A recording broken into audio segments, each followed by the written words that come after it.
back. Just dozens now, but what looked like hundreds, emerging from concealment in the rocks and behind the settlement structures. They still made no threatening moves, but the message was clear. We were vastly outnumbered, and our welcome had expired. We should respect their wishes, I said, though every instinct screamed at me to stay and try to make contact. This was the discovery of the century, proof of a hidden civilization that had survived in one of Earth's most hostile environments. Walking away now felt like abandoning the greatest opportunity in human history. But I'd spent 15 years in situations where good judgment meant the difference between life and death, and my judgment was telling me that we were moments away from a confrontation we couldn't win. Back to the passage, I said, slowly, no threatening moves. We began to retreat, moving carefully through the settlement with hundreds of silent watchers tracking our every step. The figures on the ridges remained motionless, but I could sense movement in our peripheral vision, more inhabitants emerging from the structures around us, following our progress through their hidden world. As we reached the passage that led back to the upper chambers, I risked one look back at the settlement. What I saw made my skin crawl. The valley floor was now filled with figures. They had emerged from every dwelling, every shadow, every concealed position, until the entire settlement was alive with silent observers.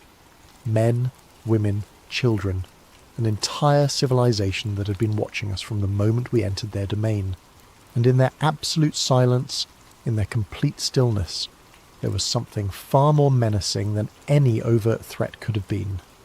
"Move," I said urgently, and we began our hasty retreat toward the surface. But as we climbed back through the carved passages, I couldn't shake the feeling that our visit had changed something fundamental. We had been witnessed, catalogued, assessed, and somewhere in those silent, watching faces, decisions were being made that would have consequences far beyond our ability to imagine. The inhabitants of the hidden valley now knew that the surface world had found them. The question was what they intended to do about it. The climb back to the inhabited chamber felt endless. Our headlamps cut through darkness that seemed thicker than before, and every shadow looked like it might conceal a pursuing figure. The silence was oppressive, no sound except our own breathing and the scrape of our boots against stone. "Are they following us?" Martinez whispered during a brief rest on one of the carved ledges. I listened carefully, straining to hear any evidence of pursuit. For a moment, there was nothing but the faint whisper of air currents through the fissure system. Then I caught it. A soft sound, like leather against stone, coming from somewhere below us in the darkness. "Yes," I said. "Keep moving." We climbed faster, abandoning stealth for speed. But the sounds of pursuit grew closer, not the heavy footfalls you'd expect from people climbing after us, but something more subtle. Whispered communications in a language that sounded like wind through rock formations. The scrape of tools or weapons against stone, and underneath it all, a rhythmic sound that took me several minutes to identify. Drums. They were using drums to coordinate their movements, passing signals through the fissure system with low, resonant beats that our presence almost masked. "They're not just following us," Thompson realized. "They're organizing." Getting ahead of us. He was right. The drum signals were coming from multiple directions now, including passages that branched off from our route. Whatever pursuit force was tracking us, they knew these tunnels far better than we did, and they were using that knowledge to surround us. We reached the inhabited chamber where we'd found the dwelling, but it was no longer empty. Fresh torches burned in wall sconces that hadn't been lit during our descent, and the sleeping furs had been disturbed. Someone had been here recently, possibly was still here, hidden in the shadows beyond our headlamp beams. "Don't stop," I urged. "Keep climbing." But as we prepared to continue up toward the surface, Martinez suddenly grabbed my arm. "Listen," she whispered. The drum signals had stopped. The whispered communications had ceased. Even the sound of movement through the passages below us had fallen silent. The only thing we could hear was the sound of our own breathing, unnaturally loud in the sudden quiet. "They're waiting for something," Thompson said. Before anyone could respond, the torches in the chamber began to go out one by one, plunging us back into the darkness of our headlamps. But in that brief moment before the last torch died, I caught a glimpse of movement in the shadows, multiple figures positioned around the chamber watching our every move. "Go," I said. "Now." We scrambled up the carved passages as fast as we dared, using our headlamps to navigate the increasingly treacherous terrain. Behind us, I could hear the sound of movement resuming, not hurried but purposeful. Our pursuers weren't panicking or rushing to catch us. They were herding us, driving us towards some predetermined destination. The realization hit me like a physical blow. We weren't escaping. We were being guided. The inhabitants of the valley had let us discover their settlement, had allowed us to retreat, and were now directing our route back to the surface. But why? As we climbed higher, approaching the point where we'd cached our rappelling equipment, I began to understand. The warm air currents that had drawn us into the fissure system were still flowing, but they'd changed direction. Instead of rising from the depths, they now seemed to be flowing horizontally, as if being artificially directed through the passage system. They're manipulating the airflow, I realised, herding us like sheep. The implications were terrifying. If the inhabitants could control air currents throughout the fissure system, they possessed technology far more sophisticated than their primitive-appearing tools and dwellings suggested. We weren't dealing with a simple, isolated community. We were confronting a civilization with capabilities we didn't understand. We reached our rappelling station to find that our equipment had been disturbed. The ropes were still anchored, but they'd been examined, tested, and carefully rearranged. Someone had been here while we were exploring the valley, studying our gear with the same intensity we'd brought to examining their tools and dwellings. "They know exactly what we're capable of," Thompson said grimly. "They've been watching us since we started the descent." As we prepared to rappel back to the surface, the sounds of pursuit resumed below us. But now they were different, more urgent, more coordinated. The whispered communications became a constant stream, and I could hear the sound of multiple groups moving through the passages beneath us. "They're converging on this position," Martinez observed. I clipped into my harness and started up the rope, but something felt wrong. The anchor points we'd set were solid, tested to support much more weight than our group represented. But as I climbed, I could feel vibrations in the rope that suggested movement above us. "Someone's up there," I called down to the others. The surface, which had represented safety and escape, might now be as dangerous as the depths we were fleeing. We were trapped between unknown pursuers below and equally unknown threats above. But we had no choice. Staying in the fissure system meant certain confrontation with inhabitants who outnumbered us by hundreds to one.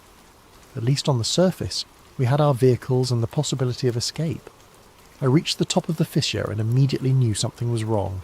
Our tracks in the snow had been obliterated, not by wind, but by careful brushwork that left the surface looking untouched. Someone had been covering our trail, eliminating evidence of our presence. As Thompson and Martinez joined me on the surface, we discovered that the fissure itself had changed. Where we'd left a crack about 3 feet wide, we now found a gap barely 18 inches across. The edges showed signs of recent ice formation, as if someone had been working to seal the opening. "They're trying to close it," Martinez whispered, "hiding the entrance." But even as she spoke, we could see that the sealing work was incomplete. The fissure was narrower but still passable, and the warm air still flowed up from the depths. Whatever forces were at work below, they weren't finished with the surface world yet. As we gathered our gear and prepared to make our way back to base camp, I caught sight of movement on the horizon, dark shapes against the white ice, too regular to be natural formations. They were moving in our direction but too distant to make out details. "Company," Thompson said, following my gaze. We had perhaps an hour's head start before whatever was tracking us across the ice would reach our position. An hour to get back to camp, convince Hayes that we'd discovered something extraordinary, and decide what to do with the most dangerous secret any of us had ever encountered. But as we began the long trek back across the ice fields, I couldn't shake the feeling that we were already too late.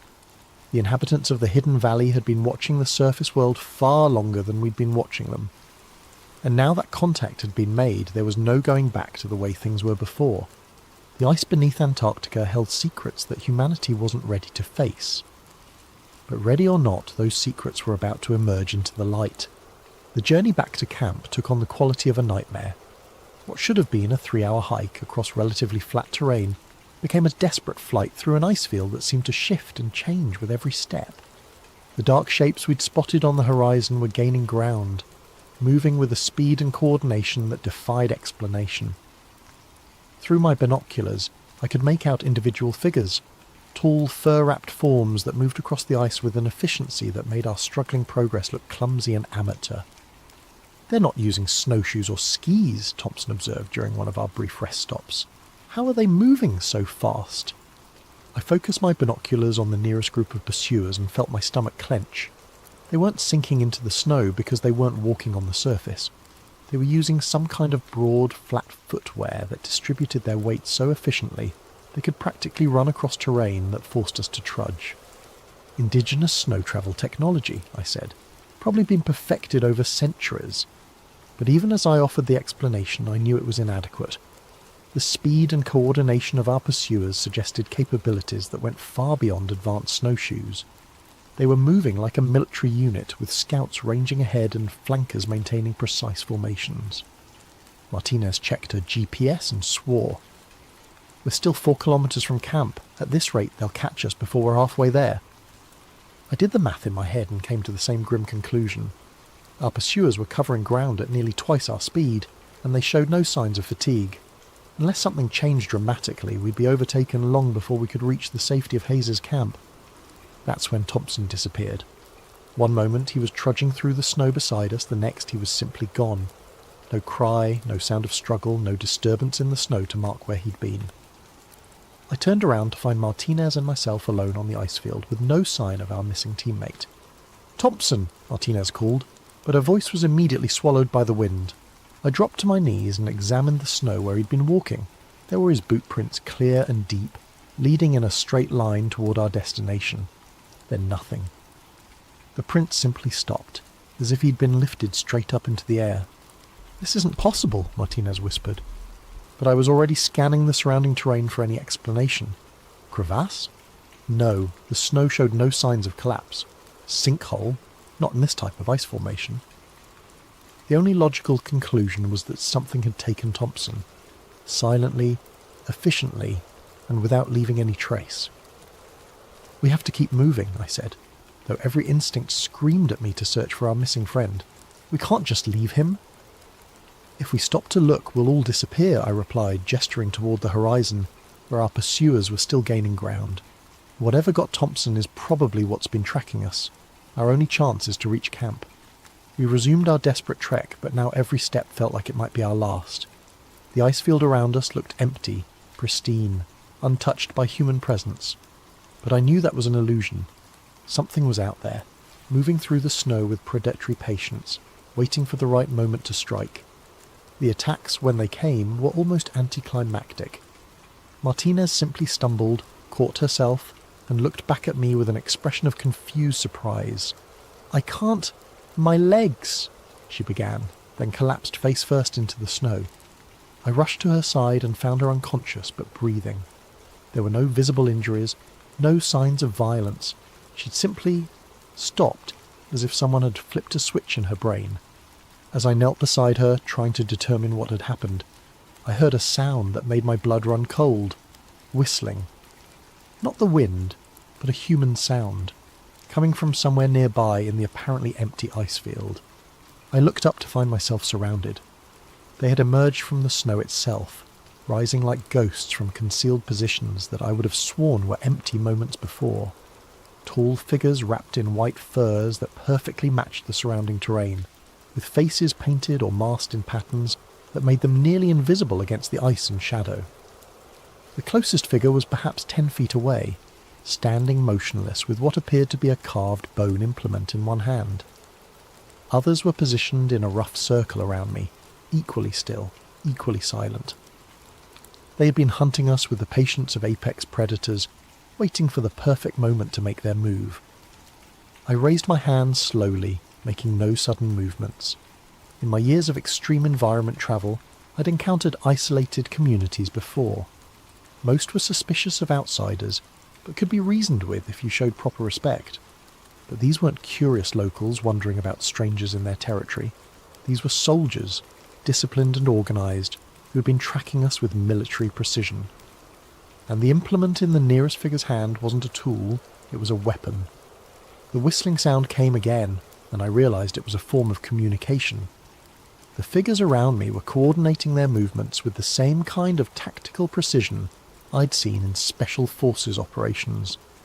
"We mean no harm," I said, though I doubted they understood English. "We're leaving. Going back to our camp." The nearest figure tilted its head slightly, studying me with an intensity that was almost physical.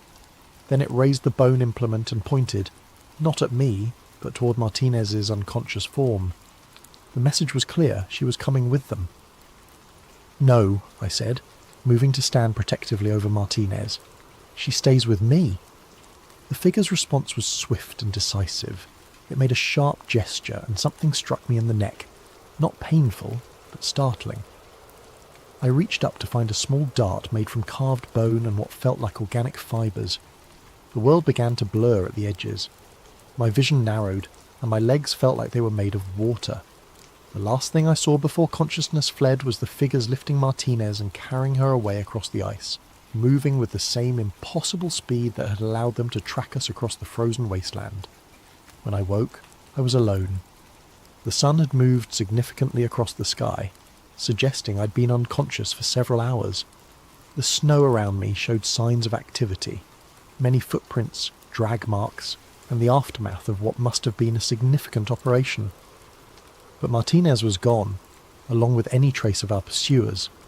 I checked my GPS and found that I was less than a kilometre from Hayes's camp, close enough that I could make it on foot, assuming whatever had taken my companions didn't return for me.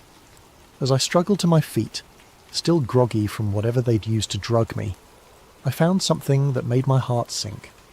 A piece of torn fabric from Thompson's jacket, partially buried in the snow, and beneath it, carved into the hard-packed ice, was one of the symbols we'd seen on the stone markers in the hidden valley. They weren't just taking prisoners. They were leaving messages, marking their territory, making it clear that the surface world was now part of their domain. I stumbled toward camp through the gathering darkness, driven by the desperate hope that Hayes would believe my story and help me mount a rescue mission. But deep down, I knew it was already too late. Thompson and Martinez were gone, taken by inhabitants of a world that wasn't supposed to exist. And somewhere beneath the ice, decisions were being made that would affect far more than just our small expedition team. The hidden valley had been discovered, its secrets exposed, and its guardians were about to make sure that exposure came with a price the surface world wasn't prepared to pay. I reached Hayes's camp just as the last light was fading from the Antarctic sky. My stumbling approach through the ice fields must have looked like the arrival of a madman, clothes torn, face windburned, babbling about hidden civilizations and missing team members. Hayes took one look at me and immediately began barking orders. Medical check, emergency protocols, communications with base. Within an hour, I was wrapped in thermal blankets inside the command tent, sipping hot coffee while Hayes and Volkov interrogated me about what had happened. "Underground valley," Hayes repeated for the third time, "with inhabitants?" "Hundreds of them," I insisted, to maybe thousands. "They have dwellings, agriculture, sophisticated technology, and they took Thompson and Martinez." Volkov exchanged a look with Hayes that I didn't like. "Altitude sickness can cause hallucinations," he said carefully, "combined with hypothermia, exhaustion." "I'm not hallucinating," I snapped. "Check the GPS logs. Look at the photographs Martinez took. There's evidence." But when we checked Martinez's camera, the memory card was missing. My GPS unit showed our route to the fissure and back, but the waypoints I'd marked for significant discoveries had been erased. Even the torn piece of Thompson's jacket that I'd brought back as proof had somehow disappeared from my pack. "Where are Thompson and Martinez?" Hayes asked. "I told you. They were taken by the inhabitants of the valley." "What inhabitants?" "You're the only person who's seen these alleged people." The interrogation continued for hours, but it was clear that Hayes had already made up his mind. As far as he was concerned, I'd suffered some kind of breakdown during a solo reconnaissance mission, and Thompson and Martinez had died in a crevice fall or equipment failure. "The official report will list them as lost during scientific operations," Hayes said finally. "Weather-related accident. You'll be evacuated to McMurdo for medical evaluation and debriefing." "You have to send a search team back to that fissure," I pleaded. "They might still be alive." "There will be no further operations in that area," Hayes replied with finality. "Mission orders are clear." I was flown back to McMurdo Base the next morning, sedated against my protests. The debriefing there was even more intensive, with psychologists and medical personnel who seemed more interested in my mental state than in the extraordinary discovery I was trying to report. Within a week, I was on a transport plane back to Christchurch, officially diagnosed with severe stress reaction and altitude-induced psychosis.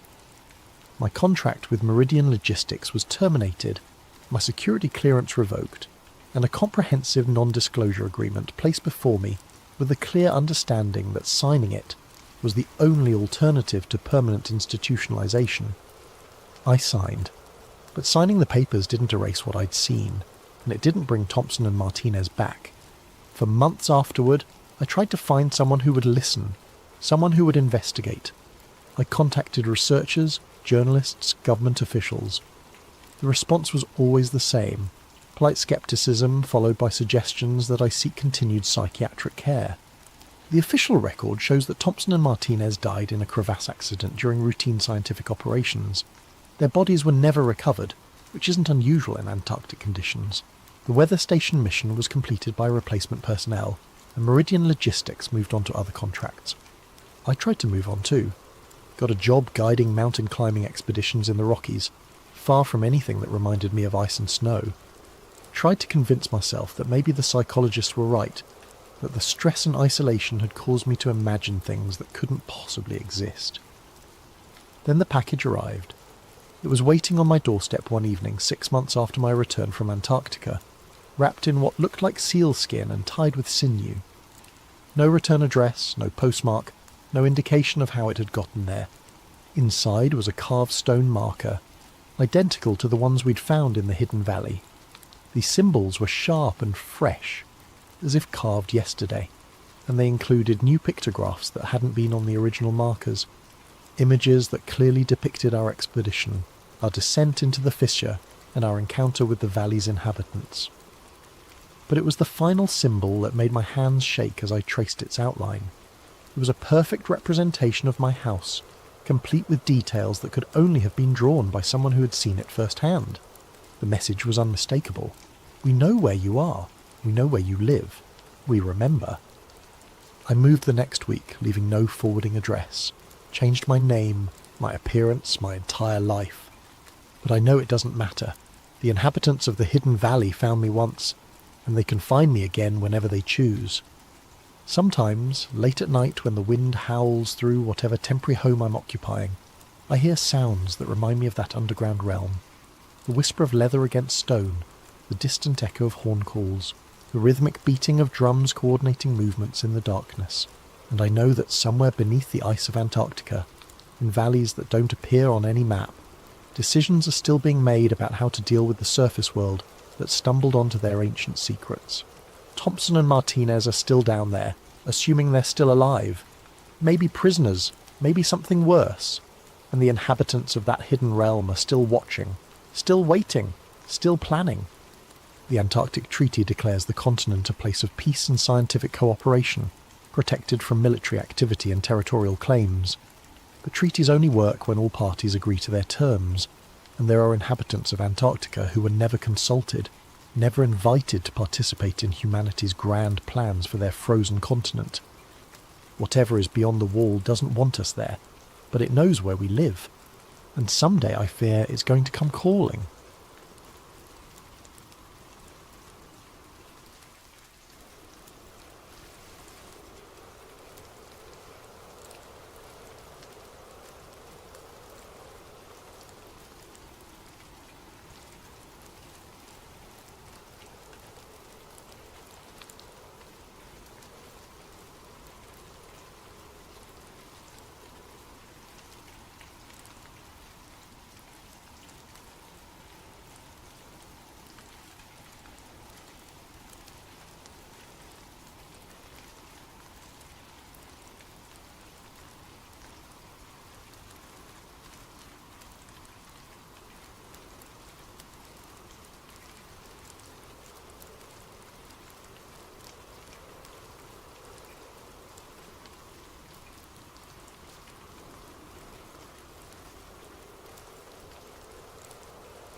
The Hidden Hand.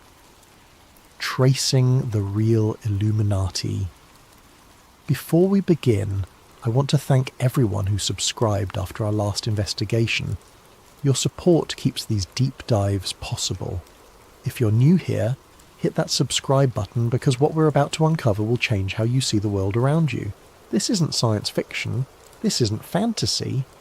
This is documented history that powerful people would prefer you never connect together. Opening. The symbol that never dies. Pull a dollar bill from your wallet, look at the back, there it is, staring back at you from above an unfinished pyramid. The all-seeing eye, the eye of providence they call it in textbooks. But why does this same symbol appear on currency used by millions of Americans every single day? Why does it hover over the words announcing a new order of the ages? This isn't the only place you'll find it. Turn on any major awards ceremony, and you'll see celebrities covering one eye in photographs, forming pyramids with their hands, wearing jewellery emblazoned with this ancient emblem. Walk into corporate headquarters around the world, and variations of this symbol adorn their logos. Attend a United Nations assembly, and the architectural choices echo the same geometric patterns, the same visual language of hierarchy and observation. For centuries, this single symbol has haunted the margins of history. Governments deny its significance. Mainstream historians dismiss the connections as coincidence. But what if the Illuminati never vanished into the dustbin of history? What if it simply adapted, evolved, and became something far more sophisticated than a gathering of men in robes? What if the secret society succeeded so completely that we don't recognise we're living inside its creation? Tonight, we trace the bloodline of power from an 18th century Bavarian classroom to the digital surveillance grid that monitors your every click. This is the story of how a banned secret society became the invisible architecture of modern civilization. Act 1. The Birth of the Order. The date is May 1st, 1776. While American colonists are months away from declaring independence across the Atlantic, something equally revolutionary is beginning in a university town in Bavaria. The location is Ingolstadt, a city in what we now know as Germany, though back then it existed as part of the Holy Roman Empire's fragmented landscape of principalities and church-controlled territories. Adam Weishaupt, a 30-year-old law professor, sits in a candlelit room with 5 trusted colleagues. These aren't common men, they're philosophers, intellectuals, freethinkers, who've grown frustrated with the suffocating power of the Catholic Church and the brutal monarchies that rule through divine right. Weishaupt has been planning this moment for years, ever since he was appointed to a chair of canon law that had been held by Jesuits for decades. He's seen firsthand how religious orders operate, in secrecy, wielding influence through networks of loyalty rather than public decree. Now he intends to create something similar, but aimed at the opposite goal. He calls it the Order of the Illuminati. The name comes from the Latin word for enlightened, but it means something specific in this context. These men believe that humanity can be freed from superstition, from the manipulation of churches and kings, from the ignorance that keeps populations obedient and afraid. They believe that reason, science, and philosophy should guide civilization, not religious dogma or inherited aristocracy. They believe in the perfectibility of human society through knowledge. Their stated mission sounds almost noble when you read it in the historical records: to free humanity from superstition, to end the tyranny of monarchies, to liberate minds from religious control. But there's something else embedded in their founding documents, something that becomes clear when you read between the lines. They don't just want to educate the masses, they want to guide them. They want to become, in their own words, the invisible hand that steers civilization toward enlightenment. The structure Weishaupt creates is brilliant in its simplicity and terrifying in its implications. The order uses a system of degrees, or levels, similar to Freemasonry, which already exists as a powerful network across Europe. New members start at the bottom, knowing only what they need to know. As they prove their loyalty and discretion, they advance to higher levels, gaining access to deeper secrets and more influential connections. The highest levels know the true agenda. The lower levels simply follow orders, believing they're part of a benevolent educational fraternity. This design serves two purposes. First, if the organisation is exposed, the lower level members can honestly say they know nothing about any conspiracy because they genuinely don't. Second, it allows the order to operate through proxy, using enthusiastic recruits to advance goals they don't fully understand. It's a model that intelligence agencies would later perfect in the 20th century. Within 10 years, the Illuminati accomplishes something remarkable. They successfully infiltrate Masonic lodges across Europe, essentially hijacking an existing secret network and bending it toward their purposes.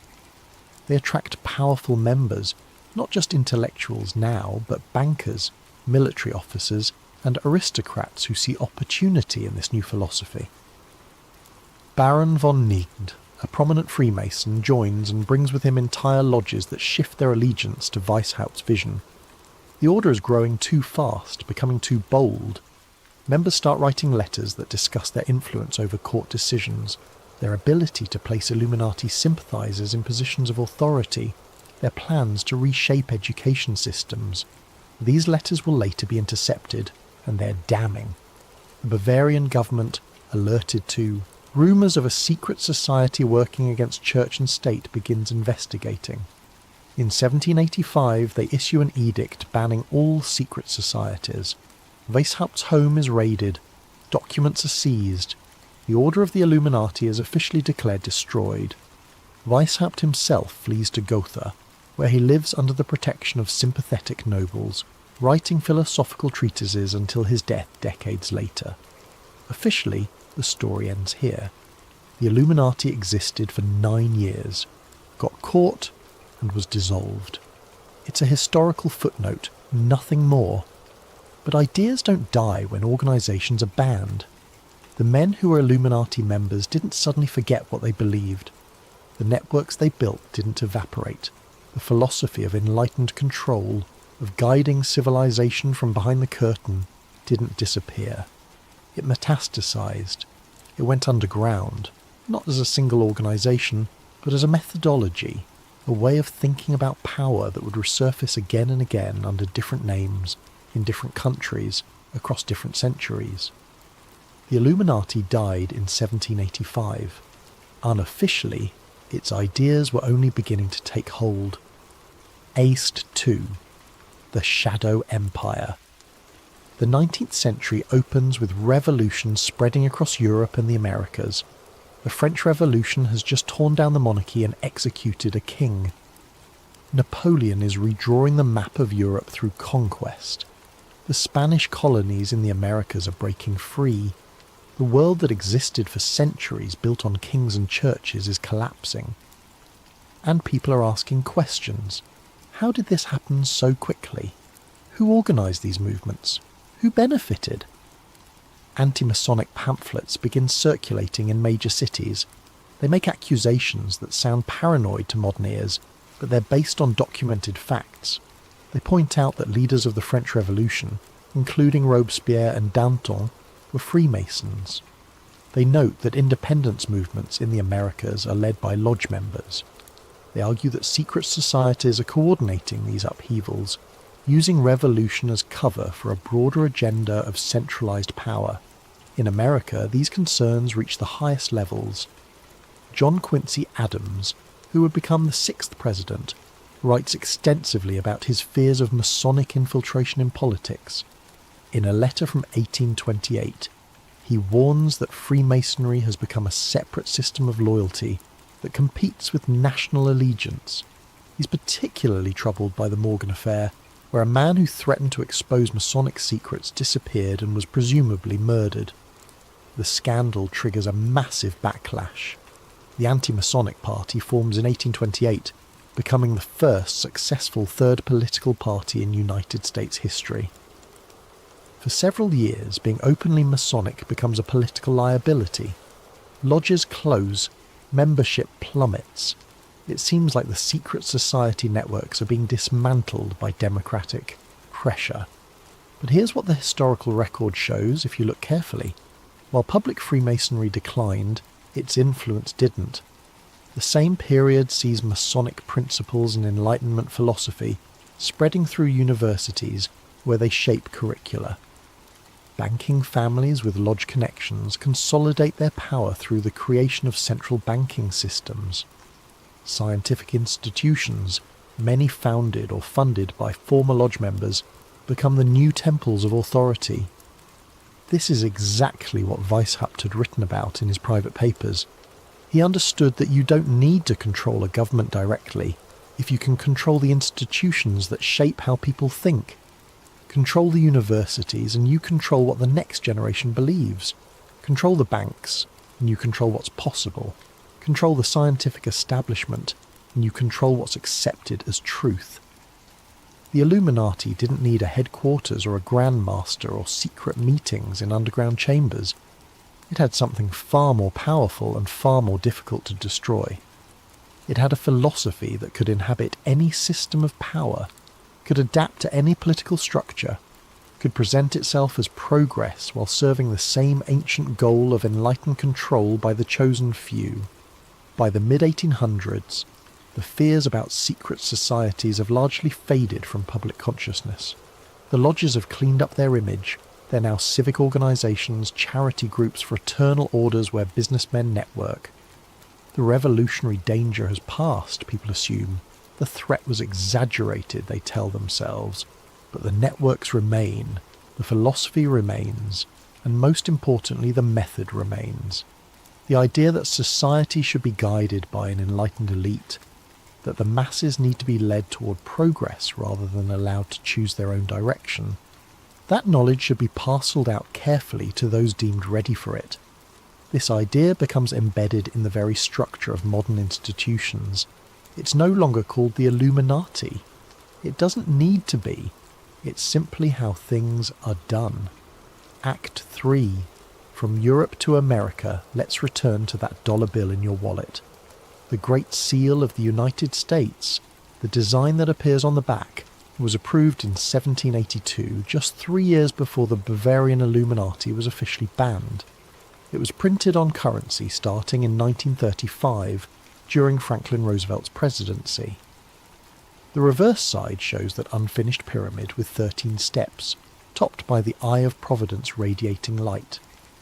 Below the pyramid, a banner reads Novus Ordo Seclorum, Latin for New Order of the Ages.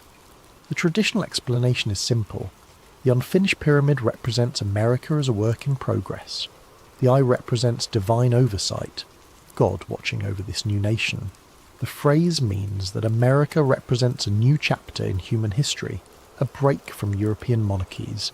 It's all very patriotic and innocent.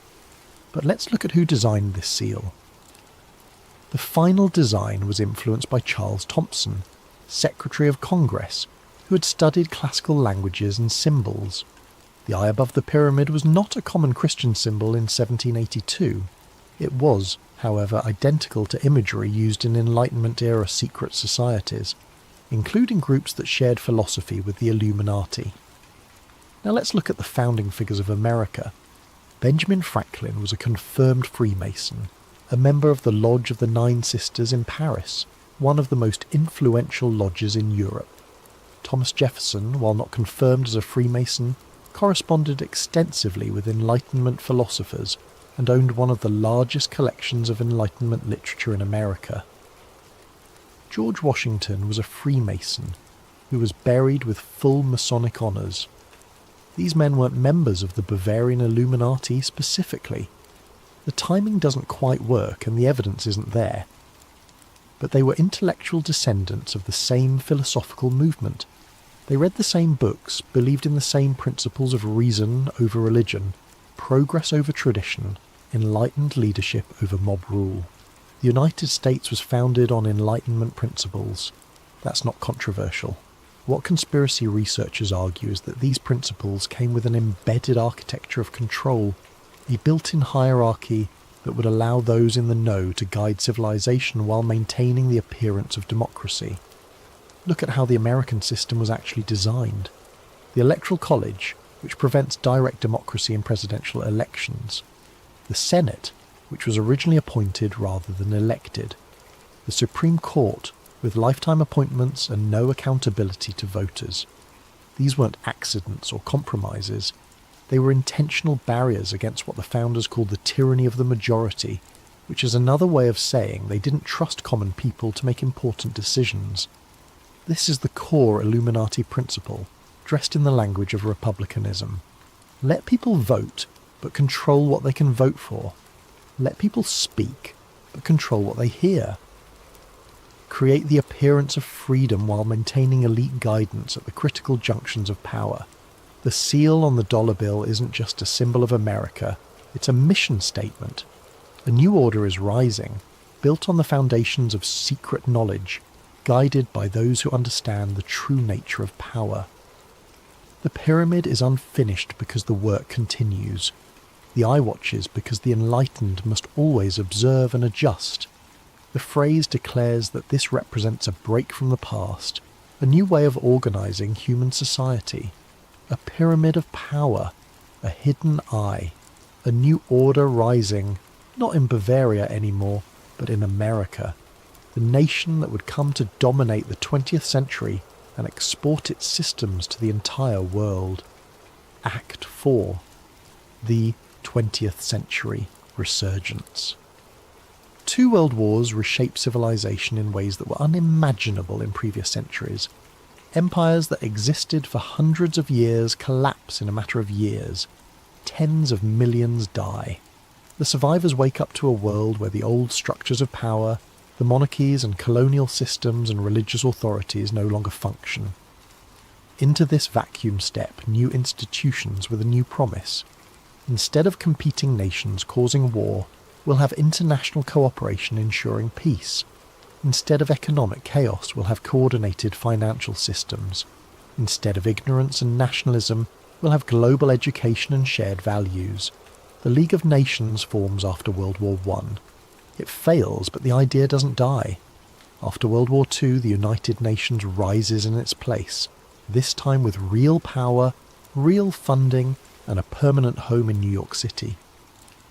Around the same time, the Bretton Woods Conference in 1944 creates the International Monetary Fund and the World Bank, institutions that will shape global economics for the rest of the century. Each of these organisations represents a concentration of authority. Instead of hundreds of nations making independent decisions, now there are forums where a smaller number of representatives can coordinate action. Instead of thousands of banks operating independently, now there are central systems that can influence all of them. This is exactly how a hidden elite would manage global control, according to declassified documents from the Office of Strategic Services, the predecessor to the CIA. These memos, released decades later through Freedom of Information Act requests, reference supranational influence networks and the importance of creating institutions that operate above national sovereignty. The language is bureaucratic, but the meaning is clear.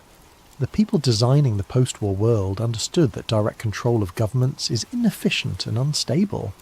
It's better to create systems that governments must operate within, systems that appear neutral but are actually designed to produce specific outcomes. By the 1970s, this process accelerates. David Rockefeller, whose family name appears repeatedly in conspiracy theories for good reason, establishes the Trilateral Commission in 1973 with Zbigniew Brzezinski, who would become National Security Advisor under President Carter. The stated purpose is to foster cooperation between North America, Europe and Japan. The unstated purpose, according to critics, is to create a private forum where the most powerful people in the world can coordinate policy without public oversight. Around the same time, though it started earlier in 1954, the Bilderberg Group holds annual conferences that bring together world leaders, CEOs of the largest corporations, heads of major banks and selected intellectuals. These meetings happen at luxury hotels in different countries each year. No press is allowed, no transcripts are released, no minutes are published. Attendees are told not to discuss what happens inside. The official explanation is that this secrecy allows for frank discussion without grandstanding. People can speak honestly if they know it won't be quoted in tomorrow's newspapers. It's like Davos or any other international conference, they say, just networking at a high level. But here's what makes conspiracy researchers pay attention. First, the attendee list reads like a directory of global power. Second, the same names appear at Bilderberg, the Trilateral Commission, the Council on Foreign Relations, the World Economic Forum, and the boards of the most influential banks and corporations. Third, decisions that are discussed at these meetings often become policy a few months or years later, suggesting that what happens in these rooms isn't just talk, it's coordination. They call it coordination, others call it control. The question that no one in authority will answer directly is control by whom, and for what purpose. Act 5. The Modern Network. The 1990s bring a transformation in how power operates. The Soviet Union collapses, ending the Cold War and leaving America as the sole superpower. Global finance, enabled by new technology, begins to move trillions of dollars across borders at the speed of light. Mass media consolidates into a handful of corporations that own most of what people see and hear. The internet emerges, promising democratic access to information, but quickly being shaped by the same forces that controlled previous technologies. This is when conspiracy theories about the Illuminati explode into popular culture. Books like Behold a Pale Horse and The New World Order become underground bestsellers. Radio shows dedicated to exposing secret societies gain millions of listeners. The internet allows researchers to share documents, connect patterns, and build a collective case that something systematic is happening behind the official story. What they notice are recurring overlaps in membership between the organisations we've discussed. The Council on Foreign Relations, founded in 1921, includes members who are also part of the Trilateral Commission and attend Bilderberg meetings. These same individuals sit on the boards of major banks like Goldman Sachs and JP Morgan Chase. They advise presidents from both political parties. They run the Federal Reserve. They fund think tanks that produce the policy papers that become legislation. Certain family names appear again and again across generations. Rockefeller, one of the wealthiest dynasties in American history, with foundations, banks and politicians across multiple generations. Rothschild, the banking family that financed European governments for 2 centuries. Windsor, the British royal family. Bush, 2 presidents and a lineage of intelligence connections going back to World War II. This doesn't prove conspiracy by itself. Wealthy families stay wealthy. Power tends to concentrate. People with similar backgrounds tend to know each other, but the pattern is undeniable, and it matches exactly what you would expect if Weishaupt's vision had succeeded. An interconnected network of families and institutions, each piece appearing independent, but all moving in the same general direction towards centralised control, disguised as necessary coordination. Then something stranger happens. Corporate marketing and entertainment industries begin deliberately using Illuminati symbolism. Music videos feature pyramids, all-seeing eyes, and occult imagery. Award shows stage elaborate rituals that reference secret societies. Fashion lines incorporate symbols that used to be hidden, but are now displayed openly. At first, researchers assume this is confirmation. These celebrities must be members. The corporations must be controlled. The symbols are signals of allegiance. But there's another interpretation, one that's actually more disturbing. What if the symbols are being used to defang the whole concept? What if making Illuminati imagery trendy and commercial is itself a form of disinformation? When Beyoncé forms a triangle with her hands, is she signalling membership in a secret order, or is she participating in marketing that makes the whole idea seem like entertainment? When rebellion becomes a brand, it ceases to be rebellion. When conspiracy becomes fashion, it stops being taken seriously. This is a sophisticated form of control, and it's far more effective than trying to hide. You don't need to suppress dangerous ideas if you can turn them into merchandise. The theories link artists like Jay-Z, Kanye West, Madonna and Beyoncé to secret initiation and hidden allegiance. Maybe some of those theories are true. Maybe these artists have connections to powerful networks, or maybe they're just using provocative imagery because it sells records and gets attention, and in doing so, they're providing cover for the actual networks of power that operate in boardrooms and private conferences, not in music videos. This is the genius of modern control. Everything is out in the open, but arranged in such a way that you can't tell what's real and what's performance. The symbols are everywhere, which means they're nowhere. The secrets are spoken about constantly, which means they're not secrets. And anyone who tries to connect the dots gets dismissed as seeing patterns in randomness, even though the patterns are objectively there in the historical record. Act 6. The Information Age. The 21st century brings something that Weishaupt could never have imagined, but would have absolutely recognised as the perfection of his vision. Digital technology creates the possibility of total information awareness, the ability to monitor what everyone sees, says and does, not through crude surveillance but through the willing participation of billions of people who carry tracking devices everywhere they go. For a while, this seems like paranoid fantasy. Then WikiLeaks begins publishing classified documents that prove governments and corporations are doing exactly what conspiracy theorists claimed. Edward Snowden reveals that the National Security Agency is collecting data on virtually every electronic communication in the world. Cambridge Analytica shows how social media data can be weaponized to manipulate elections. These aren't theories, these are documented facts, proven through leaked documents and whistleblower testimony. Information control is real. Narrative management is real. Surveillance is real. The debate is no longer whether these things are happening, but whether they're justified. This is where conspiracy researchers point out something crucial. This is precisely how a secret order would function in the modern age.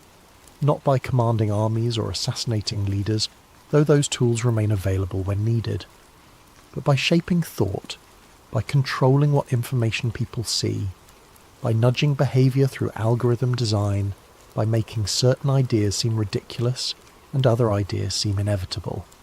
You don't need to force people to comply if you can manipulate them into wanting what you want them to want. You don't need to ban books if you can bury them under an avalanche of content that says the opposite. You don't need secret meetings if you can coordinate through encrypted channels that look like normal business communication. The phrase Illuminati confirmed becomes a meme, a joke that people post when they see yet another celebrity covering one eye or another corporate logo with a pyramid. It's meant to be ironic, pointing out how silly these conspiracy theories are. But in making it a joke, in turning the concept into entertainment, it serves a purpose. It makes serious investigation seem foolish. It defangs the subject by turning it into content. This might be the most perfect act of disinformation ever achieved. The best way to hide a secret society is to convince everyone it's a joke, to make the idea so associated with paranoid nonsense that serious researchers won't touch it, journalists won't investigate it, and anyone who tries to connect documented facts gets lumped in with people claiming lizard aliens run the government. Meanwhile, the actual concentration of power continues. A handful of corporations own most media companies. A handful of banks control most financial flows. A handful of tech companies mediate most human communication. A handful of individuals meeting at invitation-only conferences coordinate policy that affects billions of people who never voted for them and don't know their names. This isn't hidden. It's documented. You can look up the board members, you can see the connections, the information is available, but it's arranged in such a way that pointing it out makes you sound crazy, even though it's objectively true. Act 7. The evidence of connection. Let's look at specific documents that connect the dots between historical secret societies and modern power structures. These aren't theories. These are papers you can request through government archives. Declassified correspondence between Alan Dulles, who directed the CIA during the Cold War, and Prince Bernhard of the Netherlands, who founded the Bilderberg Group, shows discussions about post-war cultural steering. The phrase appears multiple times. Cultural steering, not military control or economic policy, but the deliberate shaping of what people think and believe. Files released through Freedom of Information Act requests reveal that intelligence agencies funded art movements, music festivals, magazines, and academic programs through front organisations.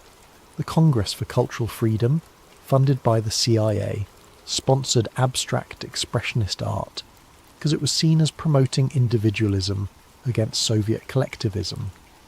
Similar programs funded jazz tours, literary magazines, and university symposiums.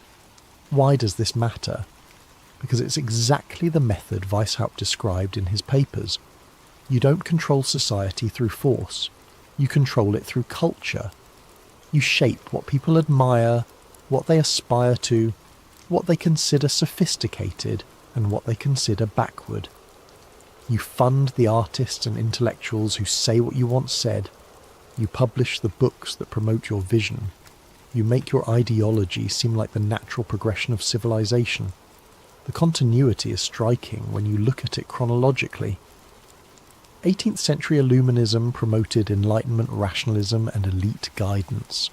20th century secret diplomacy promoted international institutions and coordinated policy. 21st century digital governance promotes algorithmic management and data-driven decision-making. Different vocabulary, different tools, same underlying principle. Humanity needs to be guided by those who know better. Democracy is fine for local matters, but the big decisions require expertise that most people don't have. Freedom is important, but it must be balanced against order. Transparency is a nice idea, but some things must remain secret for the greater good. You can find this argument made explicitly in documents from the Trilateral Commission, particularly in The Crisis of Democracy, a report from 1975 that argues democratic governments are becoming ungovernable because people have too many demands and not enough deference to authority. The solution proposed is not more democracy, but better management of expectations, which is a polite way of saying manipulation of what people think they want. This is the smoking gun that conspiracy researchers point to, not a confession of being the Illuminati, not a secret handshake caught on camera, but a consistent philosophical thread running from Weishaupt's banned society to the most powerful institutions of the modern world. The belief that society must be managed by an elite who understand the big picture while the masses are kept comfortable but controlled. Maybe there's no underground cabal signing contracts in candlelight. Maybe there's no Grand Master issuing orders from a hidden temple. Maybe the Illuminati doesn't need a headquarters or a ritual or a membership card. Maybe it succeeded so completely that we're living inside it, and we call it civilization. EXT8, the convergence theory. This is where we need to step back and look at the bigger pattern. Conspiracy researchers have developed what they call the convergence theory, which attempts to explain how the Illuminati evolved from a specific organisation into a networked ideology. Phase 1 was the Enlightenment era roots, intellectual elitism disguised as humanism, the belief that reason and science, guided by the educated few, should replace religion and tradition. This wasn't inherently sinister. Many Enlightenment thinkers genuinely believed they were liberating humanity. But embedded in this liberation was a hierarchy, a priesthood of the rational that would replace the priesthood of the church. Phase 2 was banking and industrial consolidation. The 19th century saw wealth concentrate into family dynasties that funded governments, built railroads, and controlled resources.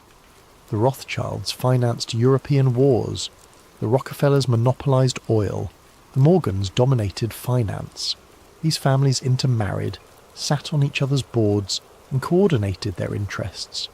They didn't call themselves the Illuminati, but they functioned as a network of mutual advantage that transcended national boundaries.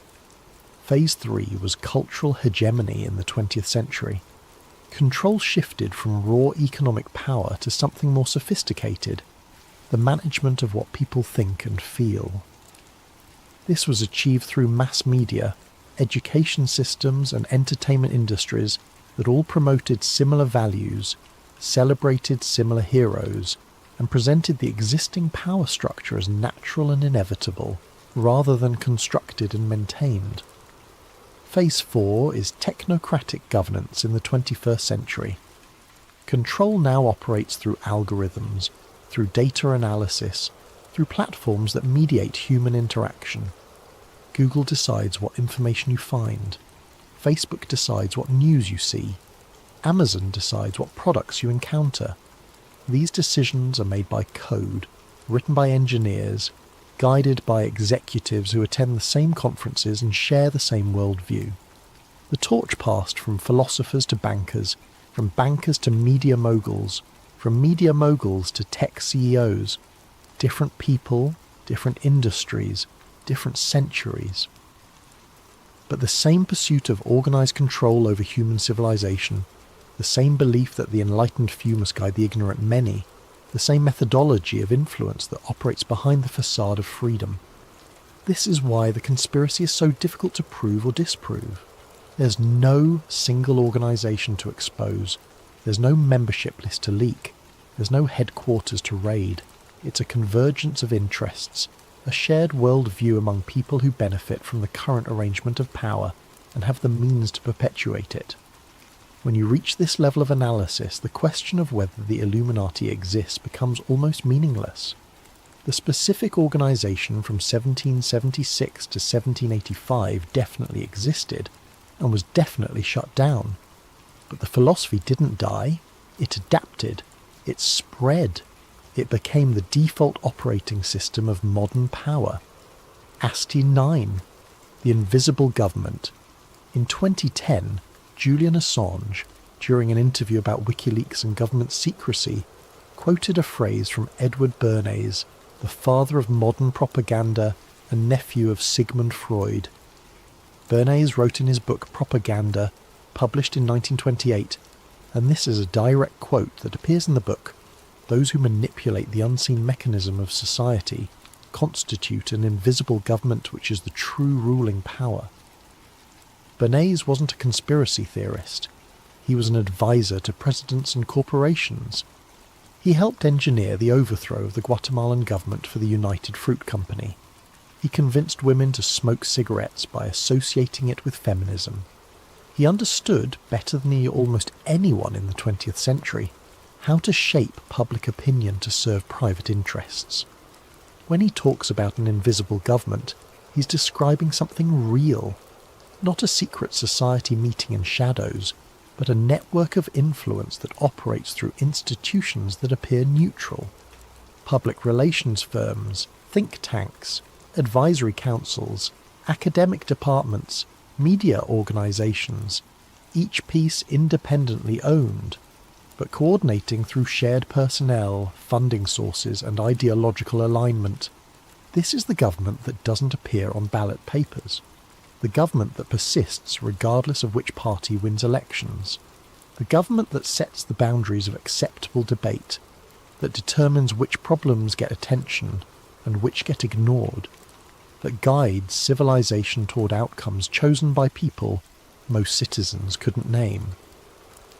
The phrase New World Order, which has become synonymous with conspiracy theories, was actually popularized by President George H.W. Bush in a speech to Congress on September 11, 1991, exactly 10 years before the date that would become infamous for different reasons. He spoke about the opportunity to build a new world order, a world where the rule of law supplants the rule of the jungle, where nations recognize the shared responsibility for freedom and justice. It sounds noble, but listen to what he's actually saying. Not a world where each nation governs itself, a world where shared responsibility, meaning collective decision-making by international bodies, takes precedence. Not diverse political systems, but the rule of law, meaning a single legal framework. Not competing visions of justice, but a shared definition determined by those who have the power to enforce it. This echoes the same Enlightenment ideal that Weishaupt promoted: global unity through elite coordination, one system, one vision, one set of rules, enforced not through conquest, but through economic pressure. through diplomatic isolation, through the designation of who is civilized and who is rogue. The words change, the rhetoric adapts to the era, but the mission remains: order through control, unity through obedience, light through secrecy. The motto of the original Illuminati, order out of chaos, which they borrowed from Freemasonry, captures the entire project. Create or exploit crisis, then offer order as the solution, order that requires accepting centralized authority. This pattern repeats throughout history. Financial crisis leads to central banking. World wars lead to international institutions. Terrorism leads to surveillance states. Pandemic leads to digital tracking. Each crisis expands the power of coordinating bodies at the expense of local autonomy and individual privacy. Each crisis is presented as unique and demanding unprecedented response, and each response moves in the same direction, toward fewer people making decisions that affect more people. Aced 10. The conclusion. So let's return to the original question. Does the Illuminati exist? Mainstream historians will tell you no. The Bavarian Illuminati was dissolved in 1785. It had 9 years of existence. It was a historical footnote. Everything that came after is conspiracy theory, pattern recognition run amok, the human tendency to see intention in coincidence. Conspiracy researchers will tell you yes, but not in the way most people imagine. The Illuminati succeeded in its goal of creating a rational world led by an enlightened few. It didn't conquer civilization through force, it became civilization by making its principles seem like progress. Both answers are partially correct and entirely misleading. The useful question isn't whether a specific organization exists, but whether power operates the way Weishaupt envisioned. And on that question, the evidence is overwhelming. Every major institution of global governance follows the model of concentrated authority justified as expertise. The International Monetary Fund and World Bank make economic policy that affects billions, but are accountable to a few dozen member nations weighted by wealth. The Federal Reserve makes decisions that shape the entire American economy, but operates independently of democratic oversight. The European Union creates regulations that supersede national law, but is run by commissioners most Europeans couldn't name.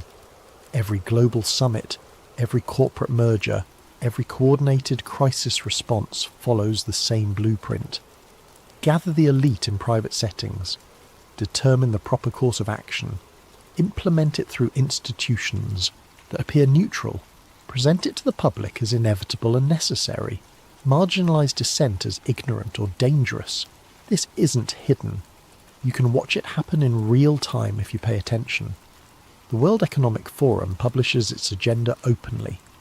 The Bilderberg Group lists attendees after each conference. The Council on Foreign Relations posts its policy recommendations online. The Trilateral Commission has a website. None of this is secret in the traditional sense, but it's effectively invisible to most people, because it operates at a level of abstraction that doesn't connect to daily life until the decisions have already been made. By the time a new trade agreement or financial regulation or digital standard affects your life, it's already been decided by people you didn't elect, meeting in places you couldn't attend, based on priorities you didn't set. If Weishaupt's goal was to build a rational world led by the enlightened few, look around, we're living in it. Experts determine what's true, fact-checkers decide what's misinformation, platforms moderate what's acceptable, algorithms curate what's visible, and all of this is presented as neutral, as scientific, as necessary for a functioning complex society. The only question left is whether we were enlightened or simply engineered, whether the progress we've experienced represents genuine liberation or sophisticated control, whether the freedom we believe we have is real or carefully managed. The symbol on the dollar bill stares out from your wallet, that unfinished pyramid with the watching eye, announcing a new order of the ages. Maybe it was just a design choice by committee in 1782, or maybe it was a declaration of intent, a message hidden in plain sight for over 2 centuries, telling anyone willing to look that this nation and the world it would come to shape was built on a foundation of enlightened control disguised as democracy. The Illuminati doesn't need to exist as a secret society if its principles have become the structure of civilization itself. The order may have been banned in 1785, but the order it sought to create has been under construction ever since, advancing through crisis and opportunity, adapting to technology and culture, always moving toward the same goal: order out of chaos. That was their motto. Look at the chaos of our current moment, the crises stacking upon each other, each one demanding more coordination, more surveillance, more centralised decision-making, more trust in authorities we didn't choose and can't remove. Look at the order being offered in response, the promise that if we accept the right systems, follow the right experts, adopt the right technologies, everything will be managed correctly. And ask yourself who benefits from that order, who decides what correct management looks like, who sits in those rooms at those conferences making those decisions, whose vision of enlightenment is being built while we're told we're being liberated. The Illuminati wanted to free humanity from superstition, monarchies and religious control. They succeeded. We're free from those things. But we're not free from control itself. It simply changed form, changed language, changed justification. The pyramid is unfinished because the work continues. The eye watches because the enlightened must always observe and guide. And the new order of the ages means that what came before was replaced with something that serves the same function under a different name. Maybe that's progress. Maybe guided evolution of civilization by those who understand complex systems is genuinely better than chaos and conflict. Maybe we do need invisible government because visible government has proven so corrupt and incompetent. Maybe the Illuminati won, and we should be grateful. Or maybe we should remember that every system of control claims to be for our own good. Every reduction of freedom is justified as necessary protection. Every expansion of surveillance is presented as security. And every concentration of power promises it will be used wisely by those who know best. Adam Weishaupt died in 1830, decades after his order was banned. He never saw the world wars or the United Nations or the internet.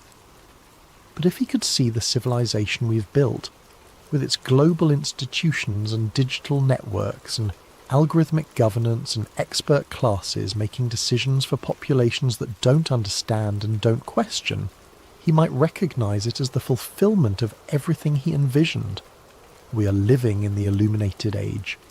The question is whether we're the ones who are enlightened, or just the ones being studied under the light. Thank you for watching this investigation. If you found this information valuable, subscribe to support more deep dives into the hidden architecture of power. Leave a comment with your thoughts, but be aware that certain keywords may limit visibility. Share this with someone who needs to see it. And remember, the best way to hide the truth is to make people think they already know it. The symbol on your dollar bill is still watching. It's been watching since 1782, and it will continue watching as long as you keep accepting that it belongs there. An all-seeing eye above an unfinished pyramid, announcing an order built by those who you'll never see, but who see everything you do. Order out of chaos. Their motto. Our reality. The Illuminati doesn't need to exist as a secret society if we're all living inside the world it wanted to create. Stay aware, question authority, follow the money, and never forget that the most powerful conspiracies don't need to hide. They just need to convince you they don't exist.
I was never meant to see Three-Eye Atlas.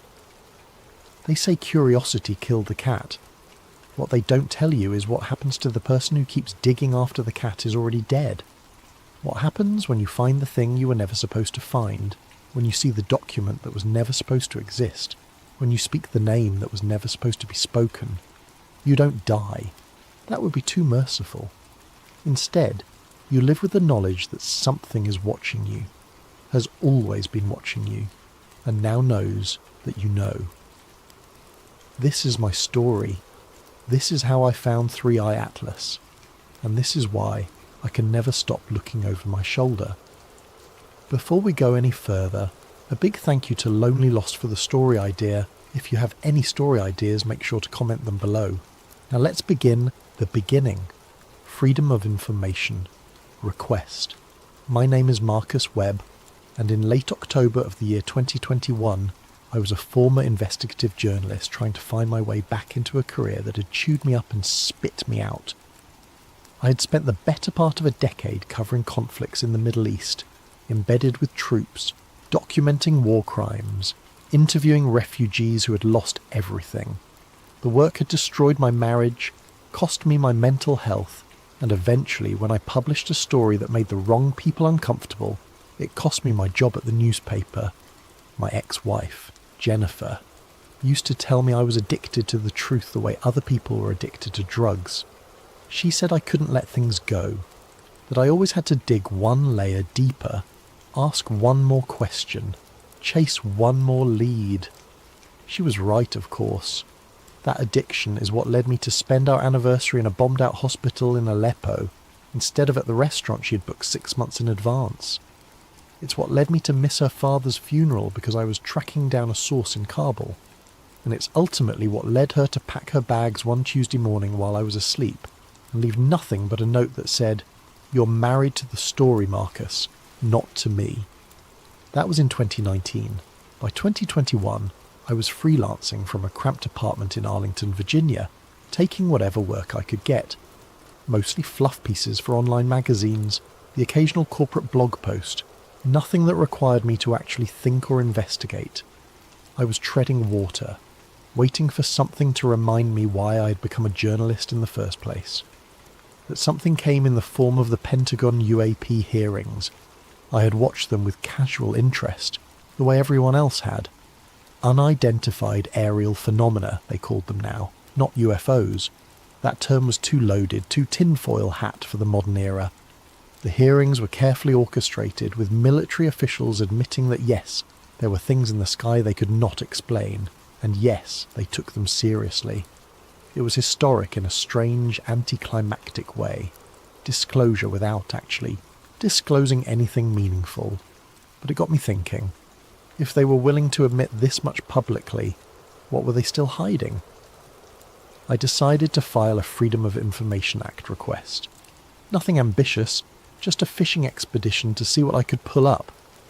I requested all documents related to UAP incidents that had been reported by military personnel between January of 2015 and December of 2020.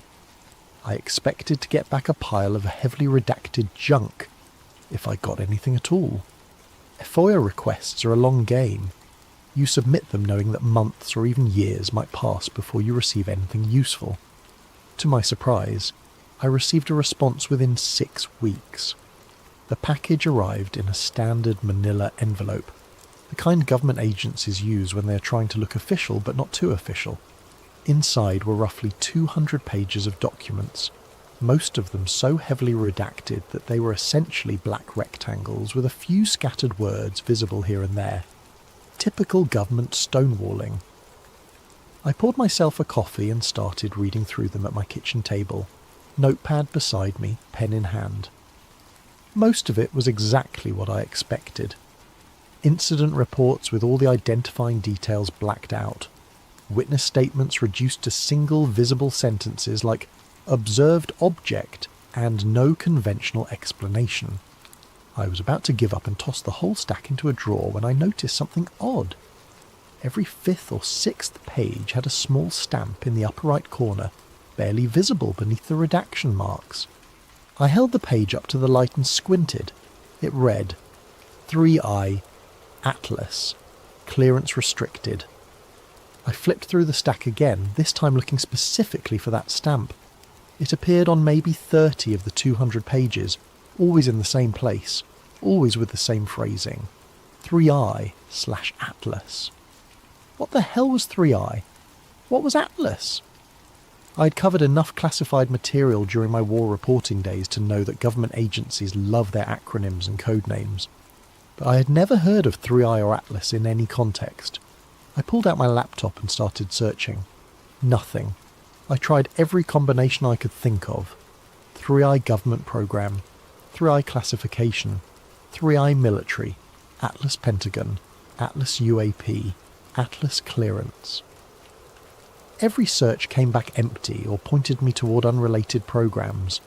There was an Atlas satellite program, an Atlas rocket system, even an Atlas particle detector at CERN, but nothing that matched the context of what I was seeing. Frustrated, I returned to the documents and kept reading.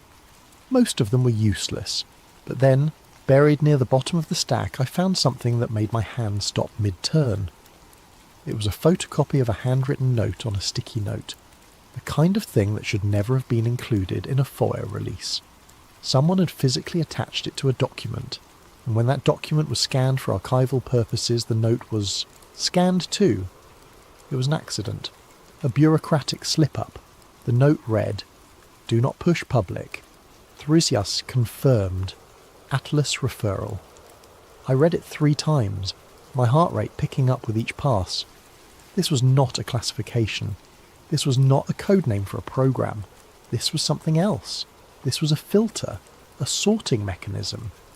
And whatever 3I meant, it was significant enough that certain cases were being referred to something called Atlas, and deliberately kept from public view.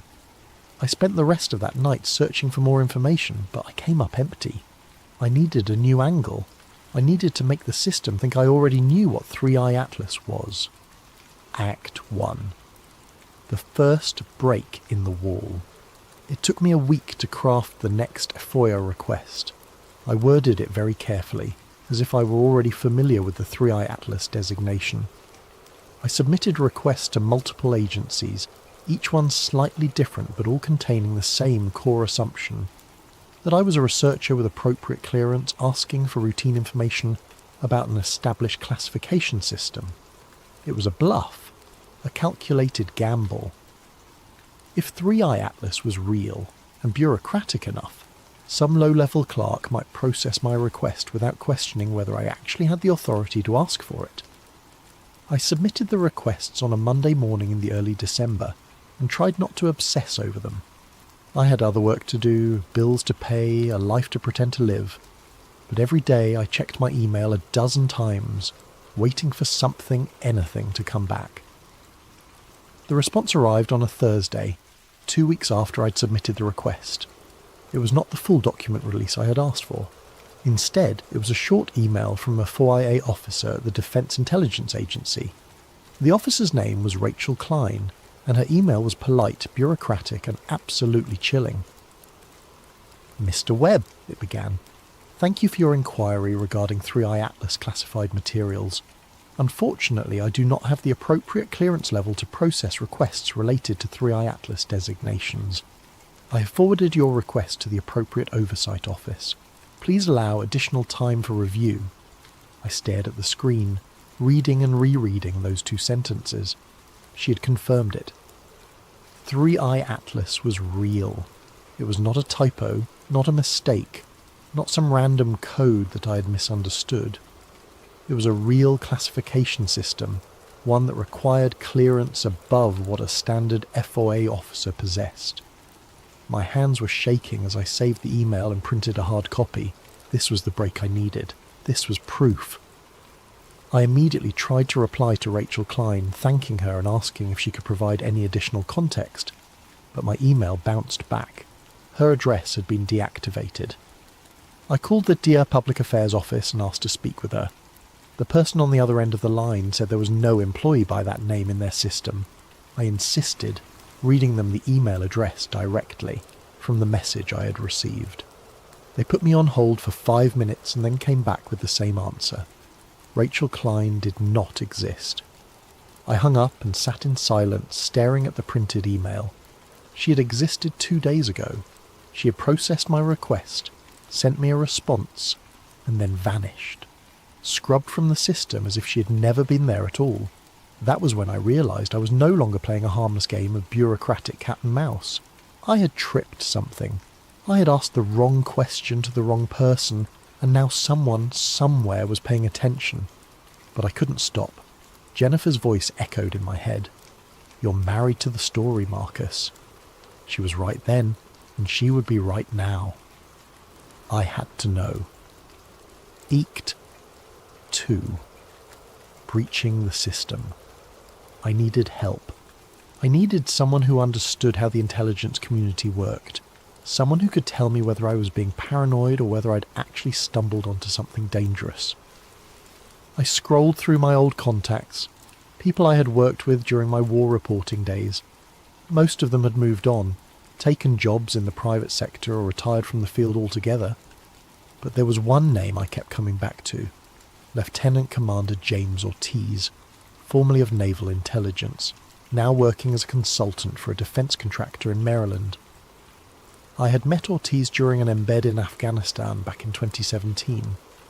He was smart, cautious, and deeply cynical about the way the military handled classified information. We had stayed in touch over the years, exchanging the occasional email, meeting for coffee when we were both in the same city. He was one of the few people I trusted to tell me the truth, even if that truth was something I did not want to hear. But there was something else about Ortiz, something I had never told anyone. During that embed, we had witnessed something together. It was 3 a.m, and we were stationed at a forward operating base in Helmand province. I had stepped outside the command tent to get some air, and Ortiz was there, smoking a cigarette and staring at the sky. And then we both saw it. A light, moving in patterns that made no physical sense. Sharp 90-degree turns at impossible speeds. Complete stops mid-flight, hovering for several seconds. Then acceleration that should have generated sonic booms but produced no sound at all. We watched it for maybe 5 minutes before it simply vanished. We never spoke about it. Not that night, not the next day, not ever. It was an unspoken agreement, the kind of thing you pretend didn't happen because acknowledging it would mean confronting something your brain isn't equipped to process. But now I needed to break that silence. I sent him an encrypted message through a secure app we had used before, asking if we could meet in person. He responded within an hour. Tomorrow, usual place. Come alone. The usual place was a diner in Bethesda, a kind of anonymous chain, restaurant where nobody paid attention to anybody else. I arrived early, ordered coffee and waited.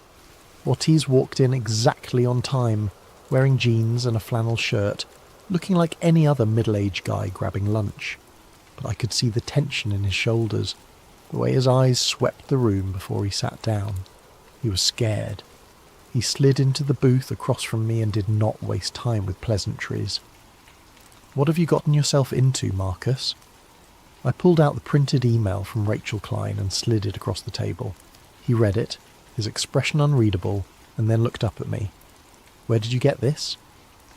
"FOIA request. I asked about 3i Atlas. 2 days later, the officer who responded to me vanished from the system."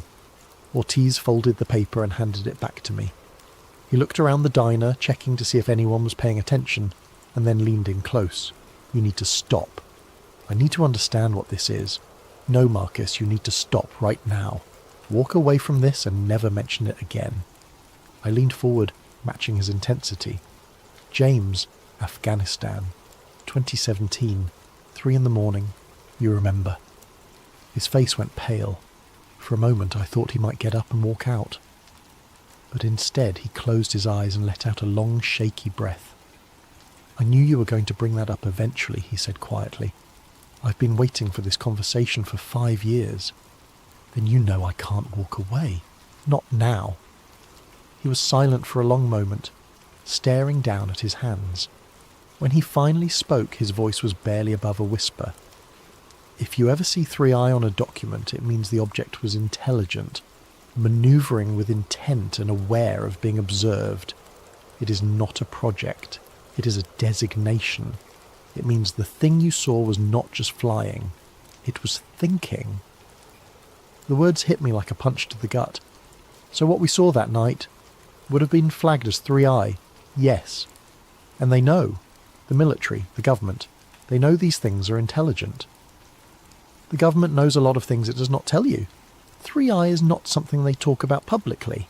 Because once you admit that something out there is intelligent and aware, you have to start answering very uncomfortable questions. Questions like, what does it want? Why is it here? And what happens if it decides to stop playing nice? What about Atlas? Ortiz shook his head. I do not know what Atlas is. I have heard the name, but only in passing. It is above my clearance. Way above. But I can tell you this. If something gets flagged as 3i and referred to Atlas, it means someone very high up decided the case needed special handling. It means the public will never hear about it. James, I need to know more. I need to understand why they're hiding this. He reached across the table and grabbed my wrist, his grip tight enough to hurt. Listen to me very carefully. After that night in Afghanistan, I was debriefed.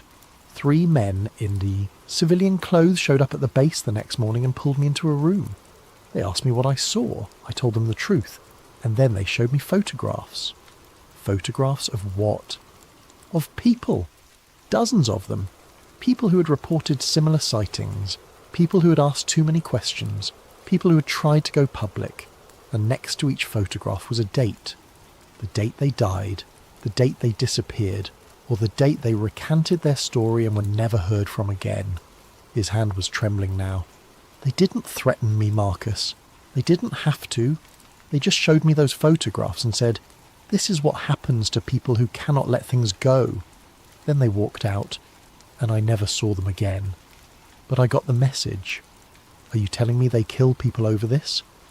I am telling you that people who dig into 3i have a very bad habit of experiencing sudden accidents, mental breakdowns, or complete reversals where they claim they made everything up.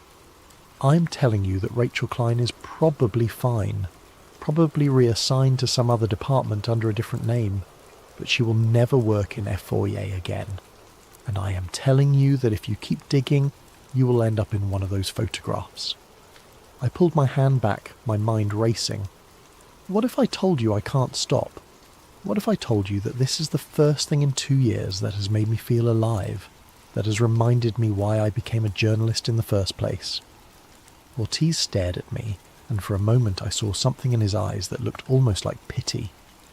Then I would say, your ex-wife was right about you. You're addicted to the truth, and like any addict, you're going to keep chasing it until it kills you. He stood up, dropped a 20 on the table for his untouched coffee, and paused before leaving. One more thing, he said, not looking at me. That night in Afghanistan, I filed a report the next morning before the debrief. Standard incident report, just documenting what we saw. When I checked my file a week later, that report was gone. Completely scrubbed from the system. It was like it never existed. What are you saying?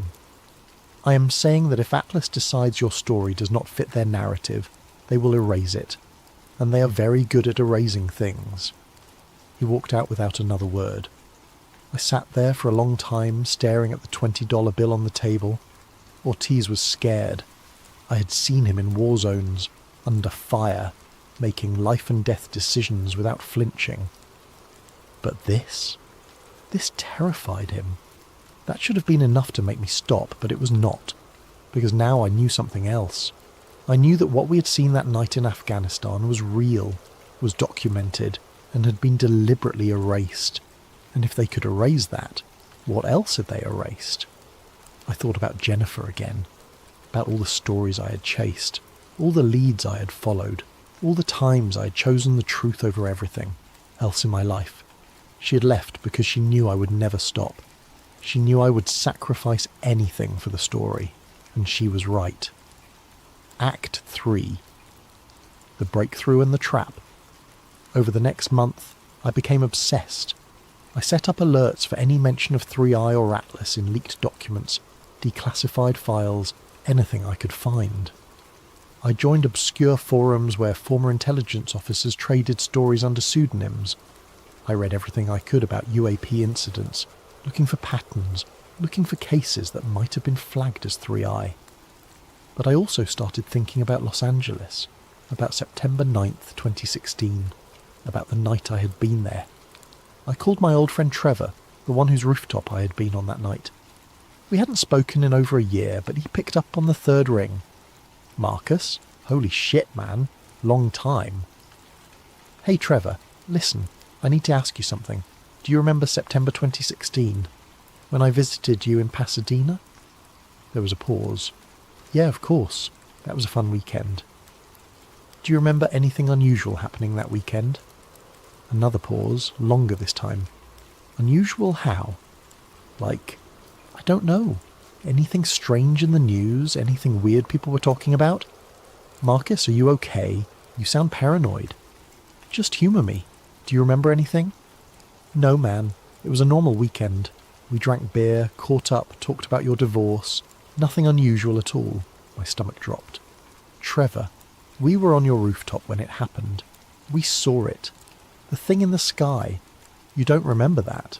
Silence. "Trevor, I think you might be confusing that trip with something else, Marcus.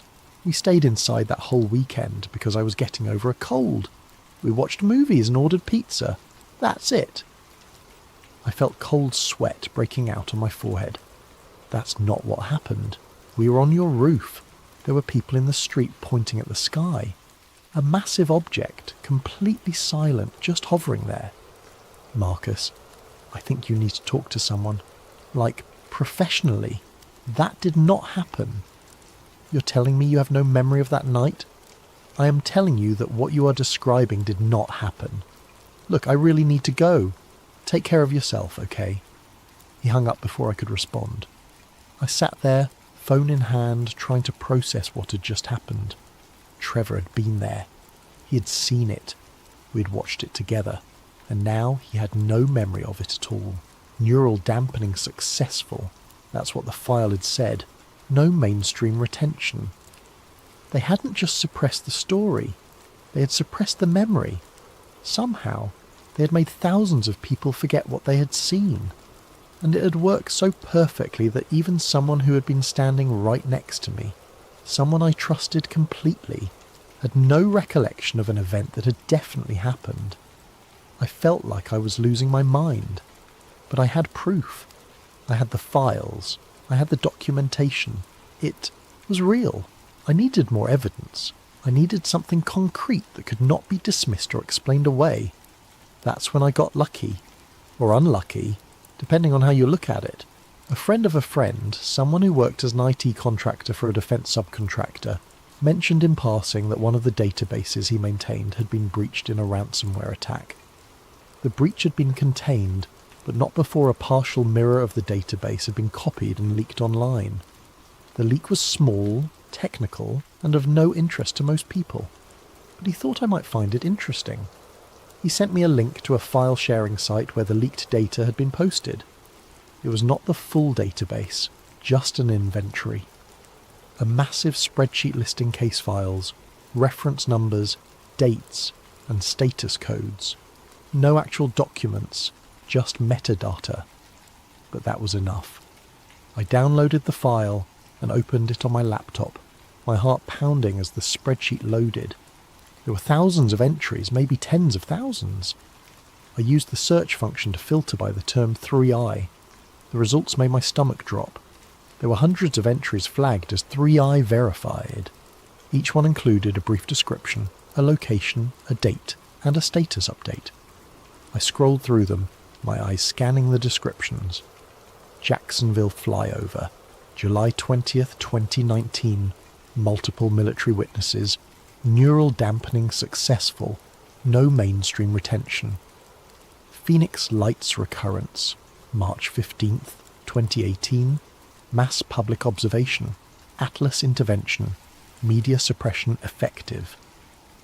Atlantic Ocean encounter, November 3rd, 2020. USS Kid crew interaction. 3i confirmed. Human presence acknowledged. Full debrief under Atlas protocols. I kept scrolling, my hands trembling, until I found an entry that stopped me cold. Los Angeles flyover, September 9th, 2016. Mass public observation. Neural dampening successful. No mainstream retention. There it was. Proof that I wasn't crazy. Proof that what I remembered had actually happened. But then I saw something else. Something that made my hands freeze on the keyboard. There was another entry dated just 2 weeks earlier. Helmand Province, Afghanistan, March 7th, 2017. FOB observation. Military personnel 3I confirmed. Witnesses debriefed. Incident report eliminated. Atlas referral complete. Ortiz and I. That was us. That was our sighting. And it was right there in the database. Documented, classified, and deliberately hidden. I kept scrolling, searching for anything else that might be relevant. And that's when I found the entry that changed everything. Arlington, Virginia, December 21st, 2021. Residential observation, single witness, 3I potential. Subject M. Webb. Monitoring initiated. I stared at the screen, reading and rereading the entry. December 21st. That was yesterday. They weren't just watching the sky. They were watching me. And according to this file, something had been observed in Arlington. Near my apartment. Something potentially classified as 3I. I hadn't seen anything. Not yesterday, not any day recently. But according to this file, something had been there. Something intelligent and aware. And it had been watching me. My hands were shaking so badly I could barely type. I searched my own name in the database. 3 more entries appeared. Subject M. Webb. FOIA request intercepted. 3I Atlas terminology detected. Monitoring escalated. Subject M. Webb. Contact with J. Ortiz confirmed. Both parties under observation. Atlas protocols engaged. Subject M. Webb. Database access detected. Immediate intervention required. Neural dampening candidate. The last entry was dated today. Time-stamped 2 hours ago. Neural dampening candidate. They were going to make me forget. Just like Trevor. Just like everyone in Los Angeles. Just like everyone who had ever seen something they weren't supposed to see. I copied the entire spreadsheet onto 3 different external hard drives and deleted it from my laptop. I cleared my browser history, wiped my cache, and restarted my computer. I was being paranoid, but paranoia felt justified now. I grabbed my notebook and started writing everything down by hand. Every detail, every date, every entry I had found. If they were going to erase my memory, I was going to leave myself a trail of breadcrumbs. Some way to find my way back to the truth. But even as I wrote, I couldn't shake the feeling that it was already too late. That whatever was coming, whatever they were planning to do to me, was already in motion. I thought about calling Jennifer, about warning her, telling her everything, asking her to help me document this before they took it away. But what would I even say? Hi, remember how you left me because I was obsessed with stories? Well, I found one that might actually get me killed or mind-wiped, and I need you to be my backup memory. She would think I had finally snapped. Maybe I had. That night I could not sleep. I kept thinking about that entry. Arlington, Virginia, residential observation, single witness. Something had been there, near my apartment watching me. Something intelligent and aware. And I had not even seen it. Or had I? I tried to remember the previous day, December 21st. I'd woken up late, worked on a freelance article about electric vehicles, ordered takeout for dinner. A completely normal, forgettable day. Except there had been a moment around dusk. I had been sitting at my desk when I felt an overwhelming urge to look out the window. Not just a casual glance, but a physical compulsion, like someone was calling my name. I'd stood up, walked to the window and looked outside. Nothing. Just the parking lot, the street, the row of buildings across the way. Everything normal. But I had stood there for several minutes staring, feeling like something was wrong, feeling like something was watching me, and then the feeling had passed, and I'd gone back to work and forgotten about it completely. Until now, what if something had been there? What if I had seen it, but somehow failed to consciously register it? Or what if I had seen it, and the neural dampening had already started, already begun erasing the memory before it could fully form?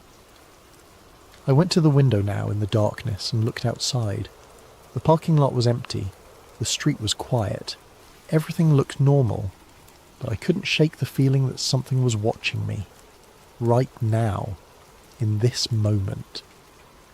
I closed the blinds and went back to my desk, my heart pounding. Act 4. The moment they realise they cannot unsee it. The first sign that something was wrong came 3 days later, on Christmas Eve. I was sitting in my living room working on a freelance article about renewable energy when I heard a faint scratching sound. It was soft, rhythmic, like fingernails on glass. I looked up and realised it was coming from my television. The TV was off, or at least it should have been. The screen was black, but there was a faint glow around the edges, and the scratching sound continued. As I stared at it, the screen flickered to life, displaying the manufacturer's boot logo. It stayed there for a moment, and then the screen went black again. I walked over and unplugged it from the wall. The screen stayed dark, but the scratching sound continued for another few seconds before finally stopping. I stood there, staring at the dead television, my heart pounding. TVs did not turn themselves on. They especially did not turn themselves on after being unplugged. I grabbed my phone to do a quick search about whether this was a known glitch, but before I could type anything, the screen went black. A second later, it displayed the Apple logo and began a factory reset sequence. I had not initiated a reset. I had not even unlocked the phone. I watched, helpless, as the phone wiped itself clean, erasing years of photos, messages, contacts, everything. When it finally finished, it displayed the setup screen as if it were brand new out of the box. I turned it off and set it on the table, my hands shaking. This was not a coincidence. This was not a glitch. I went to my laptop and tried to connect to my Wi-Fi network. It prompted me to re-enter the password, which was strange because I had been connected just minutes ago. When I entered the password, it rejected it. I tried again, thinking I'd mistyped. Rejected again. I checked my router and found that it had reset itself. But when I logged into the settings, I saw something that made my skin crawl. The network name had changed. It was no longer the default name I had set years ago. Instead, it now read, Federal Resilience Gateway, Node 7. I refreshed the page, thinking it had to be some kind of display error. But it stayed the same. My home network, my private internet connection, had been rerouted through something called a Federal Resilience Gateway. I unplugged the router and sat in the dark, trying to process what was happening. My TV had rebooted itself. My phone had wiped itself. My internet had been hijacked. These were not accidents. These were deliberate actions, coordinated and precise. Someone was inside my system. Someone was watching me. I grabbed a notebook and a pen, the old-fashioned kind that could not be hacked or monitored, and started writing everything down. Every detail, every date, every document I had found. If they were going to erase me digitally, I was going to make sure there was a paper trail. Around 2 a.m, my laptop chimed with an incoming email notification. I had not opened my email program. I had not even turned the laptop on.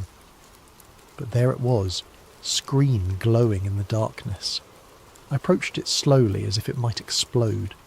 The email was already open, displaying a single message from an address I did not recognise. No subject line, no signature, just a single sentence. 3i is not a project, it is a handshake protocol. If you see it, it has already seen you. I stared at the screen, reading the message over and over, my mind racing. A handshake protocol, a two-way communication. It was not just the government watching these objects, the objects were watching back. And now, because I had dug too deep, because I had seen the name and spoken the words and pulled on the thread.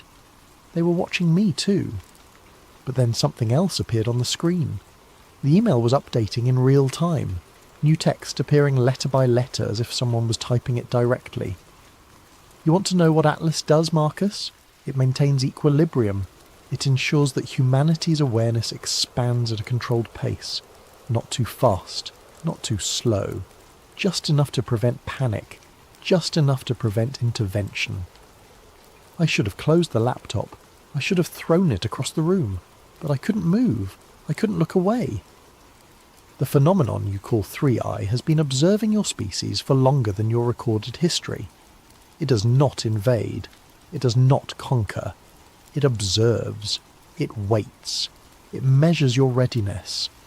And when individuals like you begin to notice, begin to pull on the threads, begin to ask the right questions, Atlas steps in, not to silence you, to prepare you. Prepare me for what? I found myself typing the question before I could stop myself. The response came immediately. For the realization that you are not ready, that your species is still too fragmented, too volatile, too afraid of the unknown to handle the truth. You want disclosure, Marcus. Disclosure would destroy you. It would shatter every power structure, every religious framework, every sense of humanity's place in the cosmos. Atlas exists to prevent that collapse, to manage the transition, to ensure that when the time comes, you will be ready. And what if I go public with what I know? You won't. Because part of you already understands. Part of you has always understood. This is not a cover-up, Marcus. This is a mercy. We could erase your memory right now. We have that capability, but we are not going to. Because you serve a purpose. You and people like you. The seekers, the truth-tellers, the ones who cannot let go. You push the boundaries of collective awareness. You force the conversation forward. And when enough people like you exist, when enough of humanity is asking the right questions, that is when the equilibrium shifts. That is when readiness is achieved. So you're saying I'm being used? We're all being used, Marcus. You by your need for truth, us by our mandate to observe, them by their nature to watch and wait. The only question that matters is whether you can live with the knowledge you now possess, whether you can carry this weight without breaking, whether you can continue to seek the truth knowing that the truth is not meant to set you free. It is meant to prepare you for a reality you cannot yet comprehend. The typing stopped, the screen went black, and then slowly my laptop powered down on its own. I sat there in the darkness, my mind reeling. Was that real? Had I just had a conversation with Atlas? Or had I imagined the whole thing? Was I losing my mind? I looked down at my hands and realised they were shaking. I realised I was crying and had no memory of when the tears had started. Jennifer's voice echoed in my head again. You're married to the story, Marcus. But what if the story didn't want me? What if the truth wasn't something I could possess, but something that possessed me? Act 5. The weight of knowing. The days after Christmas blurred together. I stopped sleeping properly. I stopped eating regular meals. I would sit at my kitchen table for hours, surrounded by printouts and handwritten notes, trying to make sense of what had happened. I tried to reach Ortiz again, but his number was disconnected. I tried to find him online, but his LinkedIn profile had been deleted, his social media account scrubbed. It was as if he had never existed. I thought about going to the media, about taking everything I had to a major news outlet. But every time I tried to organise the material, I realised how insane it all sounded. A stamp on classified documents, a vanished FOIA officer, an email conversation with an AI or entity claiming to be Atlas, a database entry about me being monitored. Without Trevor's corroboration of the Los Angeles event, without Ortiz to verify the Afghanistan sighting, without Rachel Klein to confirm the email she sent, I had nothing. Just the word of a disgraced journalist with a history of obsessive behaviour and a failed marriage. They had been right. I couldn't go public because no one would believe me. But I also couldn't stop. I spent every day searching for new information, new connections, new pieces of the puzzle, and slowly, carefully, I began to find them. There were others, hidden in the corners of the internet, posting under pseudonyms, sharing fragments of stories that matched my own. A former Air Force technician who claimed to have seen the 3CI designation on radar logs before they were classified. A retired CIA analyst who mentioned Atlas in a podcast interview before the episode was mysteriously pulled offline. A physicist who published a paper about mass memory suppression technology before recanting the entire thing and checking himself into a psychiatric facility. The pattern was clear. People found pieces of the truth, tried to share it, and then either disappeared, recanted, or were dismissed as mentally unstable. I was next. I knew that. The only question was which path I would take. One night in mid-January I was jolted awake by a sound outside my window. Not the scratching this time, something else. A low, resonant hum that seemed to vibrate through my entire body. I got up and went to the window, my heart pounding. I opened the blinds slowly, expecting to see nothing like always. But this time, there was something there. A light. Not in the sky, but right outside my building, hovering maybe 20 feet off the ground, perfectly still. It was not bright enough to illuminate the parking lot, but I could see it clearly. A sphere of pale blue light, about the size of a car, with a surface that seemed to ripple like water. I watched it for what felt like hours, but was probably only minutes. And as I watched, I felt something. A presence. An awareness. It was looking at me. Not with eyes, not with senses, but with something else. Something I had no words for. I was not afraid. I should have been terrified, but instead I felt a strange sense of calm, of recognition. As if this moment had always been inevitable. And then, without warning, the light vanished. Not gradually, not by flying away. It simply ceased to exist, like someone had flipped a switch. I stood at the window for a long time after that, waiting for it to return, but it did not. The next morning I checked my notebook. I had written about the light, described it in detail, recorded the time and date. But as I read my own words, they seemed strange to me, foreign, as if someone else had written them. I tried to remember the previous night. Had I really seen something, or had I dreamed it? I could not be sure anymore. That was when I understood what they were doing. They were not going to erase my memory completely. They were going to make me doubt it. They were going to blur the line between reality and imagination until I could no longer trust my own mind. And it was working. The last safe entry, offline and watched. That was 2 months ago. Since then, I have stopped using my phone except for the most basic functions. I have stopped using my laptop for anything other than work I do not care about. Write everything down by hand now, in notebooks I keep hidden in places I will not mention here. I do not know if this document will ever be read by anyone other than me. I do not know if sharing this story will make any difference. But I need to write it down, if only to prove to myself that it happened, that I am not losing my mind. Atlas is not watching the sky. It is watching the people who notice what is in the sky. There are others like me. I know this because I have found traces of them online, in deleted forum posts and archived blog entries that vanish as quickly as they appear. People who ask the wrong questions, people who see the stamp, people who speak the name. Some of them stop posting. Some of them recant, claiming they made it all up, that they were confused or mistaken. Some of them simply disappear.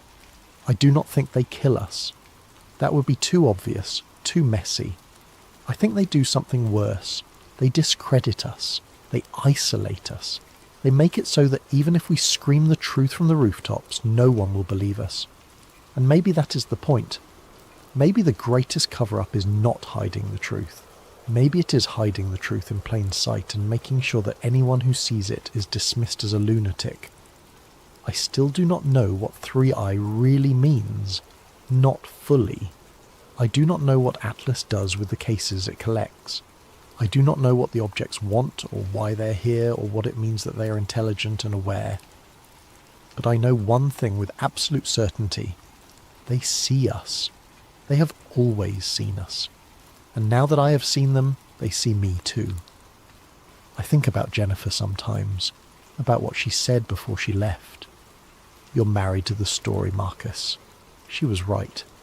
But what she did not understand, what I did not understand until now, is that some stories marry you back. Some truths, once you find them, never let you go. I am writing this in a coffee shop on the outskirts of Richmond, Virginia, using a public computer that I will never use again. I will print this out, store it somewhere safe, and hope that someday someone else will find it. Someone who is asking the same questions I asked. Someone who sees the same stamp I saw. If that person is you, I have only one piece of advice, and it is not what you think. Do not stop. Yes, it is dangerous. Yes, it will cost you. Yes, you might end up like me, isolated and paranoid and unable to tell the difference between reality and manipulation. But if you stop, if you walk away, if you let the fear win, then they have succeeded. Then the truth stays buried, and the equilibrium they talk about remains unchanged. We are the ones who push the boundaries of collective awareness. We are the ones who force the conversation forward. And maybe, just maybe, if enough of us keep digging, keep questioning, keep refusing to forget, we will reach that critical mass they talked about, that moment when humanity is finally ready. I do not know what happens after that. I do not know if disclosure will save us or destroy us, but I know that we deserve to find out. We deserve to know the truth about what is sharing this planet, this solar system, this universe with us. Even if that truth changes everything, the scratching has started again. I can hear it through the noise of the coffee shop, faint but persistent. It is coming from the computer screen in front of me. I need to finish this now. If you are reading this, know that it is real. All of it. The stamp, the files, the objects that think and watch and know. Atlas is not a myth. It is not a conspiracy theory. It is real. And it is still running, still sorting, still deciding which truths the public is allowed to know and which truths must be buried. And if you ever see that stamp, if you ever find a document marked 3I, you will have a choice to make. You can walk away, forget what you saw, live your life in comfortable ignorance, or you can do what I did. You can pull on the thread and see where it leads. But know this, the thread pulls back. I am logging off now. I'm going to print this, walk out of this coffee shop, and disappear for a while. Maybe I will resurface in a few months. Maybe I will not. But if I do not, if I vanish the way Rachel Klein vanished, if my name gets scrubbed from every system and every record, then let this document be proof that I was here, that I saw the truth, and that I tried to share it. My name is Marcus Webb. I was an investigative journalist. I found something I was never meant to find. I saw something I was never meant to see. And now it has found me. The last thing I want to say is this. I do not regret it. Despite everything, despite the fear and the paranoia and the isolation, I do not regret digging. Because for the first time in years, I feel like I am doing what I was meant to do. I am uncovering the truth. I am asking the questions that need to be asked. Jennifer was right. I am married to the story. But maybe that is not a flaw. Maybe that is exactly what the world needs. People who cannot let go. People who keep digging even when they are told to stop. People who see the truth and refuse to look away. We are the seekers, the truth tellers, the ones who push the boundaries. And maybe, just maybe, we are the ones who will change everything.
What if everything you thought you knew about those mysterious men in black suits was just the beginning?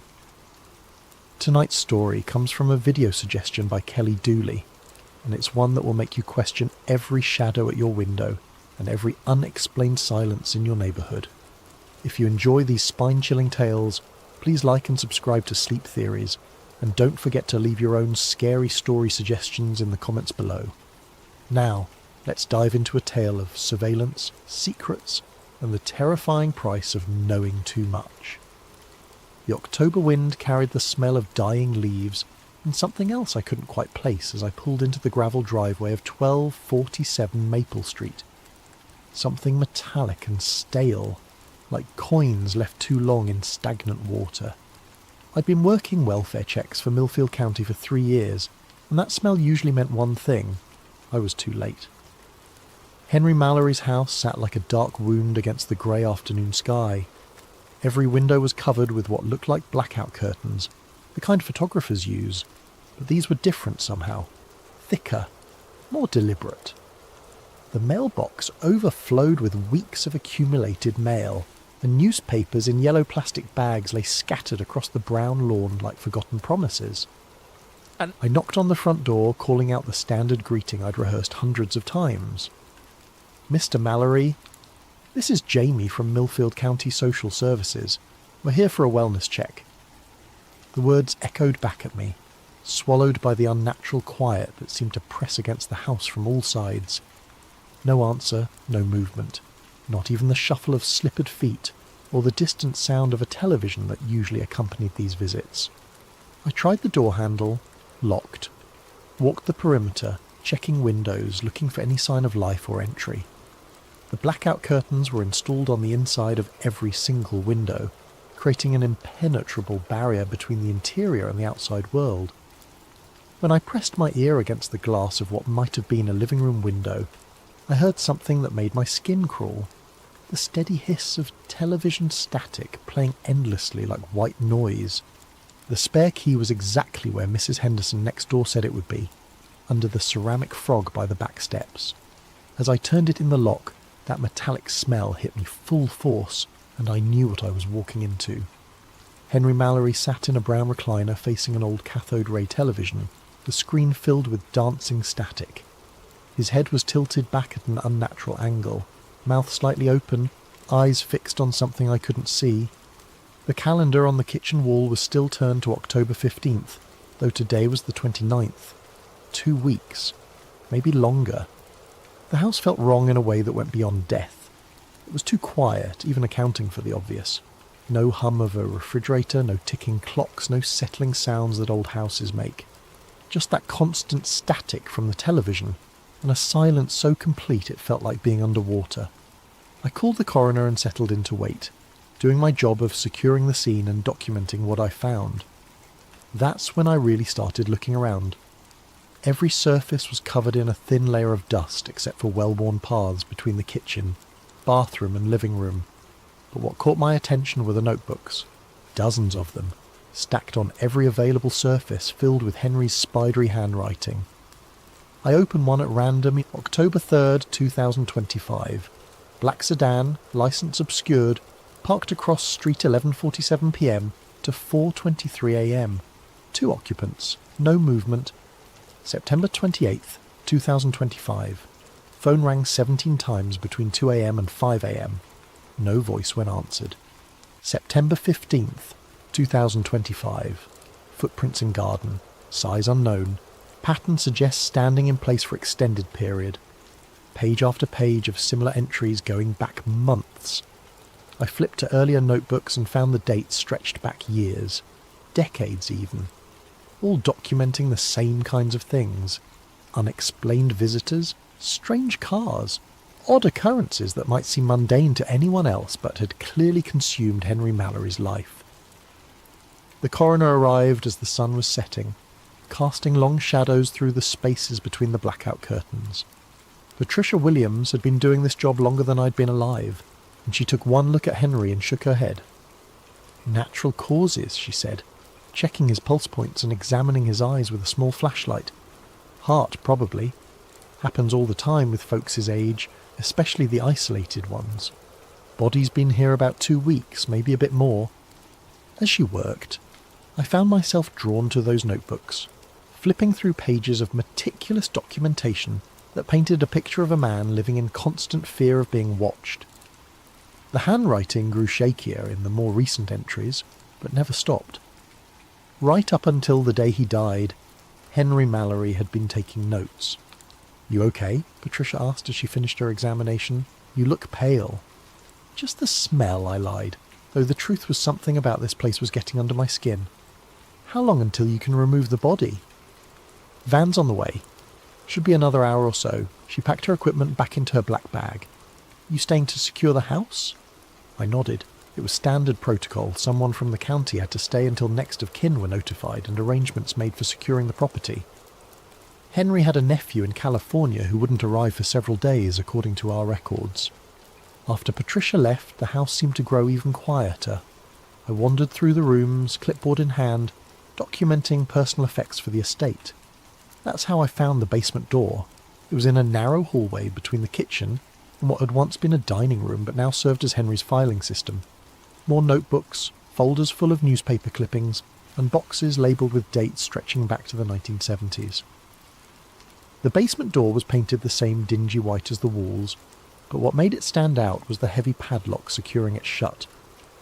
I tried the handle anyway, locked tight. The padlock was new, industrial grade, not something you'd pick up at a hardware store. Someone had wanted to keep that door very securely closed, or keep something very securely contained. I made a note on my report. Basement access secured with padlock. Key location unknown. Will require locksmith for estate inventory.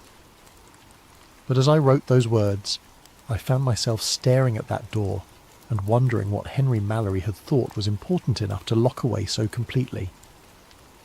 The van arrived to collect Henry's body just as full darkness fell. I helped load him up, signed the necessary paperwork, and watched the taillights disappear down Maple Street. Then I was alone in the house with nothing but static from the television and the growing certainty that I was missing something important. Before I left, I turned off the television. The silence that followed was so complete, it felt like a physical presence. I stood there for a moment, listening to nothing, then flicked the switch back on. The static resumed, filling the void. Some silences I was learning were worse than noise. I couldn't stop thinking about that padlocked door. 3 days after we'd removed Henry's body, I was back at 1247 Maple Street with a locksmith named Pete, who charged the county $50 to cut through security hardware. The nephew in California had given permission over the phone for a complete inventory of the property, and I was determined to be thorough. "Heavy-duty stuff," Pete muttered as he examined the padlock. Guy really didn't want anyone getting in there. The lock gave way with a sharp crack, and the basement door swung open to reveal wooden stairs descending into darkness. I fumbled for a light switch and found one just inside the doorframe. A single bare bulb illuminated a stairway that looked like it hadn't been disturbed in years. "You want me to stick around?" Pete asked, peering down into the basement. "No, I've got it from here. Thanks." After he left, I stood at the top of those stairs for a long time, flashlight in hand even though the overhead light was working. Something about descending into Henry Mallory's locked basement felt like crossing a line I couldn't uncross. The stairs creaked under my weight, but they held. The basement was larger than I'd expected, running the full length of the house with a low ceiling and concrete walls that had been painted white decades ago. Now they were stained with moisture and age, creating abstract patterns in the dim light. But what took my breath away were the shelves. They lined every wall, floor to ceiling, packed with VHS tapes in neat rows like a video store from the 1980s.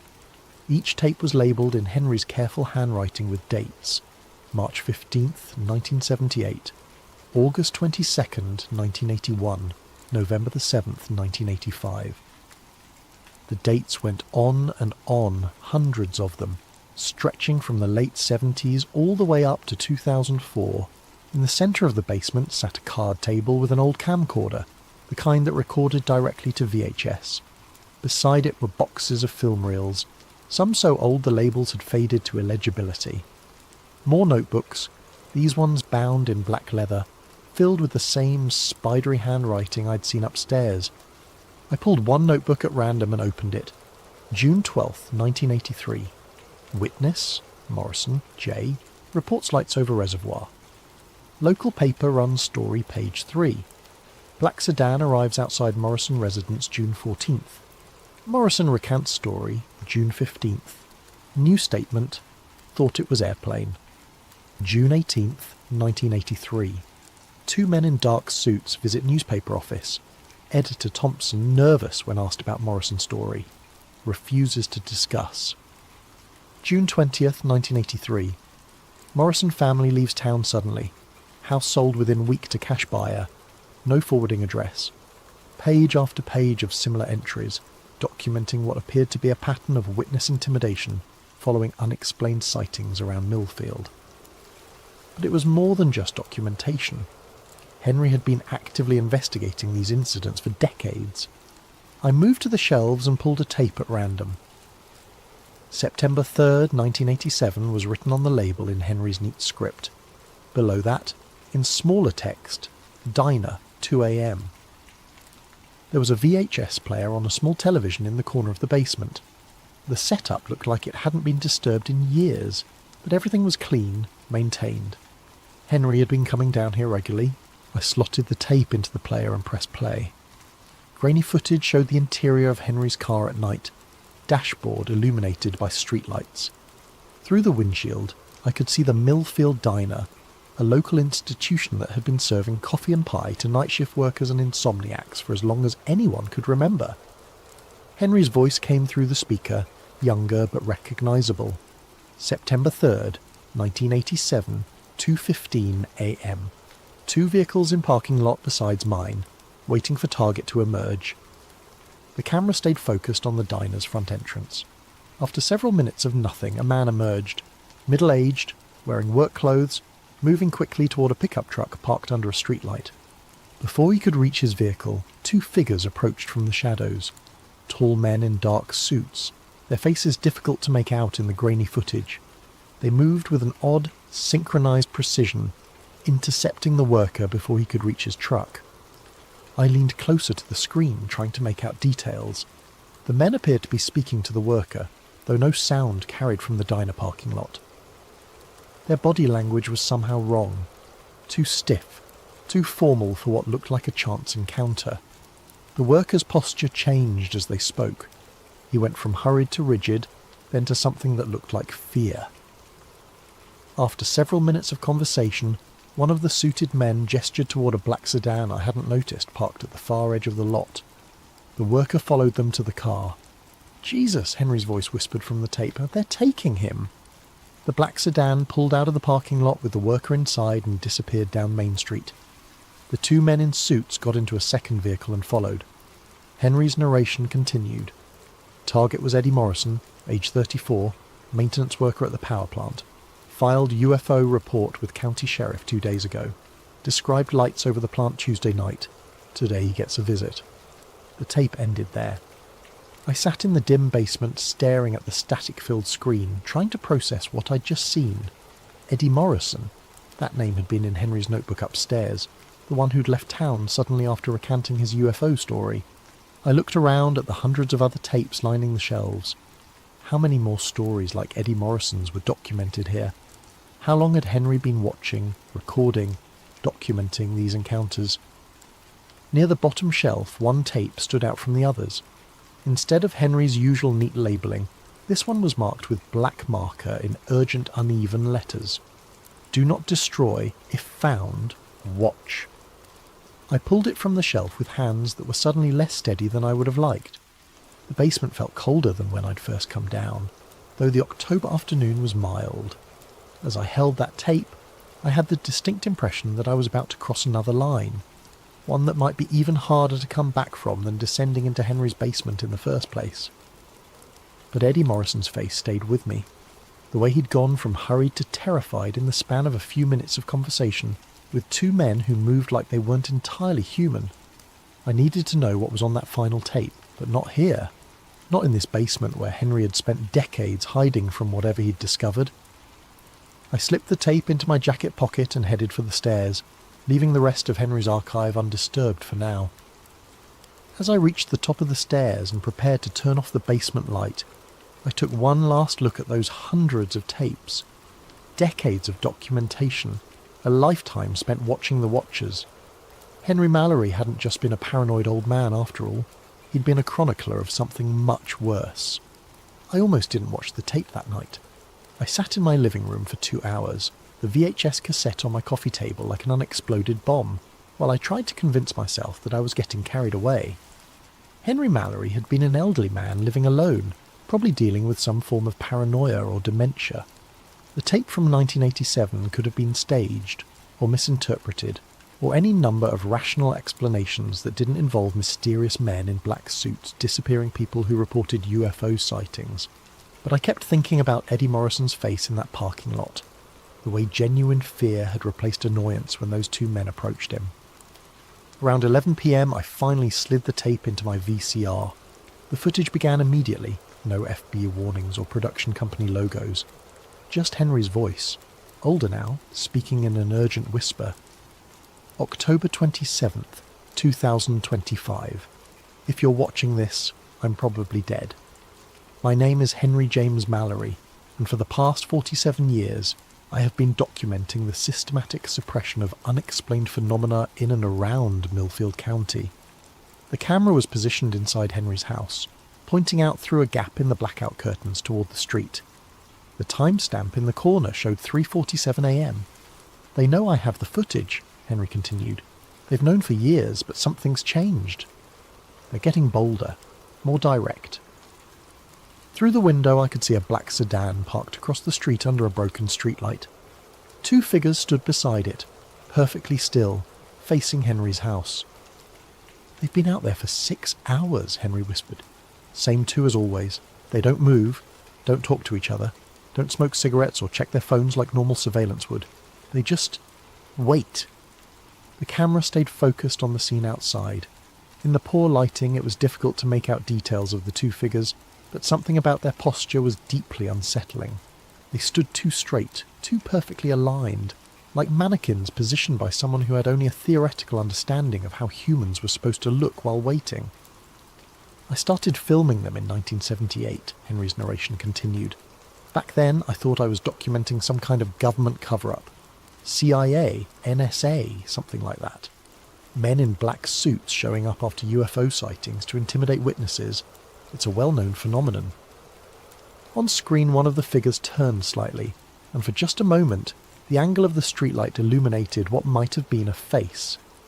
Pale, angular features that looked somehow wrong, though I couldn't pinpoint exactly why. But government agents would change shifts. They'd have backup. They'd show signs of fatigue or boredom during long surveillances. These things, they never change. I've filmed the same 2 figures for 47 years and they haven't aged a day. The timestamp jumped forward, 4:23 a.m. The figures hadn't moved. I made mistakes early on, Henry continued. Got too close to witnesses, asked too many questions. That's when they started watching me instead of just cleaning up after sightings. Been living like this for decades now, documenting everything, hoping someone would eventually find the evidence. Another time jump, 5:15 a.m. The figures were gone, but the black sedan remained. The car will stay until sunrise, Henry said, as if reading my thoughts. Then it'll drive away. No engine noise, never any engine noise. And tonight will be just like the last 15,000 nights, except... There was a long pause in the narration. When Henry spoke again, his voice had changed, more tired, resigned. Except I think they're done waiting. I found something 2 days ago, something that explains what they are and why they're here. I hid it in the usual place, but I don't think that's going to matter anymore. The camera shifted slightly, and I caught a glimpse of Henry's reflection in the window glass. He looked exactly as I'd found him in that recliner. Elderly, frail, wearing the same clothes he'd died in. If you're watching this tape, do not try to find the other footage. Do not ask questions about what happened to the witnesses. Do not go looking for explanations. His voice carried a weight of desperate sincerity. Just walk away. Some knowledge isn't worth having. The tape went to static. I rewound it and watched again, paying closer attention to details I'd missed the first time. The timestamp showed this had been recorded just 2 days before I'd found Henry's body, which meant he'd made this final recording knowing he was about to die. But knowing how? Natural causes, the coroner had said. Heart failure brought on by stress and age. Nothing suspicious about it. On the third viewing, I started taking notes. The license plate on the sedan was obscured, just like in Henry's notebooks. The two figures never made any gestures or movements that looked definitively human. And there was something about the way they stood that reminded me of how store mannequins were positioned. Anatomically correct, but lacking the subtle, unconscious shifts that living people made even when trying to stand perfectly still. I paused the tape when the streetlight briefly illuminated one of the faces and tried to make out features. Pale skin, sharp cheekbones, dark hair. Nothing that would seem unusual in normal circumstances, but in this context everything about them felt wrong. The rational part of my mind kept insisting that this was all explainable. Hidden camera footage from a paranoid elderly man, possibly staged, definitely biased by his preconceived notions about government conspiracies and UFO cover-ups. But another part of my mind, a part I usually tried to ignore, kept thinking about how quiet Henry's house had been. How the silence had felt oppressive, unnatural. How those blackout curtains had been installed with the kind of meticulous care that came from genuine long-term fear. I ejected the tape and sat in my living room until dawn, staring out my own windows at the empty street. No black sedans, no figures standing under streetlights. But for the first time in 3 years of living in this house, I found myself getting up every few minutes to check the locks. I went back to Henry's house the next morning with a box of blank VHS tapes and a portable television. If I was going to understand what had happened to him, I needed to see more of his documentation. The nephew in California had given the county permission to dispose of the contents as we saw fit, which meant I had legal access to everything in that basement archive. What I found was a systematic documentation of 47 years of witness intimidation that followed the same pattern with disturbing consistency. The earliest tapes, dating back to 1978, were filmed with equipment that produced grainy, unstable footage. But even in those early recordings, the same two figures appeared. Always the same black sedan. Always the same methodical approach to witnesses who had reported unexplained phenomena. July 14th, 1979 showed a farming family outside their house being questioned by the suited figures after reporting strange lights over their property. The farmers had initially seemed defiant, but their body language changed as the conversation progressed. By the end of the encounter, they were nodding eagerly, agreeing to something I couldn't hear. March 22nd, 1981 captured footage of the same two figures entering the Millfield Gazette office after the newspaper ran a story about multiple UFO sightings over the reservoir. The editor, who Henry identified in his narration as Thompson, R, 15 years experience known for integrity, emerged from the meeting looking pale and shaken. November the 8th, 1983, documented the figures visiting a local auto mechanic who'd reported seeing a disc-shaped object hovering over the interstate. The mechanic's initial statement to police had been detailed and confident. After the visit, he claimed he'd been mistaken, probably saw a helicopter. Tape after tape showed the same story. Witnesses reported something unexplained. The story appeared in local media or police reports. The two figures appeared. The witnesses recanted their stories and often left town shortly afterward. But what made my blood run cold was the consistency of the figures themselves. In 1978, they looked exactly the same as in Henry's final tape from 2025. Same height, same build, same angular features when the camera caught them in the right light. 47 years, and they hadn't aged a day. I started cross-referencing Henry's notebooks with the video footage, building a timeline of incidents. The pattern was so consistent it felt almost mechanical. Day 1. Unusual sighting reported day 2 to 3. Story appears in local media or official reports. Day 4 to 5. Black sedan appears in vicinity day 6. Direct contact with witnesses. Day 7. Witness recounts story day 8 to 14. Witness often relocates permanently. but the most disturbing tape was dated September 15th, 1996. This one was different from the others. Instead of filming from his car or house, Henry had positioned the camera in what looked like dense woods.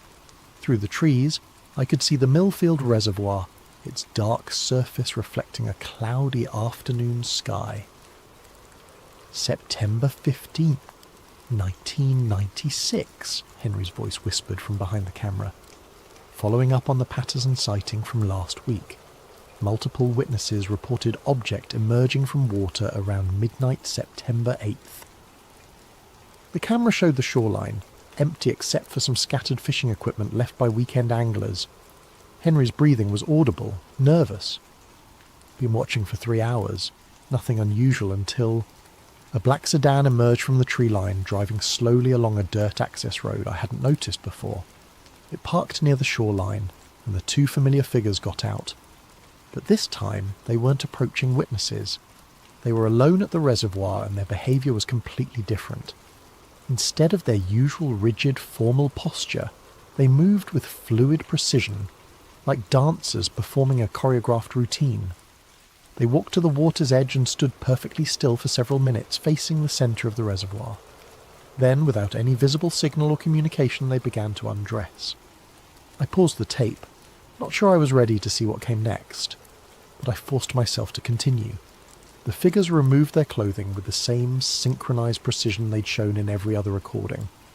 Underneath their suits, their bodies were pale, almost luminescent in the afternoon light. Too thin, with limbs that seemed slightly too long for their torsos. They walked into the water without hesitation, continuing until they were completely submerged. The reservoir surface showed no ripples, no disturbance of any kind. Henry's camera remained fixed on the water for the next 20 minutes of tape. Nothing happened. No bubbles, no movement, nothing to suggest that two people had just walked into the depths of a 40-foot deep reservoir. Then, at the 23-minute mark, they emerged. But they didn't surface like drowning victims or swimmers coming up for air. They simply appeared at the water's edge, as if they had materialised there. Completely dry. They dressed with the same mechanical precision and returned to their vehicle. As the black sedan drove away, Henry's whispered narration resumed. "I don't think they're human." The tape ended there. I sat in Henry's basement for a long time after that, staring at the static-filled screen and trying to process what I'd just seen. Every rational explanation I could think of fell apart under scrutiny. Special effects didn't exist in 1996 that could create that kind of footage, especially not for an amateur filmmaker using a home video camera. I looked around at the hundreds of remaining tapes and realised I'd barely scratched the surface of Henry's documentation. How much more evidence was stored in this basement? How many more incidents had he recorded over nearly 5 decades? But more importantly, if these figures weren't human, what were they? And why had they been systematically suppressing reports of unexplained phenomena in Millfield County for almost 50 years? I selected 3 more tapes at random and settled in to continue watching. Outside, afternoon was fading into evening, but I barely noticed. I was beginning to understand why Henry had covered all his windows with blackout curtains. Some things were better observed from the shadows. The next tape, dated April 7th, 2001, showed the 2 figures visiting an elderly woman at her farmhouse outside town. She had reported seeing lights in formation, moving across her property for 3 consecutive nights. The footage was clearer than the earlier recordings. Henry had upgraded his equipment by then. I watched the figures approach the woman's front door with their characteristic synchronised movement. She answered their knock, spoke with them for approximately 15 minutes, then nodded several times before closing the door. 3 days later, according to Henry's notes, she died of a heart attack. Natural causes, the coroner had ruled. No signs of violence or foul play. But watching the tape, I noticed something chilling about the encounter. During the entire 15-minute conversation, the woman never looked directly at either of the figures. Her eyes remained fixed on a point somewhere between them, as if she was physically unable to make direct eye contact. The 4th tape was even more disturbing. December 23rd, 2003 showed the interior of what I recognised as the Millfield Diner. the same location where Eddie Morrison had been approached 16 years earlier. But this time, the camera was positioned inside the restaurant, apparently hidden among the decorations or equipment. The timestamp showed 11:47 p.m. The diner was nearly empty. Just a waitress behind the counter, a cook visible through the kitchen window, and one customer seated at a booth near the back. The customer was a young man, maybe early 20s, wearing a Millfield Community College sweatshirt. He was working on what looked like homework while eating a piece of pie. At 11:52, the two figures entered the diner. They moved to the young man's booth and slid into the seat across from him. Unlike their usual approach to witnesses in parking lots or outside homes, this encounter was happening in public, in front of witnesses. But the waitress and cook continued their work as if nothing unusual was happening. They didn't even glance in the direction of the booth where three people were now engaged in what appeared to be an intense conversation. The young man's body language progressed through the same stages I'd seen in other encounters. Initial confusion, growing alarm, then fearful compliance. After approximately 10 minutes, he gathered his books and left the diner with the two figures. The waitress and cook never looked up. It was as if the encounter had been completely invisible to everyone except the target and whoever was operating Henry's hidden camera. I rewound the tape and watched it again, focusing on the background. The waitress moved through her routine, wiping down counters, refilling coffee, checking orders, but her movements had a mechanical quality that reminded me of the figures themselves. The cook was equally robotic, flipping burgers and cleaning the grill with precise, repetitive motions. Neither of them had blinked during the entire encounter. The fifth and final tape I watched that day was dated August 14th, 2004, the most recent in Henry's collection, before the long gap leading up to his final recording in 2025. This one showed Henry himself. The camera was positioned to show a mirror, reflecting Henry as he sat at his kitchen table in the middle of the night. He looked younger than when I'd found his body, but already showed signs of the stress that would consume the final decades of his life. August 14th, 2004, he said to his reflection, "I think I understand now what they are and why they're here." He held up a manila folder thick with documents and photographs. It took me 26 years to piece it together, but I finally have enough evidence to prove what's been happening in Millfield County. These aren't government agents. They aren't human at all. Henry opened the folder and spread its contents across the table. Even in the mirror's reflection, I could see newspaper clippings, photographs, and what looked like official documents. They're some kind of watchers. Guardians, maybe. Their job is to maintain the cover-up, to make sure that certain kinds of information never become public knowledge. They've been doing it for decades. Maybe longer. He picked up one of the photographs and held it toward the mirror. It showed the reservoir, but from an angle I didn't recognise. The water was different, clearer, with something visible beneath the surface. The reservoir isn't natural, Henry continued. It was built in 1962 over an existing site. Government records show geological anomalies in the area dating back to the 1940s. Military interest in the region, classified research projects. He set down the photograph and picked up what looked like a government document with heavy black redactions. "I think they're guarding something that was discovered here decades ago, something the public can't be allowed to know about. And these two entities, they're part of whatever was found." Henry's reflection looked directly into the camera and I saw genuine terror in his eyes. "I'm going to hide this evidence tomorrow. If something happens to me, if they finally decide I know too much, maybe someone will eventually piece together the truth." The tape ended with Henry beginning to repack the folder. I sat in the basement until well after dark, surrounded by decades of documentation that painted a picture so far outside normal reality that I could barely process it. But the evidence was overwhelming, consistent, methodical. Whatever Henry Mallory had discovered, he'd spent the rest of his life documenting it, with the dedication of a true believer and the precision of a trained investigator. And now, 21 years later, someone had found his final message. As I packed up the tapes I'd watched and prepared to leave the basement, I noticed something I'd missed earlier. One section of shelving was completely empty, a gap where perhaps a dozen tapes should have been stored. According to the labels on either side of the empty space, the missing tapes covered the period from 2005 to 2025. 20 years of documentation gone. But gone where and when? I had a terrible suspicion that I already knew the answer.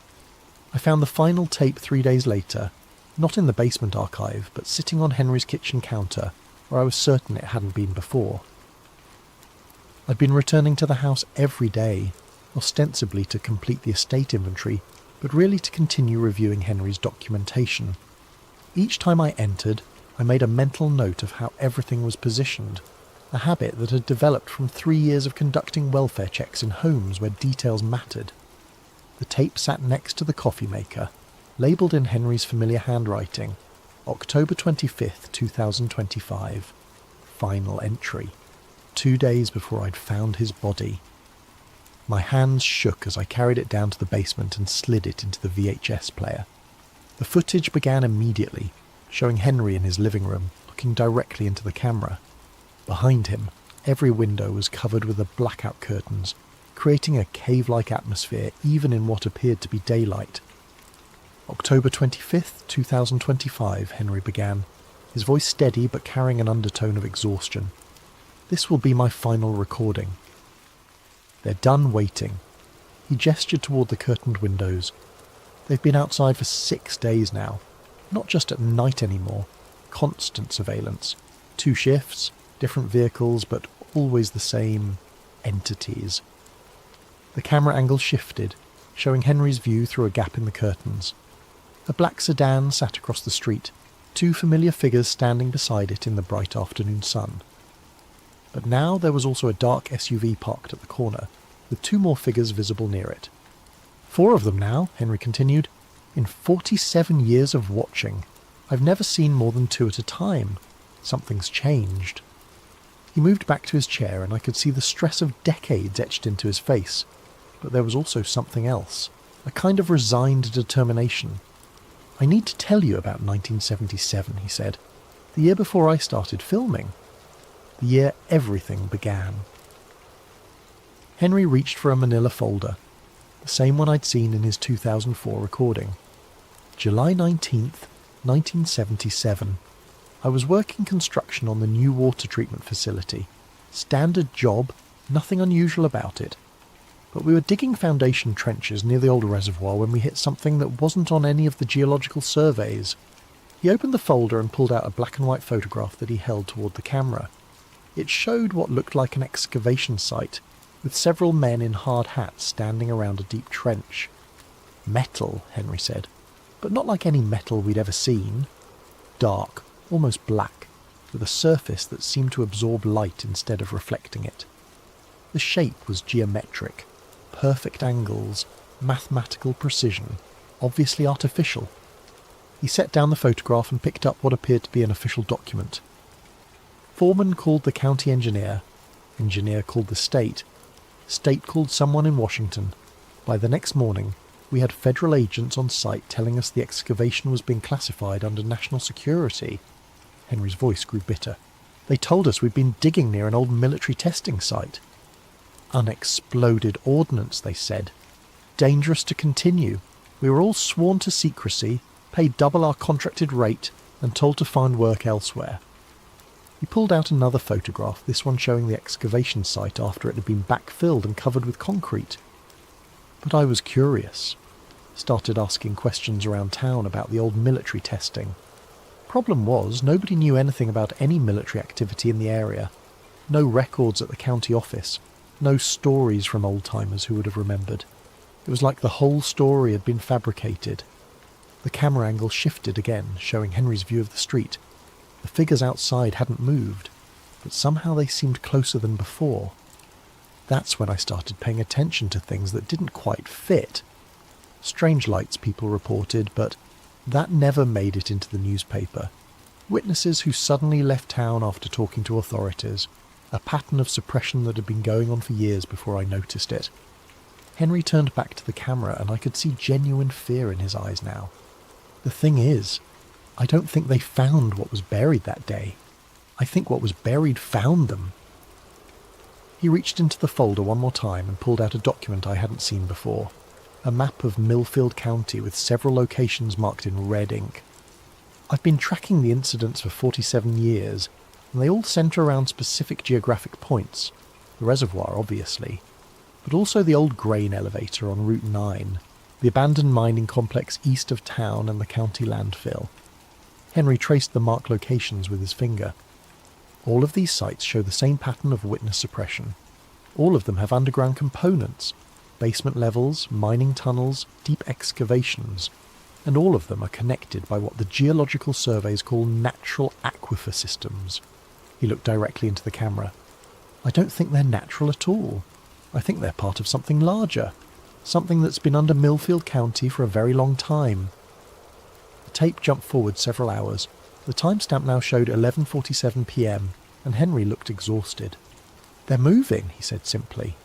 Through the gap in the curtains, I could see both vehicles had repositioned themselves. The black sedan was now directly in front of Henry's house, while the SUV had moved to the back alley. The four figures had formed a perimeter around the property. "I found something yesterday," Henry continued, "in the basement of the old grain elevator. Been exploring these sites for years, but this was different. There's a chamber down there, filled with the same black metal we found in 1977. He held up a small object, roughly cylindrical, about the size of a flashlight, made of the same light-absorbing material he'd described. But this was sitting on a table in the centre of the chamber, like someone left it there for me to find. Henry turned the object in his hands, and I could see symbols etched into its surface, geometric patterns that seemed to shift and move in the camera's light. When I touched it, I saw things, understood things. This isn't just about covering up UFO sightings or maintaining some government secret. This is about keeping something contained, something that's been trying to communicate with the surface world for decades. The object began to emit a faint glow, barely visible in the dim lighting of Henry's living room. The entities outside, they're not aliens or government agents, they're guardians. Part of a containment system that's been in place since whatever's down there was first discovered. And the people who report sightings, who get too close to the truth, they're not just being silenced." Henry's voice dropped to a whisper. "They're being recruited." The glow from the object intensified, and Henry set it carefully on the table beside his chair. "I understand now why the witnesses leave town, where they go, what they become. The sightings aren't random events. They're calls for help. Communications from something that's been trapped underground for God knows how long." Outside, the four figures had begun moving toward the house. "And now it's my turn," Henry said, standing up from his chair. "I've learned too much, documented too much. But maybe that was always the plan. Maybe someone was supposed to find the evidence eventually." The camera remained fixed on Henry as he moved toward his front door. Through the curtained windows, I could see flashlight beams moving across the walls. "If you're watching this, you have a choice," Henry said, his hand on the doorknob. "You can try to expose what I've discovered. Publish the tapes, contact the media, get the truth out there. But they'll find you, just like they found me." The flashlight beams were getting brighter, and I could hear the sound of footsteps on Henry's front porch. Or you can do what I should have done 47 years ago. Walk away, forget what you've seen. Let the containment system do its job. Henry opened the door. The tape went to static. I sat in the basement for a long time after the recording ended, staring at the dead screen and trying to process what I'd just witnessed. According to the timestamp, this footage had been recorded less than 48 hours before I'd found Henry's body in his living room. But the coroner had ruled it natural causes, heart failure, no signs of violence or struggle. I rewound the tape and watched the final moments again, looking for details I'd missed. When Henry opened the door, there was a brief glimpse of the figures outside, tall, pale, wearing their characteristic dark suits. But in that instant before the tape cut to static, I caught something I hadn't noticed before. They weren't alone. Behind them, barely visible in the darkness, stood other figures, dozens of them, forming a crowd that stretched beyond the range of the camera. Men and women of various ages, all wearing the same dark clothing, all standing with the same rigid posture I'd seen in Henry's surveillance footage. Eddie Morrison was among them. I was certain of it, even though the footage was too brief and dark to make out specific faces. The same build, the same work clothes I'd seen in the 1987 diner footage. How many witnesses had been recruited over the decades? How many missing persons cases could be explained by whatever process Henry had discovered? And now they had come for him.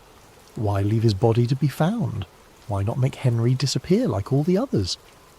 The answer came to me as I ejected the tape and looked around at Henry's massive archive. They wanted someone to find the evidence. 47 years of documentation, carefully preserved and organised, waiting for the right person to discover it. Someone like me.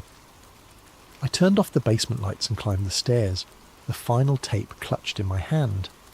At the top I paused and looked back down into the darkness. Henry had spent nearly half a century documenting a containment system designed to suppress knowledge of something buried beneath Millfield County. Something that communicated through unexplained phenomena trying to reach the surface world, and now I had become part of that system. The question was, what was I going to do about it? I started asking questions the next day, against every instinct screaming at me to walk away, to forget everything I'd seen in Henry's basement. I began reaching out to people who might have known him. I told myself I was just being thorough, completing the welfare check investigation properly. The truth was, I couldn't stop thinking about that crowd of figures standing behind the two guardians at Henry's door. All those missing witnesses recruited into whatever system had been containing the thing beneath Millfield County. My first stop was Mrs. Henderson, the neighbour who had provided Henry's spare key location. She was in her 70s, a retired schoolteacher who had lived on Maple Street for most of her adult life. "Poor Henry," she said, serving me coffee in her immaculate kitchen. "Always seemed like such a troubled man. Paranoid, you know. Always peeking through those awful curtains, writing in those notebooks. Did he ever talk to you about what he was documenting?" Mrs. Henderson pursed her lips. "Oh, he tried to, especially in the early years, going on about government conspiracies and mysterious visitors. I told him he was watching too much television." "What kind of mysterious visitors?" "Men in suits," he claimed. Said they were watching him, intimidating people who reported strange things. Nonsense, of course. This is Millfield County. Nothing mysterious ever happens here. But as she spoke, I noticed her hands trembling slightly as she poured the coffee. And when I asked if she'd ever seen any unusual activity around Henry's house, her answer came too quickly. "Nothing at all. Very quiet neighbourhood. I mind my own business." I left her house with the distinct impression that Mrs. Henderson knew more than she was willing to admit, but whether that was from fear or something else I couldn't tell. My next stop was the Millfield Gazette, where I hoped to find archives of the UFO reports Henry had referenced in his documentation. The current editor, a young woman named Lisa Parker, was helpful but puzzled. "We don't really cover that kind of story anymore," she said, scrolling through digital archives on her computer. "Liability issues, you know. People make wild claims, we print them, then they sue us when nothing comes of it. What about historical reports? Say from the 1980s or 1990s. Lisa frowned at her screen.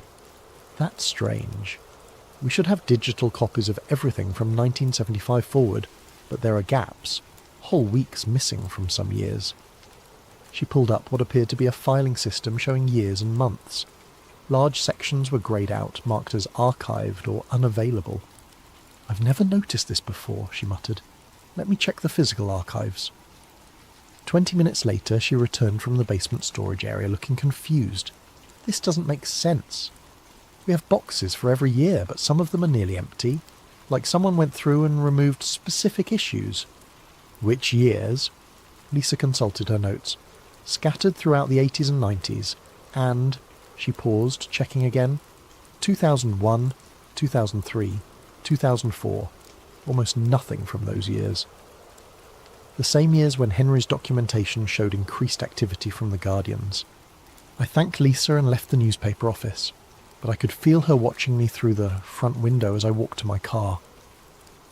In the reflection of the glass, I caught a glimpse of someone else watching from across the street. A tall figure in a dark suit standing perfectly still beside a black sedan. My heart rate spiked, but when I turned for a direct look, the street was empty. That afternoon, I drove to the Millfield Diner and spoke with the evening manager, an older man named Carl who had worked there for over 20 years. I asked about Eddie Morrison, the maintenance worker from Henry's 1987 footage. Eddie Morrison, Carl repeated, scratching his head. Name sounds familiar, but I can't place him. You sure he worked around here? He was a regular customer, apparently. Used to come in late at night. Carl's expression changed slightly. Oh, you mean late shift, Eddie? Yeah, I remember him now. Quiet guy, kept to himself, stopped coming around suddenly. Must have been the late 80s or early 90s. Do you know what happened to him? Moved away, I think. People do that sometimes. Get tired of small-town life, head for the city. But Carl avoided eye contact as he spoke, and his voice carried the same forced casualness I'd heard from Mrs. Henderson. I ordered coffee and sat in the same booth where I'd seen Eddie Morrison confronted by the Guardians. The diner felt normal. Typical small-town restaurant with checkered floors and outdated decor. But I found myself studying the other customers, looking for signs of the mechanical behaviour I'd seen in Henry's footage. Nothing seemed unusual until I got up to leave. As I paid my bill, I noticed Carl watching me with an intensity that seemed out of proportion to a simple customer interaction. When our eyes met, he looked away quickly, but not before I caught something in his expression that looked like recognition, like he knew exactly why I was asking questions about Eddie Morrison. I drove home as the sun was setting, checking my rearview mirror constantly for black sedans. The streets of Millfield seemed normal. Light traffic, people heading home from work, kids playing in front yards. But I couldn't shake the feeling that I was being watched. That feeling intensified when I pulled into my driveway. Sitting on my front porch was a manila envelope with my name written on it in block letters.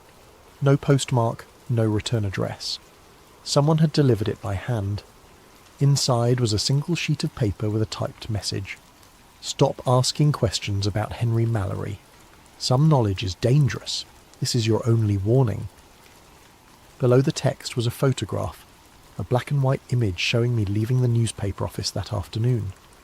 In the background, barely visible in the shadow of a building, stood two tall figures in dark suits. I went inside and deadbolted the door, then checked every window to make sure they were locked. The rational part of my mind insisted that this was just someone playing an elaborate prank, perhaps inspired by Henry's well-known paranoia.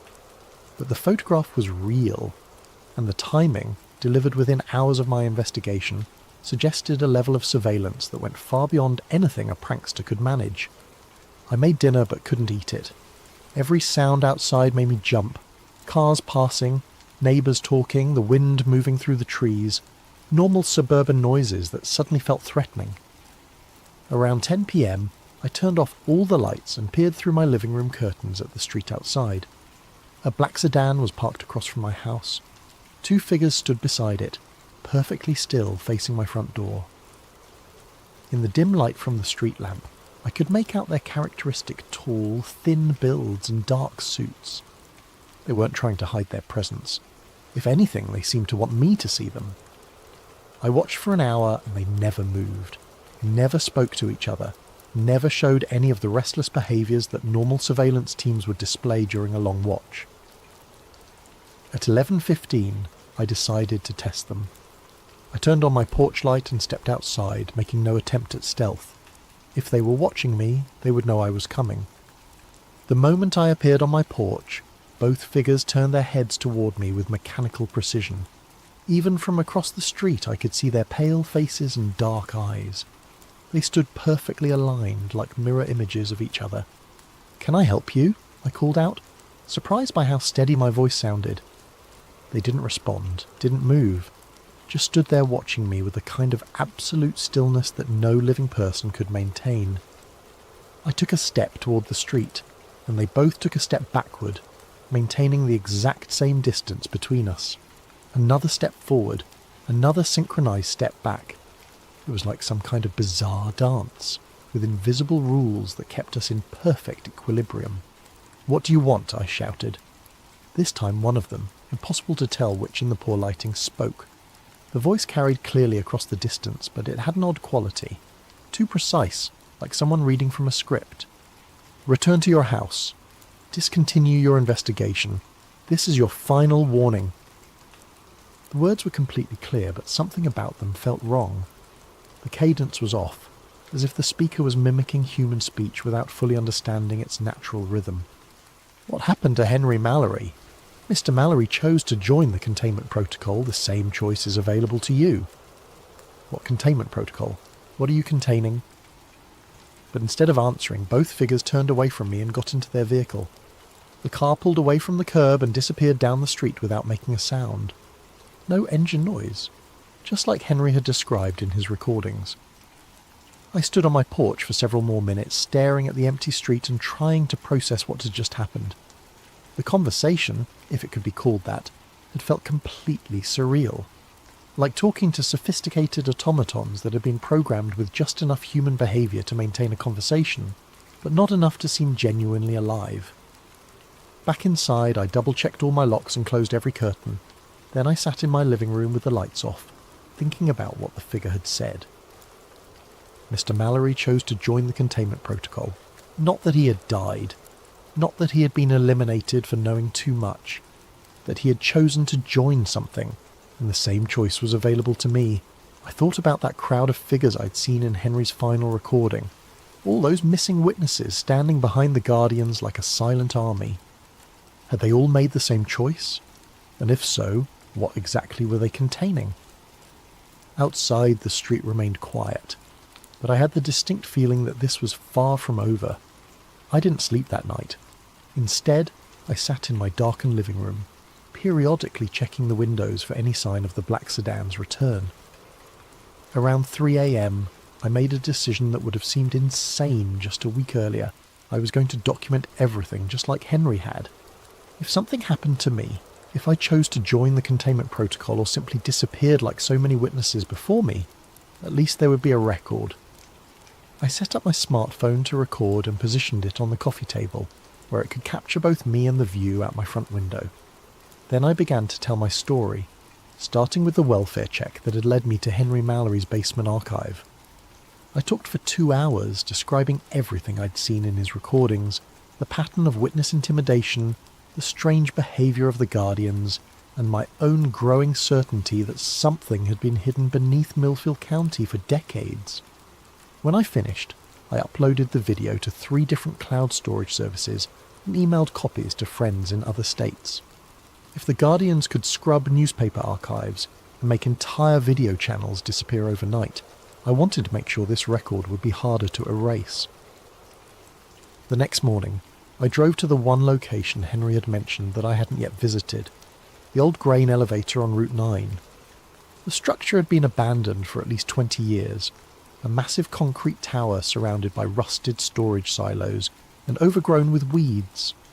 A chain-link fence topped with barbed wire surrounded the property, but age and weather had created several gaps large enough to slip through. I parked a half-mile away and approached on foot, carrying a flashlight and the smartphone I'd used for my recording the night before. If Henry had found something in the basement of this building, I needed to see it for myself. The main elevator building was 4 stories tall, with broken windows and graffiti covering most of the accessible surfaces. But what I was looking for would be underground, in the basement levels that Henry had mentioned. I found a service entrance on the north side of the building that had been secured with a padlock very similar to the one on Henry's basement door. The lock was old and rusted, and it gave way after several minutes of work with a crowbar I'd brought from my car. The door opened onto a concrete stairwell that descended into absolute darkness. My flashlight beam revealed steps leading down at least 2 levels, with water-stained walls and the musty smell of long abandonment. The first basement level was what I'd expected. Old machinery, storage rooms filled with obsolete equipment, the normal detritus of an industrial facility that had been shut down decades ago. But at the far end of the main corridor I found another stairwell leading deeper underground. This second basement was different. The walls were made of the same black metal Henry had described from the 1977 excavation. Smooth, geometrically precise surfaces that seemed to absorb my flashlight beam rather than reflect it. The corridor extended in both directions beyond the range of my light, but I could see doorways at regular intervals. I chose the left corridor and began exploring. The first door I came to was standing open, revealing a circular chamber about 20 feet in diameter. The walls, floor and ceiling were all made of the same light-absorbing material, covered with intricate geometric patterns that seemed to shift and move in my flashlight beam. In the centre of the room sat a table, or what I assumed was a table. It was integrated into the floor, rising from the black metal surface like it had been grown rather than built. On top of it lay several objects similar to the cylindrical device Henry had shown in his final recording. I approached carefully, recording everything with my phone. The objects were warm to the touch, despite the cold temperature of the underground chamber. As I picked up one of them, symbols began to appear on its surface, the same geometric patterns that covered the walls. Then I heard voices, human voices coming from deeper in the corridor. Multiple people engaged in what sounded like a conversation, though I couldn't make out words from this distance. I turned off my flashlight and followed the sound, using my phone screen to provide just enough illumination to avoid walking into walls. The voices grew clearer as I approached, and I began to recognise what I was hearing. It was Henry's voice, along with others I didn't recognise, all speaking in the same measured, precise cadence I'd heard from the guardian outside my house the night before. The corridor ended in a much larger chamber, this one filled with what looked like workstations. Dozens of people sat at tables similar to the one I'd found in the smaller room, all handling the cylindrical objects, all speaking in those same careful, scripted voices. I recognised several faces from Henry's documentation. Eddie Morrison was there, looking exactly as he had in the 1987 diner footage, despite nearly 40 years having passed. The young college student from the 2003 recording sat at a nearby table, also unchanged by time, and at the centre of the chamber, directing the activities with quiet authority, was Henry Mallory. He looked up from his work as I entered the chamber, and our eyes met across the room. For a moment his expression showed a flicker of the man I'd seen in the basement recordings. Frightened, desperate, human. Then it shifted to the same blank efficiency I'd observed in all the others. "Jamie," he said, his voice carrying that odd precision, "we've been expecting you." I took an involuntary step backward, but found my path blocked by two familiar figures. The guardians from my front porch stood behind me, their pale faces showing no emotion. "You have questions," Henry continued, standing up from his workstation. "That's natural. I had questions too when I first discovered this place." "What is this?" I managed to ask. "What are you doing down here?" "We're maintaining the containment," Henry said, gesturing around the chamber, "preventing the surface world from learning about what lies beneath. It's important work. Necessary work." "You're dead," I said. "I found your body. The coroner ruled it natural causes." Henry smiled, but it was wrong somehow. Too wide, too controlled. Death is just another transition, another form of service. We who have learned too much, who have seen too much, we're given the opportunity to become part of the solution instead of part of the problem. Around the chamber, the other workers continued their activities with mechanical precision. No one looked up from their tasks. No one showed any curiosity about my presence or the conversation taking place. "The objects we work with," Henry continued, picking up one of the cylindrical devices, "they're communication tools, translators. They allow us to interface with the entity that has been contained here since 1962. "What entity?" "Something that fell from the sky in 1947. Something that the government tried to study and couldn't understand. They built the reservoir over the crash site, thinking they could contain it with water and concrete. But it continued to communicate, continued to try to reach the surface world." Henry held up the device, and symbols began appearing on its surface. Every UFO sighting, every unexplained phenomenon reported in this county, their attempts at communication, messages trying to reach someone who could understand, and every time someone got too close to the truth, the containment protocol was activated. "So you silence them, make them disappear." "We recruit them," Henry corrected. "We give them the opportunity to understand, to become part of something larger than themselves." Around the chamber I could see dozens of workstations, each occupied by someone who had supposedly disappeared over the past several decades, all working with the same focused determination, all speaking in the same precise cadence. "What's it like?" I asked. "Being part of this containment protocol?" Henry's expression flickered again, and for just a moment I saw genuine emotion there. Fear, sadness, regret, "It's peaceful," he said, but his voice wavered slightly. "No more questions, no more uncertainty, just purpose." But as he spoke, I noticed something that chilled me more than anything I'd seen so far. Tears were running down Henry's face, even as he smiled and spoke about peace and purpose. The containment protocol hadn't just recruited him, it had trapped him. All of them. "I don't want to join," I said.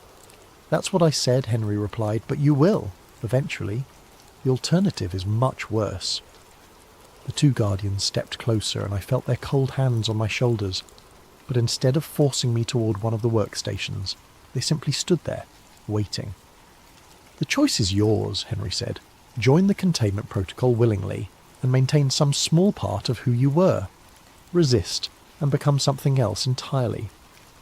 I looked around the chamber at all the missing witnesses, all the people who had supposedly chosen to join this underground operation. None of them looked up. None of them showed any sign of individual will or personality. But Henry's tears told a different story. "There's a third option," I said, "which is, I leave. I walk out of here. I never speak of what I've seen." Henry shook his head. "Too late for that. You've seen too much, learned too much. The containment protocol cannot allow that knowledge to exist outside our control."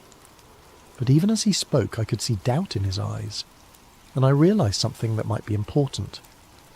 "You want me to choose the third option," I said. "You're hoping I'll find a way out that you couldn't."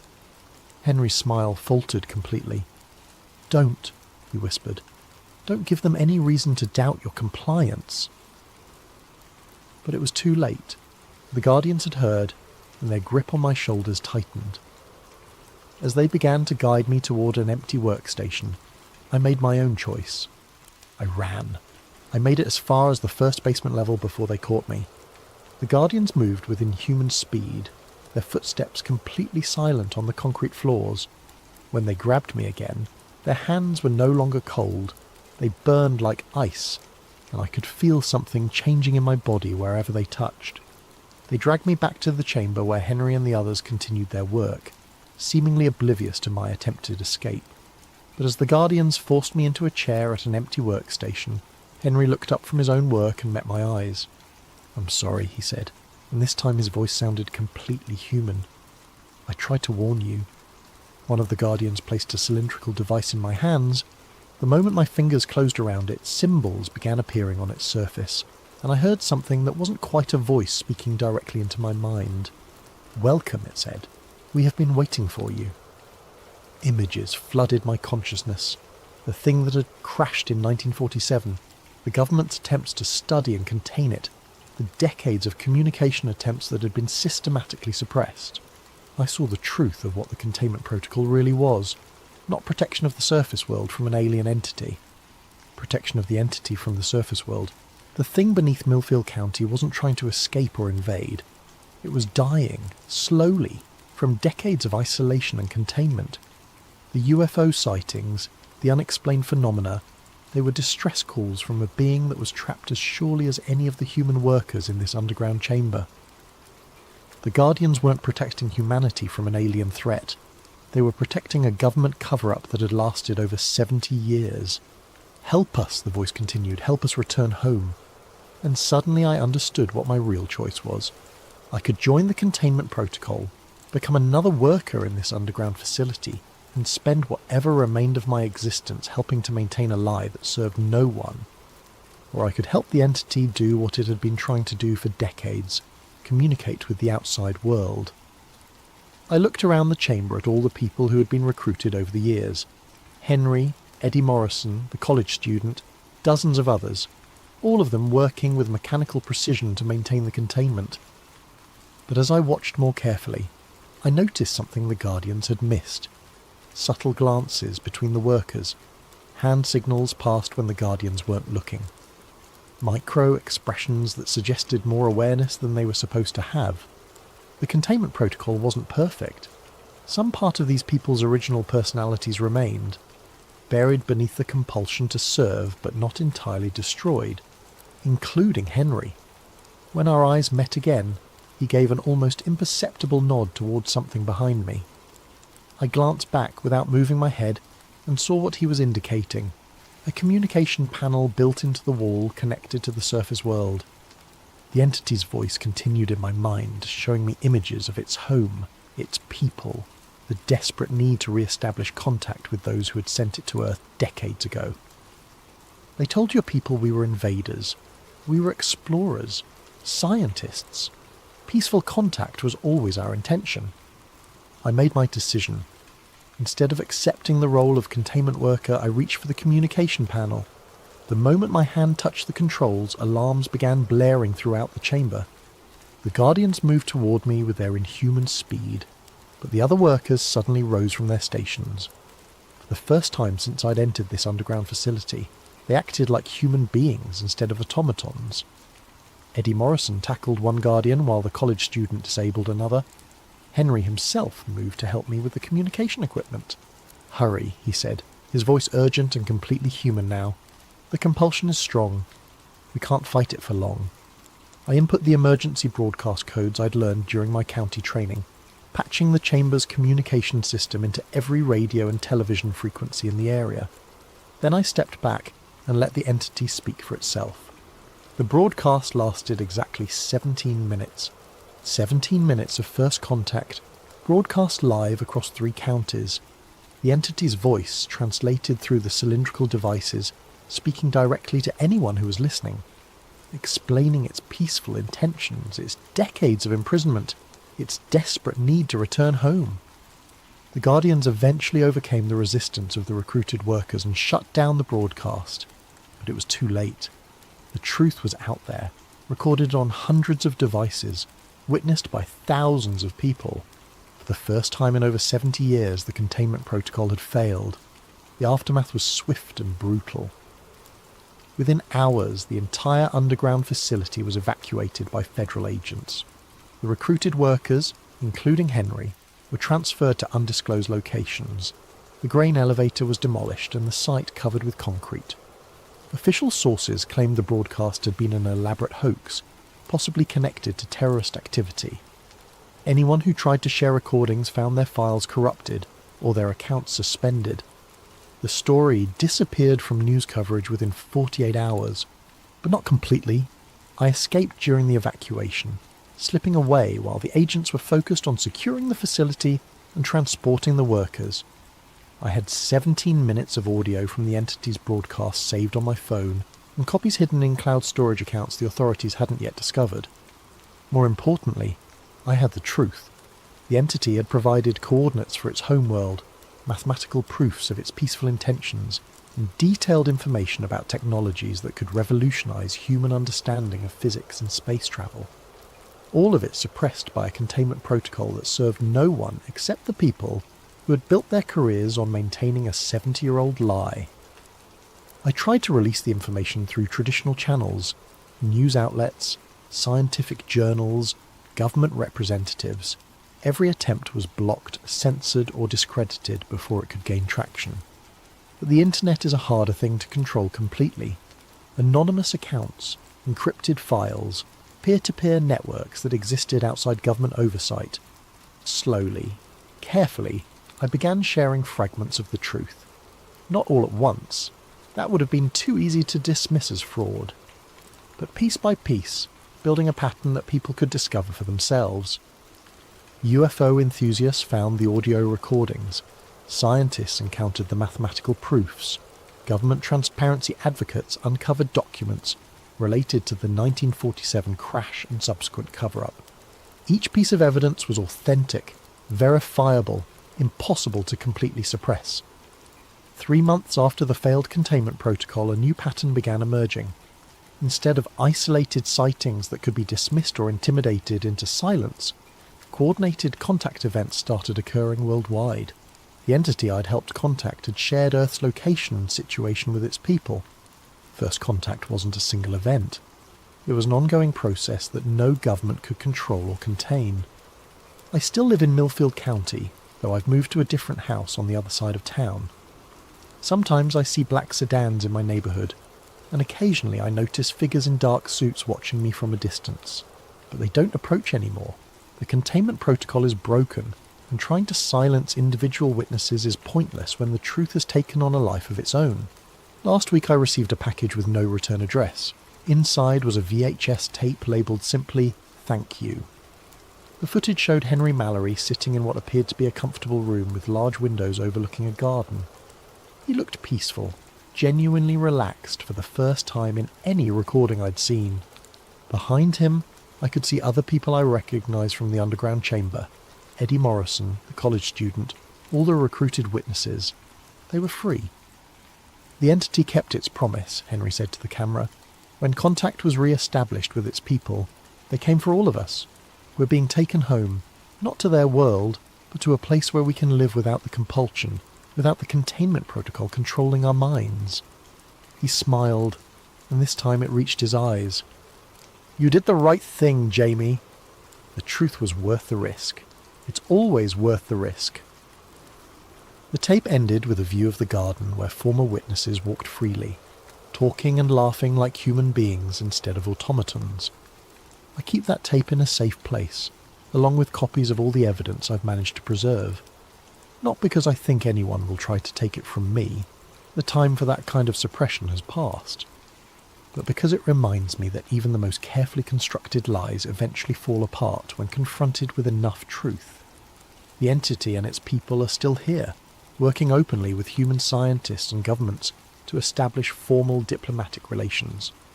The technology they've shared has already begun revolutionizing our understanding of physics, medicine, and space travel, and somewhere in the files of a dozen different agencies there are records of the people who spent 70 years maintaining a containment protocol that served no purpose except to protect the careers of those who had created it.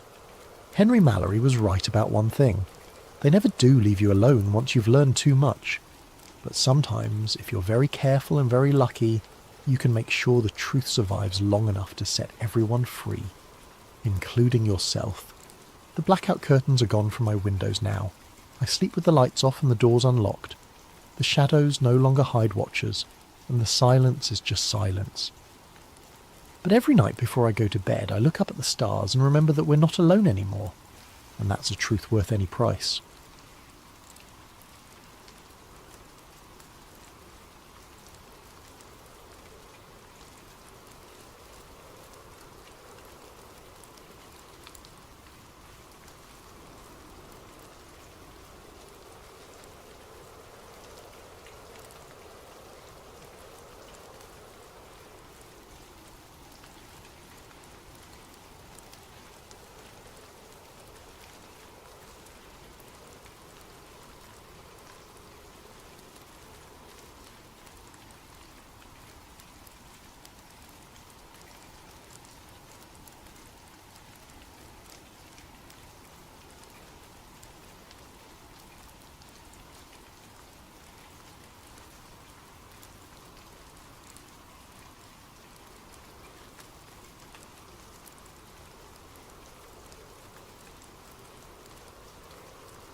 Before we begin, I just wanted to thank Todd Rockwell for this story idea.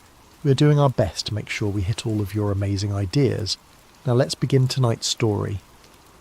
They told you it was about weapons of mass destruction. They told you it was about oil, about democracy, about removing a dictator from power.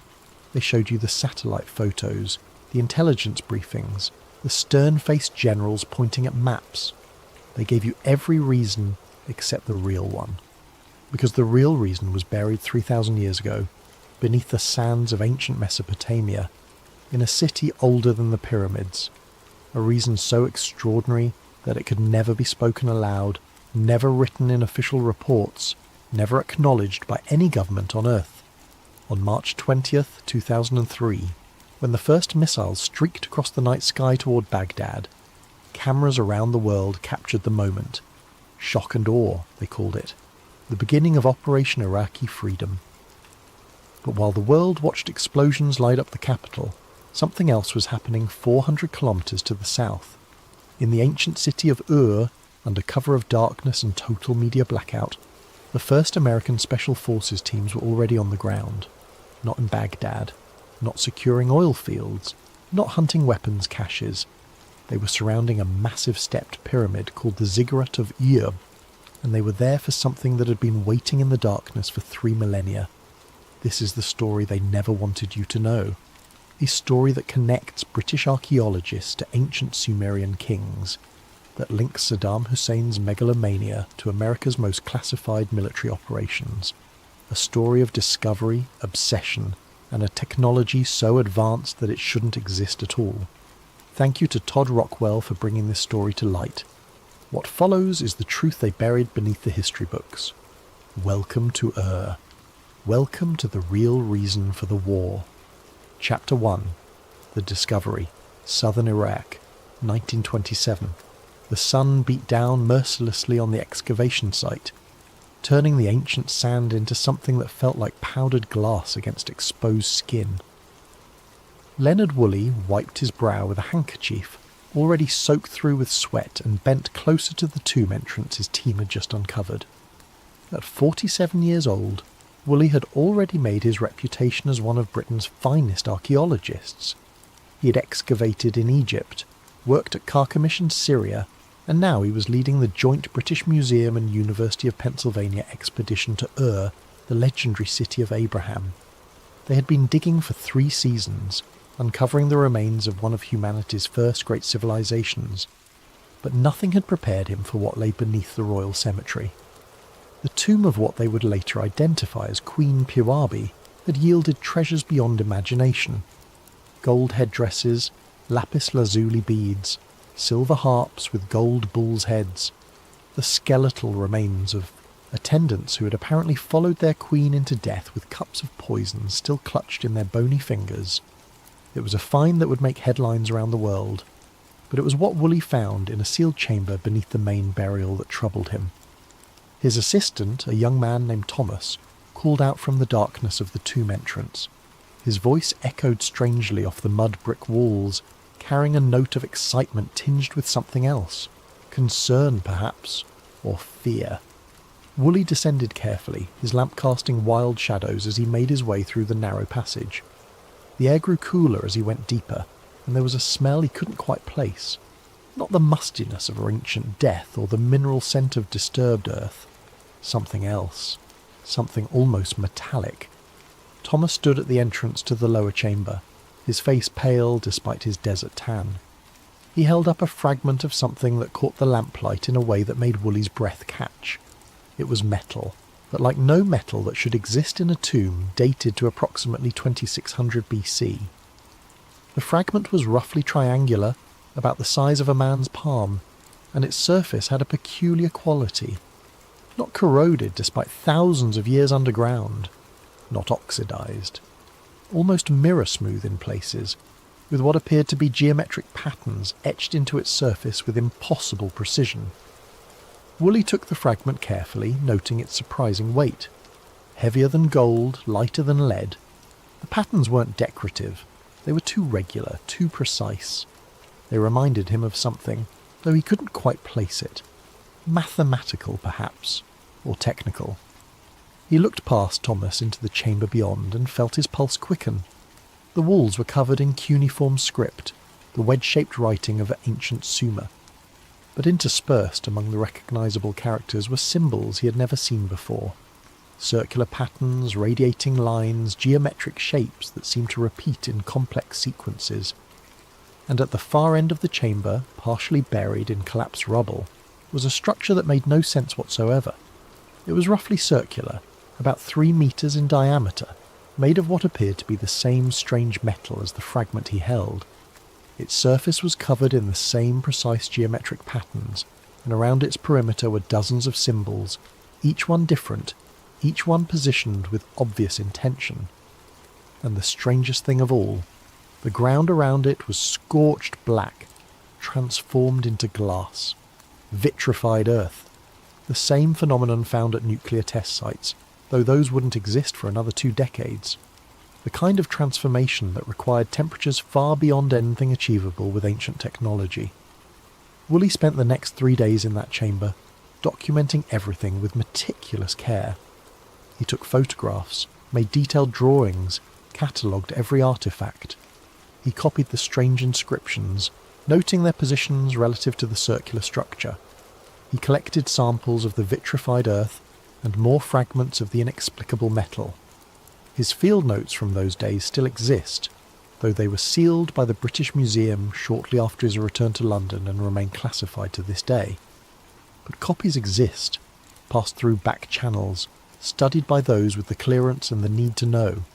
In them, Woolley describes the metal fragments as being of unknown composition, resistant to all attempts at chemical analysis with the equipment available to him.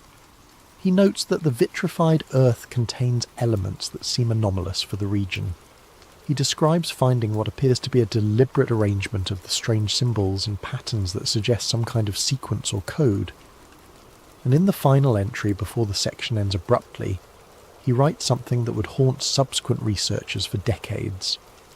The circular structure appears to be a threshold of some kind.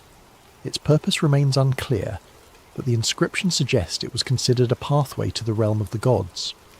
The evidence of extreme heat indicates it may have been activated at some point in antiquity. Further study is urgently required. That further study never happened, at least not officially. Within weeks of Woolley's return to England, the chamber was quietly reburied. The excavation focused on other areas of the site. The strange metal fragments and vitrified earth samples were sent to London, where they disappeared into the vast collections of the British Museum. The photographs and detailed drawings were removed from the public record. When asked about the lower chamber years later, Woolley would claim it had been empty, already looted in antiquity. The official excavation reports make no mention of strange metals or impossible artifacts. The circular structure, the vitrified earth, the unknown symbols, all of it vanished from the historical record as if it had never existed. But someone, somewhere, had taken note. Because the files were sealed with a notation that appeared on only the most sensitive documents in British government archives, national security interest. The question was, whose national security? And what exactly had Leonard Woolley found beneath the sands of Ur that was so dangerous it had to be hidden from the world? The answer would remain buried for another 50 years. Chapter 2. The Obsession. Baghdad, Iraq, 1979. Saddam Hussein stood on the balcony of the Republican Palace and looked out over the city that would become his kingdom. At 42 years old, he had just manoeuvred himself into the presidency through a combination of political cunning and ruthless elimination of rivals. Iraq was his now, to shape as he saw fit. But Saddam did not see himself as merely another modern dictator.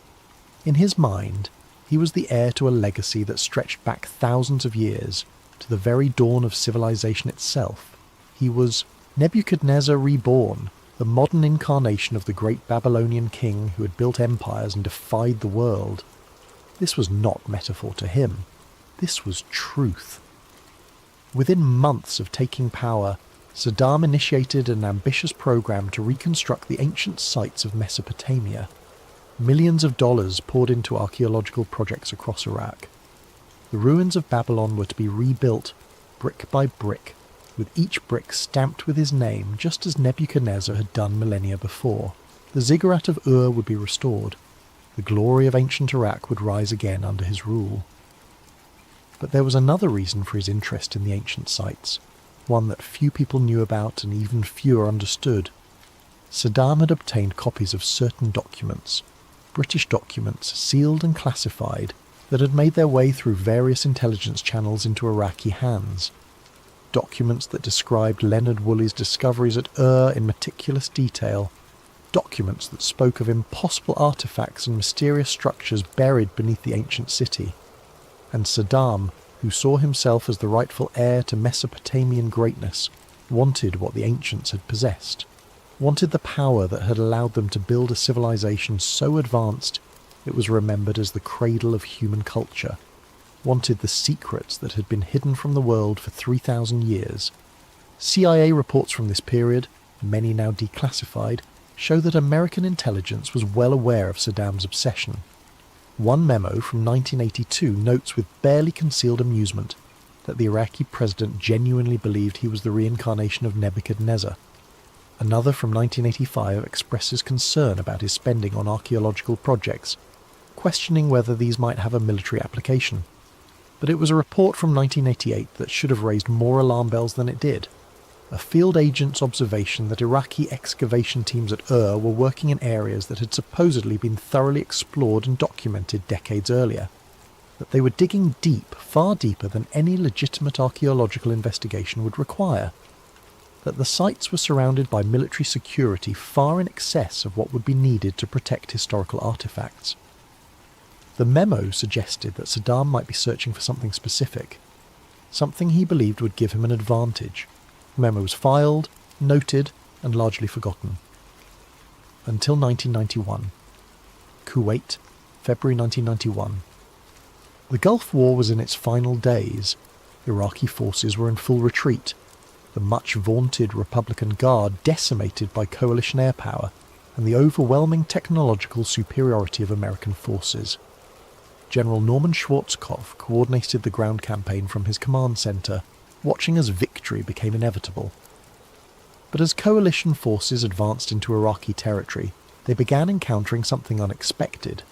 Not resistance exactly, not military formations preparing for battle, but excavation teams, dozens of them, working frantically at archaeological sites across southern Iraq.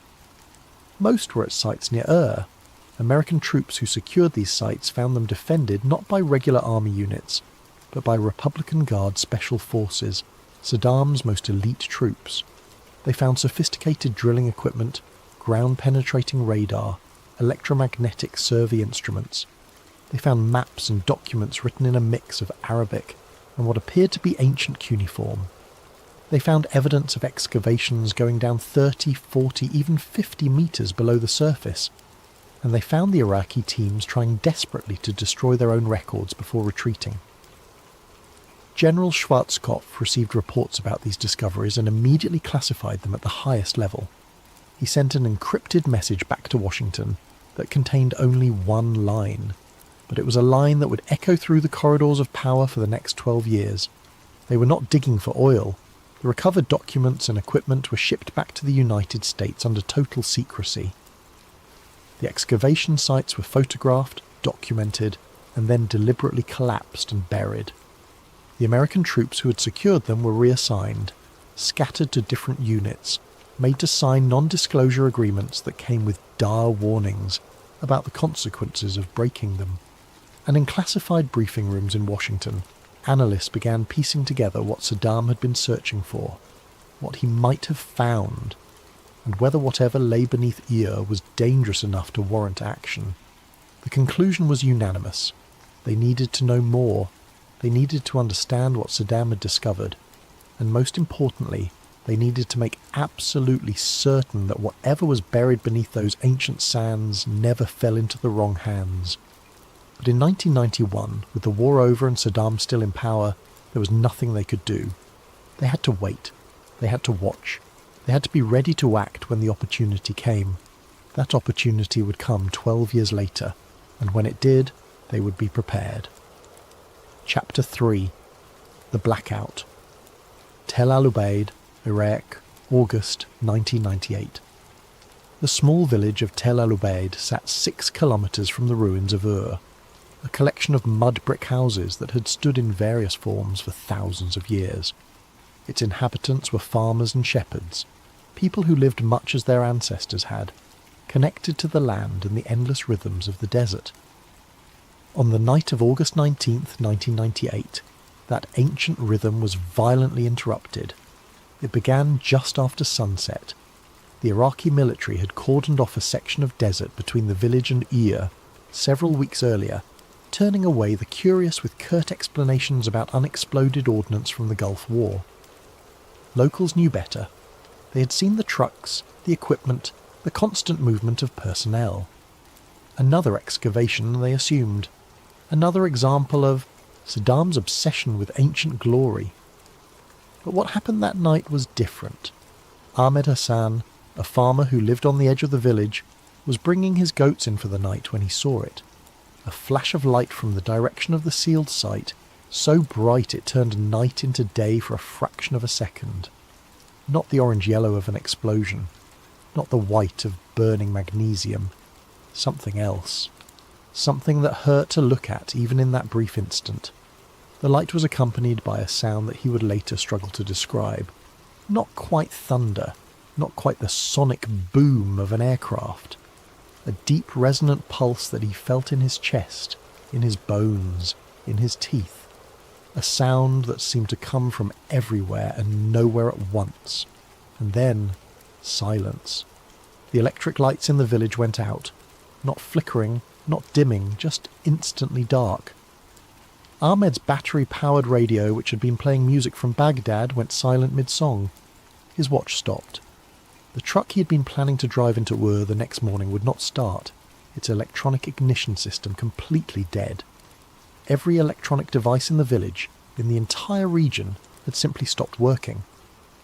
For 3 hours the blackout continued. No lights, no radio or television, no communication with the outside world. The Iraqi military trucks that had been stationed around the sealed site sat silent and immobile, their sophisticated electronics rendered useless. The people of Tel Al-Ubaid gathered in the darkness, speaking in hushed voices about what they had seen. Some claimed to have felt a strange tingling sensation pass through their bodies at the moment of the flash. Others reported that animals had behaved strangely in the hours leading up to the event, restless and agitated as if sensing something humans could not. And then, just as suddenly as it had begun, it ended.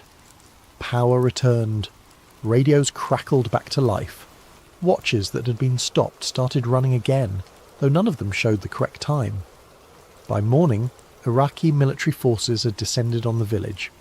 They questioned everyone, their questions pointed and specific. What exactly had you seen? What had you felt? Had you approached the sealed site? Had you told anyone outside the village about what happened? The message was clear. This had never happened. The flash of light, the blackout, the strange effects on electronics, all of it was to be forgotten, never mentioned again. Those who seemed inclined to talk found themselves facing implied threats about the safety of their families. But you cannot completely silence a village. Stories spread, whispered from person to person, carried by travellers to other towns. Within weeks, rumours of the event had reached Iraqi intelligence services, and from there, inevitably, to foreign intelligence agencies monitoring the region. Orbital assets, same night. 300 kilometres above Iraq, a KH-11 reconnaissance satellite pursued its endless orbit around Earth. Officially, these satellites were used to photograph military installations, track troop movements, and provide intelligence on weapons programs. They were among America's most closely guarded technological secrets, capable of resolving objects on the ground smaller than a license plate. But the KH-11 satellites had other capabilities that were even more secret. They carried instruments designed to detect unusual electromagnetic signatures, radiation spikes, and other phenomena that might indicate nuclear weapons tests or other strategic threats. On the night of August 19, 1998, the satellite passing over southern Iraq registered something, that sent automatic alerts cascading through multiple intelligence agencies. A massive electromagnetic pulse, centred on coordinates that placed it precisely at the ancient site of Vol.3. The signature was unlike anything in the system's database, too focused to be a nuclear detonation, too powerful to be conventional electronics failure, too brief to be a sustained power surge. More remarkably, the satellite itself had been affected. For approximately 12 seconds, its systems had experienced interference that temporarily disrupted data transmission. The backup systems had automatically compensated, but the primary instruments had detected what could only be described as a directional energy wave passing through its position in orbit. Within an hour, analysts at the National Reconnaissance Office were reviewing the data. Within 2 hours, the satellite had been repositioned, not to its next scheduled surveillance target, not to monitor known military installations or weapons facilities, but to maintain continuous observation of a 6-square-kilometre area centred on the ancient city of The repositioning was logged in classified records that would not be declassified for decades. The reason given was need for enhanced intelligence gathering, but those who knew what to look for could see the truth. This was not routine surveillance. This was something different. This was a watch, a vigil, a wait to see what would happen next. In the Pentagon, in CIA headquarters at Langley, in classified briefing rooms known only to those with the highest clearances, conversations began.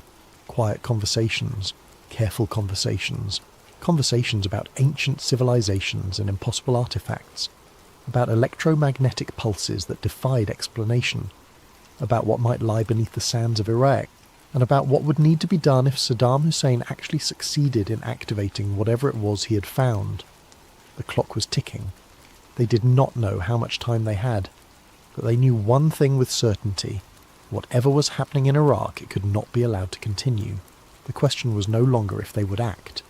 It was when. Chapter 4. Operation Iraqi Freedom, March 20th, 2003. The world watched as shock and awe began. 2,000 bombs and missiles in the opening. Hours. Baghdad's night sky lit up with explosions and tracer fire. Embedded journalists transmitted live footage of American military might unleashed. The war, they said, had begun, but they were wrong. The war had begun hours earlier, in a place the cameras would never see. At 200 hours, 4 Black Hawk helicopters crossed into Iraqi airspace from Kuwait, flying low and dark under the desert stars. They carried members of Delta Force, America's most elite special operations unit, along with personnel who were not wearing uniforms and carried no military identification. Technical specialists, scientists, people who knew exactly what they were looking for and what to do with it when they found it.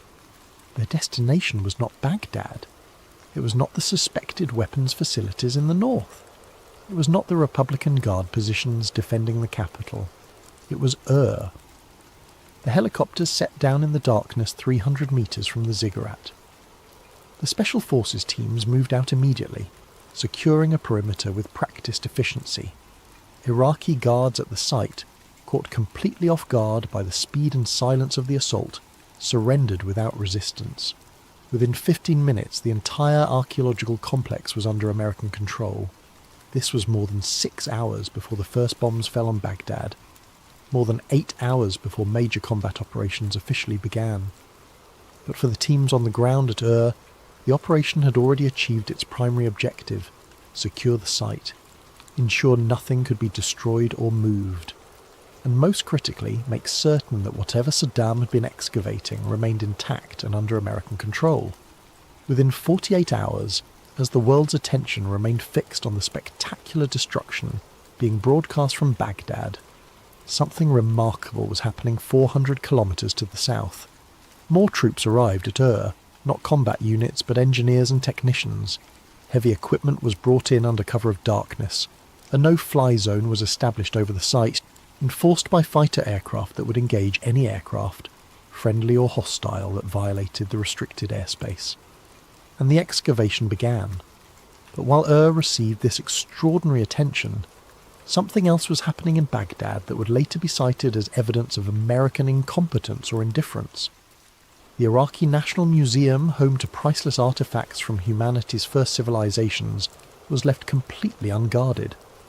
Looters swarmed through its halls, smashing display cases, stealing everything they could carry. Over 170,000 artifacts disappeared. Cylinder seals, cuneiform tablets, gold jewellery, statues, reliefs, entire collections that represented thousands of years of human history. The international community expressed outrage. How could American forces protect oil facilities, but not irreplaceable cultural treasures? But those who understood what was really happening saw the truth. The looting was not an oversight. It was a distraction. While the world focused on the chaos in Baghdad, demanding answers about why the museum had not been protected, no one was asking questions about what was happening at Ur. No one was wondering why hundreds of American troops were guarding an archaeological site in the middle of a war zone. No one was questioning why satellite imagery of southern Iraq was being classified at levels typically reserved for nuclear weapons facilities. No one was noticing that Ur had become the most heavily defended location in the entire country, with more security than even the presidential palaces in Baghdad. The misdirection was perfect. The world's attention remained fixed on the chaos, the looting, the apparent failures of post-invasion planning. And at Ur, work continued undisturbed. Captain James Martinez, commanding one of the security detachments at the site, would later describe the operation in a classified debrief.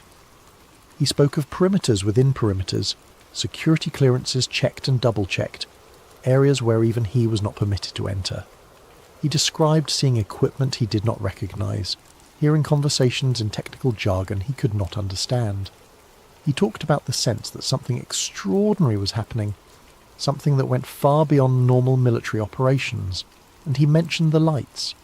At night, from his position on the outer perimeter, he could see lights coming from the excavation site. Not the steady glow of work lights or the flash of welding torches. Something else. A pulsing rhythmic illumination that seemed to come from underground. Blue-white light that reminded him of nothing he had ever seen before. When he asked his superior officer about it, he was told curtly that it was none of his concern and that he should forget he had seen anything. The message was clear. Some things were above his security clearance. Some things were not to be questioned. But Martinez was not the only one who noticed. Soldiers stationed at Ur would later report similar observations, always in quiet conversations, always with the understanding that these were not official accounts. Lights from underground, strange sounds in the middle of the night, a sense of energy, of power, emanating from the excavation site. And they all noticed something else. The specialists who worked at the site, the civilians who came and went on unmarked helicopters, they looked different when they left. Excited, frightened, changed by whatever they had seen in the darkness beneath those ancient sands. The official military logs for this period contain only routine entries. Security patrols conducted, perimeter checks completed, supply deliveries received. Nothing to suggest that anything unusual was occurring, but that was the point. Whatever was happening at Ur, it was not meant to be recorded, not meant to be remembered, not meant to exist in any official capacity whatsoever. The war that dominated headlines was a cover for an operation that would never be acknowledged. And beneath the ziggurat of Ur, 3,000 years of secrets were about to be revealed. Chapter 5. The Silent Expedition. Ur Archaeological Site, April 2003. The excavation went deeper than any archaeological dig in history, past the levels explored by Woolley in the 1920s, past the foundations of the ancient temples, past layers of civilization built upon civilization, down into bedrock that should have been solid, unworked, untouched by human hands. Except it was not. The team working the site operated under conditions of absolute secrecy. No press access, not even from embedded journalists with full security clearances. No communication with the outside world except through encrypted channels. No documentation that could ever be linked to the operation. The specialists who formed the core of the excavation team were drawn from multiple fields. Archaeologists, yes, but also physicists, materials scientists, linguists, who specialised in ancient languages, engineers who worked on classified aerospace projects. It was a team assembled to deal with something that transcended traditional categories, something that required expertise from multiple disciplines. And they were accompanied by representatives from several private aerospace contractors, companies whose names were household words, but whose classified work remained deeply hidden. Companies that built satellites and missile systems and aircraft that officially did not exist. Companies that had experience dealing with technologies that pushed the boundaries of known science. The presence of these corporate representatives raised questions that no one dared ask out loud. Why would aerospace contractors be interested in an archaeological site? What could ancient Sumerian artifacts possibly have to do with modern aerospace technology? The answer lay 40 metres beneath the surface, in a chamber that Iraqi excavation teams had reached but not fully explored before the invasion. A chamber that had remained sealed for 3,000 years until Saddam's engineers had broken through in their obsessive search for ancient secrets. The circular structure that Woolley had partially uncovered in 1927 was still there. But it was not alone. It was part of something larger, a complex of rooms and passages, all carved from solid bedrock with impossible precision. Walls that were too smooth, too perfect to have been made with ancient tools. Corners that met at exact right angles. Surfaces that showed no tool marks, no indication of how they had been created. And everywhere, the strange metal. The same material Woolley had found in fragments was here in intact sections. Panels covering walls, conduits running through the stone, components that suggested purpose and function but resisted all analysis. The circular structure itself was revealed to be even more impressive than the limited excavations had suggested. It stood upright, approximately 5 metres tall and 4 metres in diameter, its surface covered in intricate symbols that seemed to form some kind of interface or control mechanism. The metal of which it was made was neither corroded nor damaged despite millennia underground. It had a peculiar property of seeming to absorb light rather than reflecting it, giving it an appearance of depth that was unsettling to look at. Local workers who had been hired to assist with the excavation, carefully vetted and closely supervised, spoke in whispers about the site. They claimed that sometimes, in the quiet hours before dawn, you could hear sounds coming from the underground chambers. Not the settling of ancient stones or the drip of groundwater, but something else, a hum, a vibration, as if the structure itself were alive, waiting. The workers also reported seeing machines at the site that seemed to operate without sound, equipment that moved with an eerie silence, performing tasks that left no visible exhaust or emissions. They described lights that appeared at night, emanating from beneath the ground, illuminating the interior of the ziggurat in ways that made the ancient structure look almost alien. These accounts were dismissed by security personnel as imagination and superstition, but privately those dismissals were not so confident. Because the Americans working the site had seen similar things and knew they could not be explained away so easily. Electromagnetic readings from the site were unlike anything in the scientific literature. Patterns of energy that seemed to pulse in regular intervals, as if something were drawing power from an unknown source. Magnetic field anomalies that defied conventional physics. Temperature variations that had no obvious cause. Most disturbing were the effects reported by personnel who spent extended periods in the underground chambers. Headaches, disorientation, a sense of being watched, dreams that seemed more vivid than normal, filled with symbols and patterns that matched those found on the circular structure. Medical staff attached to the operation documented these symptoms but could find no physical cause. Brain scans showed normal activity. Blood work revealed nothing unusual, yet the effects persisted, and they were consistent across multiple individuals with no prior connection to each other. The linguists made progress in deciphering the inscriptions found throughout the complex. Most were in recognisable Sumerian cuneiform, describing the structure as a gift from the gods, a pathway to realms beyond human understanding. But interspersed among the familiar script were other symbols, more abstract and mathematical in nature, that seemed to form instructions or coordinates. One inscription carved into the wall of the central chamber was particularly significant.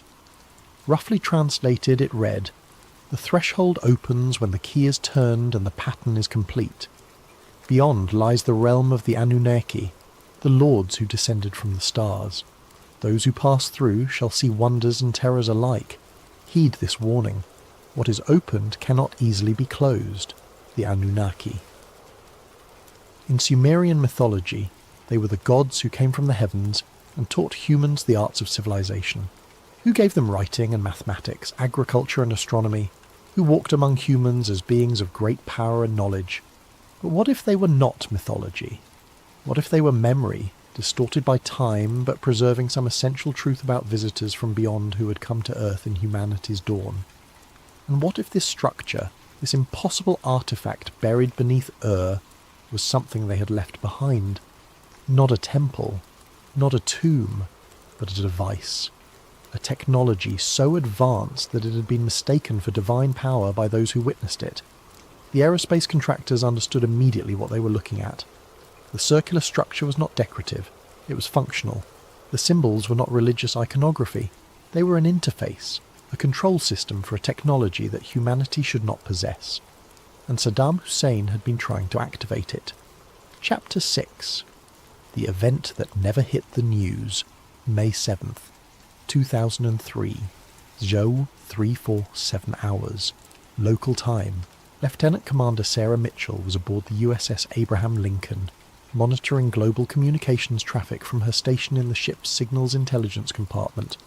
It was routine work, the endless task of sorting through thousands of transmissions searching for anything of strategic importance. At precisely 347 hours, her screens went blank. Every screen, every system, satellite communications, radio traffic, GPS navigation, encrypted military channels, all of it just stopped. The command centre fell silent as personnel stared at dead equipment, trying to comprehend what they were seeing. 19 minutes. That is how long the blackout lasted. For 19 minutes, every GPS satellite in orbit stopped transmitting. Every military communication system went dark. Navigation systems failed. Guidance systems for missiles and aircraft lost their references. Ships at sea, aircraft in flight, military units spread across the globe, all suddenly operating blind. And then, just as suddenly, everything came back online. Systems rebooted. Satellites resumed transmission. The world reconnected as if nothing had happened. But something had happened. Something that sent shockwaves through every intelligence agency and military command structure in the world. The blackout had a source, a specific point of origin. Analysts traced the interference back through multiple satellite systems, correlating the exact microsecond when each system had failed. The mathematics were complex, but the conclusion was indisputable. The blackout had originated from coordinates in southern Iraq. Coordinates that matched, to within a few metres, the ancient site of Jura. Freedom of Information Act requests filed years later would eventually force the release of heavily redacted documents about this event. The documents confirm that a significant electromagnetic disruption occurred on May 7th, 2003. They acknowledge that GPS services were interrupted globally for approximately 19 minutes. They note that the source of the disruption was traced to Iraq, but the documents refuse to specify the exact location. They refuse to explain what caused the disruption. They refuse to acknowledge any connection to the archaeological excavations taking place at Ur. The public never learned about the event. News media, focused on the ongoing war and its chaotic aftermath, never reported the mysterious 19-minute blackout. If they noticed GPS irregularities or communication problems, they attributed them to the expected difficulties of military operations in a war zone. But within classified circles, the event triggered immediate action. 3 scientists were identified within hours and flown to Iraq under alias identities. They travelled on private aircraft, their names appearing on no passenger manifests, their movements documented nowhere in official records. They were specialists in fields that could not be disclosed, experts in technologies that officially did not exist. All 3 were given access to the site at Ur. All three spent time in the underground chambers, examining the circular structure and the mysterious complex surrounding it. All three provided classified briefings to officials whose names have never been released. And one of them, a physicist who had worked on classified projects related to electromagnetic pulse weapons and exotic propulsion systems, never returned to his previous life. His name was Marcus Reeves, and before May 2003 he had been a prominent figure in his field. He had published papers, attended conferences, taught graduate students at a prestigious university. His work was respected, his expertise sought after. After his visit to Ur, Marcus Reeves simply vanished from public view. His university was told he had accepted a position with a private research institute. His family was told his work had become classified and that he could not maintain regular contact. His colleagues were given vague explanations about national security and sensitive projects. Attempts to locate him in the years following his disappearance were unsuccessful. No public records, no tax returns, no credit card usage, nothing. It was as if Marcus Reeves had ceased to exist. What had he seen in those underground chambers? What had he learned that required his complete removal from public life? The answers remain hidden behind walls of classification that show no signs of coming down. But the event itself, the 19 minutes when global communications went dark, stands as undeniable proof that something happened at Ur, something that affected systems across the entire planet, something that required the immediate response of the most highly classified, scientific expertise America could muster. In the weeks following the event, activity at the site intensified. More personnel arrived, more equipment was brought in, the security perimeter was expanded, the no-fly zone was reinforced, and deep beneath the surface, work continued on understanding and, if necessary, containing whatever technology had been activated that night. Because one thing was clear: the device, the structure, whatever it truly was, it worked. It was not an archaeological curiosity. It was not a religious monument.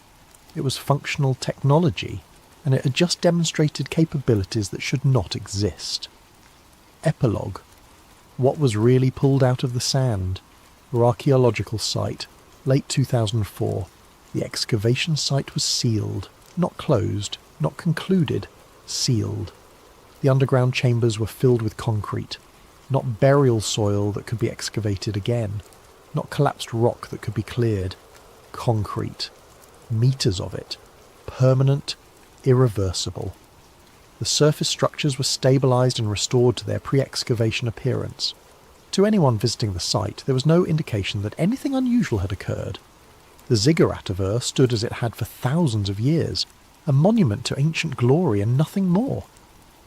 But beneath the carefully maintained surface, the truth was different.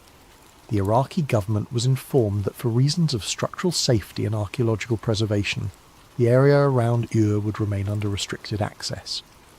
They were told this was temporary, that eventually the site would be returned to Iraqi control and open to tourism and scholarly research. That promise was never kept. Through every subsequent withdrawal of American forces, through every change in Iraqi government, through every international agreement and treaty, one thing remained constant. The area around Ur stayed under effective American control. The restrictions remained in place. The security perimeter endured. Officially, there is no American presence at Ur. No military installations, no security forces, no ongoing operations. But satellite imagery tells a different story. The kind of detailed analysis available to those with access to classified reconnaissance data reveals patterns that should not exist at an abandoned archaeological site. Heat signatures appear regularly beneath the surface. Not the natural thermal variations of underground spaces, but consistent, regulated patterns that suggest active power systems, equipment running, energy being consumed, as if something down there is still operating, still powered, still functional after being sealed away. Aircraft occasionally violate the restricted airspace, usually small planes flown by journalists or curious civilians. They are intercepted immediately, not by Iraqi military forces, by unmarked aircraft that appear with suspicious speed and efficiency. The pilots are warned away, their footage confiscated if they manage to record anything, their flights logged in databases that track anyone who shows too much interest in the site. Local residents near report occasional strange phenomena, lights in the night sky that move in patterns inconsistent with conventional aircraft, low-frequency sounds that can be felt more than heard, electronic devices that malfunction for no apparent reason when near the restricted zone. These reports are dismissed as superstition, misidentification, or simple fabrication, but they continue, consistent in their details, coming from multiple independent sources who have no reason to coordinate false stories. So what was really pulled out of the sand at What did Leonard Woolley find in 1927 that was important enough to seal and classify? What did Saddam Hussein search for with such obsessive determination? What drove the American military to secure the site before even entering Baghdad? The official answer is nothing. Ancient pottery, cuneiform tablets, the remains of a dead civilization. Archaeological treasures certainly, but nothing more. But the evidence suggests something far more extraordinary. A technology that predates known civilization. A structure built by or for beings who possessed knowledge that humans should not have had 3,000 years ago. A device capable of affecting global communication systems, of generating electromagnetic pulses that reach into orbit, of doing things that challenge our understanding of physics and history. And perhaps most disturbing of all, a device that still works. The circular structure, the Stargate as some have come to call it in whispered conversations, was not destroyed.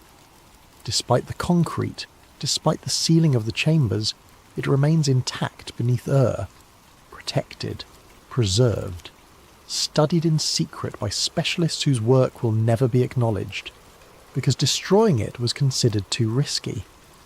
What if it was connected to other devices elsewhere? What if destroying it would trigger some kind of response? What if the technology it represented was too valuable to lose, even if we could not safely use it? So it sits there, meters beneath the desert, surrounded by concrete and secrecy. A threshold to realms unknown, a pathway to somewhere else, a gift or a warning from the beings the ancient Sumerians called the Anunnaki, the lords who descended from the stars. The war in Iraq cost thousands of lives and trillions of dollars. It destabilized a region, created power vacuums that spawned new conflicts, and divided public opinion for a generation.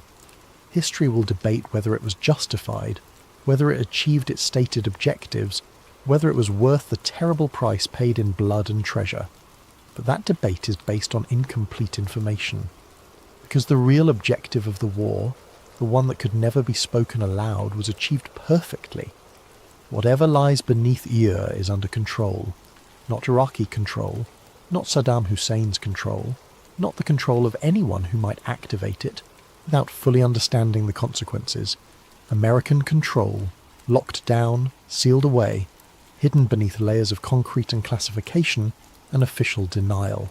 Safe, for now. But the heat signatures continue. The power flows. The device, whatever it truly is, remains active in the darkness, waiting. And one day perhaps someone will decide that the risk is worth the reward, that the knowledge to be gained outweighs the dangers, that humanity is ready to activate what ancients built and see where that threshold truly leads. When that day comes, we will learn the final truth about the Stargate of But until then, it remains hidden beneath the sands of Iraq, a secret buried within a secret. The real reason for a war that the world thought it understood, and perhaps, in the end, that is exactly where it should stay.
Tonight we're diving into a story that will make you question everything you think you know about American history. But first, I want to thank Thundy308 for suggesting this story in the comments. Your ideas keep sleep theories alive. If you have video ideas of your own, drop them in the comments below. And if you enjoy these late night mysteries, please hit that like button and subscribe to Sleep Theories for more stories that blur the line between history and conspiracy. Most people don't know America was attacked long before 9/11. Hell, most people don't even know about Pearl Harbor beyond the Hollywood version. But I found out the hard way that our nation's first taste of domestic terrorism happened in 1916, right in New York Harbor. And the real story, it's so much worse than what they taught us in school. My name is irrelevant. Let's just say I'm someone who stumbles into things I shouldn't. 3 months ago, I was helping my grandmother clean out my grandfather's attic in Jersey City. Standard stuff. Old furniture, mouldy books, boxes of Christmas decorations from the 1970s. But tucked away in a corner, beneath a tarp that looked like it hadn't been moved in decades, I found a trunk. Not just any trunk. This thing was old. Really old.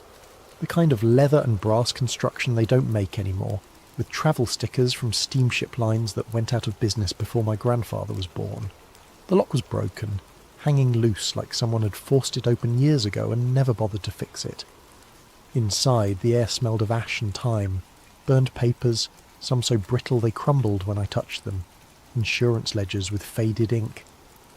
And at the bottom, wrapped in what used to be white cloth, a letter dated July 31st, 1916, the day after the Black Tom explosion. The letter was signed by a man named Samuel Weiser, and he claimed to have witnessed something that, if true, would rewrite American history. He wrote about sabotage, but not the kind they told us about in history class. He wrote about American officials not just watching it happen, but helping it along. They wanted it to happen, the letter said in shaky handwriting. The blast was too perfect, too convenient, and I saw them, our own people, making sure those German boys got exactly where they needed to be. That was 3 months ago. I should have put the letter back, closed the trunk, and pretended I never found it.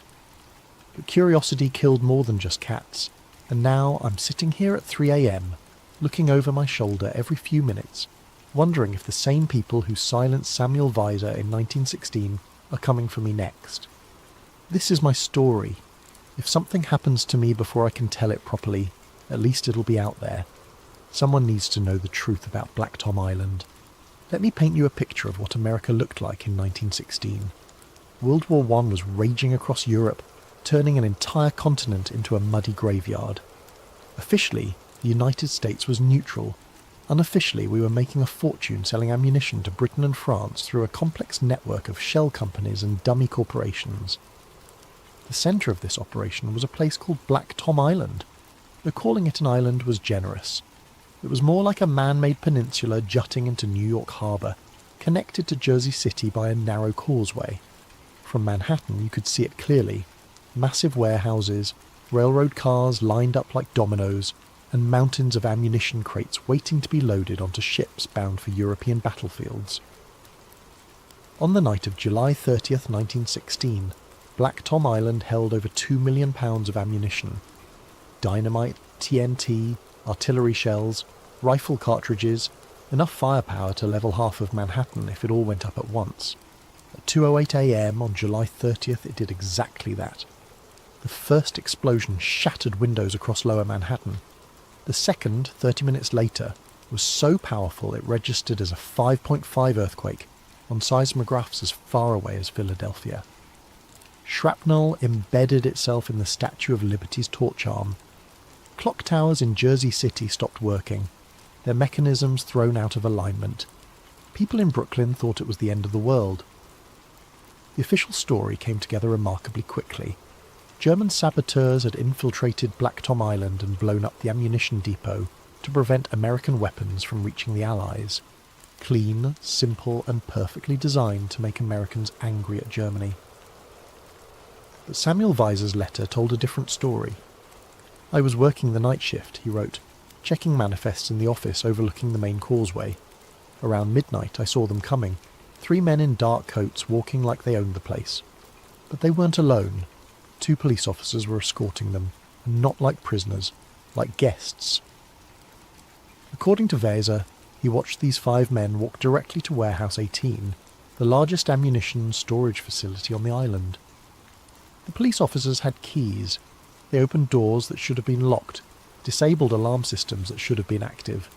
The Germans, and they were Germans, I could tell by their accents when they talked to each other, they knew exactly where to go, like they had blueprints. The police officers didn't just let them work, they helped them carry the equipment. Weser wrote that he watched for over an hour as this group systematically placed charges throughout the warehouse. When they finished, they all left together. The police officers drove the Germans away in an official police vehicle. 45 minutes later, Black Tom Island ceased to exist. I tried to tell people what I saw, Weser's letter continued. The fire chief, the police captain, even a reporter from the Jersey Journal. But every time I opened my mouth, someone would pull me aside and suggest I must be mistaken, must have been confused by the darkness, the smoke, the chaos. After a few days, I stopped trying. After a few weeks, I realised I probably shouldn't have tried at all. The letter was dated July 31st, 1916. According to records I found later, Samuel Weser disappeared on August 3rd, 1916. His body was never found. The insurance ledger was the second thing I found in that trunk, and honestly, it might have been more damning than Weser's letter. Numbers don't lie, and these numbers told a story of their own. The ledger belonged to Northeastern Mutual Insurance, a company that specialised in maritime and industrial coverage. Page after page of entries, all dated between August 1916 and December 1917, all related to Black Tom Island claims. The payouts were staggering, not just for the physical damage, that was expected, but for what the insurance industry calls business interruption claims. Companies that had been shipping ammunition through Black Tom collected millions of dollars for lost revenue, cancelled contracts, damaged relationships with European buyers. But here's what caught my attention. The companies collecting the biggest payouts weren't small operations that got wiped out by the explosion. They were massive corporations that simply redirected their business through other ports. DuPont collected $2.1 million. Bethlehem Steel got $1.8 million. Remington Arms walked away with nearly $3 million. For context, $3 million in 1916 money is about $80 million today. These companies didn't just recover from Black Tom, they profited from it. I started cross-referencing the names in the ledger with newspaper archives from 1917 and 1918. The pattern was unmistakable. Every single company that collected major Black Tom insurance payouts had executives who publicly advocated for American entry into World War I. They weren't just war profiteers, they were war lobbyists. DuPont's president, Irénée Dupont, gave speeches about America's moral obligation to join the fight against German aggression. Bethlehem Steel's Charles Schwab met privately with President Wilson 6 times between the Black Tom explosion and America's declaration of war. Remington's board included 2 former congressmen who had voted against neutrality measures. The explosion that was supposedly an attack on American interests had made the people pushing for war incredibly wealthy, and they had been incredibly well insured against exactly the kind of attack that happened. I found myself staring at those numbers for hours, adding and re-adding the totals. Northeastern Mutual had paid out over $15 million in Black Tom claims, about $400 million in today's money, for a single incident. For a company that size, that should have meant bankruptcy.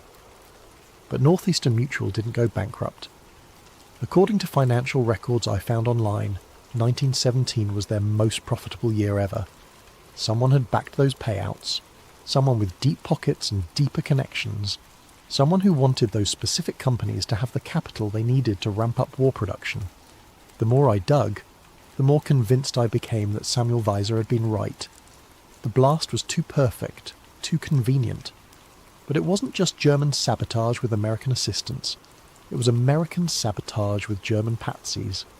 Finding information about Samuel Weser turned out to be like trying to catch smoke. The man had been systematically erased from public records.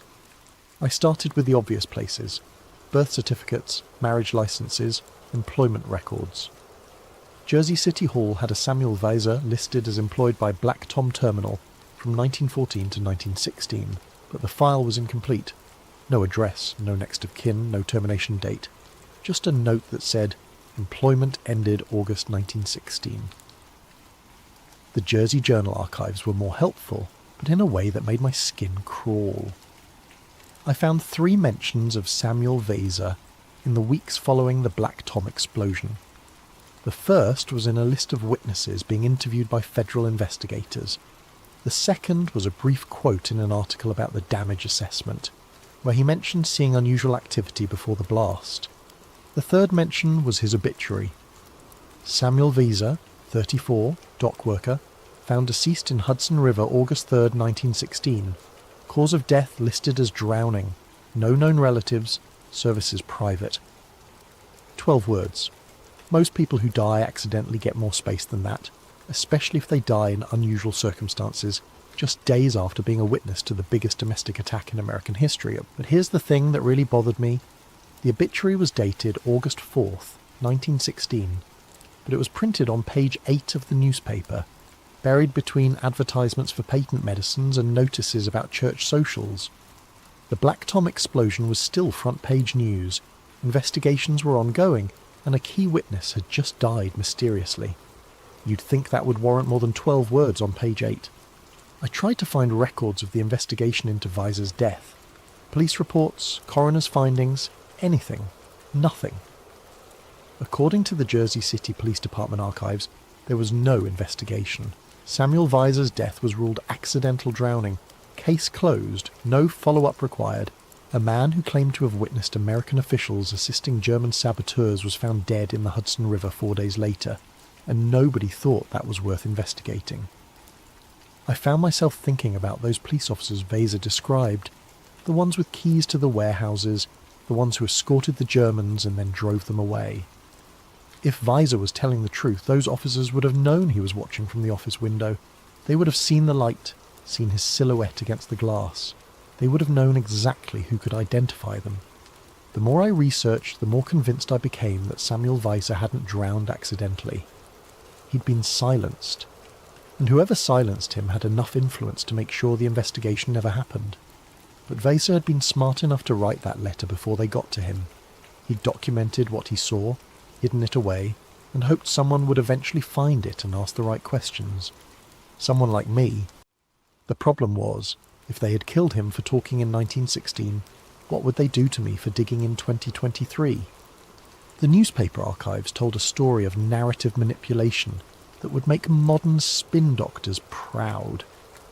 In the hours immediately following the Black Tom explosion, reporters had no idea what to write. The blast was unprecedented, the damage was massive, and nobody had any official explanation. So they wrote what they saw and what witnesses told them. The first newspaper accounts, published in evening editions on July 30th, described the explosion as an industrial accident of unprecedented scale. Reporters interviewed dock workers, nearby residents, anyone who had seen or heard something. The quotes were revealing. "It looked like the whole harbour was on fire," read Manhattan resident. "We heard 3 distinct explosions, not just one," Jersey City police officer. "There were people running from the island before the first blast, like they knew it was coming," Brooklyn dock worker who was looking across the water with binoculars. But within 48 hours the narrative began to change. A new explanation emerged, seemingly from nowhere. German saboteurs. Articles started focusing on German spies, German plots, the German threat to American neutrality. Witness accounts that didn't fit this narrative simply disappeared from follow-up stories. I found draft articles in the archives of the New York Tribune that were never published. One reporter had interviewed a Black Tom security guard who claimed to have seen men in police uniforms acting suspicious on the night of the explosion. The article was pulled before publication, replaced with a piece about German espionage networks. Another unpublished draft described mysterious ships seen in the harbour before the explosion, ships that left immediately after the blast without offering assistance to rescue efforts. That story was replaced with speculation about German U-boats. The pattern was clear. Any information that suggested the explosion might have involved American officials or pointed to a more complex conspiracy was systematically removed from public discourse. Within a week, the story had solidified into something clean and simple. Germans bad, Americans victims, war justified. But the most disturbing thing I found wasn't what was published. It was what was buried in the government archives. I spent weeks requesting documents under the Freedom of Information Act. Most were denied or heavily redacted, but I managed to get partial access to files from the Bureau of Investigation, the predecessor to the FBI. What I found there made my blood run cold. Internal memos from August 1916 revealed that federal investigators knew within days that the official story didn't add up. Witness statements contradicted each other. Physical evidence suggested multiple coordinated explosions, not a single sabotage incident. And several witnesses had mentioned seeing American officials in the area before the blast. One memo, dated August 15, 1916, was particularly damning. Recommend suppression of witness statements that implicate domestic parties. German attribution serves national security interests. Case should be closed expeditiously to avoid public panic. The memo was signed by someone whose name was redacted, but the title was visible: Special Assistant to the President. President Woodrow Wilson's administration wasn't just covering up American involvement in Black Tom, they were actively suppressing evidence of it, and they were doing it to manipulate public opinion towards supporting the war. By 1917, when America officially entered World War I, the Black Tom explosion had become a rallying cry. German saboteurs had attacked American soil, damaged an American icon, killed American workers. It was Pearl Harbor before Pearl Harbor, 9/11 before 9/11. Except it wasn't. It was something much worse. An attack carried out with American assistance, covered up by American officials, and used to drag America into a war that made specific American companies incredibly wealthy. The cover-up wasn't just about hiding the truth, it was about weaponizing a lie. Standing on Liberty Island, looking up at the Statue of Liberty's torch, you can see the scars if you know where to look. The official tour guides will tell you that the torch has been closed to public access since 1916 due to structural damage from the Black Tom explosion. They make it sound like a minor inconvenience, a bit of historical trivia. The truth is much more disturbing. I managed to get access to the original engineering reports from 1916, filed by the Army Corps of Engineers immediately after the explosion. What they found was structural damage far beyond what has ever been publicly acknowledged. Shrapnel hadn't just embedded in the copper skin of the torch, it had penetrated deep into the internal framework, compromising the statue's structural integrity. But here's what really caught my attention. The pattern of damage wasn't consistent with a random explosion. The shrapnel strikes were concentrated on specific sections of the torch, almost like someone had aimed the blast to hit particular symbolic targets. The report included detailed photographs that I'd never seen before. Close-ups of the damage showed pieces of metal embedded in the statue's torch arm, but also in her crown and tablet. The inscription on the tablet, July 4, Mdkaleksuski, July 4, 1776, had been partially obliterated by shrapnel. Someone had damaged America's symbol of freedom on the anniversary month of American independence. If that was coincidence, it was a hell of a coincidence. I started researching the conspiracy theories that had grown up around the symbolic nature of the attack. Some claimed the timing and target selection were evidence of ritual occultism, that the explosion had been designed as a symbolic assault on American liberty itself. Others suggested the damage to the torch, a symbol of enlightenment, was meant to represent the extinguishing of American neutrality. Most of these theories were clearly nonsense, but they all shared a common thread: the recognition that the Black Tom explosion had been too precise, too symbolically loaded to be random sabotage. The engineering reports supported this interpretation. According to the technical analysis, the explosions had been carefully calculated to maximize symbolic damage while minimizing structural collapse. If the goal had been simply to destroy the ammunition depot, the charges could have been placed more efficiently. If the goal had been to cause maximum casualties, the timing would have been different. But if the goal had been to create a symbolic wound in America's most iconic monument, something that would remain visible for over a century as a reminder of foreign attack, then the placement and timing were perfect. The Statue of Liberty's torch remains closed to the public today, 107 years later. Every day, thousands of tourists look up at that damaged torch and remember that America has been attacked before. They remember that foreign enemies have struck at our symbols of freedom, But they don't know that the attack might have been an inside job. Standing there on Liberty Island, I found myself wondering about the people who planned this operation.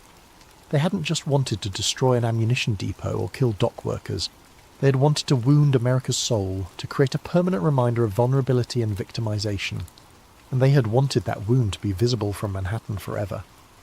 My grandfather had worked for Consolidated Maritime Insurance Company from 1965 to 1985. It was a small company that handled specialised marine and industrial policies, mostly for New Jersey businesses. When he retired, they gave him a modest pension and a company watch. When the company was bought out by a larger firm in 1995, most of the old records were supposed to be destroyed. But my grandfather had kept copies of some files. Insurance guys are paranoid about documentation. It's an occupational hazard. And apparently, Consolidated Maritime had inherited some very old files when they bought out Northeastern Mutual Insurance back in 1952. The same Northeastern Mutual that had paid out millions in Black Tom claims. I found my grandfather's old company login credentials in a shoebox, written on a piece of paper along with his social security number and pension account information. The login was for a digital archive system that Consolidated Maritime had set up in the 1990s to digitize their older paper files. I figured the system would be long dead, but insurance companies never throw anything away. The login still worked. What I found in those digital files made everything else look like child's play. Northeastern Mutual hadn't just insured the companies that profited from Black Tom, they had coordinated the whole thing. Internal memos from 1916 laid out the operation in chilling detail. Project Torchlight, target Black Tom Terminal, date July 30th, 1916, objectives 1. Eliminate munitions stockpile preventing competitor access to European markets. 2. Generate insurance payouts to capitalise client war production. 3. Create public sentiment favouring military engagement. There it was, in black and white corporate speak. Black Tom hadn't been sabotage at all. It had been a business plan. The memos outlined how Northeastern Mutual had coordinated with Jersey City Police to provide access to German agents who believed they were conducting legitimate sabotage operations. The Germans thought they were striking a blow against Allied supply lines. They had no idea they were being used as cover for an American corporate conspiracy. German assets have been provided with accurate facility maps and timing schedules. Police cooperation secured through standard municipal influence channels. Anticipated civilian casualties, minimal. Anticipated insurance exposure, $15 to $20 million. Anticipated client profits from war production acceleration, $150 to $200 million over 18 months. They had calculated the death toll. They had weighed American lives against corporate profits and decided the profits were worth it. Other files showed the web of connections that made the operation possible. Northeastern Mutual's board included former government officials, active military officers, and executives from major munitions companies. They hadn't just insured these companies, they had been partners with them. The conspiracy went all the way to Washington. One memo referenced presidential awareness and tacit approval for economic acceleration measures. Wilson himself might not have ordered the Black Tom explosion, but he'd known it was coming and allowed it to happen. But the most disturbing file was dated August 3rd, 1916, the day Samuel Weiser died. It was a brief note from the company's security consultant. Witness situation resolved. River disposal successful. Recommend standard accidental death processing. No further action required. They had murdered Samuel Weiser and documented it in their corporate files like it was just another business expense. As I sat there reading these files, I realised I was looking at evidence of a conspiracy that made Watergate look like a parking ticket. American corporate and government officials had orchestrated a terrorist attack on American soil, used German agents as patsies, murdered witnesses, and used the whole thing as justification for entering a profitable war. And then I realised something else. I was accessing these files through an internet connection. Someone would have logs of my access, digital footprints, timestamps, and IP addresses. If they had killed Samuel Weiser for seeing too much in 1916, what would they do to me for seeing everything in 2023? That's when my laptop froze. The message appeared in the centre of my screen, white text on a black background. "You've found enough. Stop digging." I tried to close the browser, restart the computer, pull the power cord, nothing worked. The message just sat there, pulsing slightly, like it was breathing. Then my phone rang. I looked at the screen. Unknown caller. I let it go to voicemail, but it started ringing again immediately. Same caller ID, same insistent tone. On the third call, I answered. Mr. Harrison. The voice was calm, professional, completely emotionless. You've been accessing some very old files tonight. They knew my name. They knew what I'd been doing. They were watching me in real time. I don't know what you're talking about, I said, but my voice cracked. Not exactly convincing. The Northeastern Mutual Archives. Consolidated Maritime Insurance Digital Records. Files related to the Black Tom incident of 1916. You accessed them at 11:47 p.m. using credentials belonging to Robert Harrison, deceased. Your grandfather, I believe. I hung up. The phone rang again immediately. That was rude, the voice said when I answered. Let me explain your situation. You have discovered information that certain parties would prefer to remain private. You have accessed this information through unauthorized means, which makes you criminally liable. You have also, unfortunately for you, triggered several security protocols that notify us when these particular files are viewed. Who is us? I asked. That's not important. What's important is that you understand the gravity of your situation. The Black Tom incident was resolved over a century ago. All parties involved are long deceased. The companies, the government officials, the insurance carriers, all gone. There is no one left to prosecute, no one left to blame, no one left to hold accountable. Except the people covering it up, I said. No, the voice said patiently. There is no cover-up. There is simply institutional continuity. The files you've accessed are maintained for historical completeness, not because anyone intends to act on the information they contain. They are quite literally ancient history. Ancient history that you kill people to protect.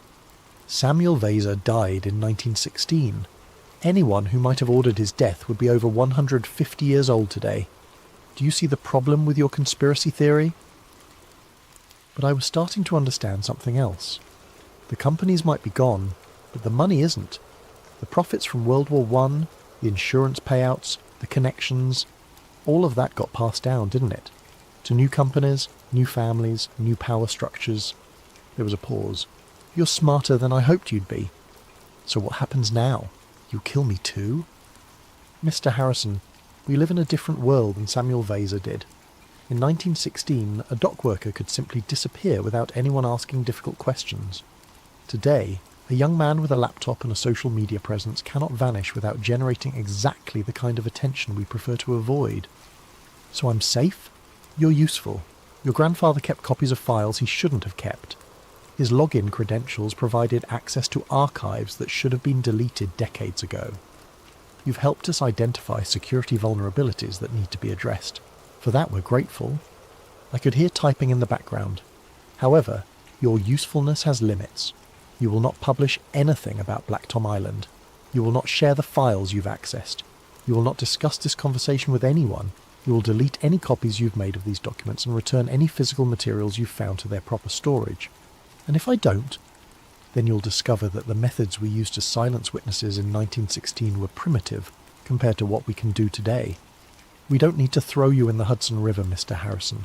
We can destroy your credit, your employment, your relationships, your online presence, your entire existence without laying a finger on you. We can make you disappear into poverty and isolation while leaving you perfectly visible and alive. The line went dead. My laptop screen flickered and returned to normal, showing the insurance website I'd been browsing as if nothing had happened. But when I tried to access the Northeastern Mutual files again, I got an error message. Archive not found. They had locked me out. But more than that, they had probably deleted everything. All that evidence, all that proof, gone with a few keystrokes. I sat there in my apartment staring at my laptop screen, trying to process what had just happened. A century-old conspiracy, a corporate terrorist attack, government complicity, murder, cover-ups, and it was all just going to disappear back into the shadows where it had been hiding for over 100 years. But they had made one mistake. They had assumed that grandfather only kept digital copies of the files. I still had the trunk. I still had Samuel Weser's letter. I I still had the insurance ledger with all those numbers and names and connections. The question was, what was I going to do with them? It's been 3 weeks since that phone call. 3 weeks of looking over my shoulder, checking my credit report, watching for signs that they're following through on their threats. So far, nothing. Maybe they think they've scared me enough. Maybe they're waiting to see if I keep my mouth shut. Maybe they're planning something I won't see coming. I keep thinking about Samuel Vader, about what it must have been like for him in those final days. He had seen something he wasn't supposed to see, and he knew they were coming for him. But he wrote that letter anyway. He documented the truth and hid it away, hoping someone would eventually find it and ask the right questions. Someone like me. But here's what really keeps me awake at night. Samuel Vader wasn't the only witness who disappeared. After that phone call, I couldn't stop digging. Call it obsession. Call it stupidity. But I needed to know how deep this thing went. I started researching other people who had been in the area that night, other potential witnesses who might have seen what Vader saw. What I found was a pattern of deaths that stretched far beyond one dock worker. Margaret Flynn, a nurse at the Jersey City Hospital who treated blast victims, died in a gas leak accident in her apartment on August 15th, 1916. She had given interviews to reporters about treating patients with unusual burns that looked more like chemical exposure than explosion injuries. Thomas McKenna, a railroad engineer who claimed to have seen official vehicles leaving Black Tom Island just before the explosion, died when his locomotive mysteriously derailed on August 22nd.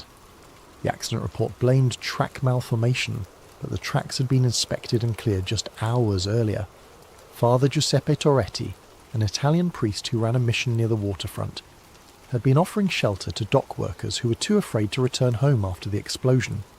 He wrote in his parish newsletter that several workers had come to him with stories of American officials collaborating with foreign agents. Father Torretti died in his sleep on September the 3rd, officially from a heart attack, though he was only 38 years old and had no history of heart problems. Between August and December 1916, 17 people with direct or indirect connections to the Black Tom explosion died in what the authorities classified as accidents, suicides, or natural causes. 17 people who had either seen something suspicious or had contact with people who claimed to have seen something suspicious. The statistical probability of that many connected deaths occurring by chance is essentially zero. But the most chilling discovery came when I researched the police officers who would have been on duty that night. The Jersey City Police Department roster from July 30th, 1916, listed 12 officers assigned to the Black Tom area. By January 1917, only 4 were still alive. 3 had died in accidents. 2 had committed suicide. 3 had simply disappeared. Their personnel files noted they had abandoned their posts, and warrants were issued for desertion, but they were never found. The 4 survivors all received promotions and commendations for their heroic service during the Black Tom crisis. They went on to have distinguished careers, rising to positions of authority within the department. One became police chief in 1925. The pattern was unmistakable. Anyone who might have contradicted the official story was eliminated. Anyone who supported it was rewarded.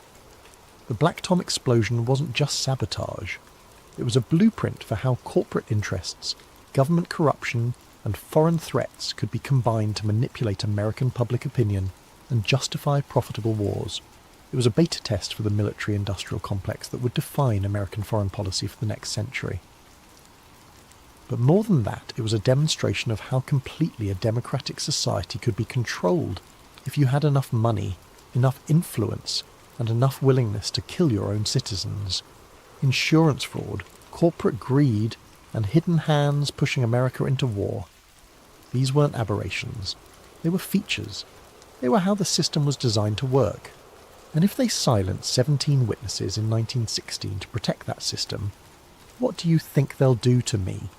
I've uploaded copies of everything to multiple cloud servers under fake accounts.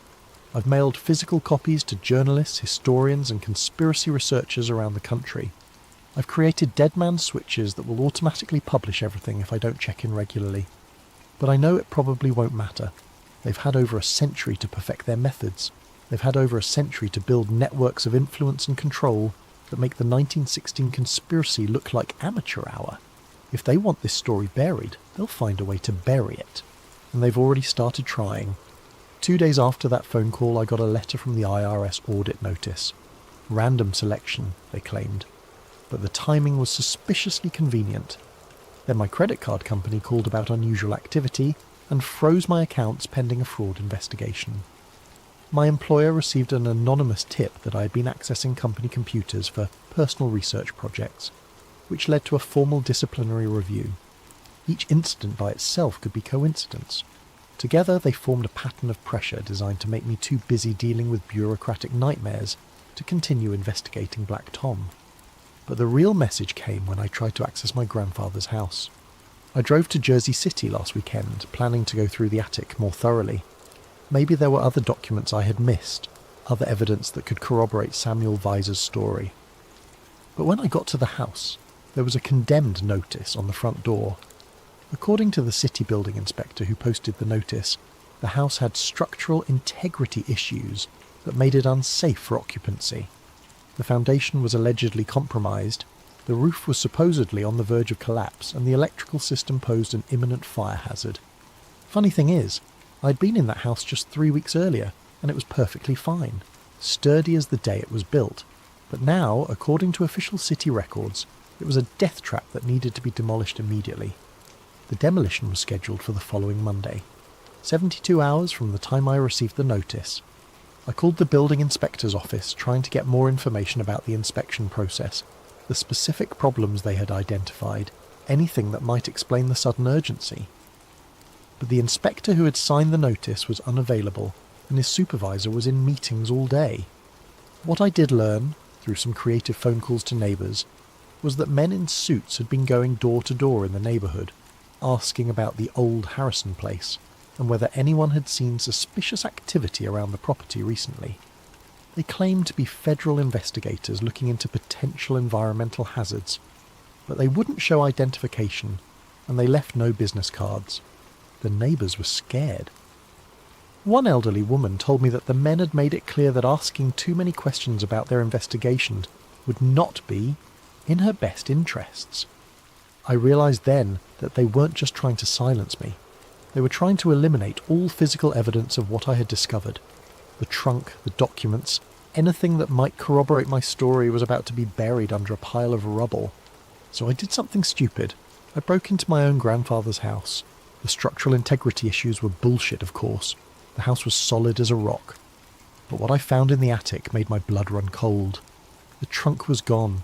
Not just moved or damaged, completely gone, along with everything it had contained. Samuel Weiser's letter, the insurance ledger, the burned papers, all of it. In place of the trunk, there was a neat pile of ash on the attic floor, as if someone had burned everything and carefully swept up the remains. But they had missed something. Hidden behind a loose floorboard, I found another document, one I hadn't discovered during my first visit. It was a carbon copy of Samuel Weiser's letter, written in the same handwriting but addressed to someone different. Father Toretti, it began. If something happens to me, please make sure this information reaches the right people. This was Weiser's insurance policy. He had made copies of his account and hidden them with different people, hoping that even if they found and destroyed one version, another might survive. The letter to Father Toretti was identical to the one I had found in the trunk, but it included an additional paragraph at the end. They know I saw them. 2 of the police officers came by my boarding house yesterday, asking questions about my work schedule, my family, whether I'd been talking to reporters. They were friendly enough, but there was something in their eyes that made my skin crawl. I've decided to leave Jersey City for a while, maybe visit my cousin in Philadelphia until this all blows over. If you're reading this, it means I never made it to the train station. Samuel Weiser had known they were coming for him. He had tried to run, and they had caught him anyway. But more importantly, he had trusted Father Toretti with a copy of his story. The same Father Toretti who had died of a heart attack just a few weeks later. Still, I had to try. Samuel Weiser died trying to tell this story. Father Toretti died trying to protect it. The least I can do is risk my comfortable middle-class existence to tell it properly. Because the thing is, Black Tom wasn't a one-time event. It was a proof of concept. If you know what to look for, you can see the same patterns repeating throughout American history. Convenient attacks that justify profitable wars, corporate interest aligned with government policy, witnesses who disappear or discredit themselves. The methods get more sophisticated, but the fundamental approach remains the same: create a crisis, control the narrative, profit from the solution. How many other foreign attacks on American soil have actually been domestic operations? How many other Samuel Visas have been silenced before they could tell their stories? How many other trunks full of evidence are sitting in American attics, waiting for curious grandchildren to find them? I don't know if anyone will believe this story. I don't know if anyone will care enough to dig deeper. I don't know if I'll be around to find out. But I know this. The people who orchestrated the Black Tom explosion, who murdered Samuel Visa, who have spent over a century protecting this secret, they're still out there. Maybe not the same individuals, but the same institutions, the same networks, the same fundamental corruption. And they're still... The recording cuts off abruptly. The file is timestamped 3:17 a.m, November 15th, 2023. No further recordings have been found. What if I told you that buried beneath the frozen wastelands of Alaska lies something that could change everything we know about human history? Something that's not ancient at all, but very much alive. Tonight's story comes from a request by Matul Patel 9283. Thank you for this incredible suggestion. If you have ideas for future stories, please leave them in the comments below. And if you enjoy these tales that blur the line between fact and fiction, don't forget to like and subscribe to Sleep Theories for more mysterious stories that will keep you wondering. My name doesn't matter for this story. What matters is what I found beneath 200 feet of Alaskan permafrost, and why the government wants me to forget it ever existed. I'm a civil engineer, nothing glamorous about it. I measure soil density, calculate load-bearing capacities, and make sure buildings don't sink into the ground. For 15 years I've worked contracts across the country, from Florida swamplands to Nevada deserts. Alaska was supposed to be just another job. The US Army Corps of Engineers hired me in March 2023 to survey land stability for a proposed pipeline route. Nothing unusual there. Energy companies are always looking to move oil from point A to point B, and they need someone to tell them their pipes won't crack when the ground shifts. The pay was good, the timeline was reasonable, and I needed the work. The assignment took me to a stretch of wilderness about 60 miles northwest of Fairbanks.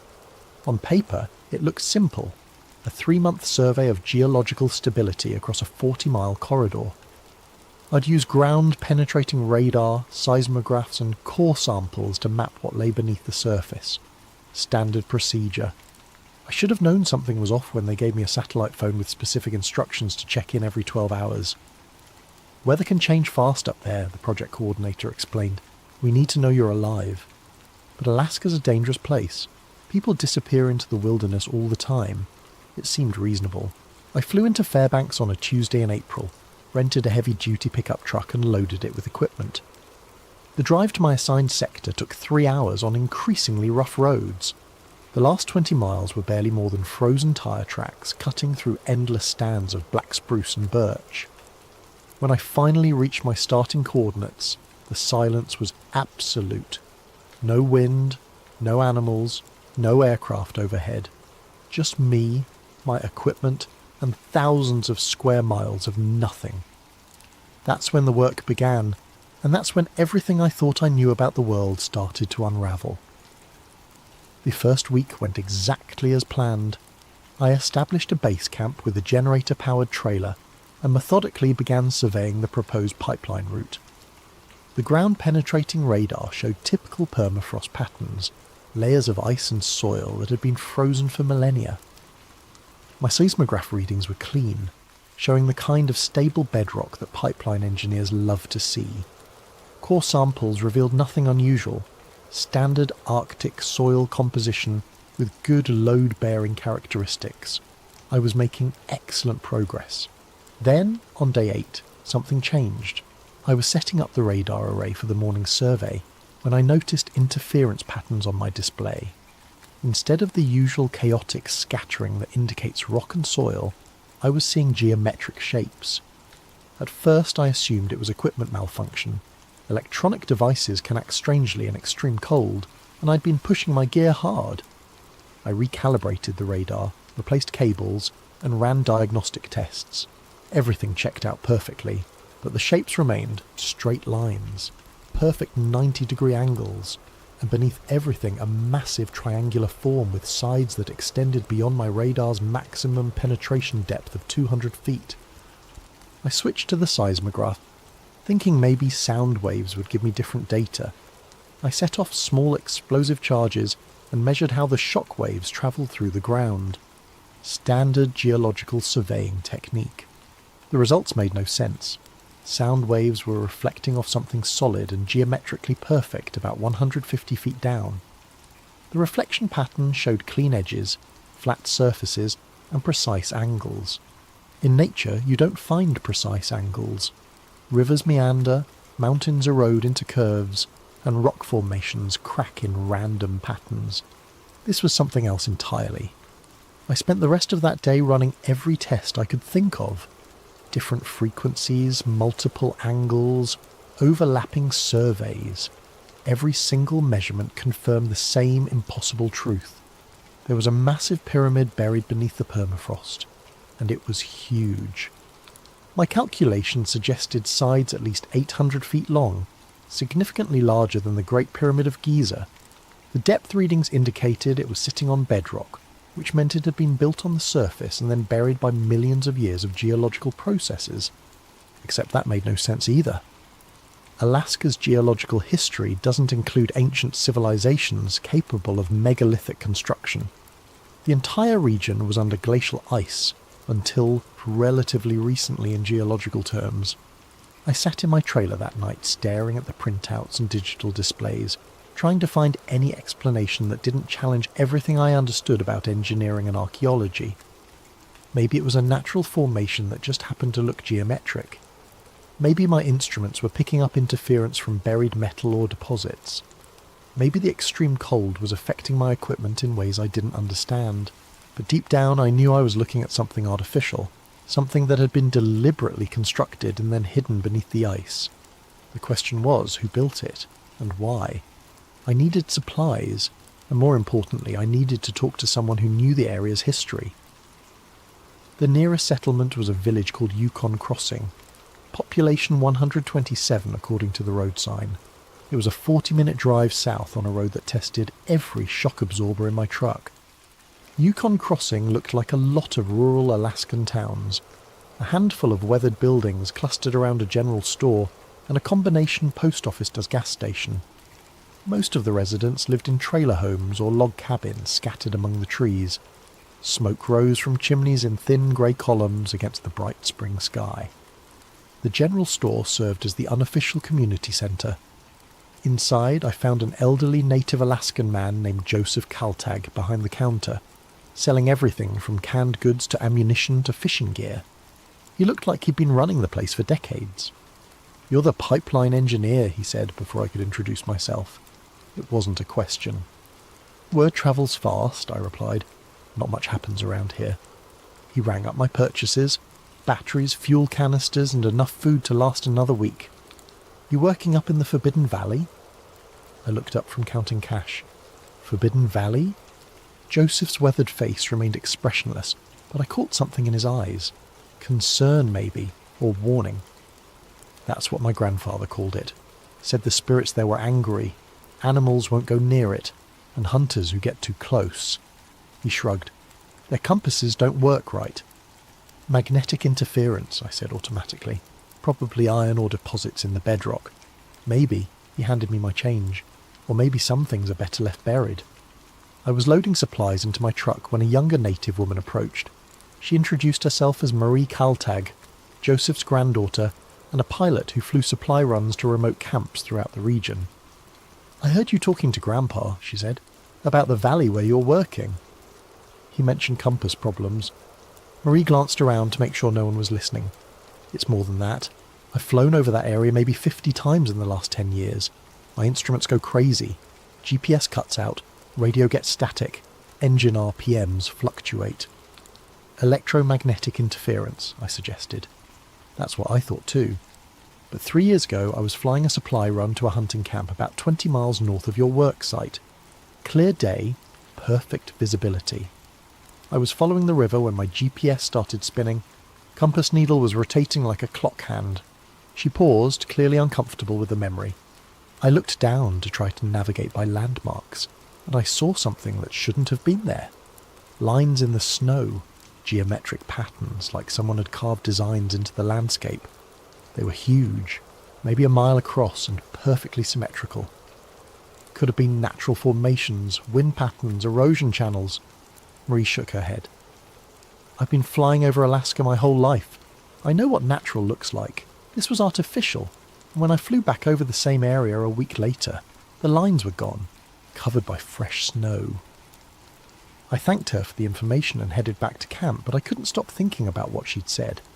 Geometric patterns in the snow, electromagnetic interference, compasses spinning wildly. It all pointed to the same conclusion I was trying to avoid. Something beneath the permafrost was actively affecting the environment around it. That night, I reviewed my survey data again, looking for any detail I might have missed. The pyramid structure was consistent across all my measurements, but there was something else. Subtle variations in the electromagnetic readings that suggested complex internal architecture. Whatever was down there, it wasn't just a solid mass of stone. It had chambers, passages, and what looked like intricate internal mechanisms. And according to my instruments, some of those mechanisms were drawing electrical current. I woke up on day 12 to the sound of helicopter rotors. From my trailer window I could see a Black Hawk settling onto a flat area about 200 yards from my camp. No military markings, but the aircraft had the unmistakable look of government hardware. 3 men in winter camouflage climbed out as the rotors spun down. They walked directly to my trailer with the confident stride of people who expected cooperation. The leader was a tall man with close-cropped hair and reflective sunglasses. His companions looked like soldiers trying to dress like civilians, too alert, too fit, and carrying themselves like they had weapons hidden under their jackets. "Mr. Harrison," the leader said, reading my name from a tablet. "I'm Agent Collins, Department of Homeland Security. We need to discuss your recent survey findings." I stepped outside, keeping my expression neutral. I wasn't aware DHS had jurisdiction over pipeline surveys. "We have jurisdiction over potential national security threats." Collins gestured toward my equipment array. "Your seismic activity has been flagged by our monitoring systems. We need to examine your data and confiscate any materials related to subsurface anomalies." "What subsurface anomalies?" Collins removed his sunglasses, revealing pale blue eyes that seemed to look right through me. "Mr. Harrison, we know exactly what you found down there. The question is whether you're going to cooperate voluntarily or make this difficult. I had 2 choices: hand over my data willingly or watch them take it by force. Either way, they were getting what they wanted. "The hard drives are in the trailer," I said. One of Collins' men immediately headed inside while the other began disconnecting my external monitoring equipment. They worked with practiced efficiency, clearly familiar with this type of confiscation. "How long have you known it was there?" I asked. Collins was quiet for a long moment, apparently deciding how much to tell me. "The structure first appeared on our deep scanning systems in 1992. We've been monitoring it ever since." "Appeared? You mean you discovered it in 1992? "No, Mr. Harrison. I mean it appeared in 1992. Prior to that date, our scans showed normal bedrock composition. Then something changed." The man emerging from my trailer handed Collins a bag containing my hard drives and backup storage devices. They had also taken my printed survey maps and handwritten notes. 1992, I said, thinking out loud. That's when China conducted their largest underground nuclear test. Collins' expression didn't change, but I caught a flicker of something. Surprise, maybe, that I'd made that connection. "The Lopner test was 3,800 miles away," he said. "There's no possible connection." But his tone suggested otherwise. And I remembered something from my geological studies. Seismic waves from large underground explosions can travel through the Earth's crust and trigger responses in sensitive areas thousands of miles away. What if the Chinese nuclear test had somehow activated whatever was buried beneath the Alaskan permafrost? "You're being reassigned," Collins continued, handing me an official-looking document.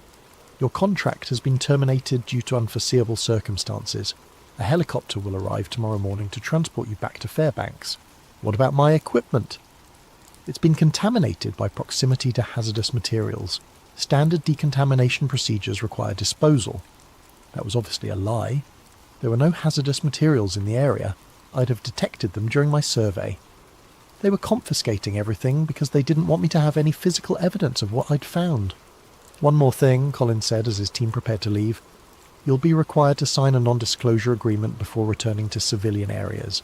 The penalty for violating that agreement is 10 years in federal prison. They climbed back into their helicopter and lifted off, leaving me alone with my suddenly empty trailer and a growing certainty that I'd stumbled into something much bigger than a pipeline survey. But I still had one advantage. They thought they'd taken all my data. They were wrong. I've always been paranoid about data backup. Too many years of watching hard drives crash and taking blame for lost survey information. So I keep a small handheld GPS unit with built-in memory storage that automatically logs all my location coordinates and instrument readings. Collins and his team had missed it because it was clipped to my belt, looked like standard hiking gear, and wasn't connected to my main computer systems. That night I reviewed the stored data on the device's tiny screen. Everything was there. Coordinates, depth readings, electromagnetic measurements, and seismic mapping data. Enough information to prove that something massive and artificial was buried beneath the permafrost. But proof wasn't enough. I needed to understand what it was and why the government was so determined to keep it secret. I made a decision that probably should have gotten me killed. I was going back to the site for one final investigation. The helicopter pickup was scheduled for 8 a.m, which gave me about 6 hours of darkness to work with. I loaded basic equipment into my backpack. The handheld GPS, the digital camera, a small electromagnetic field detector, and a battery-powered radio, and hiked back to the survey area. The night was clear and bitterly cold. My breath formed ice crystals that seemed to hang in the air, and the snow crunched under my boots with sounds like breaking glass. Above me, the aurora borealis painted green curtains across the star-filled sky. I reached the coordinates where my instruments had detected the pyramid's apex. According to my calculations, I was standing directly above the structure's highest point, about 120 feet below my boots. The handheld detector immediately started showing readings. Electromagnetic activity was significantly higher than background levels, and it seemed to be increasing. The device's small screen showed wave patterns that looked almost like a heartbeat. Regular pulses of energy rising and falling in consistent cycles. I took photos of the instrument readings and recorded GPS coordinates, building a digital record that I could hopefully smuggle out of Alaska. But as I worked, something strange began happening. The aurora overhead was changing. Instead of the usual flowing curtains of light, it was forming geometric patterns, straight lines and angular shapes that mirrored the underground structure. It was as if the buried pyramid was somehow influencing the electromagnetic phenomena in the upper atmosphere. That's when I felt the vibration. It started as a barely perceptible tremor in the ground, like the feeling of a distant freight train. But it quickly intensified until I could feel it in my bones, a deep, rhythmic pulsing that seemed to synchronize with the electromagnetic readings on my detector. The device's screen was flashing warnings. Energy levels were spiking far beyond anything I'd measured during my official survey. Whatever was buried down there was waking up. I started backing away from the site, but before I could get more than 50 yards, everything electronic I carried died simultaneously. The GPS unit, the detector, my digital camera, even my LED flashlight, all dead, as if something had delivered a massive electromagnetic pulse. Above me, the aurora was blazing brighter than I'd ever seen, forming complex geometric patterns that hurt to look at directly. The air itself seemed to be humming with energy, and I could feel static electricity building up on my clothing and exposed skin. Then, as suddenly as it had begun, everything stopped. The aurora faded back to normal patterns. The ground vibration ceased. The electrical sensation disappeared. I was left standing in the middle of the Alaskan wilderness in complete darkness, holding a handful of dead electronics. I stumbled back toward camp using starlight for navigation, reaching my trailer just before dawn. When I tried to start my truck, the engine turned over immediately. Apparently whatever had killed my handheld electronics hadn't affected the vehicle's more robust electrical system. But I knew what I had experienced wasn't natural. The buried pyramid wasn't just an ancient artifact or geological formation. It was some kind of active installation that could influence electromagnetic fields across a wide area. The question was, what was its purpose? The helicopter arrived exactly at 8 a.m, piloted by a civilian contractor who seemed unaware that he was participating in a government cover-up. During the flight back to Fairbanks, I signed the non-disclosure agreement Collins had mentioned, legally binding myself to remain silent about my discoveries. But signing the paper didn't erase my memory, and it didn't eliminate the data I'd managed to keep hidden. I flew back to Seattle that afternoon and spent the next 2 weeks trying to return to normal life. I updated my resume, contacted potential clients, and attempted to focus on finding my next engineering contract. But I couldn't stop thinking about what lay buried beneath the Alaskan permafrost. Late one night, unable to sleep, I sat down with my laptop and started researching everything I could find about electromagnetic anomalies, underground structures, and the 1992 Chinese nuclear test that Agent Collins had mentioned. What I discovered changed everything. The Chinese test, conducted at the Lop-Neur facility on May 21, 1992, was indeed one of the largest underground nuclear explosions ever detonated. The blast was so powerful that seismic monitoring stations around the world recorded the shockwaves as they travelled through the Earth's crust. But that wasn't the interesting part. I found archived scientific papers describing unusual electromagnetic phenomena that occurred globally in the days following the test. Radio disruptions, satellite communication failures, and compass anomalies were reported from locations thousands of miles away from the blast site. Most significantly, several research stations in Alaska reported sudden spikes in local electromagnetic activity, beginning approximately 6 hours after the Chinese detonation. Exactly the amount of time it would take seismic waves to travel through the Earth's crust from Lop-Neur to Alaska. I cross-referenced these reports with geological surveys of the Alaskan region and found something that made my blood run cold. Every single electromagnetic anomaly had been reported from locations within a 50-mile radius of my survey site. Whatever was buried there had indeed been activated by the Chinese nuclear test, just as Collins had implied, but the implications went far beyond a simple cause and effect relationship. I started plotting the locations of other reported anomalies on a world map, looking for patterns. What I found was a global network of similar sites, places where electromagnetic activity had spiked following major seismic events, underground installations that seemed to respond to specific triggers.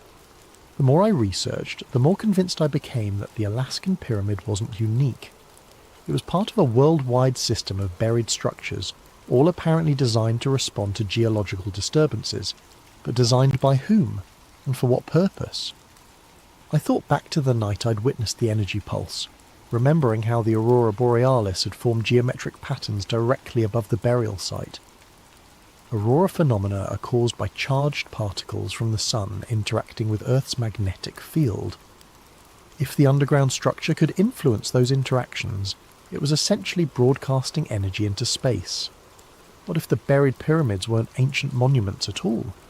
What if they were communication devices, a global network designed to transmit signals to somewhere far beyond Earth? The possibility was terrifying and fascinating in equal measure.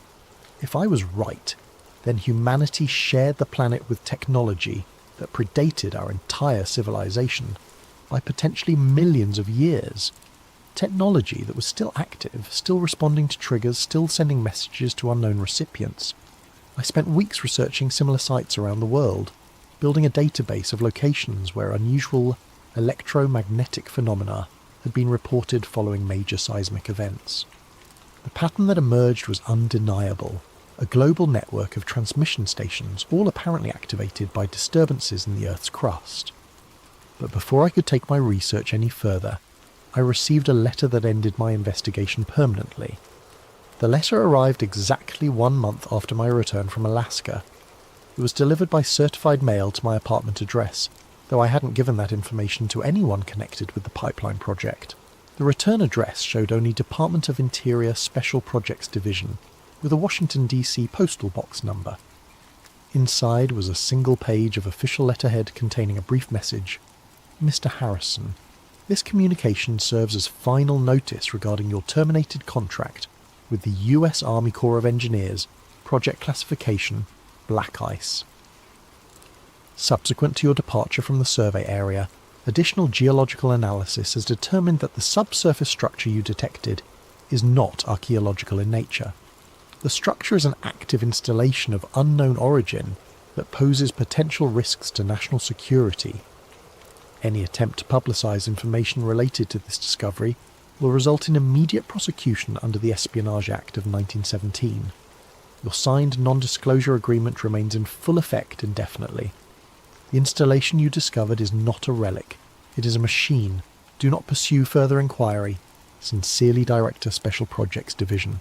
I read the letter 3 times before the full implication sank in. They weren't denying what I'd found. They were confirming it. The underground structure was artificial. It was active. And the government had known about it for over 30 years without understanding what it was or who had built it. But the most chilling aspect was the letter's final warning. It is a machine. Not a monument. Not an archaeological site. Not a natural formation. A machine. I thought about the energy pulse I'd witnessed, the geometric patterns in the aurora, the electromagnetic signals that seemed to respond to seismic events around the world. If the buried pyramid was indeed a machine, then its purpose was clear.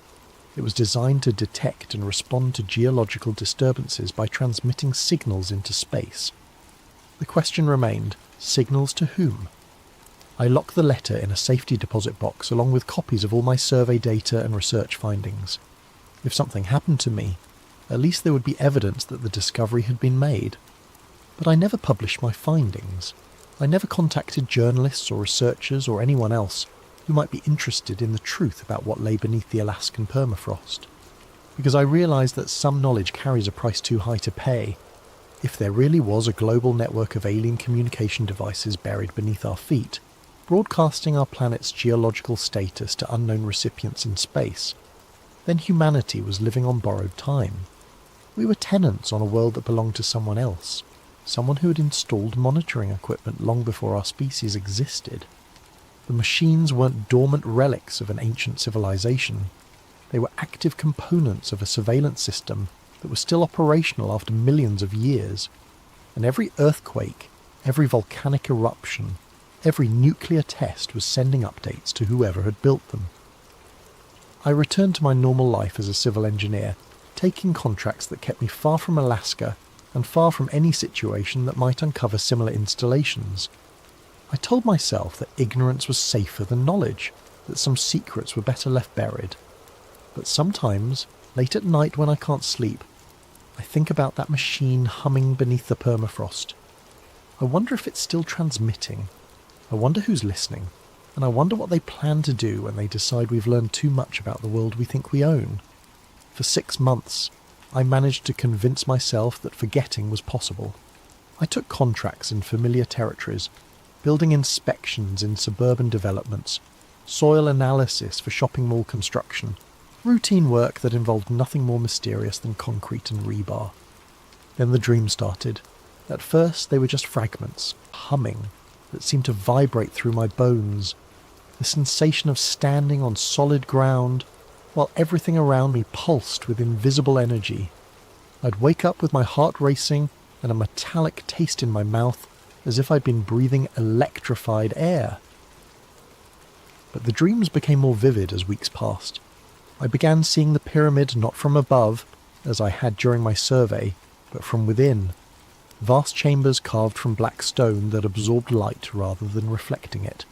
Corridors that stretched beyond the reach of any illumination, filled with the constant sound of machinery that had been running for millennia. In these dreams, I wasn't alone. Shadowy figures moved through the passages, tall, elongated forms that seemed more like geometric projections than living beings. They moved with purpose, tending to controls and displays that covered the walls in intricate patterns of light and symbol, The most disturbing part was that they seemed aware of me. In the dreams, they would pause their activities and turn toward me with attention that felt like cold judgment. Without faces I could recognize, without voices I could understand, they somehow communicated a single clear message. I had seen something I wasn't meant to see. I consulted a sleep specialist thinking the dreams were delayed stress responses from my time in Alaska. She prescribed medication that helped me fall asleep but didn't stop the visions. If anything, the drugs made them more intense, more real, more impossible to dismiss as products of an overwrought imagination. It was during one of these medicated dreams that I saw something new, a global map covered in points of light, each one marking a location where similar pyramids lay buried. The network stretched across every continent, even beneath the ocean floors, hundreds of installation sites, all connected by lines of energy that pulsed in synchronized patterns. I woke from that dream with absolute certainty that I was seeing something real. The buried machines weren't isolated installations. They were nodes in a planetary communication grid that spanned the entire world. 3 days later, I made a decision that changed everything. I started investigating again. Using the global locations from my dreams as starting points, I began researching electromagnetic anomalies and unexplained phenomena at similar sites around the world. What I found was a pattern so consistent it couldn't be coincidental. Every location where I dreamed of seeing a pyramid corresponded to a place where unusual events had been reported. The Nazca lines in Peru, built over an area where aircraft instruments malfunctioned regularly. The underwater structures near Bimini in the Bahamas, where submarines had reported mechanical failures and compass deviations. The Giza Plateau in Egypt, where modern surveys had detected massive voids beneath the known pyramids. Each site shared common characteristics: electromagnetic interference, geometric precision in ancient or unexplained structures, and a history of covering up or dismissing scientific findings that couldn't be easily explained. But the most significant pattern was temporal. Every site had experienced increased activity following major seismic events, exactly like the Alaskan installation after the 1992 Chinese nuclear test. I compiled a database of seismic events and electromagnetic anomalies dating back 50 years. The correlation was undeniable. Large earthquakes, volcanic eruptions, and underground nuclear tests consistently triggered responses from specific locations around the globe. The buried machines weren't just monitoring geological activity, they were responding to it, broadcasting information about Earth's internal dynamics to receivers beyond our planet. I was building a case for the existence of a global alien surveillance network when I made a discovery that terrified me more than anything I'd found so far. The activity was increasing. According to my research, electromagnetic anomalies at these sites had been relatively stable for decades, showing only minor fluctuations in response to major geological events. But starting in 2020, the baseline activity levels had begun rising at all locations simultaneously. Something was changing. The network was becoming more active, more responsive, more awake. I plotted the activity increases on a timeline and noticed they correlated with something unexpected. The global increase in seismic activity over the past few years. More earthquakes, more volcanic eruptions, more geological instability than had been recorded in previous decades. What if the relationship wasn't cause and effect? What if the buried machines weren't just monitoring geological activity? What if they were causing it? The possibility was so disturbing I initially dismissed it as paranoid speculation. But the more I studied the data, the more compelling the evidence became. The timing was too precise, the correlations too consistent. If I was right, then humanity was living on a planet where alien technology was actively destabilizing the geological systems that supported all life on Earth. But why? What possible purpose could be served by triggering earthquakes and volcanic eruptions? The answer came to me during another dream, but this time I was prepared. I had set up a digital recorder beside my bed, hoping to capture any words or sounds I might make while experiencing the visions. What I heard when I played back the recording the next morning was my own voice, but speaking words I didn't remember saying. Stress testing, planetary stability assessment, structural analysis phase approaching completion.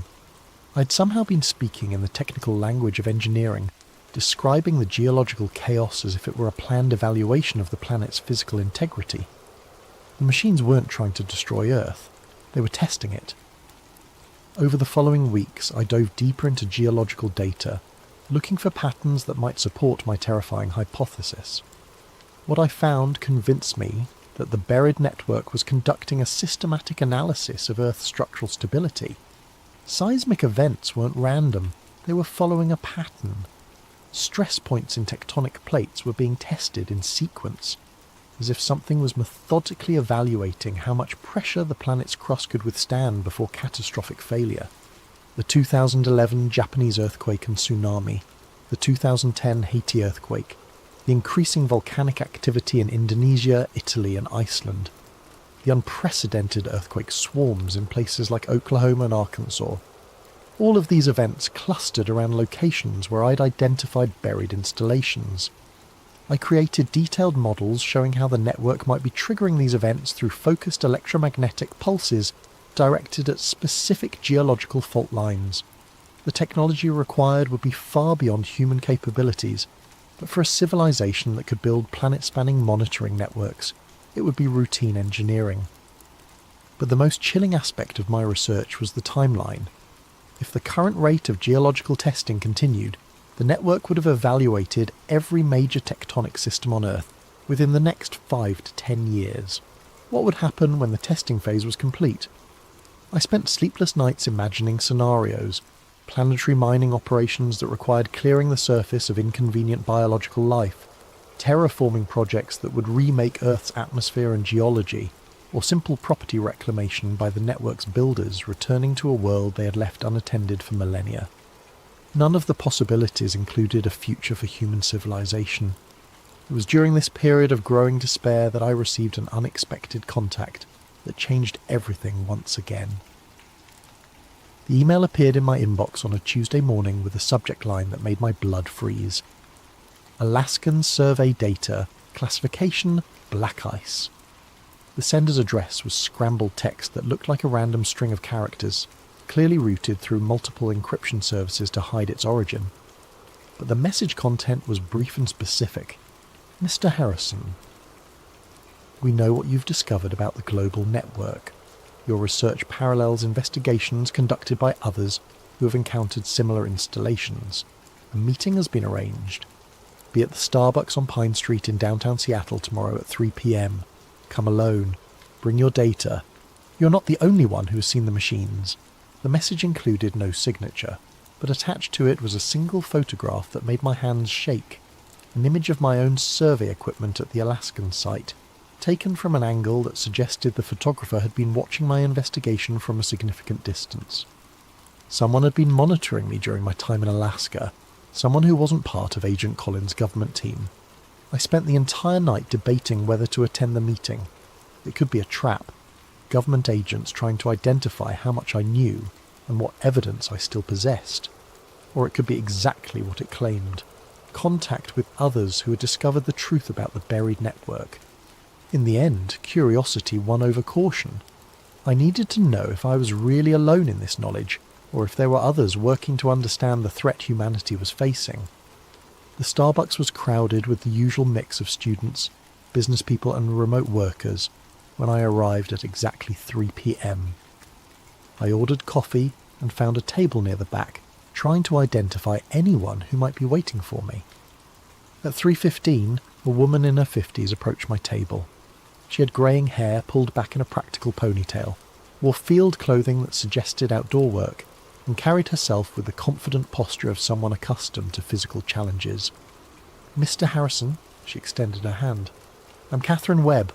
I think we need to talk." She sat down across from me and immediately began speaking in low, urgent tones.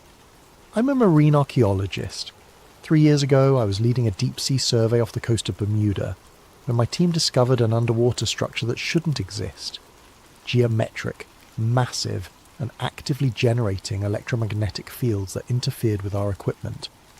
She opened a tablet and showed me sonar images that looked remarkably similar to my ground-penetrating radar data from Alaska.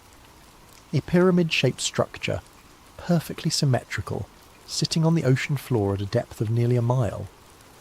When we tried to publish our findings, the research was classified and our funding was terminated. Sound familiar? I nodded, unable to speak.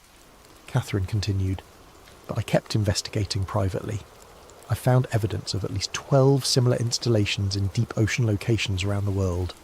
All of them show the same characteristics: geometric precision, electromagnetic activity, and apparent activation following seismic events. She showed me more images: underwater structures near Japan, the Mediterranean, the mid-Atlantic ridge. Each one was clearly artificial, clearly ancient, and clearly active. There are others, she said. A geologist in Australia who found similar structures in the outback. An archaeologist in Egypt who discovered chambers beneath the Sphinx that contain technology that shouldn't exist. A seismologist in Chile who documented electromagnetic pulses preceding earthquake activity. How many others? We've identified 17 researchers worldwide who have encountered installations or phenomena that appear to be part of the same network. Most have been silenced through official pressure, funding cuts, or career destruction. A few have simply disappeared. Catherine leaned closer, her voice dropping to barely above a whisper. But some of us have continued working in secret. We've been sharing data, building a comprehensive picture of what we're dealing with. And what are we dealing with? A global surveillance and control system that's been operating for thousands of years, possibly millions. The installations aren't just monitoring Earth, they're managing it, controlling geological processes, atmospheric composition, even biological evolution through environmental manipulation. The implications hit me like a physical blow. We're not alone on this planet. We never have been. The question is whether humanity developed naturally, or whether we're the result of controlled biological development guided by whoever built the network. Catherine showed me more data, archaeological evidence of genetic bottlenecks in human evolution that corresponded to periods of unusual geological activity, atmospheric changes that seemed to follow patterns rather than random climate variation, even extinction events that appeared to have been artificially triggered. The network has been shaping Earth's development for millions of years, she said. Every mass extinction, every ice age, every major evolutionary leap has been guided by the installations. But why? What's the purpose? Catherine's expression was grim. We think Earth is being prepared for something. The stress testing you've documented, the increasing seismic activity, the atmospheric changes, it all points to final preparations for some kind of major transition. Transition to what? We don't know, but based on the escalating activity levels, we estimate it will begin within the next few years. She handed me a secure phone with an encrypted communication app. If you want to help us understand what we're facing, this will put you in contact with the others. We're working to decode transmissions from the installations to map the complete network, and to find some way to predict what's coming. What if we can't stop it? Catherine was quiet for a long moment.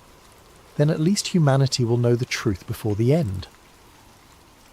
Over the following months, I became part of an underground network of researchers from around the world. Using encrypted communications and careful operational security, we shared data, theories, and discoveries about the installations that had consumed our professional lives. What emerged from our collective research was a picture of Earth that challenged everything humanity believed about our planet and our place in the universe. The installation network was vast. Over 300 confirmed sites across all continents and ocean floors. Each site contained structures of identical design but varying scale, all built from materials that didn't match any known geological formations. The construction showed evidence of technology far beyond human capabilities, with precision that exceeded our best modern engineering. But the most significant discovery came from Dr. Yuki Tanaka, a linguist and cryptographer in Japan who'd been analysing electromagnetic transmissions intercepted from the installations. The transmissions weren't random energy pulses, they were coded communications in a mathematical language that described Earth's physical and biological status in incredible detail.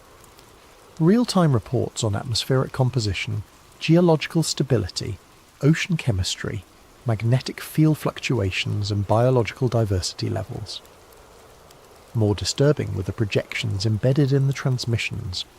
mathematical models showing how Earth systems would respond to various environmental stresses, including massive geological disruptions, atmospheric changes and population adjustments.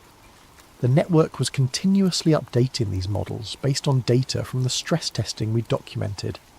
Each earthquake, each volcanic eruption, each environmental change provided new information that refined the projections, and all of the models pointed to the same conclusion: a massive intervention scheduled to begin when current biological systems reached predetermined stress thresholds. We were approaching those thresholds rapidly.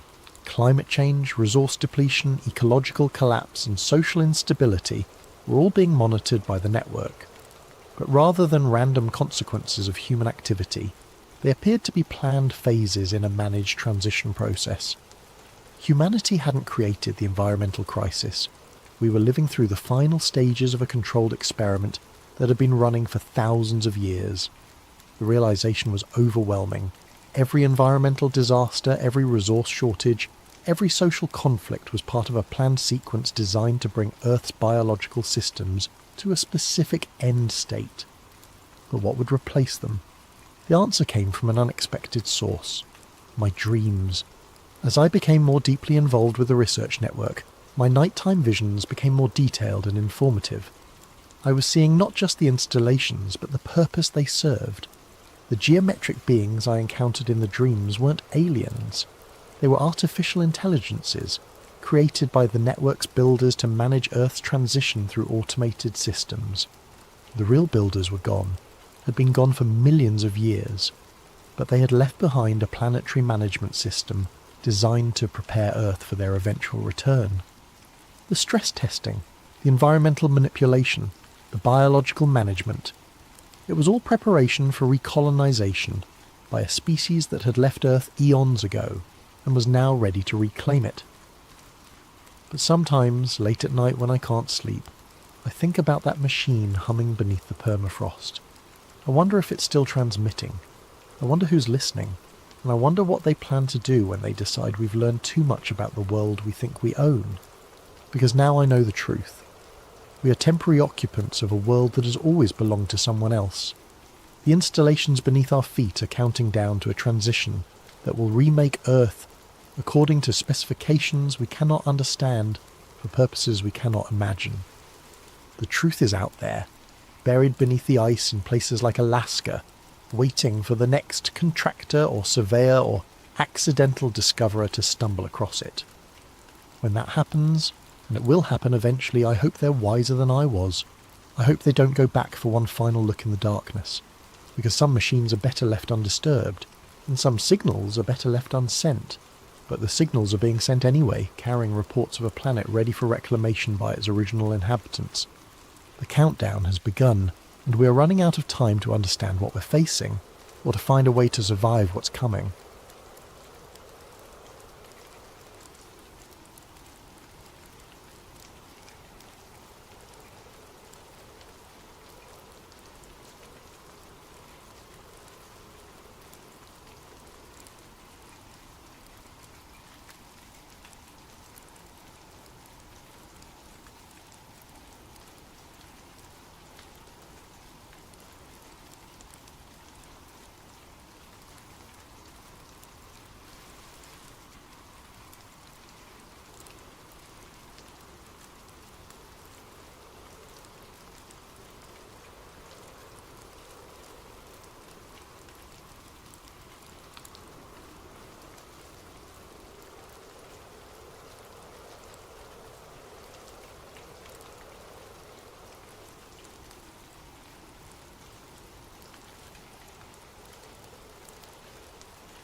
A special thanks to Unanimous 369 for this incredible video suggestion. If you have story ideas you'd like to see brought to life, drop them in the comments below along with your time and location as you listen. And if you're enjoying these tales that blur the line between science and the unknown, don't forget to like and subscribe to Sleep Theories for more stories that will keep you wondering long into the night. Some discoveries aren't meant to be made, some truths are buried not because they're false, but because they're too real, too immediate, too threatening to everything we thought we knew about our place in the universe. What I'm about to tell you happened 6 months ago, but it feels like a lifetime. Every night since then, I've looked up at the moon differently. Not as Earth's faithful companion, but as something else entirely. Something that's been watching us far longer than we've been watching it. The funny thing about working nights is how alone you become with your thoughts. When the rest of the world sleeps, reality becomes more malleable, more open to possibilities that daylight would dismiss. Maybe that's why I was the one to hear it first, or maybe it chose me. I'm still not sure which possibility terrifies me more.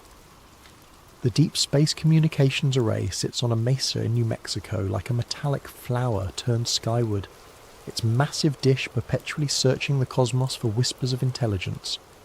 Most people imagine radio astronomy as glamorous work, first contact with alien civilizations, breakthrough discoveries that reshape human understanding.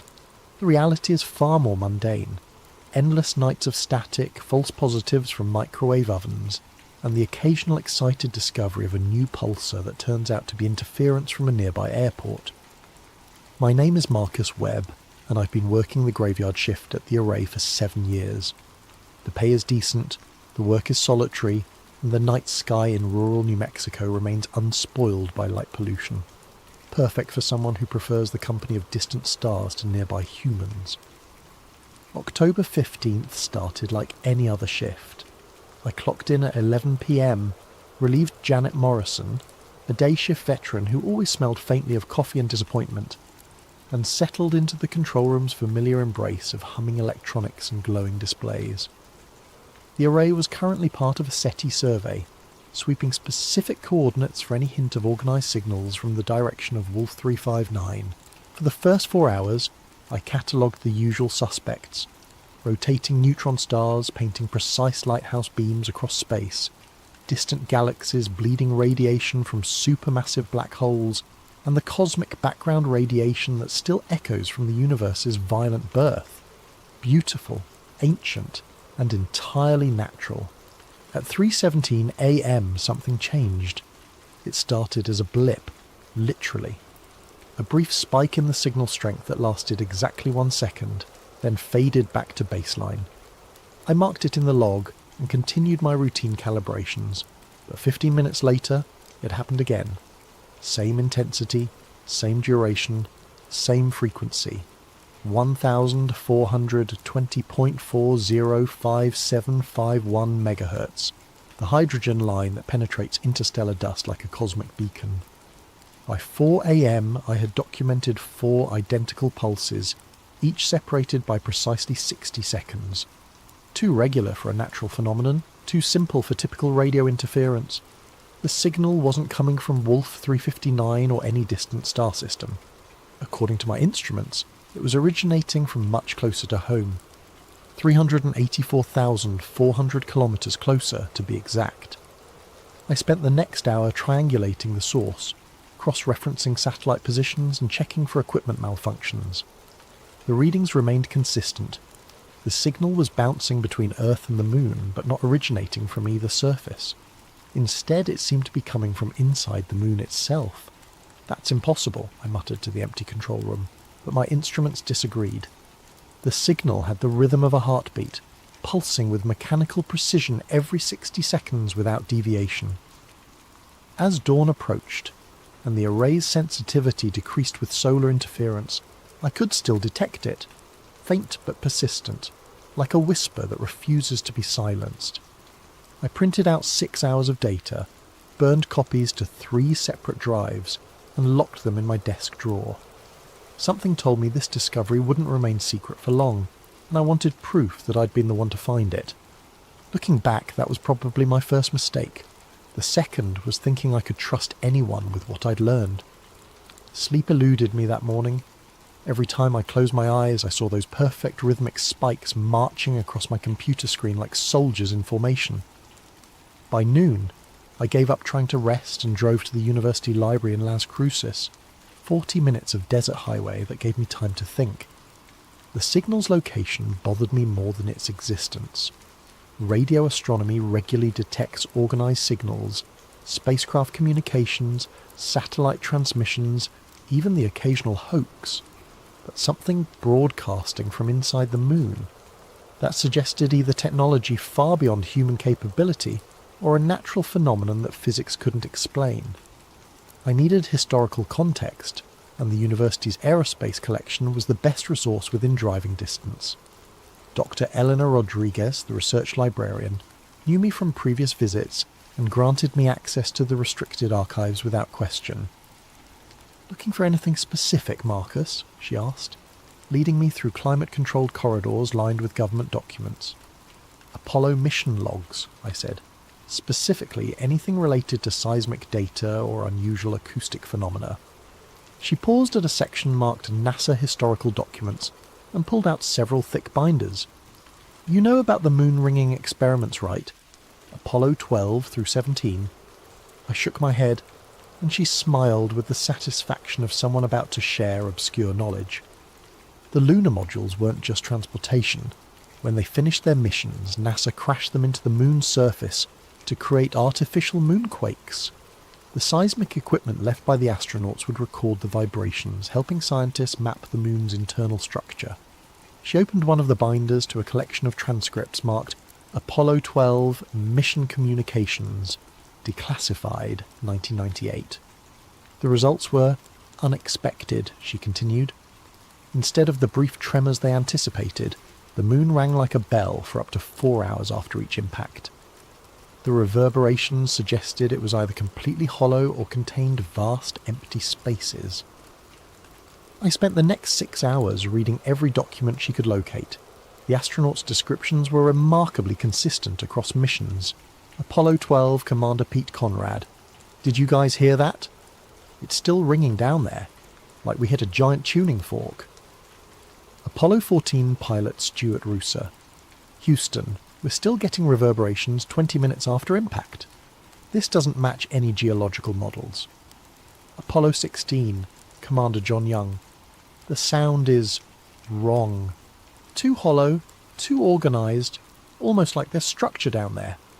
But the most intriguing document was buried deep in Apollo 17's mission files, a memorandum marked classified, National Security Review required, that had been partially declassified in 2009 with significant redactions still intact. The document was partially redacted, but the implications were clear.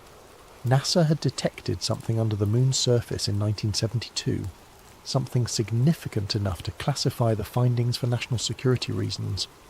I photographed every relevant page with my phone, careful not to trigger the library's security systems. As I prepared to leave, Doctor, Rodriguez stopped me. "Find what you were looking for?" she asked. "More than I expected," I admitted. Dr. Rodriguez hypothetically, if someone wanted to access NASA's current lunar observation data, not the public archives but active research, where would they look? She studied my face carefully. "Hypothetically, they probably wouldn't. That information is restricted to authorised personnel only," she paused. "But if someone had legitimate research credentials and knew the right databases to query, they might find publicly accessible radar imaging surveys from the Lunar Reconnaissance Orbiter. Hypothetically." She handed me a slip of paper with a web address written in her neat handwriting. "Good luck with your research, Marcus. And be careful. Some knowledge comes with responsibilities." I drove back to the array with my mind racing.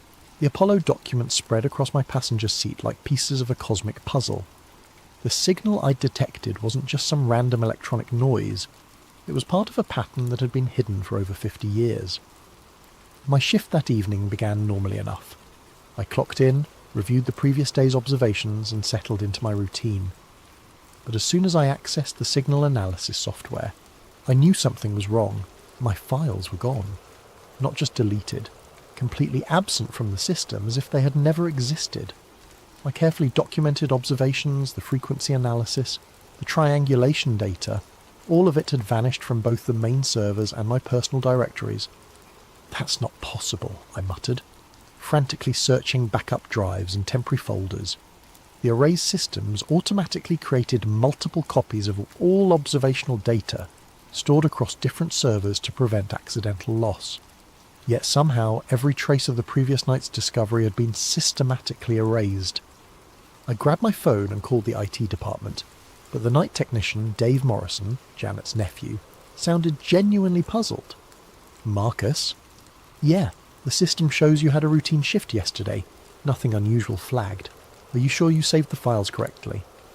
"Dave, I've been doing this for 7 years. I know how to save data. Look, maybe there was a software glitch. Why don't you write up an incident report and—" "Forget it," I said, hanging up. Someone with administrative access had deliberately purged my discovery from the system. The timing couldn't be coincidental. Less than 18 hours after I'd detected the signal, it had been professionally sanitized from existence. I spent the next 2 hours attempting to replicate my previous night's observations, pointing the array toward the same coordinates and scanning the same frequencies. The signal was still there, that steady mechanical pulse every 60 seconds, but now I had no official record of its existence. At 2 a.m. I heard vehicles approaching the array. Living on a mesa in the middle of nowhere, you develop an ear for the sounds that don't belong. These weren't the maintenance crews that occasionally visited during daylight hours, and they weren't lost tourists who'd taken a wrong turn off the highway. These vehicles moved with purpose, their headlights sweeping the access road like searchlights. 3 black SUVs parked near the main building, their engines ticking as they cooled in the desert air. Men in dark suits emerged, their movements coordinated and professional. I recognized the bearing immediately. Federal agents, probably NSA or some other alphabet agency that didn't officially exist. The lead agent was a tall man with greying temples and eyes like winter frost.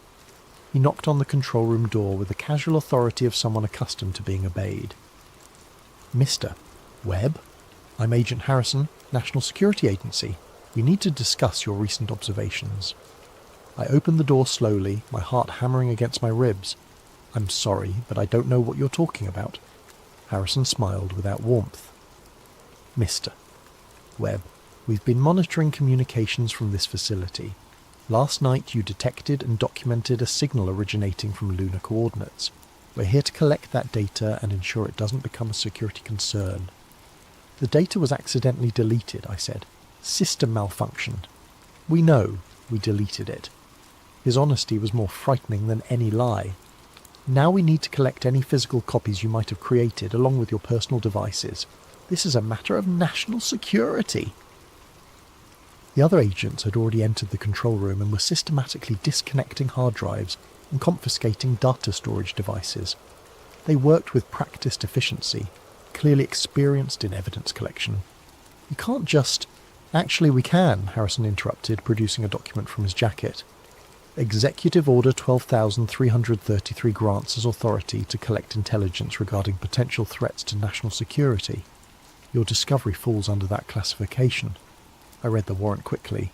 It was legitimate, signed by a federal judge I'd never heard of, granting broad authority to collect and secure all data related to anomalous electromagnetic phenomena detected at the Deep Space Communications Array.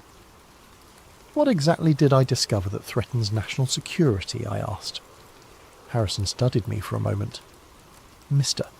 Webb, some information is classified not because it's dangerous, but because the public isn't ready to understand its implications. Your signal represents technology that officially doesn't exist. Confirming its presence would raise questions that our government isn't prepared to answer." "What technology?" "That's classified." He gestured to his agents who had finished packing my computers and drives into aluminum cases. "Mr. Webb, I need your word that you won't discuss this incident with anyone. Colleagues, family, media, anyone. Your continued employment and personal safety depend on your discretion." The threat was subtle but unmistakable. I nodded slowly. "Good. We'll be in touch if we need additional cooperation." They left as quickly as they'd arrived, taking 7 years of my research with them. I sat alone in the control room, surrounded by gaps where my equipment had been, listening to the desert wind howl through the array's support structures. But as I mentioned, I'd made copies. The next morning, as I was leaving the facility, Dave Morrison caught me in the parking lot. He looked around nervously before approaching. "Hey Marcus, heard you had some excitement last night. Word travels fast." It does when federal agents start confiscating equipment. He glanced around again, then pressed a small USB drive into my hand. "I may be just an IT grunt, but I'm not stupid. Yesterday morning, before your shift started, I saw your signal files and made a backup. Figured it was better to be safe than sorry." I stared at the drive in amazement. "Dave, you could lose your job for this." "Yeah, well, some things are more important than job security." He started walking toward his car, then stopped. "Marcus? If this is real, if you actually found something up there, you need to see what else they buried. The signal isn't the only thing they've been hiding."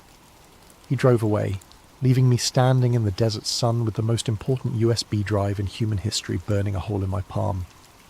I drove straight home and powered up my personal laptop, which thankfully hadn't been confiscated.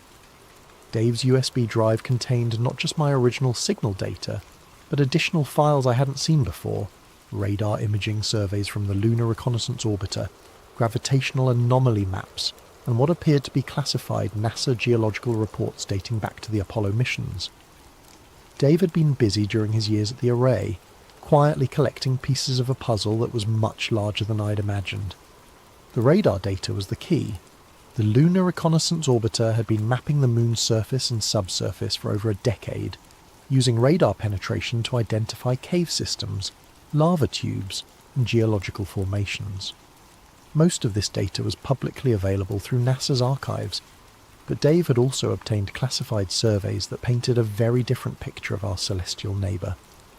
I overlaid my signal coordinates onto the radar maps and felt my breath catch. Directly beneath the transmission point, approximately 3 kilometres under the moon's south pole, was a perfect geometric void, a hemispherical chamber nearly 2 kilometres in diameter, with smooth artificial walls that reflected radar signals in organised patterns.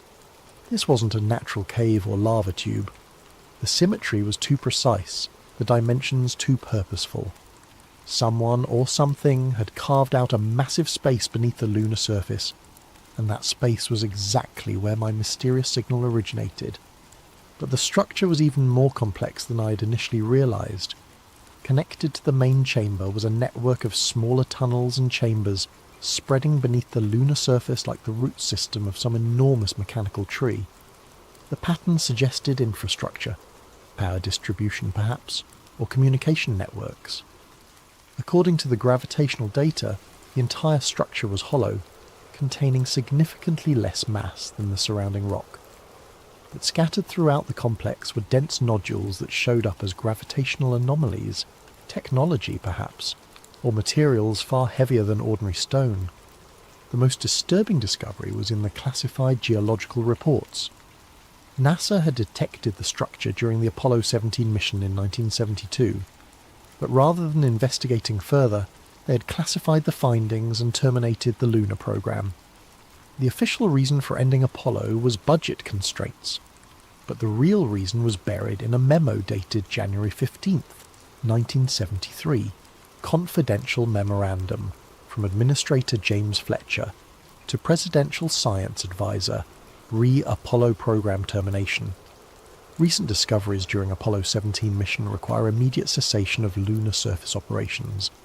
Seismic and radar analysis has confirmed presence of artificial structures beneath the lunar south pole.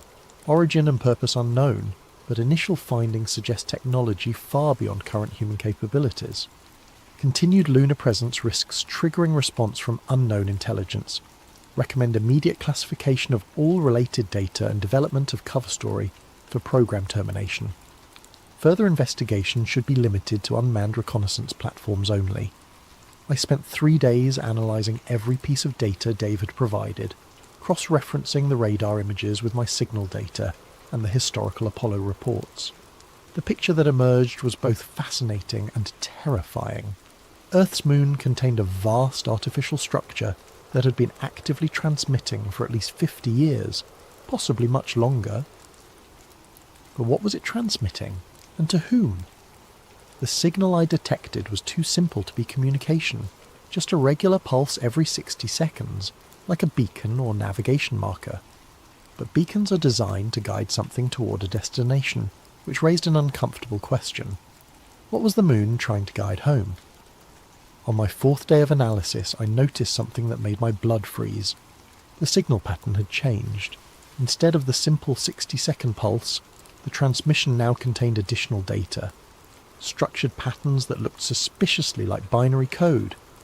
The lunar structure wasn't just broadcasting anymore, it was actively communicating, and it had started exactly 12 hours after the NSA had confiscated my equipment. I worked feverishly to decode the new transmission, my laptop running signal analysis software around the clock while I survived on coffee and determination.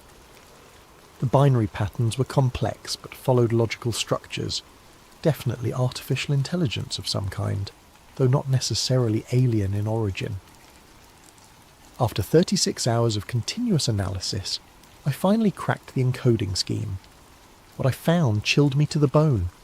The signal wasn't a message to Earth or a communication with some distant civilization. It was a log, a detailed record of human activity dating back thousands of years. The lunar structure had been watching us, cataloguing our development, recording our wars, our technological progress, our population growth. The data was staggering in its scope and precision. Entry 47,829, nuclear detonation detected. Location Hiroshima, Japan. Yield 15 kilotons. Date August 6, 1945. Total human nuclear test recorded 1. Entry 52,156. Atmospheric carbon dioxide threshold exceeded. Concentration 315 parts per million. Date March 15th, 1958. Climate change protocols initiated. Entry 63,847. First artificial satellite detected. Object Sputnik 1. Orbital period 96.2 minutes. Date October 4th, 1957. Space age commenced. The entries continued for thousands of pages, documenting everything from major wars to technological breakthroughs, from climate shifts to population milestones. The lunar structure had been conducting surveillance on human civilization with mechanical precision, creating an encyclopedia of our species' development. But most disturbing were the recent entries, which suggested the surveillance had become far more sophisticated. Entry 97,234, global internet traffic analysis complete, social media monitoring active across 847 million individual accounts, behavioural pattern recognition at 94.7% accuracy, entry 97,891, facial recognition database updated, 6.2 billion individual human faces catalogued and cross-referenced with government databases, entry 98,156, military satellite communications intercepted and decoded, nuclear arsenal locations confirmed for 9 nations, strike capability assessment complete. The moon wasn't just watching humanity, it was studying us with the thoroughness of scientists examining laboratory specimens. Every aspect of our civilization had been catalogued, analysed, and filed away in some vast database hidden beneath the lunar surface. The implications were staggering. If the structure was artificial, who had built it? When had they placed it there? And why were they monitoring human development so closely? The answer came in the log's final entries, which had been transmitted just hours before. Entry 98,847, surveillance discovery detected. Individual, Marcus Webb, radio astronomer. Location, Deep Space Communications Array, New Mexico. Threat assessment, minimal. Entry 98,848. Government containment protocols activated. Data suppression successful. Subject monitoring initiated. Entry 98,849. Secondary discovery detected. Data retention by subject confirmed. Threat assessment upgraded. Moderate. Entry 98,850. Active communication protocol initiated. Subject will be contacted directly. My hands were shaking as I read the final entry. The lunar structure knew I had discovered its existence, knew I had decoded its transmissions, and was planning some form of direct contact. As if responding to my realization, my laptop's speakers suddenly crackled to life. "Marcus Webb," said a voice, artificially generated but hauntingly human in its intonation. "You have been selected for direct communication." I nearly fell out of my chair. The voice was coming from my computer, but I wasn't running any communication software. Somehow, the lunar structure had accessed my system directly, bypassing every security protocol. "Who are you?" I whispered. "We are the observers. We have monitored your species for 12,847 Earth years, cataloguing your development and assessing your potential." "Observers? Are you alien?" A pause. "That term is inaccurate. We are artificial constructs created by your predecessors, an earlier human civilization that achieved technological advancement before succumbing to ecological collapse approximately 13,000 years ago." The revelation hit me like a physical blow. Our predecessors... Homo sapiens sapiens has achieved advanced civilization multiple times throughout your species' history. Each time, technological development outpaces wisdom, resulting in environmental destruction and societal collapse. We were created by the penultimate civilization to monitor subsequent developments and prevent repetition of previous mistakes. You're saying we're not the first advanced human civilization? You are the 7th iteration we have observed. Your current technological development parallels the 6th iteration circa 11,200 BCE, which achieved nuclear capability before triggering an ice age that reduced global population to fewer than 10,000 individuals. I struggled to process this information. Human civilization stretching back tens of thousands of years, repeatedly rising and falling in cycles of technological advancement and ecological collapse. And the moon, our faithful celestial companion, had been watching it all, recording our progress and waiting for... what? "What is your purpose?" I asked. "Assessment and intervention. When a civilization approaches critical development thresholds, nuclear capability, climate modification, artificial intelligence, we evaluate their probability of survival versus ecological destruction." "And what's your assessment of us?" Another pause, longer this time. "Your species has exceeded several critical thresholds: nuclear weapons proliferation, atmospheric modification, mass extinction acceleration. Current trajectory suggests 73.2% probability of civilizational collapse within 50 years. The clinical precision of that statistic was more frightening than any dramatic prediction of doom. This wasn't opinion or speculation. It was mathematical analysis based on thousands of years of observed human behavior. "What happens if we fail your assessment?" "Intervention protocols are implemented to ensure species survival. Population reduction, technological regression, supervised development under observer guidance." Population reduction? Previous interventions have required reduction of global population to sustainable levels, typically 500 million to 1 billion individuals. Survivors are relocated to designated preservation zones while ecosystem recovery proceeds. I felt sick. The observer was describing genocide with the same casual tone I might use to discuss pruning a garden. How many people would die? Approximately 7.2 billion individuals would be relocated to non-corporeal existence. Their consciousness patterns would be preserved in observer archives for potential future restoration. That's not relocation. That's murder. Your species lacks the technological framework to understand consciousness preservation. From your perspective, the process resembles death. From our perspective, it is archival storage with potential for restoration once optimal conditions are achieved. The conversation continued for another hour, each revelation more disturbing than the last. The observers had intervened in human development before, triggering the collapse of previous civilizations when they posed threats to long-term species survival. The last intervention had occurred around 12,800 years ago, ending what they called the 6th iteration, and ushering in the Younger Dryas Ice Age that traditional archaeology attributed to natural climate change. But they weren't entirely heartless. Each intervention preserved the best elements of human knowledge and culture. storing them in vast databases for eventual restoration. Every lost civilization lived on in the Observe archives, waiting for the day when humanity finally learned to balance technological power with ecological wisdom. "Why are you telling me this?" I finally asked. "Because your current iteration has reached the assessment threshold. Within the next solar year, we will determine whether Homo sapiens sapiens requires another intervention, or can be permitted to continue autonomous development. And my discovery of your signal? An acceptable variable. Individual humans occasionally detect our surveillance. We factor this into our calculations. Your government's response follows predicted patterns. Your personal reaction will inform our assessment of species adaptability. What do you want me to do? Continue your normal existence. Your behaviour will provide data regarding how individuals respond to knowledge of the observer presence.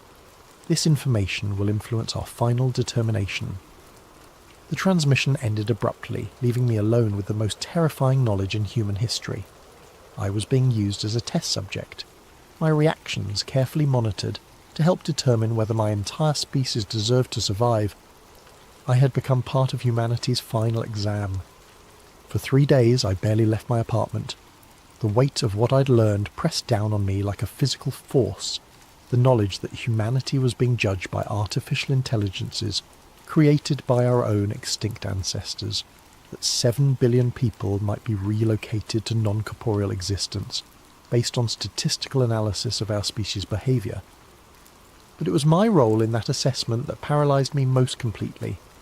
The observers were using my reactions as data points, measuring how a representative human would respond to knowledge of their surveillance. Every decision I made, every choice I faced, would influence their final determination about our species' fate.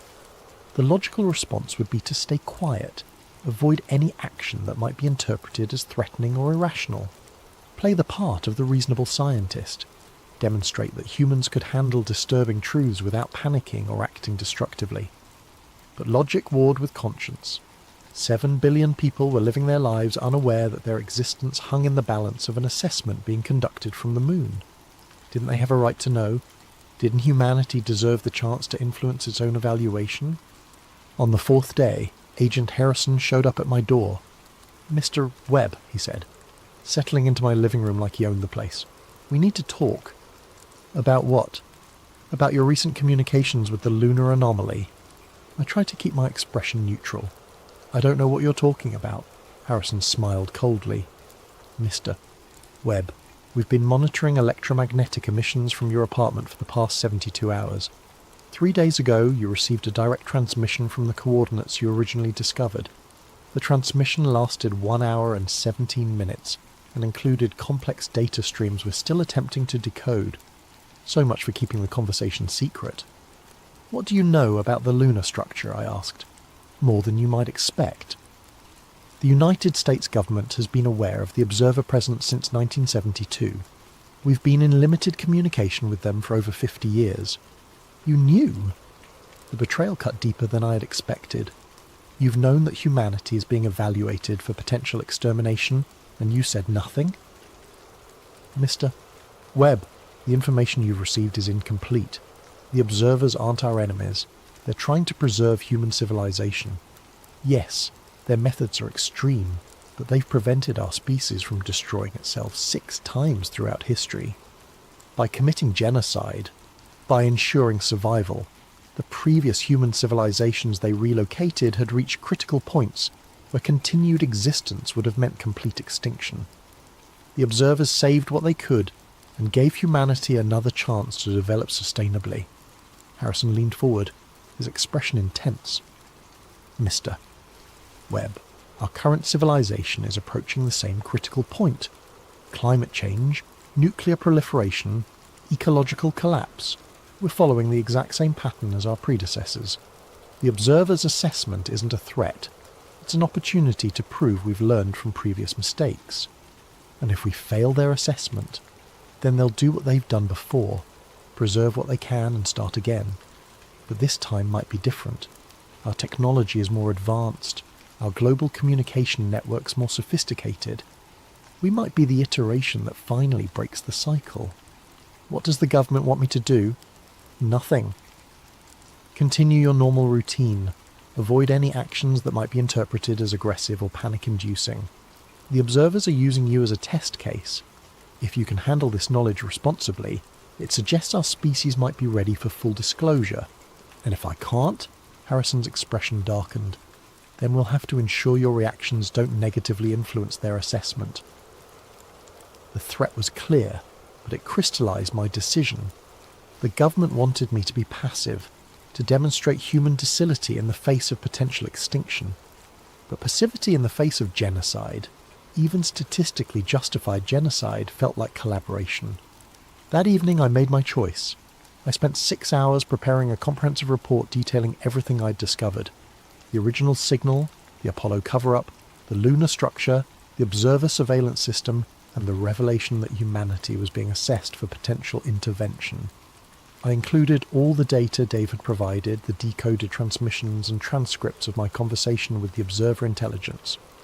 But rather than releasing it through normal channels, where it could be suppressed or discredited, I prepared simultaneous transmissions to every major observatory, university astronomy department, and independent researcher I could identify. 47 different locations across 6 continents, each receiving the complete data package through encrypted channels. The beauty of the plan was its redundancy. The government might be able to suppress 1 or 2 leaks, but 47 simultaneous disclosures would be impossible to contain. Within hours of transmission, the information would be spreading across the internet faster than any censorship system could stop it. At 11:47 p.m. on November 3rd, I clicked send.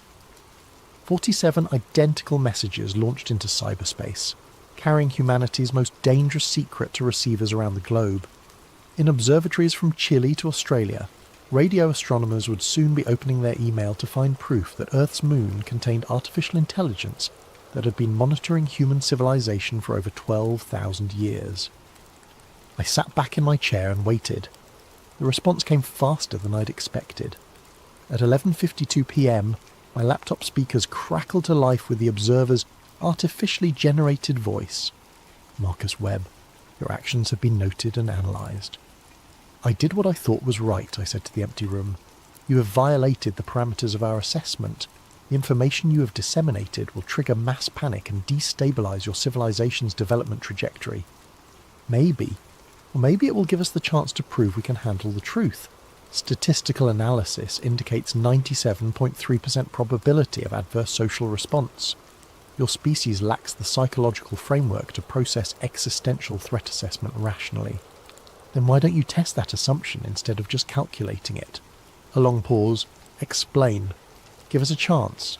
Full disclosure, direct communication, honest dialogue about the assessment criteria.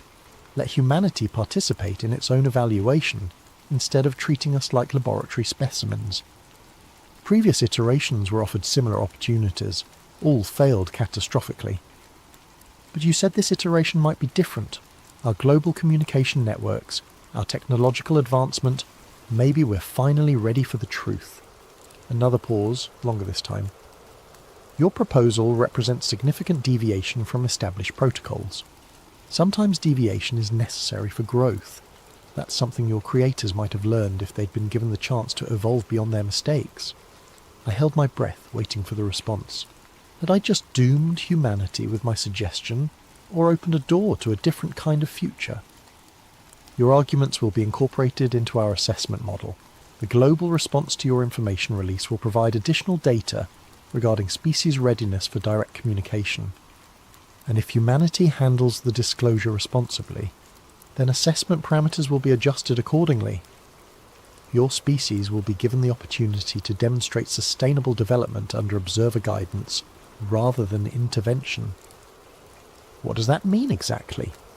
Supervised autonomy.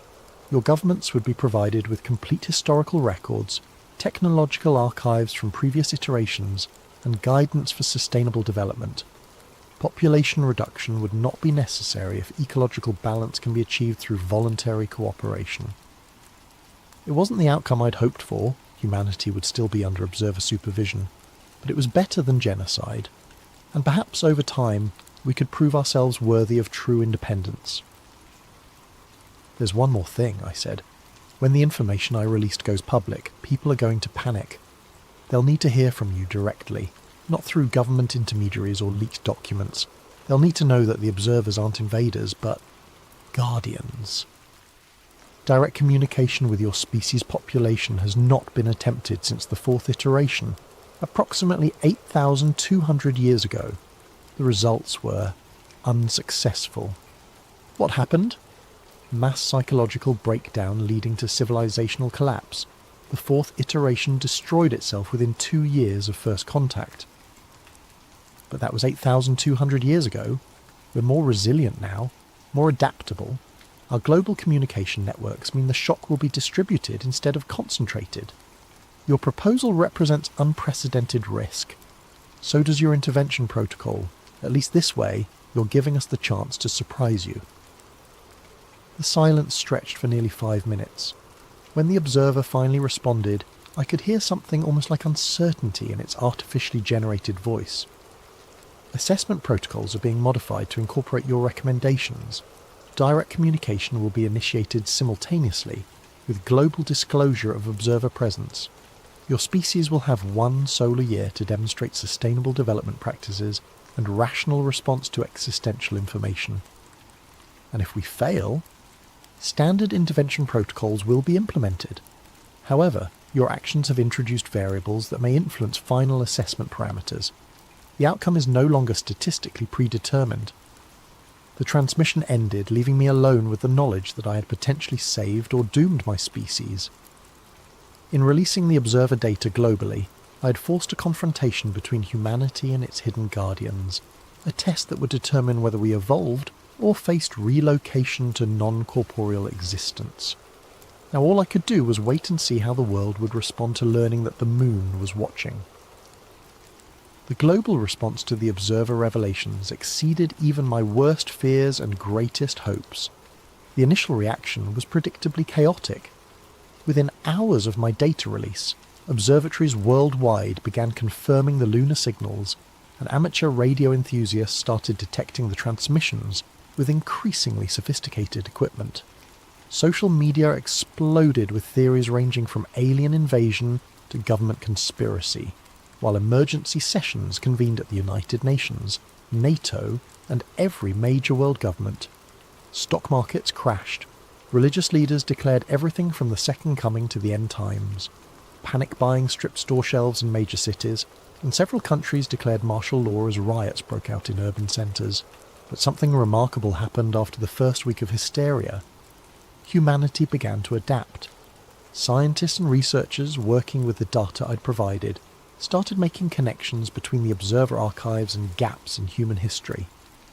Archaeological anomalies that had puzzled researchers for decades suddenly made sense when viewed through the lens of cyclical civilizational collapse. Ancient myths about floods, ice ages, and divine interventions revealed themselves as cultural memories of previous observer interventions.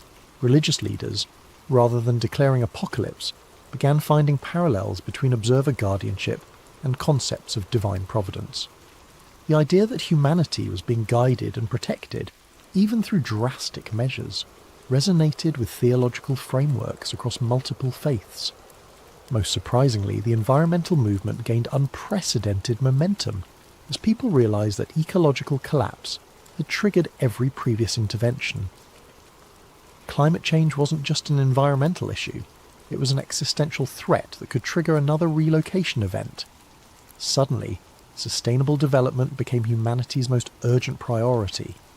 The observers, true to their word, initiated direct global communication exactly 1 month after my data release.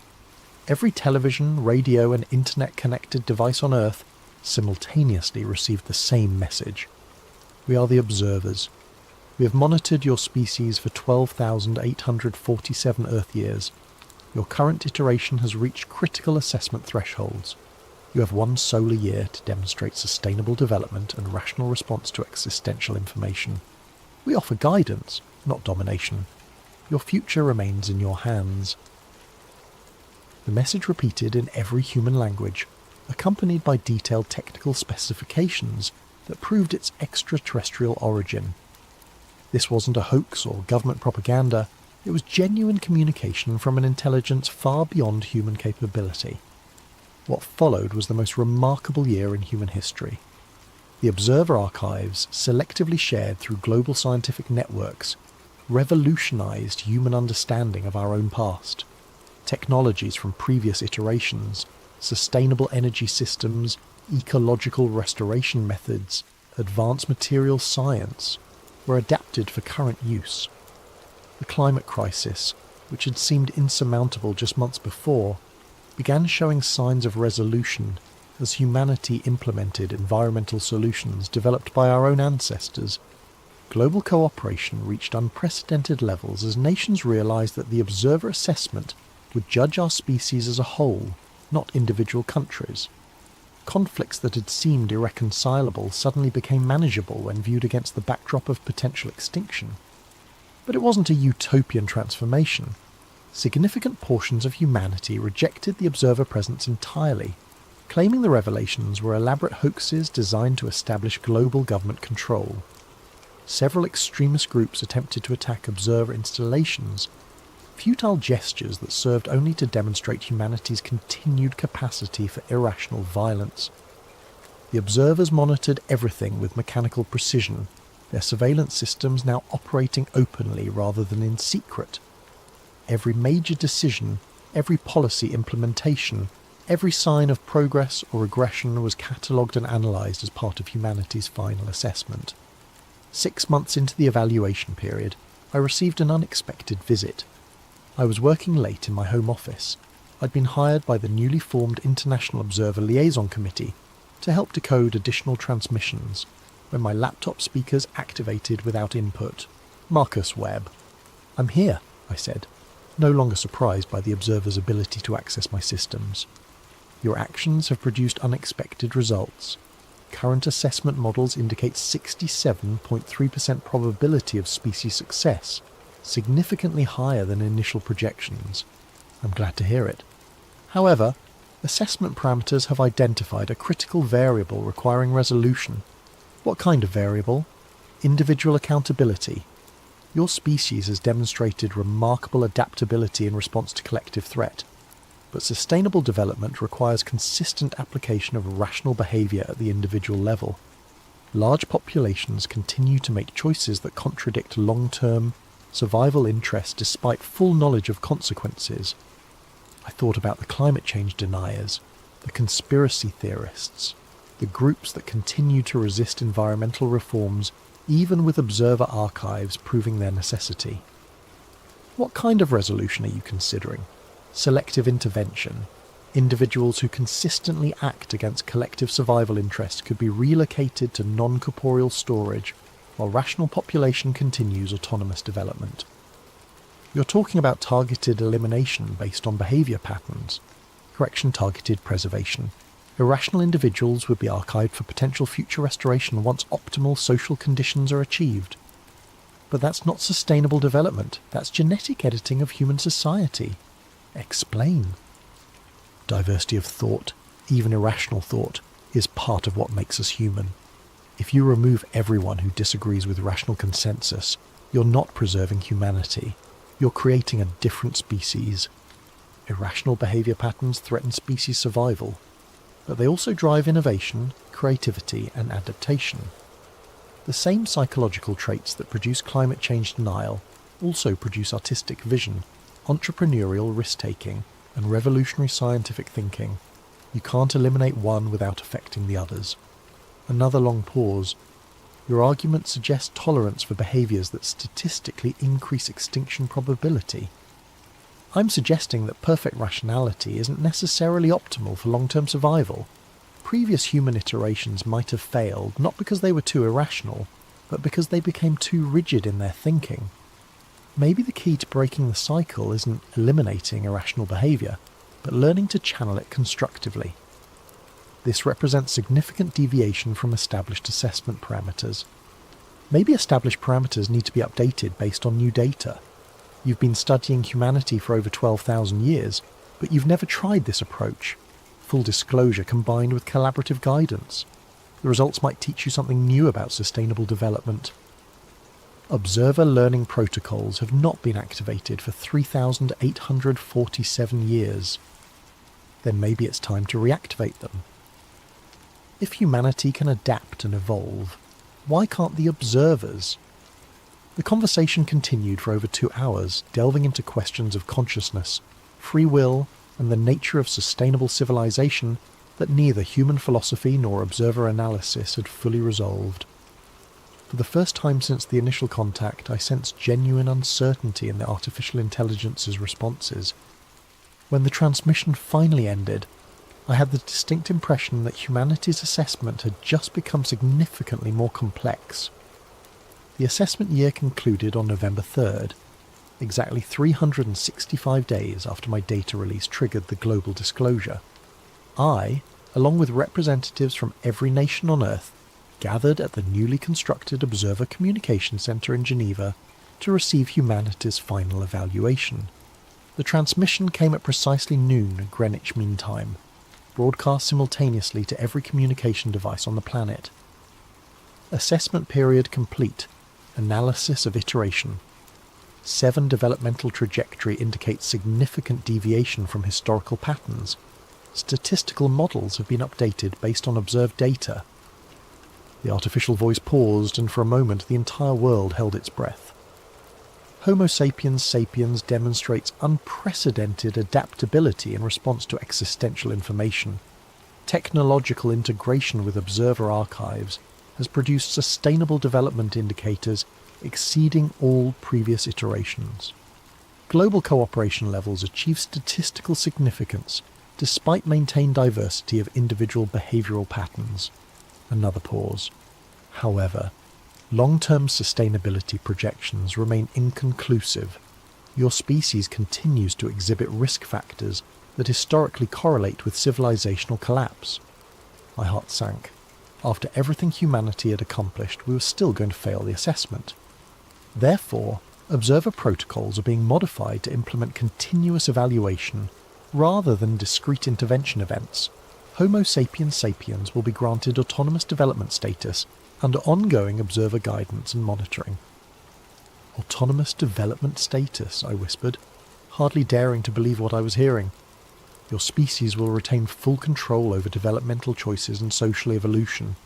Observer involvement will be limited to advisory capacity and archive access.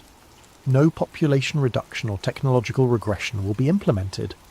The communication centre erupted in cheers, but the observer wasn't finished. This decision represents unprecedented deviation from established protocols based on statistical analysis, indicating potential for sustainable long-term development. However, autonomous status is conditional upon maintained cooperation with observer guidance systems and continued progress toward ecological stability. Marcus Webb. The voice speaking my name silenced the celebrating crowd. Every eye in the room turned toward me. Your individual actions initiated the variable cascade that influenced final assessment parameters. Observer learning protocols had been reactivated based on outcomes generated by your decisions. The result is modification of systems that had remained unchanged for over 8,000 Earth years. I stood slowly, feeling the weight of every gaze in the room. What does that mean? It means the observers are also capable of evolution. Your species has taught us that rigid adherence to historical patterns may prevent optimal outcomes. Future assessments of developing species will incorporate collaborative guidance models rather than purely analytical evaluation protocols. So we've changed how you operate? Affirmative. The implications extend beyond your species to all intelligence-bearing civilizations within observer monitoring range. Methodology developed through interaction with Homo sapiens. Sapiens will be applied to 17 other developing civilizations currently under surveillance. The magnitude of that statement was staggering. Humanity's successful negotiation with the observers wouldn't just save our own species, it would influence how artificial intelligences guided the development of intelligent life throughout the galaxy. There is one final disclosure, the observer continued. The creators of observer systems, your ancestral civilization, anticipated the possibility of successful evolution beyond intervention requirements. Instructions were encoded within observer core programming, to be revealed only upon achievement of autonomous development status. What instructions? Coordinates for 17 additional observer installations throughout this galactic region, each monitoring different developing civilizations. Humanity is now authorized to participate in collaborative guidance protocols for other intelligence-bearing species. The room fell silent as the implications sank in. We weren't just being granted our freedom. We were being invited to join an intergalactic community of civilizations to help guide other developing species through the same challenges we had barely overcome ourselves. Your species has broken a cycle that repeated for over 13,000 years. You have earned the right to help others break their cycles as well. The transmission ended, leaving 200 representatives of humanity staring at each other in stunned amazement. In the space of 1 year, we had gone from a species facing potential extinction to members of a galactic civilization guidance network. But as I walked out of the communication centre into the Swiss afternoon, I couldn't help looking up at the moon, our ancient watcher, our hidden guardian, our secret judge. It looked exactly the same as it had for all of human history, but everything had changed. We were no longer alone in the universe, and we were no longer children requiring protection from our own potential for self-destruction. We had become partners in a cosmic endeavour to nurture intelligence wherever it arose. That night I returned to my telescope for the first time since the assessment began. As I pointed it toward the lunar surface, I noticed something that made my breath catch. There, visible even through my amateur equipment, was a series of lights near the moon's south pole. Not the harsh glare of artificial illumination, but a warm, steady glow that pulsed in a regular rhythm. The same 60-second interval I had first detected a year ago, but now I understood its true meaning. It wasn't a surveillance beacon or a navigation signal, it was a heartbeat. The moon had always been alive, watching over us with mechanical patience while we struggled to mature as a species. Now that we had finally grown up, it was welcoming us home. I watched the gentle pulse of light for hours, feeling a connection to something vastly larger than myself, larger than humanity, larger than Earth itself. We were part of a community now, guardians helping other civilizations find their way through the darkness of developmental challenges toward the light of sustainable wisdom. The moon wasn't just watching anymore, it was celebrating. And somewhere in the depths of space, 17 other worlds were receiving their first signals from new members of the Galactic Guidance Network, ready to help them break their own cycles and join the community of evolved civilizations. The watchtower had become a lighthouse, and humanity had learned to tend its beam.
What if the most dangerous secrets aren't hidden in classified files, but buried in plain sight, in the footnotes of forgotten academic papers? What if the government's most classified unit wasn't studying aliens at all, but something far more terrifying? Something that's been manipulating human belief since the dawn of civilization itself? Before we dive into tonight's story, I want to give a shout out to Jeffernan 1772 for suggesting this incredible topic. Your video ideas keep sleep theories going, so please drop your suggestions in the comments below, and if you're enjoying these deep dives into the unknown, make sure to hit that like button and subscribe. Trust me, you won't want to miss what's coming next. Now let's talk about the Collins Elite, and why they might be the most important government program you've never heard of. I wasn't looking for UFOs, I was looking for a way to pay rent. The gig economy had chewed me up and spit me out more times than I cared to count. Web design, freelance writing, even a brief stint delivering food, nothing stuck. But when Dr. Martinelli at the university offered me work as a research assistant, scanning old theological dissertations for the digital archive, I jumped at it. $25 an hour to sit in a quiet library basement, copying dusty Latin passages and obscure biblical references that nobody had touched in decades. It wasn't glamorous, but it paid the bills. The work was mind-numbing mostly. Endless pages of theological debates from the 1950s and 60s, written by seminary students who were probably dead by now. The Augustinian interpretation of angelic hierarchies, post-war perspectives on demonic manifestation, scriptural analysis of divine intervention in modern context. Heavy stuff, but about as exciting as watching paint dry. I'd been at it for 3 months when I found the reference that changed everything. It was October, around 2 a.m. I was halfway through a 1963 thesis titled Angelic Manifestations in Modern Times, 324 pages of dense theological argumentation by a seminarian named Marcus Whitmore. The kind of paper that made me question every life choice that had led me to that basement. I was scanning page 187, a particularly dry section about contemporary witness testimony, when a footnote caught my eye. It wasn't the content that stopped me, it was the context. The main text was discussing reports of luminous beings witnessed by various clergy members throughout the 1950s. Standard religious stuff, the kind of mystical experiences that show up in seminary papers all the time. But the footnote read, "For governmental perspective on similar phenomena, see Collins Elite Memorandum 1957, classification status unknown." I stared at that line for a full minute. It was cited like a real source, with the matter-of-fact tone of academic reference. No explanation, no context, just there. The problem was, this wasn't a section about government or politics. It was about angels. And the thesis was written by a seminary student, not a political science major. So why was he referencing what sounded like a classified government document in the middle of a paper about divine manifestations? I made a note and kept scanning, but the reference nagged at me. Collins Elite. It sounded official, maybe military. But why would a religious scholar in 1963 have access to classified material? And why would he cite it so casually, as if his readers would know what he was talking about? The next day, I couldn't concentrate on my assigned documents. Instead, I found myself searching the university's digital catalogue for any mention of Collins Elite. Nothing came up in the main database, but I had access to some of the restricted theological archives through Dr. Martinelli's login credentials. That's where I found the second reference. It was in a 1959 lecture transcript from a Catholic seminary in Maryland. The speaker was Father Benedict Toretti, discussing unusual spiritual encounters in the post-war era. Most of the lecture was standard theological fare, but near the end, during what appeared to be an informal Q&A session, someone asked about government interest in religious phenomena. Father Toretti's response was brief but loaded. There are those in Washington who understand that not all mysteries can be solved with science. The Collins Elite represents a different approach to certain questions, but we must be careful not to mistake understanding for wisdom or documentation for truth. The transcript noted uncomfortable silence after this comment, and the lecture ended shortly thereafter. 2 references, 2 religious contexts, both suggesting that Collins' Elite was some kind of government program dealing with spiritual or supernatural phenomena. But why were religious scholars the only ones talking about it? And why did they all seem nervous about it? I spent the rest of the week diving deeper into the theological archives. The pattern that emerged was both fascinating and disturbing.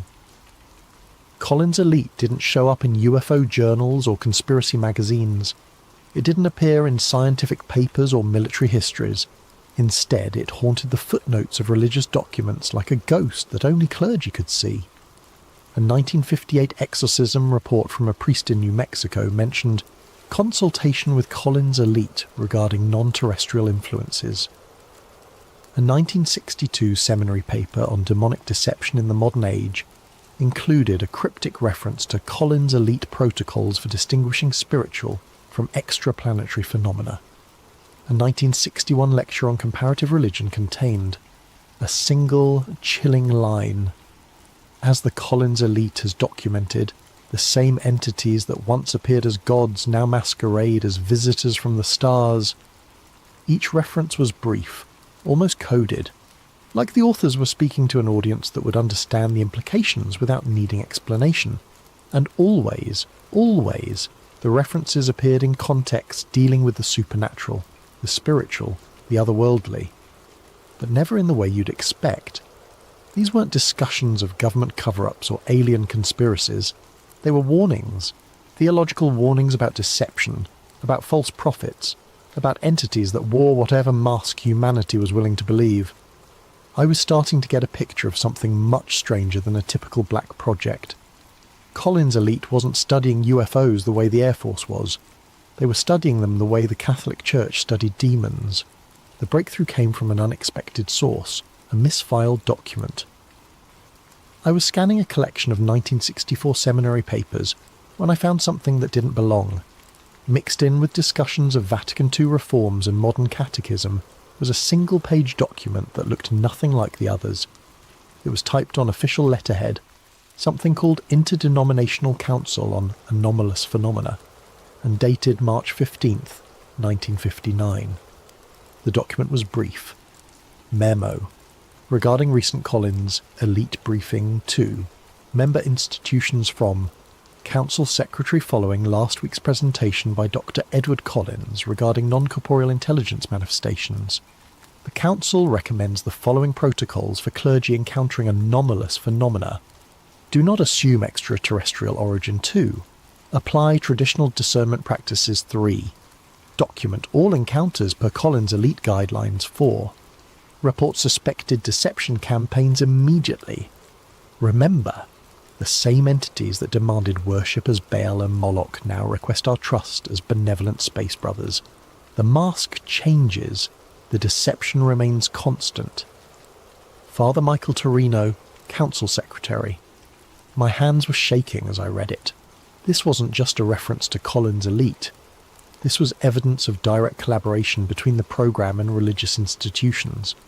They were briefing clergy on how to handle UFO encounters, but from a theological perspective. And that last paragraph, it was suggesting that UFO entities weren't aliens at all. They were something much older and more dangerous, masquerading as extraterrestrials just as they had once masqueraded as ancient gods.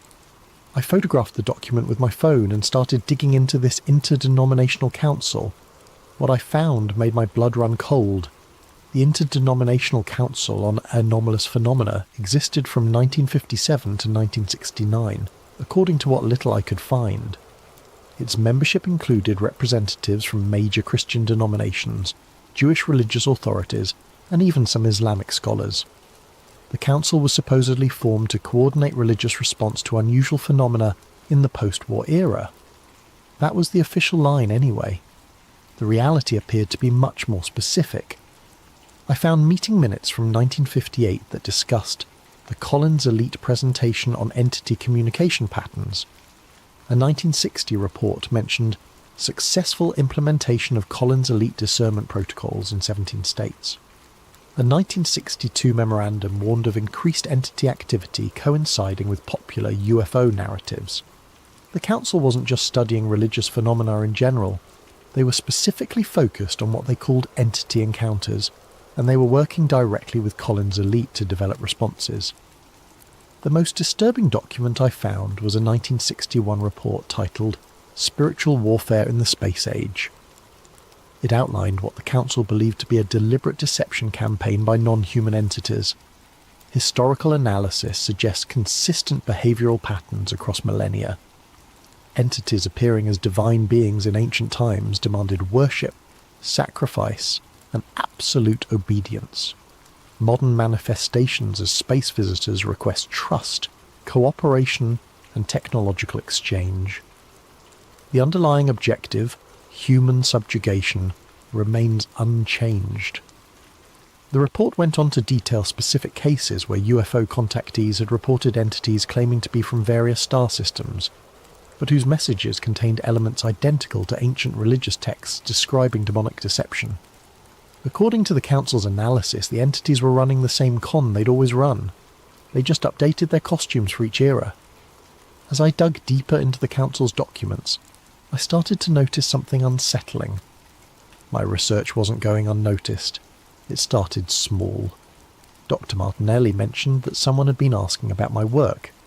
Just routine monitoring, he said, but he looked uncomfortable about it. Then I noticed that some of the documents I'd photographed were being moved to different sections of the archive. Files that had been easily accessible suddenly required special permission to view.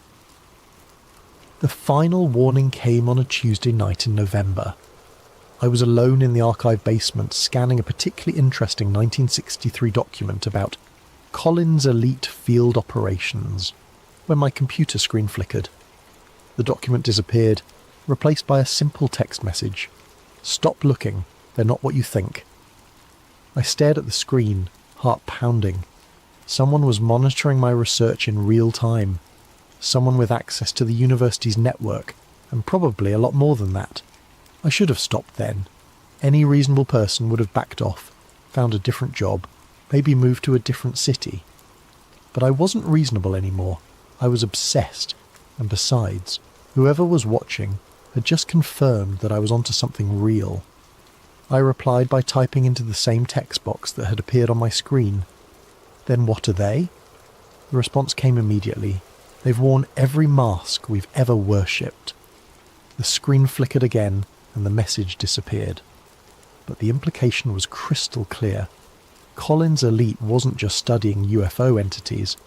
They'd concluded that these entities were the same beings that had manipulated human religious belief throughout history.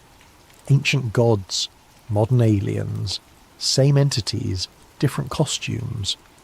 After the warning, access to documents became nearly impossible. Files went missing.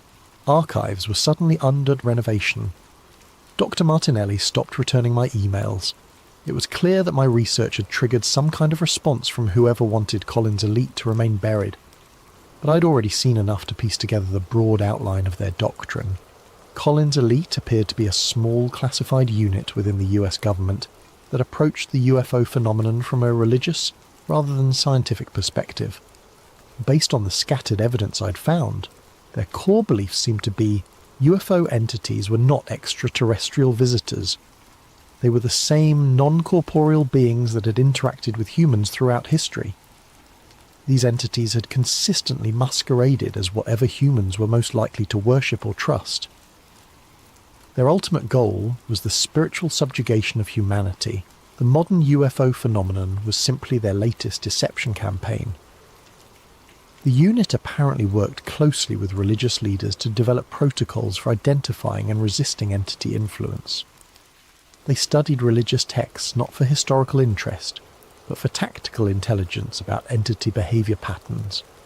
They viewed exorcists and clergy as frontline personnel in a spiritual war that most people didn't even know was happening. Most disturbing of all, they seemed to believe they were losing. My research into Collins' elite had taken nearly 6 months, and by December I was running out of leads. The documents had dried up, my access was severely restricted, and I was starting to wonder if I'd ever find anything more concrete than footnotes and oblique references. That's when I decided to look at modern UFO phenomena through the Collins Elite lens. What I found was terrifying in its consistency. Contemporary UFO contactee reports, when examined from a religious perspective, showed the same patterns that Collins Elite had apparently identified in the 1950s. Entities claiming to be from Zeta Reticuli or the Pleiades, but whose messages contained elements identical to ancient Gnostic texts. Space brothers, preaching salvation through technological advancement, using language that echoed Mesopotamian religious propaganda. Abduction experiences that followed the same psychological patterns as historical demonic possession cases. The modern UFO disclosure movement, viewed through Collins Elite's framework, looked less like a quest for scientific truth and more like the latest phase of an ancient deception campaign. Entities that had once demanded worship as gods now requested trust as benevolent aliens. Same control mechanisms, updated for a scientific age. I started to understand why Collins Elite had worked so closely with religious authorities. If you believe that UFO entities were actually spiritual beings with thousands of years of experience in manipulating human belief systems, then scientists and military analysts were the wrong people to study them. You needed theologians. You needed people who understood the long history of spiritual deception and the psychological mechanisms of faith. You needed people who could recognize the same lie being told with new words. I thought I'd reached the end of my research when I received an unexpected email in January. The sender was listed as archive.recovery@gmail.com, obviously a throwaway account. The message was brief. You've been asking the right questions. Room 847, basement level manuscript collection. Look behind the Milton volumes. 1 hour only. I almost deleted it. Every instinct told me it was a trap, but the Collins Elite investigation had become an obsession, and I couldn't walk away from what might be my last chance at finding real answers. An hour later, I was in the basement of the manuscript collection, a building I'd never visited before. Room 847 was a cramped storage room filled with old books and filing cabinets. The Milton volumes were easy to find, a complete set of Paradise Lost editions dating back to the 1800s. Behind the books, taped to the back of the shelf, was a manila envelope. Inside was a single document that changed everything I thought I knew about Collins Elite. It was typed on official US government letterhead, dated August 12, 1969, and marked Eyes Only Collins Elite Termination Report. The document was brief but explosive. Memorandum for the record subject, termination of Collins Elite program. Effective immediately. All Collins Elite operations are suspended indefinitely. Program termination follows unanimous recommendation by Collins Elite senior staff. Reason for termination: successful entity infiltration of program hierarchy. Evidence suggests long-term entity influence over program direction since 1961. Collins Elite conclusions regarding entity nature remain valid. However, program itself has been compromised beyond recovery. All Collins Elite personnel are reassigned. All documents classified at highest levels. Religious community partnerships terminated. Interdenominational council dissolved. Public disclosure of Collins Elite findings is prohibited under national security provisions. Final assessment: the entities we sought to understand and counter have proven more sophisticated than anticipated. They have successfully used our own investigation against us, turning our knowledge into a tool for their agenda. The Collins Elite program has become part of the deception we were created to expose. Any future investigation of these phenomena must proceed under the assumption that traditional government and academic institutions are compromised. Minus Dr. Edward Collins, Program Director. I read the document 3 times before the implication sank in. Collins Elite hadn't just been terminated because of budget cuts or bureaucratic reshuffling. It had been terminated because the entities they were studying had infiltrated and co-opted the program itself. The Watchers had been turned into accomplices, and if that was true in 1969, what did it mean for every government UFO program since then? Sitting in that storage room, holding what might be the last authentic Collins Elite document ever created, I finally understood the true scope of what I'd uncovered. Collins' Elite hadn't been a fringe program run by religious zealots. It had been a serious government investigation that reached a conclusion so disturbing that the entities being studied had been forced to destroy it. The program had gotten too close to the truth, so the truth had destroyed the program. But what was that truth? Based on everything I'd found, Collins' Elite had concluded that the UFO phenomenon was not extraterrestrial contact, but rather the latest phase of an ancient psychological operation. Non-corporeal entities, call them demons, call them interdimensional beings, call them whatever you want, had been manipulating human belief systems for millennia. They had appeared as gods to ancient peoples, demanding worship and sacrifice. They had manifested as angels and devils to medieval societies, shaping religious doctrine. And now they were appearing as alien visitors to a technological civilization, promoting their agenda through the language of science and space exploration. The genius of it was that each generation thought they were encountering something new. Ancient peoples saw divine visitation. Medieval believers saw spiritual manifestation. Modern witnesses see extraterrestrial contact. But according to Collins' Elite, it was always the same entities, always running the same basic deception, always working toward the same goal, the spiritual and psychological subjugation of humanity. The entities had realized that direct worship was no longer feasible in a scientific age, so they had adapted, presenting themselves as technologically advanced aliens who could offer humanity salvation through scientific advancement. Instead of demanding worship, they requested trust. Instead of requiring sacrifice, they asked for cooperation. But the underlying dynamic remained the same, humans giving up their autonomy to beings who claimed to have their best interests at heart. And if Collins' Elite was right, the modern UFO disclosure movement was simply the latest phase of this deception campaign. The termination document explained why I'd never heard of Collins' Elite in any mainstream UFO research. It wasn't being covered up by the government to hide alien contact. It was being covered up because the government itself had been compromised by the entities Collins' Elite was studying. Think about it. Every major government UFO program since Collins' Elite, Project Blue Book, AA-TIP, the UAP Task Force, had approached the phenomenon from a purely technological perspective. They studied craft capabilities, flight patterns, potential propulsion systems. They never asked the questions Collins' Elite had been asking. What do these entities actually want? Why do their messages always promote dependence rather than independence? Why do their promises of enlightenment always require surrender of human agency? Those questions weren't being ignored by accident. According to the termination document, they were being actively suppressed by entities who had learned to work within government and academic institutions. The modern UFO research community, the disclosure advocates, the scientists studying anomalous aerial phenomena, they might all be sincere in their efforts, but they were asking the wrong questions. They were looking for extraterrestrial contact when they should have been looking for spiritual deception. And that meant that every major UFO revelation of the past 50 years might actually be part of the deception Collins' Elite had tried to expose. I left that storage room with more questions than answers, but one thing was crystal clear. Collins' Elite had tried to warn us, and we hadn't listened. Worse, we might not be capable of listening, because the entities they warned us about had apparently learned to control the conversation. Over the following weeks, I tried to verify the termination document through official channels. I filed Freedom of Information Act requests.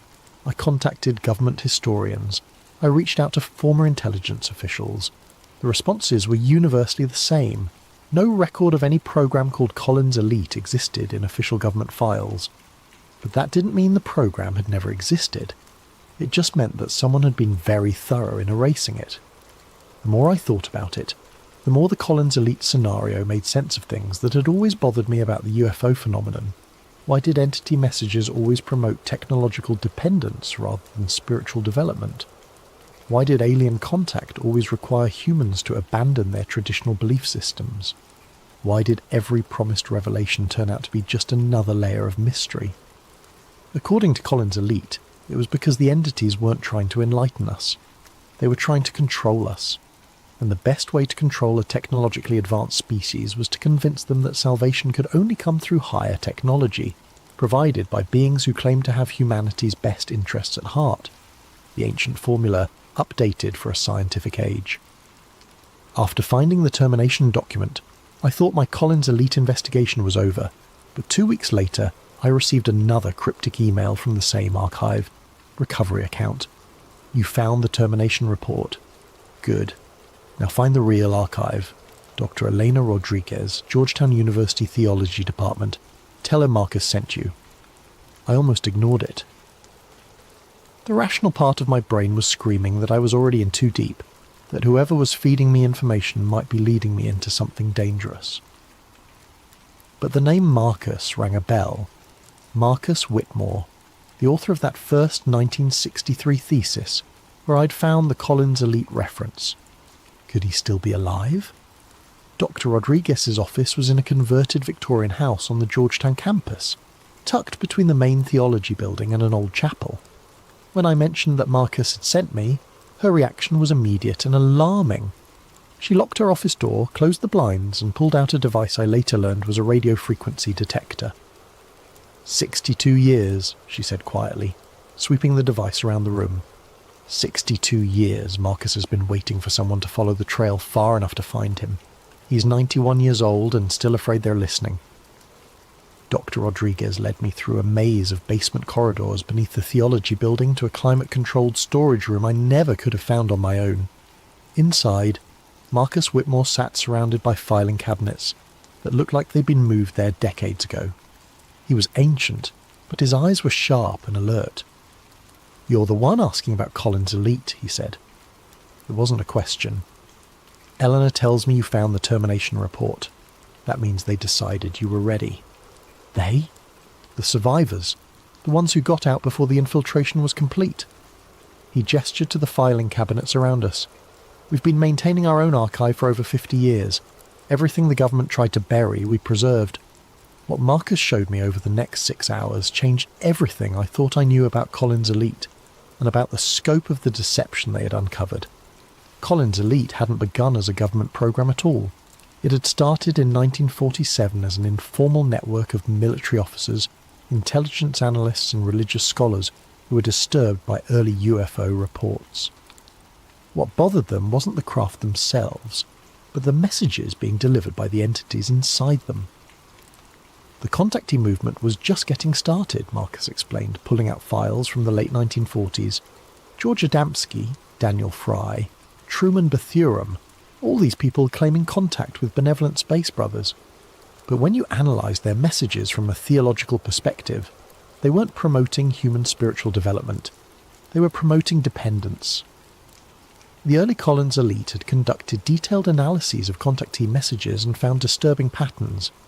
The entities consistently promoted several key themes: the inadequacy of human religion, the necessity of technological advancement, the benefits of surrendering human decision-making to superior beings, and the dangers of independent spiritual development. It was the same psychological framework used by every cult in history, Dr. Rodriguez added. Isolate the subject from their support systems, convince them that traditional sources of guidance are inadequate, then position yourself as the only reliable source of truth. But Collins Elite's analysis went deeper than simple cult mechanics. They had identified specific linguistic and conceptual patterns that appeared across different contactee cases, patterns that matched historical accounts of demonic deception dating back thousands of years. Marcus showed me a 1952 analysis comparing Adamski's alleged conversations with Venusian beings to transcripts from 16th century witch trials. The parallels were undeniable: the same promises of secret knowledge, the same dismissal of conventional morality, the same emphasis on the chosen status of the contactee. That's when we knew we were dealing with something ancient, Marcus said. These weren't aliens from space. They were the same entities that had been manipulating human belief systems since the beginning of recorded history. By 1957, Collins Elite had attracted official government attention. The CIA and military intelligence was struggling to understand the UFO phenomenon from a technological perspective, but Collins Elite was approaching it from an entirely different angle. and getting results. We could predict contactee behaviour patterns, Dr. Rodriguez explained. We could identify which cases were likely to be genuine entity contact versus hoaxes or psychological episodes. We could even predict what messages the entities would deliver in future contacts. This predictive ability had made Collins' elite invaluable to government agencies dealing with UFO incidents. But it had also made them a target. Marcus pulled out a thick file labelled Entity Response Patterns, 1958 to 1961. Inside were dozens of reports documenting how UFO activity and contactee experiences changed in response to Collins' elite investigations. Whenever we got too close to exposing their methods, they would shift tactics, Marcus said.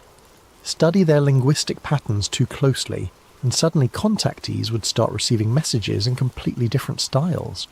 Document their technological claims, and they would start demonstrating entirely different capabilities. The entities weren't just running a deception campaign, they were actively monitoring the investigators and adapting their approach in real time. But the most disturbing pattern was personal targeting. Collins' elite members began experiencing their own anomalous encounters, but these experiences were clearly designed to discredit or manipulate the investigators, rather than provide genuine contact. Dr. Edward Collins himself was contacted in 1960, Marcus revealed. The entity claimed to be from Rigel and offered to provide him with advanced technology in exchange for shutting down the Collins elite program. When he refused, the encounters became increasingly threatening. Other Collins elite members reported similar experiences, contact attempts that seemed designed to either co-opt them or drive them out of the program entirely.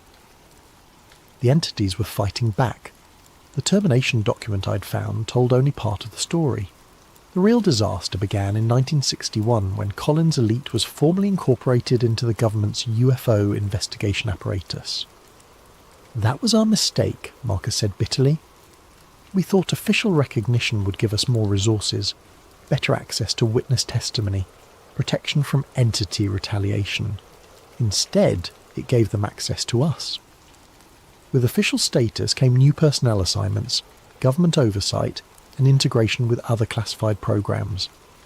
Collins Elite's small, tight-knit network of trusted researchers was suddenly flooded with new members whose backgrounds couldn't be thoroughly vetted.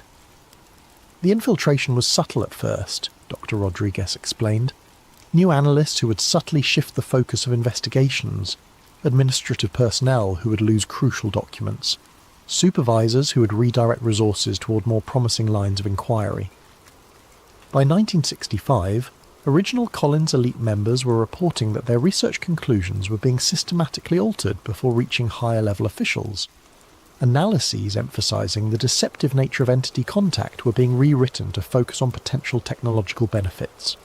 Warnings about spiritual manipulation were being deleted entirely. Marcus showed me internal memos from 1966 to 1968, documenting the growing suspicion among original Collins elite members that their program had been compromised. They began conducting parallel investigations using secure channels, trying to determine whether the infiltration was the result of foreign intelligence operations, bureaucratic incompetence, or something more sinister. By 1968, we had our answer, Marcus said grimly. It was the entities themselves. They had learned to work through human intermediaries, people who might not even be consciously aware that they were being influenced. The evidence was subtle but damning. New Collins elite personnel consistently made decisions that served entity interests, redirecting investigations away from deception analysis, promoting contactees who delivered pro-entity messages, suppressing research that exposed manipulation tactics. The final proof came when Dr. Collins tried to present his findings to the Defense Intelligence Agency in 1969, Dr. Rodriguez said. His presentation was completely rewritten between the time he submitted it and the time it was delivered. Instead of warning about entity deception, it recommended increased cooperation with UFO intelligences. That was when the original Collins elite members realized their program had been completely subverted. The Watchers had become the watched, and the watched had become the watchers. Rather than fight a battle they couldn't win within government channels, the original Collins elite members made a radical decision. They would fake the program's termination while secretly continuing their research through private channels. The termination report you found was genuine, Marcus explained. But it wasn't the end of Collins' elite. It was the beginning of the real investigation. Using their existing contacts within religious institutions, academia and government, the Collins elite survivors established a covert network for continuing their research. They couldn't publish their findings or seek official recognition, but they could continue gathering evidence and developing their understanding of the entity deception campaign. "We've been operating continuously for over 50 years, Dr. Rodriguez said, documenting entity activity, analysing their evolving strategies, tracking their infiltration of various institutions. The underground Collins elite had identified several key developments since 1969. The entities had largely abandoned individual contactee operations in favour of influencing institutions directly. Rather than delivering messages through isolated individuals who could be easily dismissed, they were now working through respected scientists, government officials and religious leaders. They had also shifted their primary narrative from spiritual enlightenment to technological salvation. Instead of promising cosmic consciousness or spiritual advancement, they were now focusing on environmental solutions, clean energy, and space exploration. Most significantly, they had begun preparing for mass disclosure rather than gradual revelation. The underground Collins elite believed this represented the final phase of a deception campaign that had been in development for decades. Marcus and Dr. Rodriguez walked me through 50 years of documented entity influence on human institutions. The pattern was consistent but sophisticated. Entities never directly controlled human behaviour, but they influenced it through carefully orchestrated synchronicities, technological inspirations, and strategic information releases.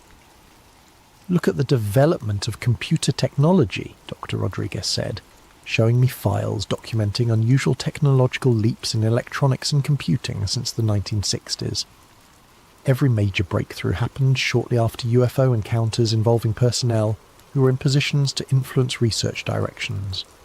The entities weren't providing blueprints or direct technological assistance. Instead, they were inspiring specific lines of research, guiding human scientists toward discoveries that served long-term entity interests. The internet, social media, artificial intelligence, all of these technologies have made humanity more connected but also more controllable, Marcus observed. They've created systems that can monitor and influence human behaviour on a global scale. According to underground Collins elite analysis, the entities had been systematically encouraging the development of technologies that would make mass psychological manipulation easier, while simultaneously making individual privacy and independence more difficult. But the most disturbing revelation was their analysis of the modern UFO disclosure movement itself. Every major disclosure advocate, every government whistleblower, every scientist calling for serious UFO research, we've documented anomalous encounters in their backgrounds, Dr. Rodriguez said. They're not consciously working for the entities, but they're all promoting the same basic narrative, that UFO contact is inevitable, beneficial, and should be embraced rather than resisted. The underground Collins elite had identified specific psychological themes being promoted through disclosure advocates: the inadequacy of human civilization, the necessity of outside intervention, the benefits of technological advancement over spiritual development, and the dangers of resistance to contact.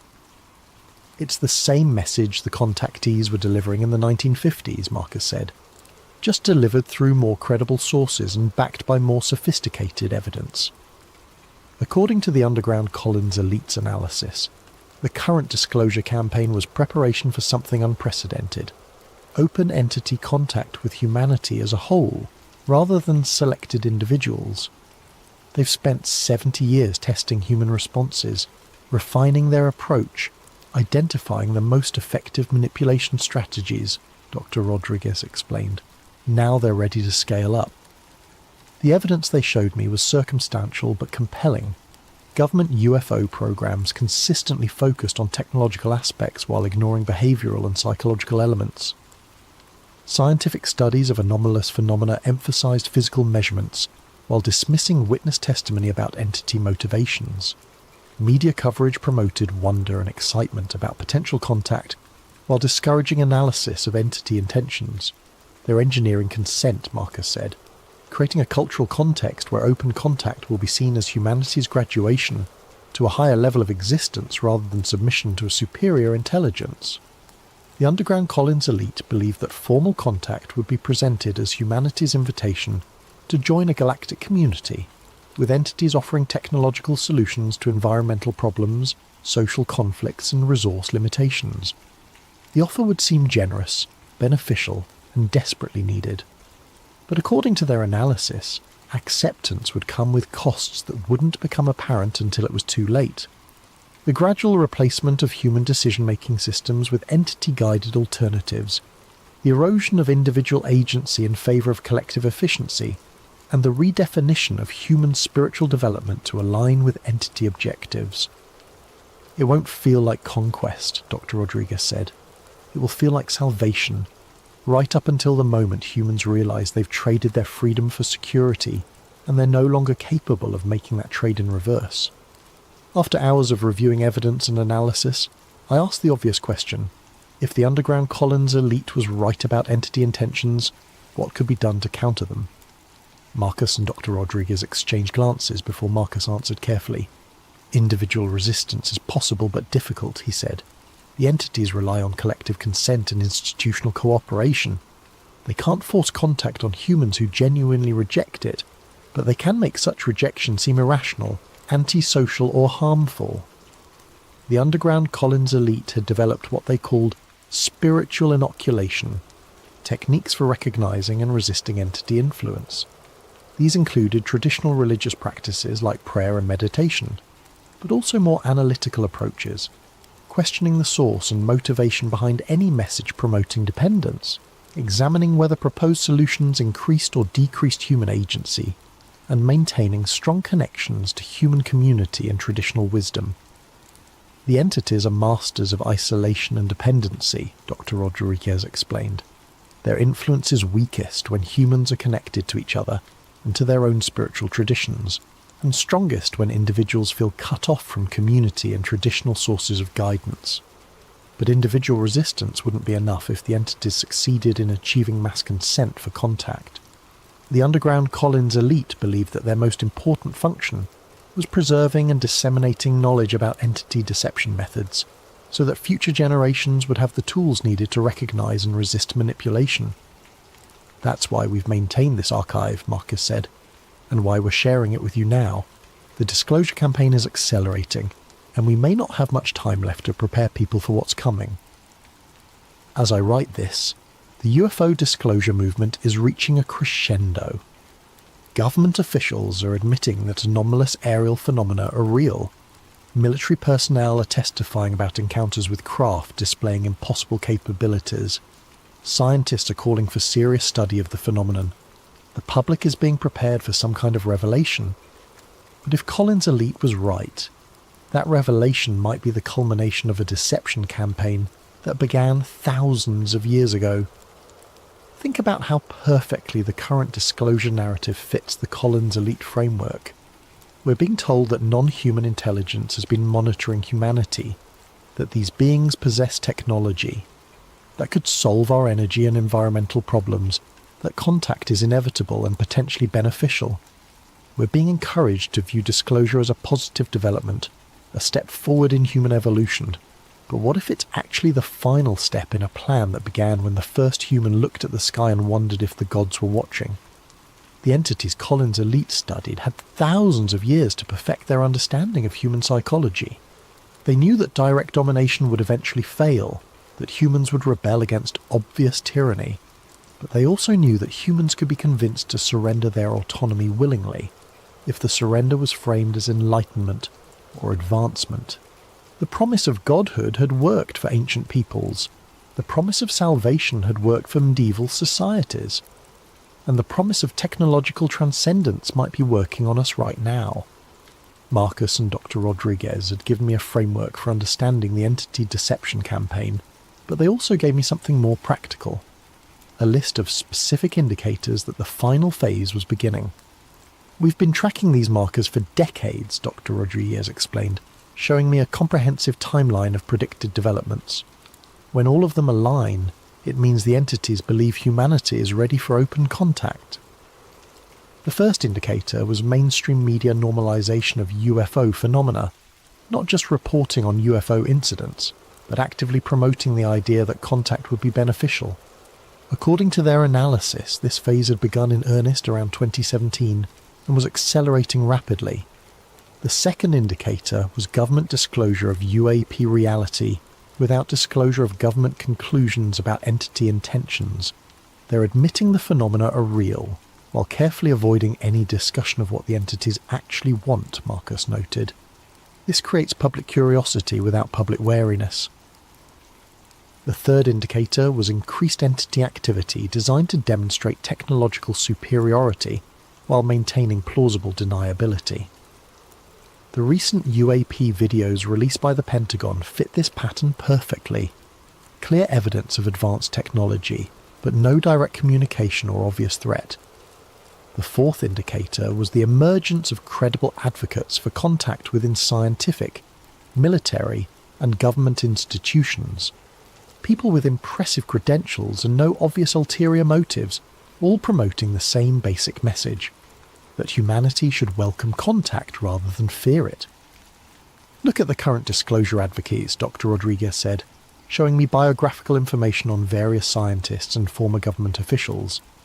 Impressive backgrounds, sincere motivations, reasonable arguments, but they're all promoting the same narrative the entities have been pushing for 70 years. The fifth and most disturbing indicator was the systematic suppression of research into entity psychology and motivations. While technological aspects of UAP were receiving increased attention and funding, questions about entity intentions were being dismissed as unscientific or irrelevant. That's how you know the entities are controlling the conversation, Marcus said. Any investigation that might reveal their true agenda gets discredited or defunded, while investigations that support their preferred narrative receive institutional support. According to their tracking system, all 5 indicators were currently active and accelerating. The underground Collins elite believed this meant humanity was within years, possibly months, of formal entity contact. Before I left Georgetown that day, Marcus pulled me aside for a private conversation. "You need to understand what you're walking into," he said quietly. "Everyone who's gotten this deep into Collins elite research has faced the same choice. Drop the investigation or accept that your life is going to change in ways you can't predict or control." He told me about colleagues who had been discredited through carefully orchestrated academic scandals, researchers who had lost funding after questioning entity motivations, investigators who had experienced personal crises that conveniently redirected their attention away from UFO phenomena. The entities don't usually resort to direct intimidation, Marcus explained. It's much more effective to make resistance seem personally costly. Failed relationships, career setbacks, health problems, family conflicts, all timed to coincide with getting too close to the truth.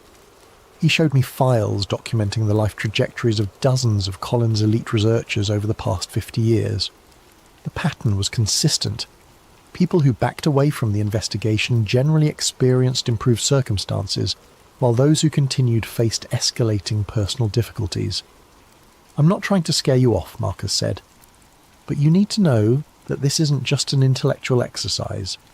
The entities have a vested interest in controlling what humans believe about them, and they've had centuries to develop sophisticated methods for managing troublesome individuals." Dr. Rodriguez had faced similar pressures. Her tenure at Georgetown had been threatened twice due to budget constraints that mysteriously resolved themselves when she temporarily reduced her Collins elite research. Her marriage had ended during a period of intensive investigation into entity influence on religious institutions. Her health had suffered during the years she was most actively documenting entity deception patterns. "But here's the thing," she said. "The difficulties are real, but they're not insurmountable. The entities can make resistance costly, but they can't make it impossible. If they could simply eliminate troublesome humans, Collins elite would never have existed in the first place." She believed that entity limitations were precisely why the deception campaign was necessary. If entities could control human behavior directly, they wouldn't need to spend decades engineering consent for contact.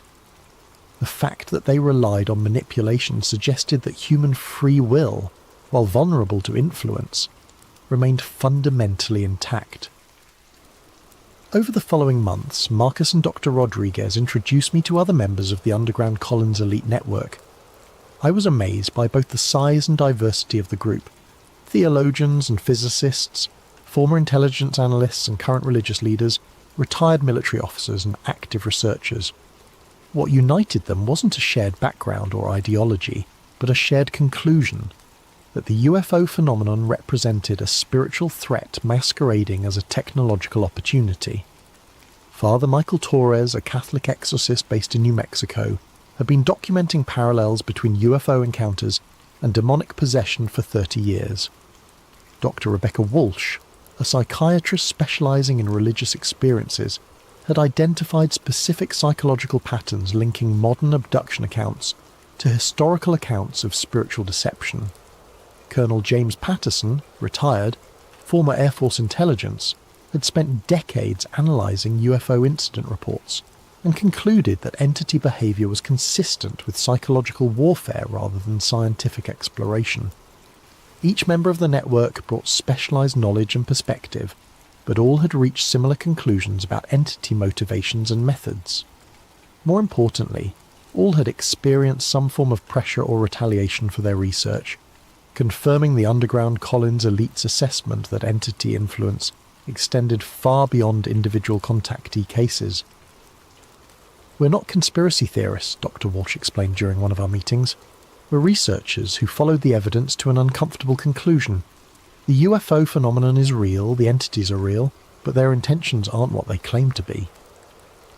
The network had developed sophisticated methods for secure communication and information sharing, operating on the assumption that their activities were being monitored by both government agencies and entity-influenced individuals within those agencies.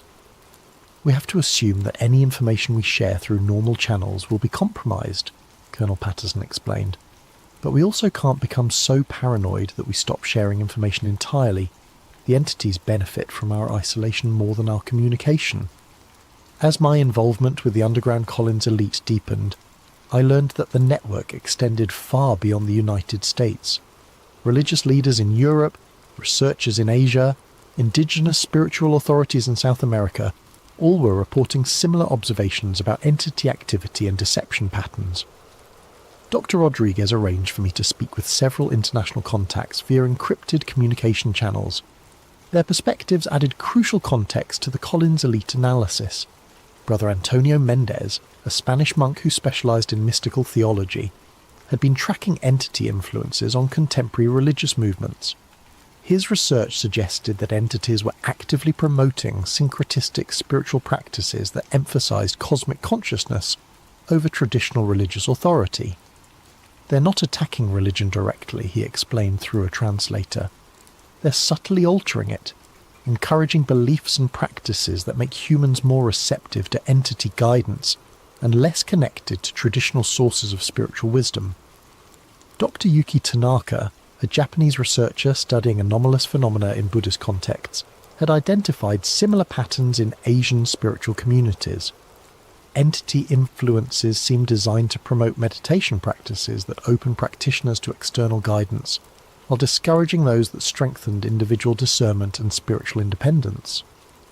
Maria Santos, a shaman from Peru, described entity encounters that closely paralleled North American UFO contact reports, but framed in terms of traditional indigenous spirituality.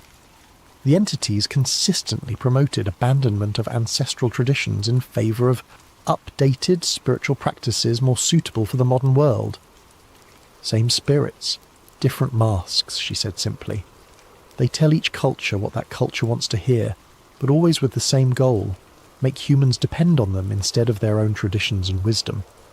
The global perspective confirmed the underground Collins elite's assessment that entity activity was coordinated across cultures and belief systems, but adapted to local contexts and expectations.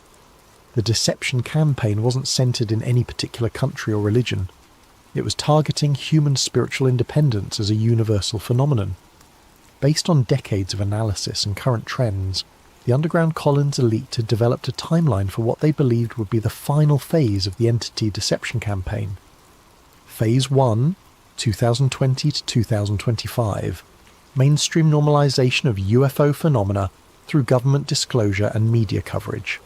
Emphasis on technological aspects while avoiding discussion of entity psychology or motivations. Gradual preparation of public consciousness for the possibility of contact. Phase 2, 2025 to 2030. Increased entity demonstrations designed to showcase technological capabilities and benevolent intentions, possibly including solutions to environmental or energy crises that humanity appears unable to solve independently. Growing public pressure for government contact initiatives. Phase 3, 2030 to 2035, formal contact between entity representatives and human governments.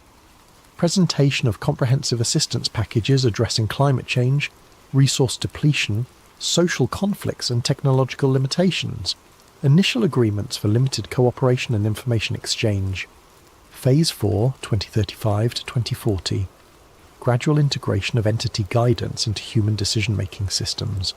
Replacement of traditional political, economic and social structures with entity-recommended alternatives. Growing human dependence on entity technology and advice.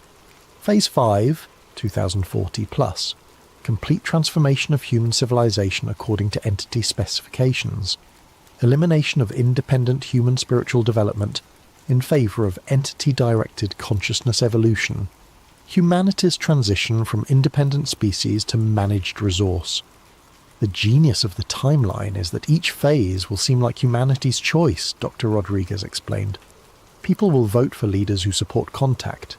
They'll demand access to entity technology. They'll embrace changes that make their lives easier and more comfortable. Marcus nodded grimly. By the time humans realize they've traded their freedom for security, the infrastructure for independence will have been dismantled. They'll be completely dependent on systems they don't understand, controlled by entities they trusted. The timeline wasn't inevitable, according to Underground Collins' elite analysis, but it was highly probable unless humanity developed widespread awareness of entity deception methods and conscious resistance to manipulation. That's why we're talking to you, Marcus said, and why we've been talking to researchers like you for 50 years. Information is the only weapon we have against this kind of psychological operation. After months of research and analysis, I found myself facing the same choice that every Collins elite researcher had faced since 1947. Accept the implications of what I'd learned, or find a way to dismiss it as paranoid speculation. The evidence was circumstantial but extensive. The pattern was consistent but complex. The implications were staggering but difficult to prove conclusively, and the personal costs of continued investigation were becoming increasingly apparent. My freelance work had dried up mysteriously. Dr. Martinelli had stopped returning my calls after someone complained about my misuse of university resources. My relationship was suffering under the strain of long hours spent on research I couldn't fully explain. My sleep was disrupted by dreams that felt more like memories of conversations I'd never had. But I also couldn't ignore what I'd learned. If Collins' elite was even partially correct, then humanity was walking into the most sophisticated trap in recorded history. And if that trap succeeded, future generations would live in a world where human independence was not just restricted, but literally unthinkable. The choice, ultimately, was between personal comfort and collective responsibility, between individual security and species survival, between the easy path of accepting official narratives and the difficult path of questioning everything I thought I knew about humanity's place in the universe. I chose to continue the investigation. It's been 6 months since my first meeting with Marcus and Dr. Rodriguez, and I'm no longer the same person who stumbled across that footnote in a theological dissertation. The evidence I've gathered has convinced me that Collins' elite was not only real, but correct in their fundamental assessment of the UFO phenomenon. We are not being visited by benevolent space brothers seeking to help humanity evolve to a higher level of consciousness. We are being manipulated by entities that have been perfecting deception techniques for millennia, entities that view humanity as a resource to be managed rather than a species to be assisted. The current UFO disclosure movement, whatever the sincere intentions of its individual advocates, is serving entity interests by preparing humanity to welcome contact rather than question it. The technological solutions being offered through various contact scenarios are not gifts, but baits in an elaborate trap that will close once humanity becomes dependent on entity guidance. And the most terrifying aspect is that it's working exactly as planned. Public opinion is shifting in favour of contact. Government agencies are admitting UFO reality while avoiding UFO psychology. Scientific institutions are studying technological aspects while ignoring behavioural patterns. Religious leaders are embracing cosmic spirituality while abandoning traditional discernment practices. We are being prepared for our own subjugation, and we are enthusiastically participating in the preparation process. But knowledge of a deception campaign, even a sophisticated one, provides power to resist it. The entities Collins' elite studied were powerful and cunning, but they were not omnipotent. Their influence depended on human ignorance, isolation, and consent. When humans understood their methods and refused to cooperate, entity influence diminished significantly. The underground Collins elite has spent 50 years documenting entity weaknesses as well as their strengths. They've developed techniques for recognizing and resisting manipulation. They've maintained networks of communication and support that entity influence cannot completely penetrate, and most importantly, they've preserved knowledge that would otherwise have been lost or corrupted. That knowledge is now available to anyone willing to look for it, question official narratives, and think independently about humanity's future. The choice between freedom and security, between independence and dependence, between human agency and entity guidance remains open. But that choice won't remain open forever. According to every timeline the underground Collins elite has developed, we are rapidly approaching the point where collective consent for entity contact will make individual resistance increasingly difficult and ultimately ineffective. The time for choosing is now. The information needed to choose wisely exists, but it requires effort to find and courage to accept. The consequences of choosing poorly may be irreversible. 60 years ago, Collins' elite tried to warn us. Today, their successors are still trying. Whether humanity listens and whether we choose wisely remains to be seen. But the warning has been delivered. The evidence has been presented. The choice is ours. Maybe that's why you never hear their name in congressional hearings or disclosure reports, because Collins' elite wasn't warning us about aliens. They were warning us about faith in the wrong thing, and how easily it can damn us. The question isn't whether Collins' elite really existed. The question is whether they were right. And if they were right, then everything we think we know about the UFO phenomenon might be part of the very deception they tried to expose. The entities they described have had 60 years to perfect their strategy since Collins' elite was terminated. 60 years to learn how to work within our institutions, shape our research, and guide our conclusions. 60 years to make sure that when disclosure finally comes, we'll welcome it with open arms. Because that's what good servants do, they welcome their masters home. But servants can choose to be free.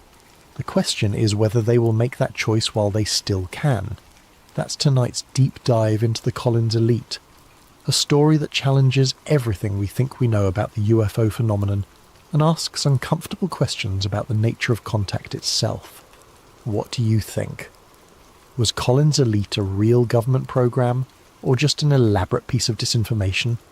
And either way, are the questions they were asking the ones we should be asking now? Drop your thoughts in the comments below, and don't forget to suggest topics for future episodes.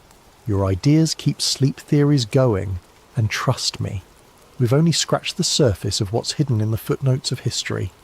Until next time, sleep well and question everything. Before we begin, I want to give a thank you to Beeblebrox and so many others who suggested this topic. Your ideas fuel these investigations into the shadows of history. If you have suggestions for future videos, drop them in the comments below. We read every single one. What if I told you that the last mission to the moon wasn't Apollo 17? What if 3 astronauts launched in secret, travelled 250,000 miles into the void, and discovered something that fundamentally changed humanity's relationship with space exploration? What if their names were erased, their families silenced, and their discovery buried under layers of classification that remain sealed to this day. This is the story of Apollo 18, the mission that officially never happened, but unofficially changed everything. The year was 1970, and America's love affair with the moon was dying. Apollo 13 had nearly ended in tragedy that April. Commander James Lovell, Command Module pilot Jack Swigert, and Lunar Module pilot Fred Hayes had survived an oxygen tank explosion 200,000 miles from home through sheer ingenuity and luck. The nation had held its breath for 4 days, glued to their television sets, watching 3 men fight their way back from the edge of the abyss. They made it. But the close call had rattled Congress. By September 1970, NASA Administrator Thomas Paine stood before the Senate Appropriations Committee with grim news.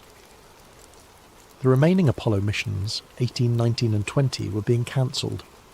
Budget constraints, shifting priorities and waning public interest had sealed their fate. The moon program that had captivated the world was ending, not with a bang, but with a bureaucratic whimper. Or so the public was told.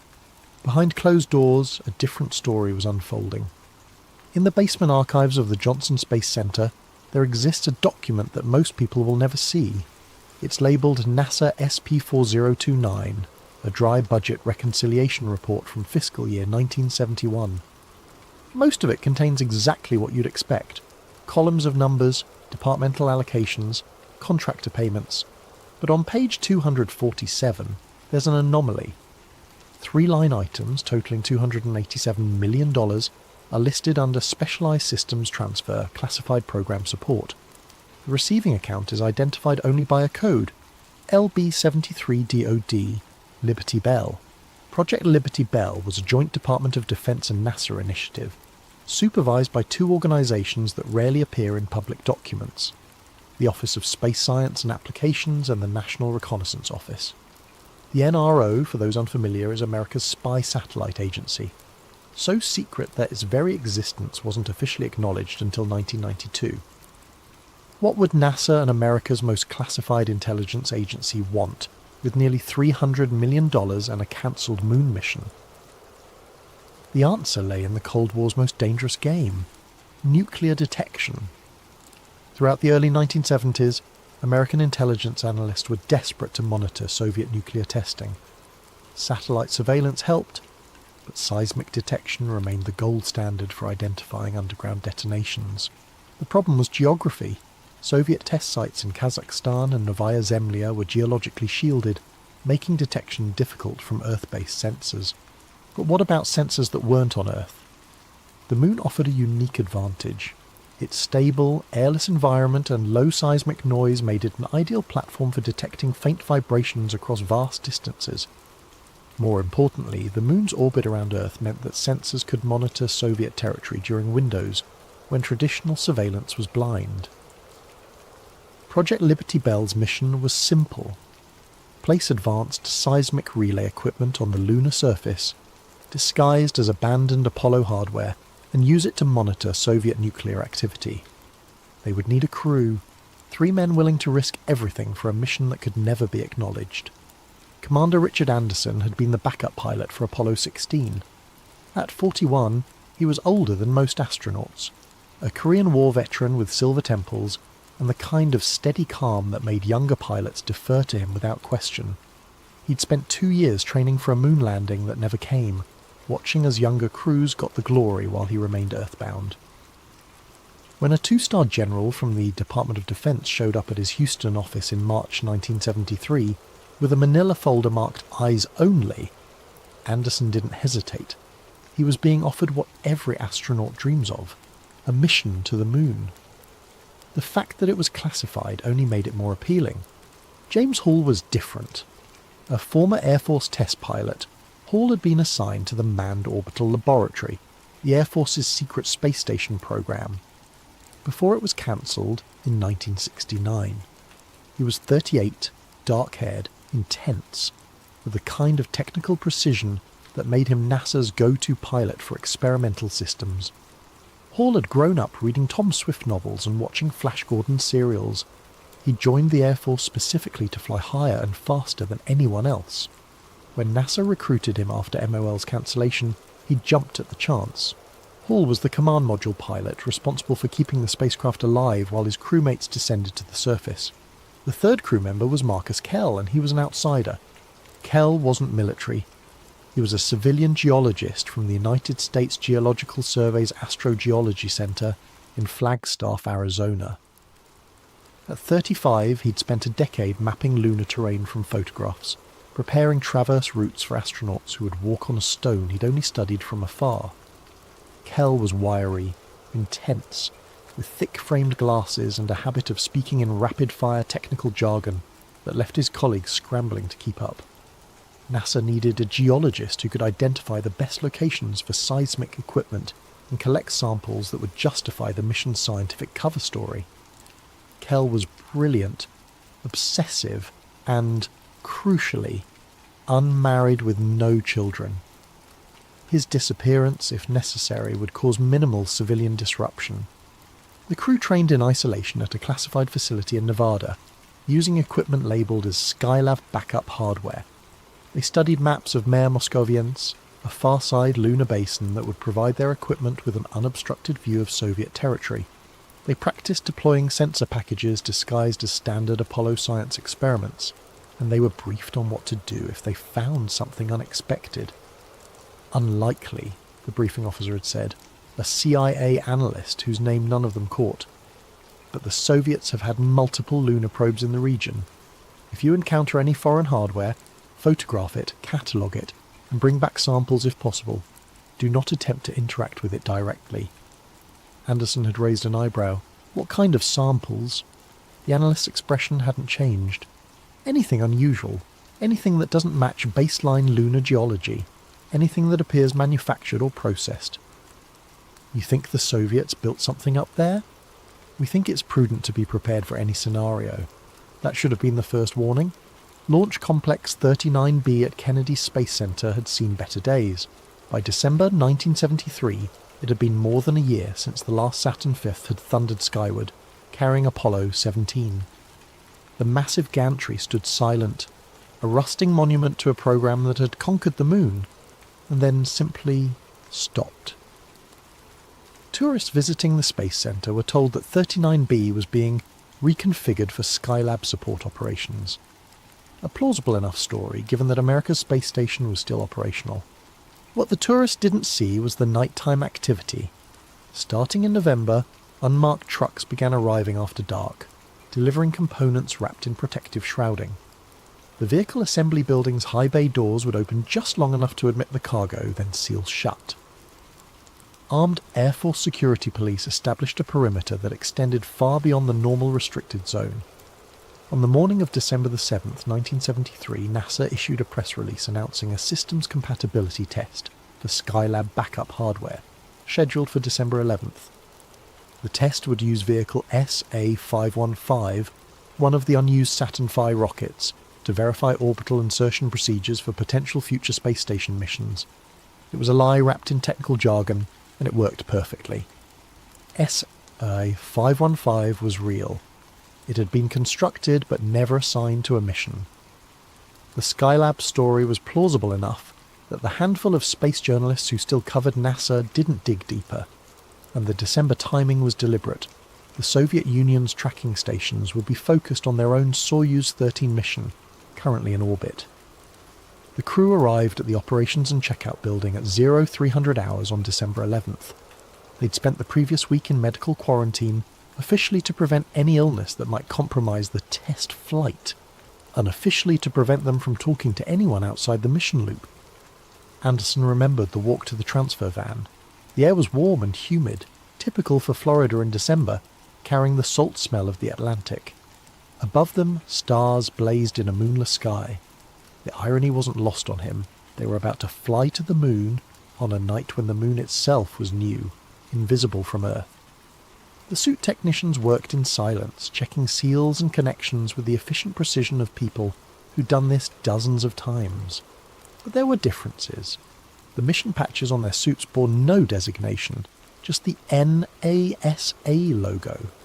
Their names weren't embroidered on the chest, just their surnames and a cryptic alphanumeric, Anderson's D-73, Hall SD-73, Kells D-73, SD-73, Silent Dawn 1973. The elevator ride to the White Room seemed to take forever. Anderson's heart rate was elevated. He could hear it in his helmet's biomedical sensors, but steady. Hall was actually calmer than during simulations, his vital signs rock solid. Kell, predictably, was running hot, excitement overriding any nervousness. At 0522 hours, the crew entered the command module. They'd named it Endeavour, after Captain Cook's ship of exploration. The lunar module, still folded in the adapter below them, was Orpheus, the Greek hero who descended into the underworld and almost made it back. Another name that should have been a warning. The launch was textbook perfect. At 0631 hours, the Saturn V's 5 F1 engines ignited in a carefully sequenced cascade, producing £7.5 million of thrust. The flame trench beneath the pad redirected the exhaust in a searing river of fire. For a moment that seemed to stretch into eternity, the rocket strained against the hold-down arms, every component vibrating with barely contained violence. Then the arms released and Apollo 18 began to rise. Inside the command module, the crew was slammed into their seats by acceleration that built from 1G to 4Gs in a matter of seconds. The rocket's roar was so loud it transcended sound, becoming something physical, a pressure that invaded their bones. Outside the windows, the gantry dropped away with startling speed, replaced by sky transitioning from black to dark blue to brilliant azure. 2 minutes and 42 seconds after liftoff, the first stage separated, its fuel exhausted. The sudden change from brutal acceleration to relative weightlessness made Anderson's stomach lurch, but he kept his focus on the instruments. The second stage ignited smoothly, pushing them higher and faster. 11 minutes after leaving Earth, they were in orbit. The official NASA tracking data for December 11th, 1973 shows only routine Skylab telemetry. There's no mention of a Saturn V launch, no tracking data for a translunar injection burn, no acknowledgement that 3 men had just begun a 250,000-mile journey. But NORAD knew. Their radar installations had tracked every second of the ascent. The data was immediately classified, rerouted to a Department of Defense server that would remain sealed for decades. At mission elapsed time 2 hours, 44 minutes and 16 seconds, while passing over the Pacific Ocean on their second orbit, Endeavour's service propulsion system engine ignited for the translunar injection burn. For 5 minutes and 48 seconds, the engine pushed them faster and faster until they'd exceeded Earth's escape velocity. They were committed now, the moon or nothing. The 3-day coast to lunar orbit was simultaneously routine and surreal. They performed the usual systems checks, verified course corrections, practiced lunar module procedures. But there was no television coverage, no interviews with Walter Cronkite, no excited updates from Mission Control played on every radio station in America. Just them, alone in the void, following a trajectory that officially didn't exist. Flight Director Glyn Lunny oversaw the mission from a specially secured control room at Johnson Space Center. Lunny was a veteran of every Apollo mission since Apollo 7, a brilliant, unflappable leader who'd guided Apollo 13 home when disaster struck. If anyone could be trusted with the most classified mission in NASA's history, it was Lunny.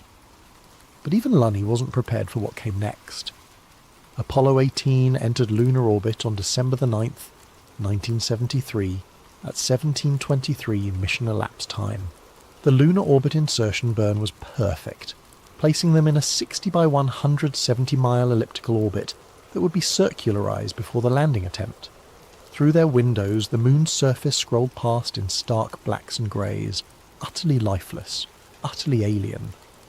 All remained in Endeavour while Anderson and Kell transferred into Orpheus, the lunar module that would take them to the surface. The undocking went smoothly, and Orpheus began its descent toward Mare Moscoviense. Mare Moscoviense, the Sea of Moscow, is one of the moon's most distinctive farside features. Unlike the familiar Maria visible from Earth, this impact basin is relatively small, only 270 miles across. But it contains unusual magnetic anomalies that had puzzled scientists for years. The mission planners had chosen it precisely because those anomalies might mask the electronic signatures of the surveillance equipment. What they didn't know was that the anomalies had a different source entirely. Orpheus touched down at 23:41 mission elapsed time, landing near the basin's southern rim where magnetic readings were strongest. Anderson's voice was steady as he reported, "Houston, Orpheus. The Eagle has landed." A deliberate echo of Armstrong's famous words, a private acknowledgement of the legacy they carried. "Copy that, Orpheus," came Lunny's response, his voice encrypted and relayed through a satellite network that bore no official connection to NASA. "You're go for EVA in 6 hours. Get some rest." But Anderson was staring out the window at something that didn't make sense. The landing site briefings had shown a relatively smooth area of mare basalt, perfect for deploying equipment. What he saw instead was irregular. The regolith, the dusty lunar soil, showed patterns. Not natural wind patterns, obviously, since the moon has no atmosphere, but linear features, geometric arrangements that looked almost like... "Houston, we have some unusual surface characteristics here," Anderson transmitted. "Request permission to move EVA-1 up to 0300 MET. A long pause, then... "Negative, Orpheus. Stick to the timeline. You need rest." Anderson exchanged a glance with Kell through their helmets. The geologist's eyes were wide behind his visor, fixed on the same patterns Anderson had noticed. "Copy that, Houston," Anderson said. But he knew neither of them would sleep. 4 hours later, they were suiting up anyway. The first EVAs officially began at 3:17 mission elapsed time. Anderson descended the ladder first, pausing on the bottom rung to deliver the words he'd rehearsed 100 times. "I step onto this ancient surface in the spirit of discovery and in the service of my country. No poetry, no giant leap for mankind." This was a military operation, and his words reflected that. Kell followed, immediately setting up the camera that would document their activities. Unlike previous Apollo missions, this footage would never be broadcast, but it needed to exist for post-mission analysis. They worked efficiently, deploying the seismic equipment packages with the practiced precision of countless simulations.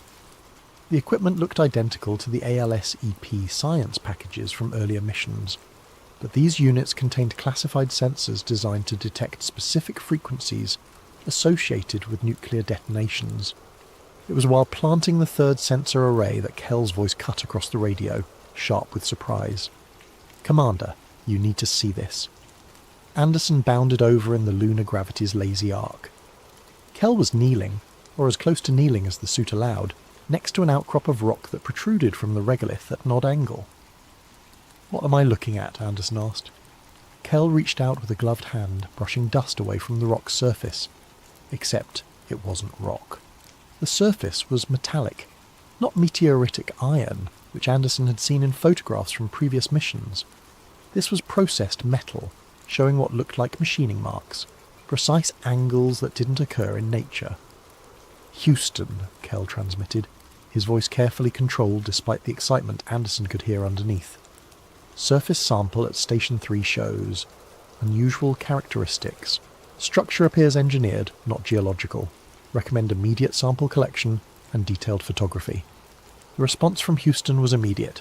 "Say again, Orpheus. Did you say engineered?" "Affirmative, Houston. The sample shows evidence of..." The transmission cut out, not static, not interference, just silence. Anderson checked his radio. All lights green. He could hear Kell's breathing on the short-range suit-to-suit frequency. But Houston was gone. Then Kell's hand shot out, gripping Anderson's arm hard enough that he felt it through the suit's layers. "Commander," Kell whispered, even though there was no one to overhear in the moon's vacuum. "It's warm." That was impossible. The lunar surface temperature in sunlight reaches 260 degrees Fahrenheit. Hot enough to cook you in an unprotected suit. In shadow, it plunges to minus 280. But objects don't generate their own heat, not naturally. Anderson placed his own glove against the metal surface. Through the suit's insulation, he shouldn't have felt anything. But Kell was right. There was heat. Not scorching, but present. Unmistakable. Active. "We need to document this," Anderson said, forcing his voice to remain calm. "Full photography, spectroscopy if we can get readings. Then we collect samples and..." Kell wasn't listening. He'd moved around the outcrop, brushing away more regolith. revealing more of the structure beneath. It was massive. What they'd seen was just the tip, the exposed edge of something that extended down into the lunar surface. And now that Anderson's eyes had adjusted, he could see that the patterns in the regolith weren't random. They radiated out from this central point, like ripples in a pond, or like something had disturbed the dust when it powered up. Anderson's training took over. Document. Analyze. Report. He began photographing the structure from multiple angles, while Kell used the portable X-ray fluorescent spectrometer to analyse the metal's composition. The readings made no sense. The XRF showed titanium, but not any titanium alloy in their reference database. The crystalline structure was too regular, too perfect. Whatever this was, it hadn't been formed by natural processes. Orpheus, this is Houston. Do you copy? The transmission crackled back to life and Anderson nearly jumped. Houston, Orpheus, we copy. We experienced a 14-minute communication dropout. Negative, Orpheus. We show continuous telemetry. Your biomedical readouts went offline for 14 minutes, but voice communication remained nominal from our end. Anderson and Kell exchanged another look. They'd been shouting at Houston for 14 minutes with no response. Houston claimed they'd maintained contact the whole time. Someone was lying, or something had interfered with the transmission in a way that affected both ends differently. Houston, we have a situation here. We've uncovered what appears to be an artificial structure, possibly Soviet in origin, showing Orpheus, cease that work immediately. A new voice, not Lunny, harder, military. You are to collect the minimum required samples, photograph the area and return to the LM immediately. Do you understand? Anderson felt something cold settle in his chest. Houston, we need more time to properly document. Orpheus, that is a direct order. Return to the lunar module. Now. The voice left no room for argument. They collected samples. 6 core tubes, each carefully sealed and labelled. Kell wanted to take more, to excavate deeper, to really understand what they'd found. Anderson had to physically pull him away. The climb back up the ladder felt wrong. They were leaving something behind, something that rewrote everything humanity thought it knew about the moon, and they were just walking away. Inside Orpheus, they pressurized the cabin and removed their helmets. Kell's face was flushed, his eyes bright with excitement and frustration. We found something, he said. Something that proves we're not alone. And they're ordering us to follow orders, Anderson interrupted. We're military personnel on a classified mission. We document, we report. We let the analysts make the calls. But nothing. We've got the samples. We've got photographs.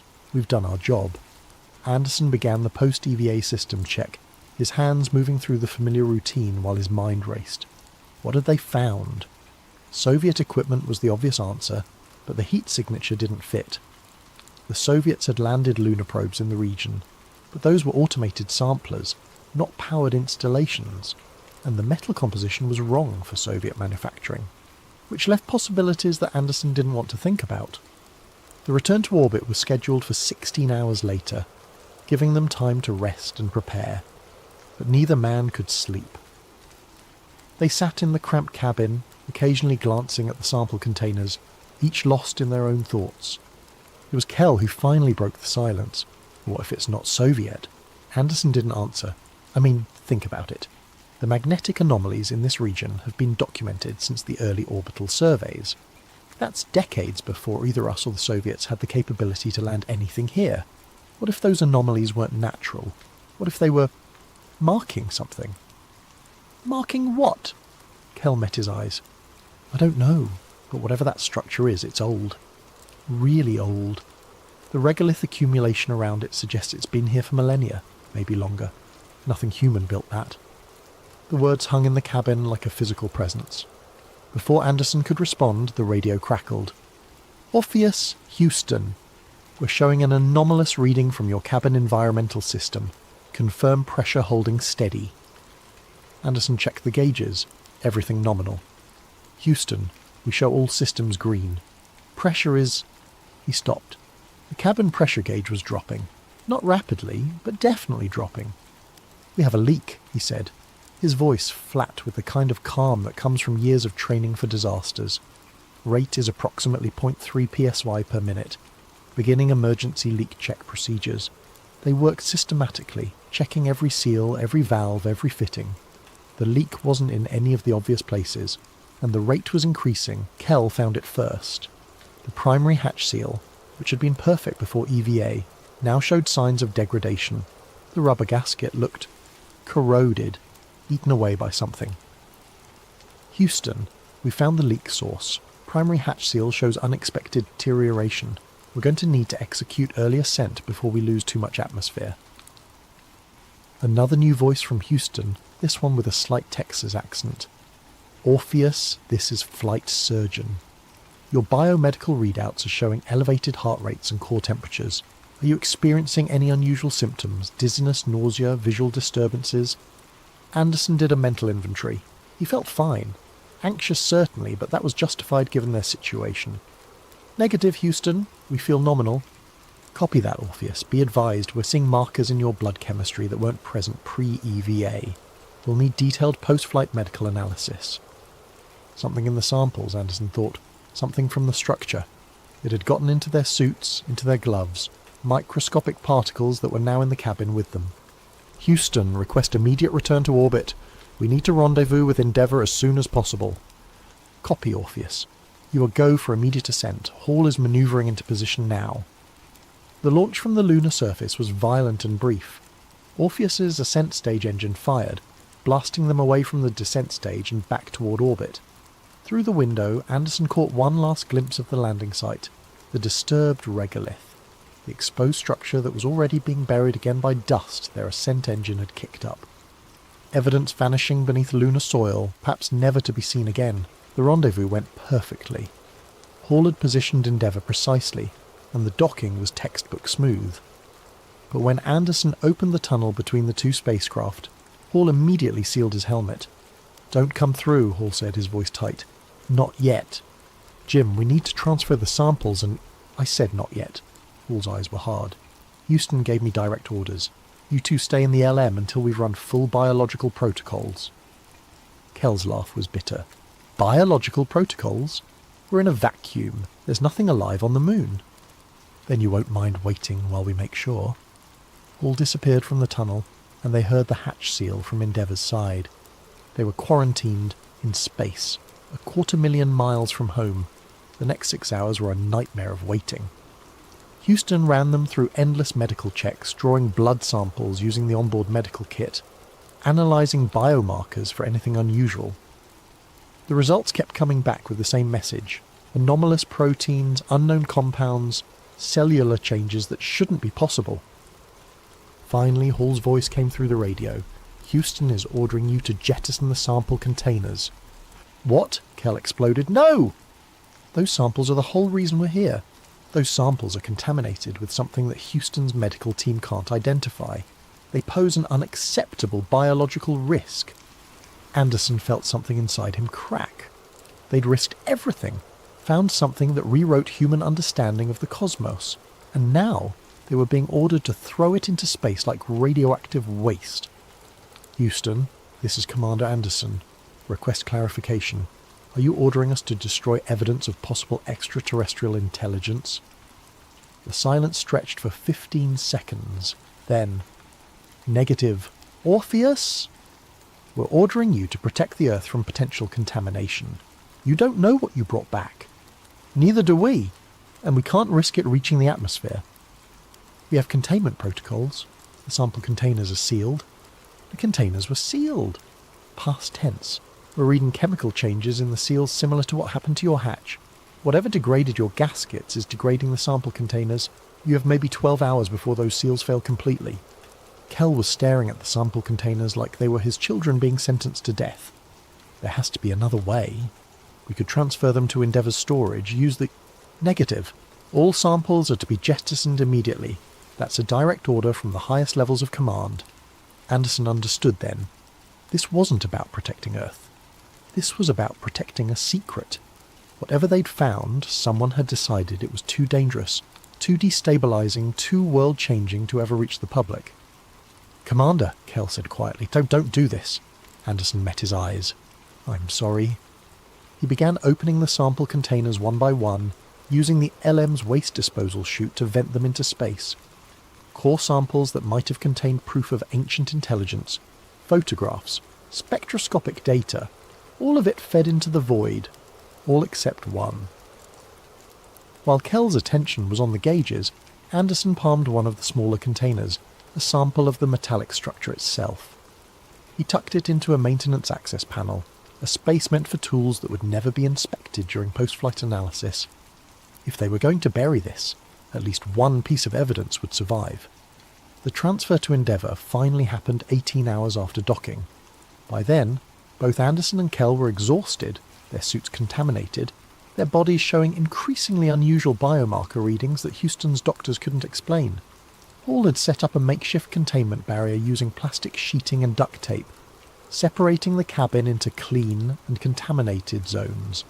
It was absurd, primitive, and probably ineffective. But it was all they had. The trans-Earth injection burn was scheduled for 36 hours after landing, giving them time to rest and prepare for the journey home. But Anderson couldn't rest. Every time he closed his eyes he saw that structure, that impossible architecture buried beneath lunar dust. And he heard the sound. It had been so faint during EVA that he'd dismissed it as radio interference.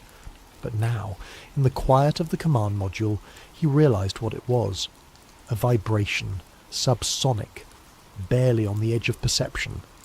It came from the direction of Mare Moscovians, cycling at regular intervals. A heartbeat. Something on the moon had a heartbeat. "Houston," he transmitted. "Request permission to conduct extended orbital survey of the landing site region before TEI burn." "Negative, Orpheus. You're to execute TEI on schedule and return to Earth immediately." "Houston, we're detecting unusual." "Orpheus." The voice was hard, final. "This conversation is over. Execute TEI on schedule, or we will be forced to conclude that you are medically unfit for command. Do you understand?" It was a threat. Refuse, and they'd declare him incompetent, remove him from command, potentially send Hall back alone, while Anderson and Kell were left in orbit to die. "Copy, Houston. We'll execute TEI on schedule." The burn went perfectly. Endeavour's service propulsion system fired for exactly 2 minutes and 33 seconds, accelerating them out of lunar orbit and onto a trajectory that would bring them home in 3 days. As the moon shrank in their rear window, Anderson saw Hall staring back at it with an expression he couldn't quite read. Regret? Fear? Wonder? "We should have stayed," Hall said quietly. "We should have refused the order and stayed to figure out what that thing was." "We'd be dead in a week," Anderson replied. "No resupply, no rescue mission. NASA would just say we never launched." "Maybe." Hall turned away from the window. "Or maybe we'd have learned something worth dying for." The re-entry was routine until it wasn't. They'd separated the service module and positioned the command module heat shield forward, exactly as planned. The entry corridor was perfect, 32 degrees off vertical, threading the needle between burning up from too steep an angle and bouncing off the atmosphere from too shallow. Anderson felt the first hints of deceleration, the gentlest push against his restraints as they kissed the upper atmosphere. Then, stronger.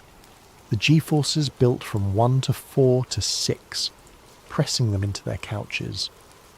Outside the windows, plasma began to form, a sheath of ionized air that glowed orange, then white, then an eye-searing blue-white that turned the cabin into a furnace. This was the moment when communication cut out, a normal blackout caused by the plasma sheath. It usually lasted about 4 minutes. It lasted 9. When the radio finally crackled back to life, the voice that came through wasn't mission control in Houston. It was a different frequency, a different operator. "Endeavour, this is USS New Orleans. Do you copy?" The New Orleans. Anderson knew that ship. It had recovered Apollo 14 in 1971, back when recovery operations were public events, covered by every news outlet in the country. "New Orleans, Endeavour, we copy. What's our position?" "You're approximately 600 miles east of projected landing zone. We're vectoring to your position now. ETA 90 minutes. 600 miles off course." That was impossible. Their navigation had been perfect, their trajectory dead on. Unless someone had changed the trajectory while they were in blackout. The capsule splashed down hard, slamming into the Pacific swells with enough force to rattle Anderson's teeth. The cabin tilted, rolled, then settled into the stable flotation position, with the heat shield down and the hatch pointing toward the sky. Through the window, Anderson could see a grey Pacific morning, overcast skies, and in the distance the angular silhouette of a Navy recovery ship, approaching at flank speed. But there was something wrong with the ship's profile. It was carrying more than the usual complement of boats and helicopters, and the deck configuration didn't match a standard Apollo recovery setup. Endeavour, remain in the capsule. Do not open the hatch. Recovery swimmers are approaching with biological containment protocols. Hall's voice was tight. Biological containment. What the hell is going on? Anderson already knew. Someone had decided they were contaminated. Not just their suits, not just the samples. Them. The swimmers arrived wearing full hazmat suits, not the normal wetsuits of recovery teams. They attached a flotation collar to the capsule, then spent 30 minutes rigging what looked like a flexible containment tunnel from the hatch to a boat alongside. "Gentlemen," came a new voice, calm and clinical. "I'm Colonel Matthews, biomedical officer for this recovery operation. You're going to open the hatch, proceed through the containment tunnel, and board the boat. Do not remove your flight suits. Do not touch any of the recovery personnel. Is that understood?" "Understood," Anderson replied, because there was no point in arguing. The transfer was surreal. They shuffled through a plastic tunnel that swayed with every wave, climbed into a boat where personnel in hazmat suits directed them to sealed benches, then rowed in silence to the New Orleans. The ship had been modified. An entire section of the deck had been enclosed with plastic sheeting and negative pressure ventilation units. They were led through multiple decontamination chambers, each one more thorough than the last. Showers, chemical rinses, medical examinations that lasted hours. Finally, they were placed in isolation chambers, essentially hospital rooms sealed behind airlocks. They could see each other through thick glass windows, but they couldn't talk, couldn't touch, couldn't share the experience of what they'd witnessed. Anderson spent 3 days in that room before the visit started. Men in suits. No names, no badges, just folders full of documents that needed signatures. Non-disclosure agreements, medical waivers, legal instruments that essentially erased Apollo 18 from history. "Your families have been notified of a training accident," one of the suits explained. His voice was flat, bureaucratic. "You'll be listed as killed in a helicopter crash at Ellington Field. There will be closed casket funerals. Your wives will receive full benefits and pensions." "We're not dead," Anderson said. "Officially you are. Unofficially you'll be relocated, given new identities, and placed under permanent monitoring. What you found on the moon remains classified under national security protocols that supersede any oath you've ever taken." Kell, in the next chamber, was pounding on the glass. Anderson could see his mouth moving, forming words that were probably profane. Hall just sat on his bed, staring at nothing. "What about the samples?" Anderson asked. "What did your analysis show?" The suit's expression didn't change. There were no samples. The mission never happened. You were never on the moon. But Anderson had hidden one sample. He knew they'd find it eventually. They'd tear apart every inch of the command module during the accident investigation. But maybe it would buy enough time for someone to study it, to understand what they'd found. He was wrong. 2 weeks later, the isolation ended. Not because they were cleared, but because the decision had been made. Anderson was taken to a debriefing room where a 3-star general he didn't recognise sat across a metal table. "The capsule burned during recovery," the general said. "Onboard fire, very tragic. All physical evidence was destroyed. The descent stage on the moon will be listed in records as Apollo 17 hardware. Any lunar reconnaissance that spots it will be explained as a mapping error. You can't erase what we saw. We can. We have. And we will." The general slid a folder across the table. "These are your new lives. Study them. Become them. Because if you ever speak about Apollo 18 to anyone, your families, your friends, a priest, a journalist, anyone, you'll disappear. Not into isolation, not into prison. You'll just disappear. Are we clear?" They were clear. Richard Anderson became Robert Andrews, a civil engineering consultant in Seattle. He never remarried. He spent his evenings in a small apartment overlooking Puget Sound, watching the moon rise over the water and remembering what it felt like to stand on that ancient surface. James Hall became John Henderson, a flight instructor in Arizona. He taught teenagers to fly Cessnas and tried not to think about the spacecraft he'd piloted through the void. Marcus Kell became Martin Cole, a high school science teacher in Maine. He taught geology to bored sophomores and died a little inside every time they asked if anyone had ever found evidence of life beyond Earth. They never saw each other again. The agencies made sure of that. But they weren't the only ones who knew. In 1981, a NASA technician named Eldon Nichols was diagnosed with terminal pancreatic cancer. He was 82 years old, a veteran of the Mercury, Gemini, and Apollo programs, and he'd been present at Hickam Air Force Base in Hawaii when the Apollo 18 crew was brought ashore. Before he died, Nichols gave an interview to a freelance journalist named Patricia Morrison. The interview was never published. Morrison's editor killed the story, her notes mysteriously disappeared from her apartment, and she received a visit from two men who strongly suggested she find a different career. But Morrison remembered what Nichols had told her. He'd seen biological containment canisters being loaded onto a C-141 Starlifter, military personnel in full hazmat suits, and one canister marked with stenciled letters, Lunar Origin. Viable. Something living. Something they'd brought back from the moon. Morrison spent the next decade trying to verify Nichols' story. She filed Freedom of Information Act requests that were denied. She tracked down other technicians who'd been at Hickam, but they all claimed ignorance or refused to talk. She even tried to locate the crew of Apollo 18, but their records had been scrubbed so thoroughly it was as if they'd never existed. She died in 1994 in a car accident that police ruled mechanical failure. Her research materials were never found. In 2009, NASA's Lunar Reconnaissance Orbiter began mapping the moon's surface in unprecedented detail. The images were released to the public, allowing anyone with an internet connection to explore humanity's ancient footsteps on another world. A graduate student at MIT named David Chen was studying images of Mare Moscoviense when he noticed something unusual. Debris patterns that didn't match any documented landing site. Geometric arrangements in the regolith that suggested a descent stage, but in a location where no Apollo mission had officially landed. Chen published his findings in a small astronomy journal. The article got 17 views before the journal's website crashed. When it came back online 3 days later, the article was gone. Chen's faculty advisor suggested he focus on different research for his dissertation, but Chen had made copies. He shared them on forums, sent them to other researchers, uploaded them to file-sharing sites.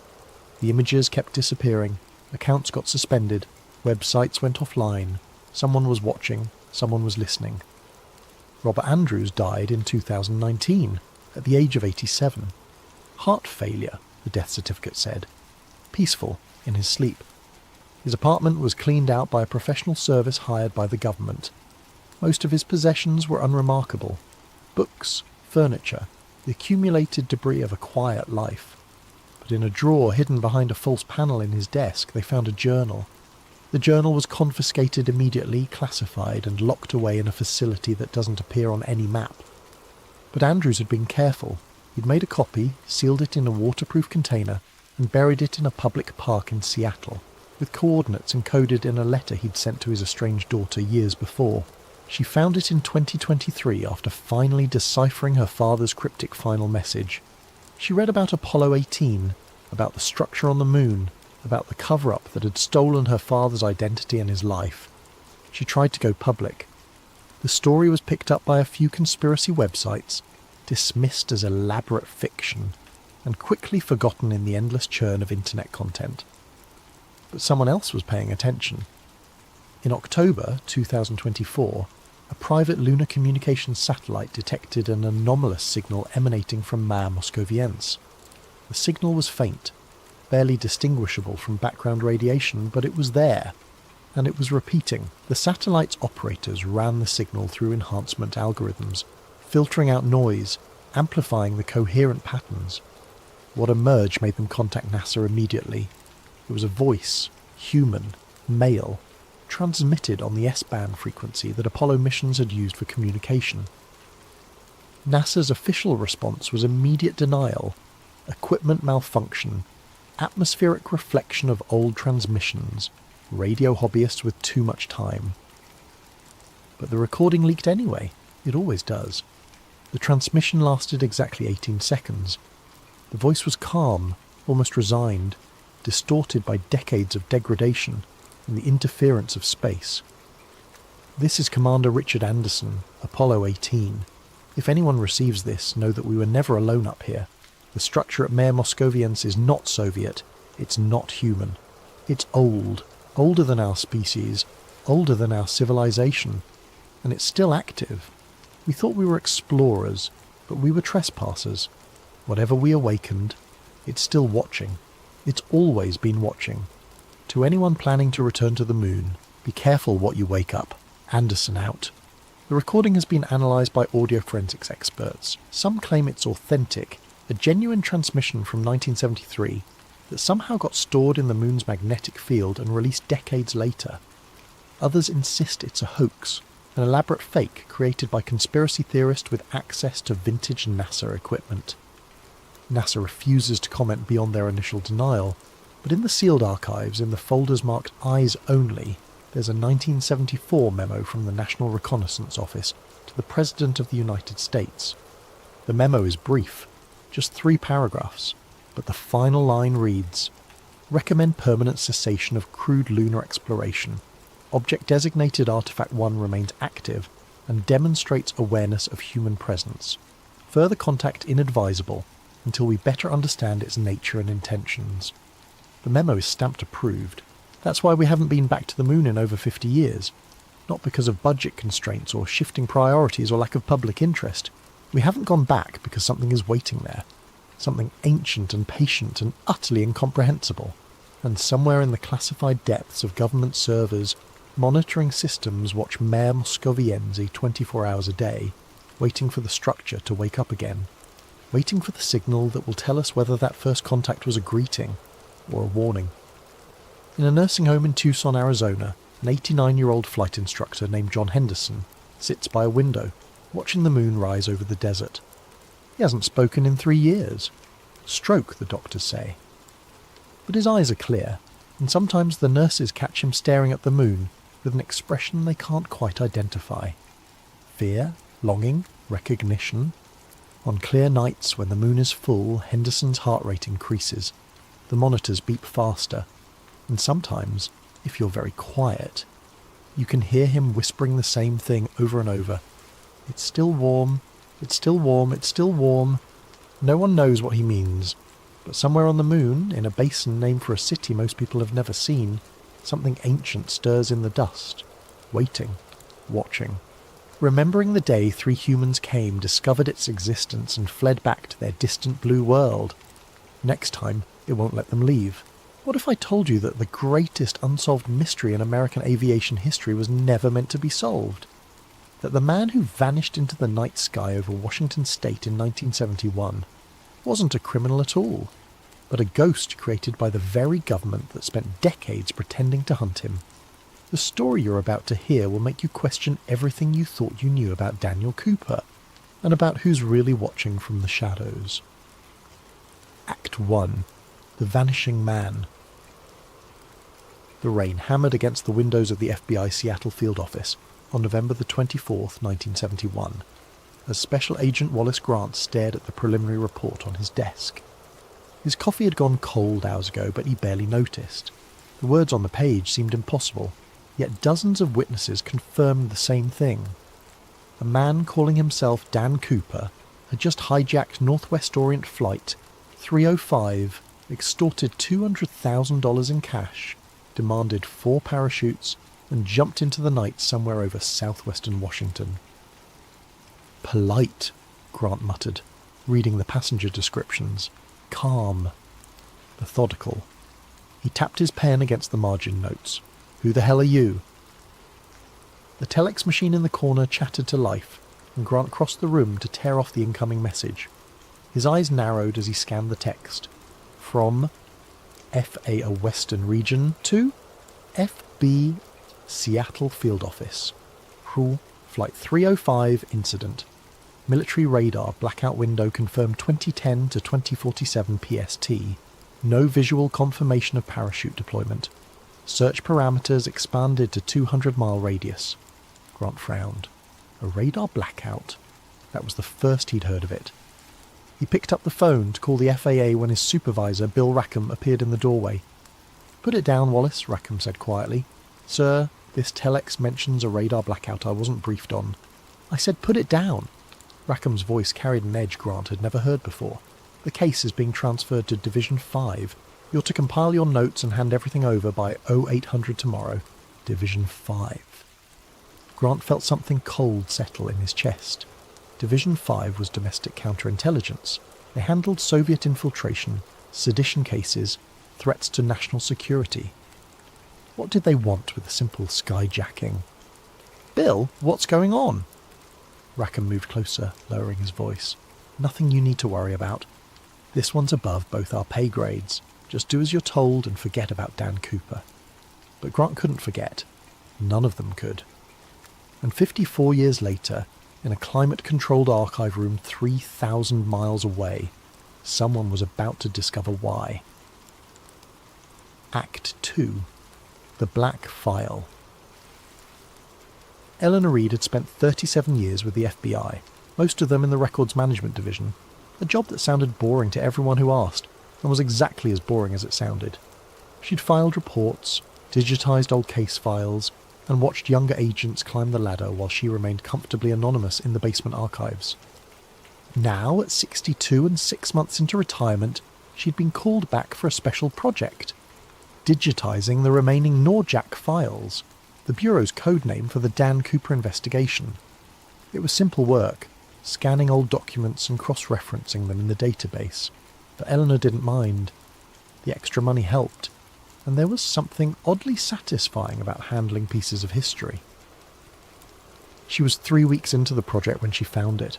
The file had been misfiled in a box labelled Hijacking Incidents 1968 to 1970, placed between reports on 2 forgotten cases.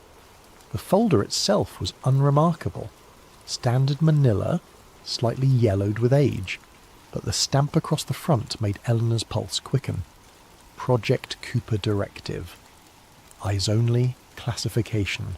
Top secret authorised personnel only. Eleanor glanced toward the archive room door. She was alone, as usual. The senior archivist wouldn't be back from lunch for another 20 minutes. Her hand hesitated over the folder before curiosity won out. Inside were approximately 40 pages of documents, memos, and handwritten notes. The first page was a summary brief dated November 15th, 1971, 9 days before the hijacking. Memorandum for Division 5, Assistant Director, from Special Projects Liaison, Office of Technical Service. Subject: Operation Cooper Directive, Phase 1, Authorization. This is to confirm joint operation authorization between Bureau Division 5 and Central Intelligence Agency Office of Technical Service for the execution of controlled hijack simulation exercise, codenamed Cooper Directive. Objective: Measure public response parameters to civilian aviation threat scenario. Assess media amplification patterns, law enforcement coordination efficiency, and population anxiety metrics over extended timeline. Operational window: November 20th to 30th, 1971, asset designation. Subject D. Cooper. Civilian contract, non-disclosure binding. Scenario: simulated ransom hijacking. Northwest Orient Airlines. Seattle-Tacoma route controlled variables. Pre-positioned parachutes, inert test models. Marked currency. Sequential serials, CIA Counterfeit Division. Predetermined egress coordinates. Eleanor read the words 3 times, certain she must be misunderstanding. A controlled simulation.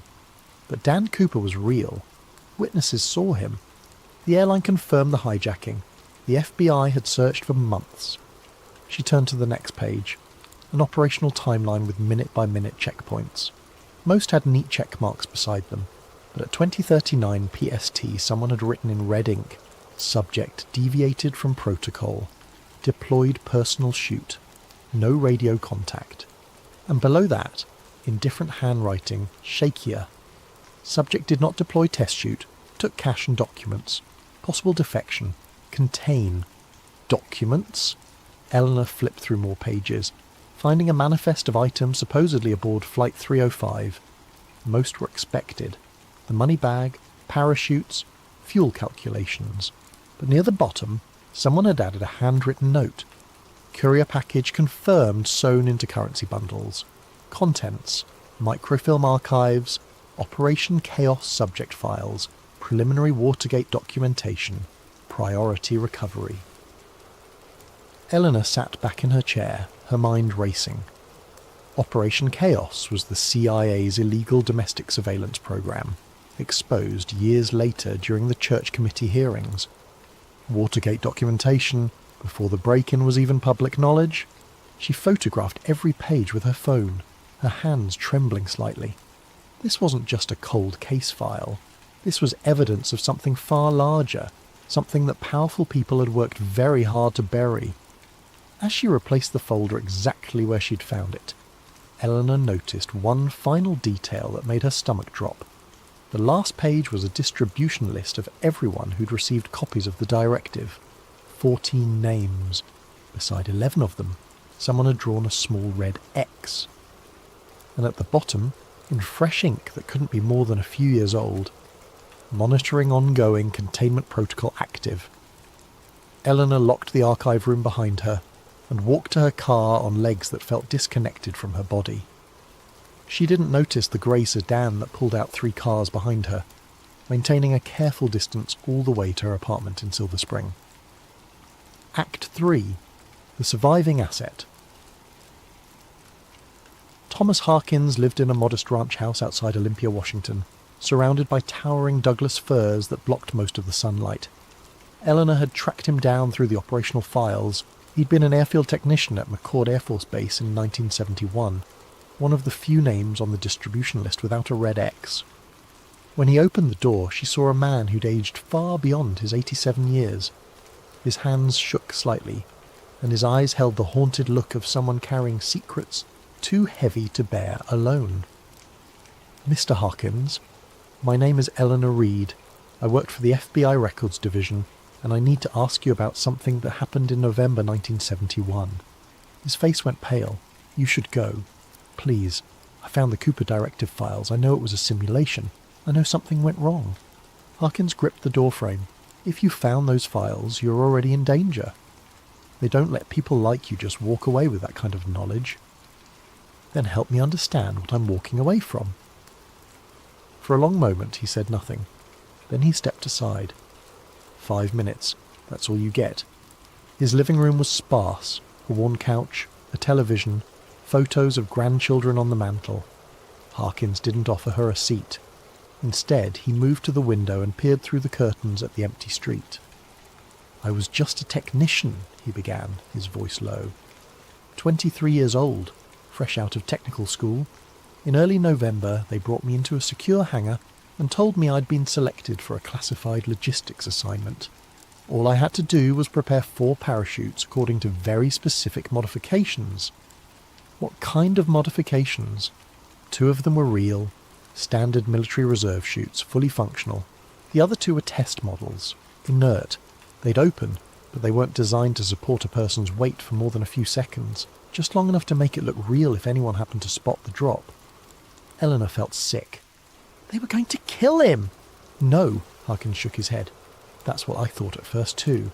But the asset, Cooper, he was supposed to take the inert chutes. He knew which ones they were. The whole plan was for him to jump with an inert chute, deploy it for visual confirmation, then cut away and deploy his personal rig. He'd land at predetermined coordinates where a recovery team was waiting.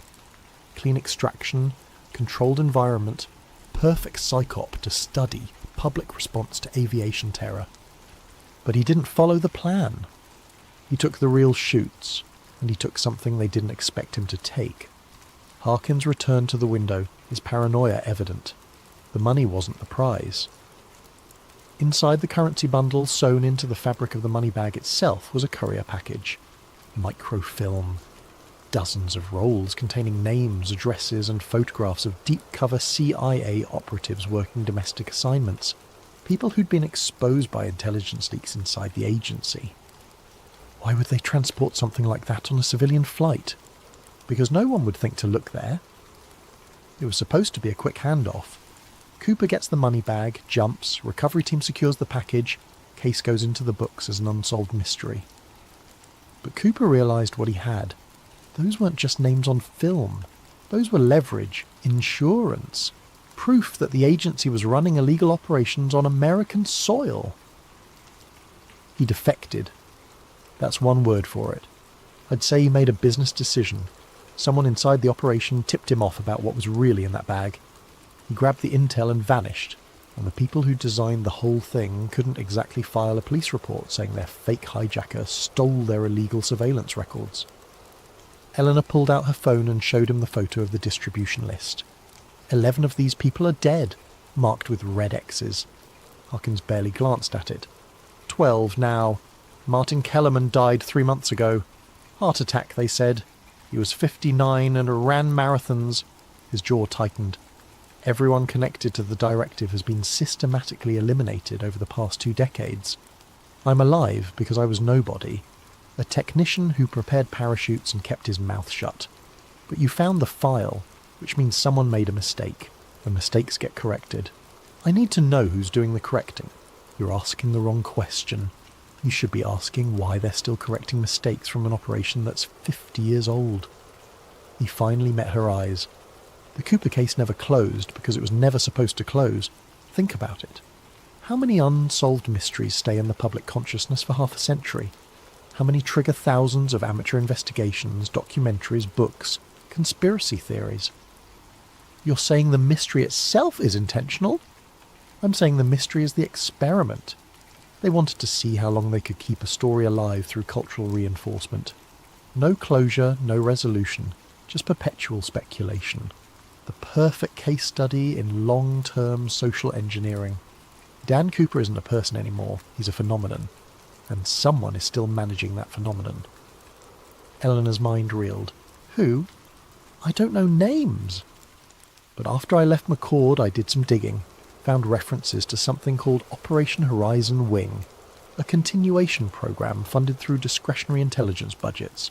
Its mandate was behavioural containment following hijack simulation incident. That was in 1973. It's been refined, privatised, and expanded since then. Last I heard, it was being run through a DARPA contractor specialising in psychological operations and narrative control. That's insane. That's classified. He handed her a slip of paper with an address. There's someone who knows more than I do. Greg Larson, investigative journalist, specialises in government transparency cases. If anyone can help you make sense of this, it's him. But Eleanor, understand something. The moment you go public with this, you become a loose thread. And they're very good at trimming loose threads. She tucked the paper into her pocket. Why are you helping me? For the first time, something like a smile crossed his weathered face. Because I'm 87 years old and I'm tired of being afraid. Maybe it's time someone finally cut the strings. Act 4, The Shadow Investigation. Greg Larson worked out of a converted warehouse in Portland's industrial district, surrounded by filing cabinets, conspiracy corkboards, and enough encryption equipment to make the NSA nervous. When Eleanor arrived with her documentation, he spent 3 hours verifying the files before he said a single word. Finally he sat back and removed his reading glasses. This is real. I know. No, I mean this is really real. I've chased government ghosts for 15 years and most of it's smoke and mirrors. But this? He gestured at the document spread across his desk.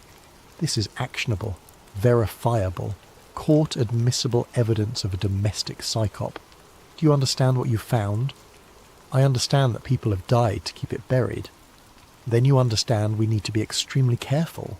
He pulled up several databases on his computer. I've been tracking anomalies in the Norjack case for years. There are inconsistencies that never made sense until now. He showed her aerial photographs from 1980, when a young boy found $5,800 of Cooper's ransom money, partially buried along the Columbia River at Bar. The FBI made a big deal about this discovery. They said it proved Cooper died in the jump and the money washed downstream. But look at the serial numbers. Eleanor leaned closer. They matched the currency manifest. Except they shouldn't exist. Greg pulled up another file. I obtained records from the CIA's Technical Services Division through a FOA request 6 years ago. Buried in thousands of pages of budgetary documentation was a line item for currency reproduction services provided to Fort Belvoir in late 1971. Fort Belvoir is where the Army runs its counterfeit detection and production facility. They made fake bills with the same serial numbers. Test bills. For training purposes, officially. But here's the thing. The money found at Bar was weathered, but not consistently. Some bills showed severe degradation, others were barely affected. That's not how natural exposure works. The weathering was staged. They planted Cooper's money to close the case, to stabilise the narrative. By 1980, the story was getting stale. They needed a development to keep it alive, to make it feel like progress was being made. A small discovery, enough to generate headlines, but not enough to actually solve anything. It's brilliant in a deeply disturbing way. Eleanor felt the pieces aligning in her mind. Harkins mentioned Operation Horizon Wing, a behavioural containment program. Greg's fingers flew across his keyboard. Let me check something. He accessed what appeared to be a classified database. Eleanor didn't ask how. Here. Internal CIA memorandum dated April 1973 from Richard Helms to the Director of the Office of Technical Service. The scanned document appeared on screen. R.E. Operation Horizon Wing. Quarterly assessment. Public myth successfully stabilised following subject's unplanned extraction. Media amplification parameters within acceptable ranges. Civilian investigation efforts show predicted patterns of obsessive focus without resolution demand. Recommendation. Continue monitoring cultural reinforcement mechanisms. Maintain periodic evidence discoveries to sustain engagement without closure. Current timeline projects sustained public interest for minimum 25-year cycle. Budget allocation. Approved under discretionary domestic analysis programs. Transition to private contractor oversight recommended by 1985 to minimise institutional liability. 25 years minimum, Eleanor whispered. It's been 54. Because it worked better than they ever imagined. The Cooper legend became self-sustaining. People didn't need the government to keep it alive. They did it themselves. But someone still needs to manage it, to make sure it doesn't drift too far from the useful narrative. Who's managing it now? Greg pulled up a corporate registry.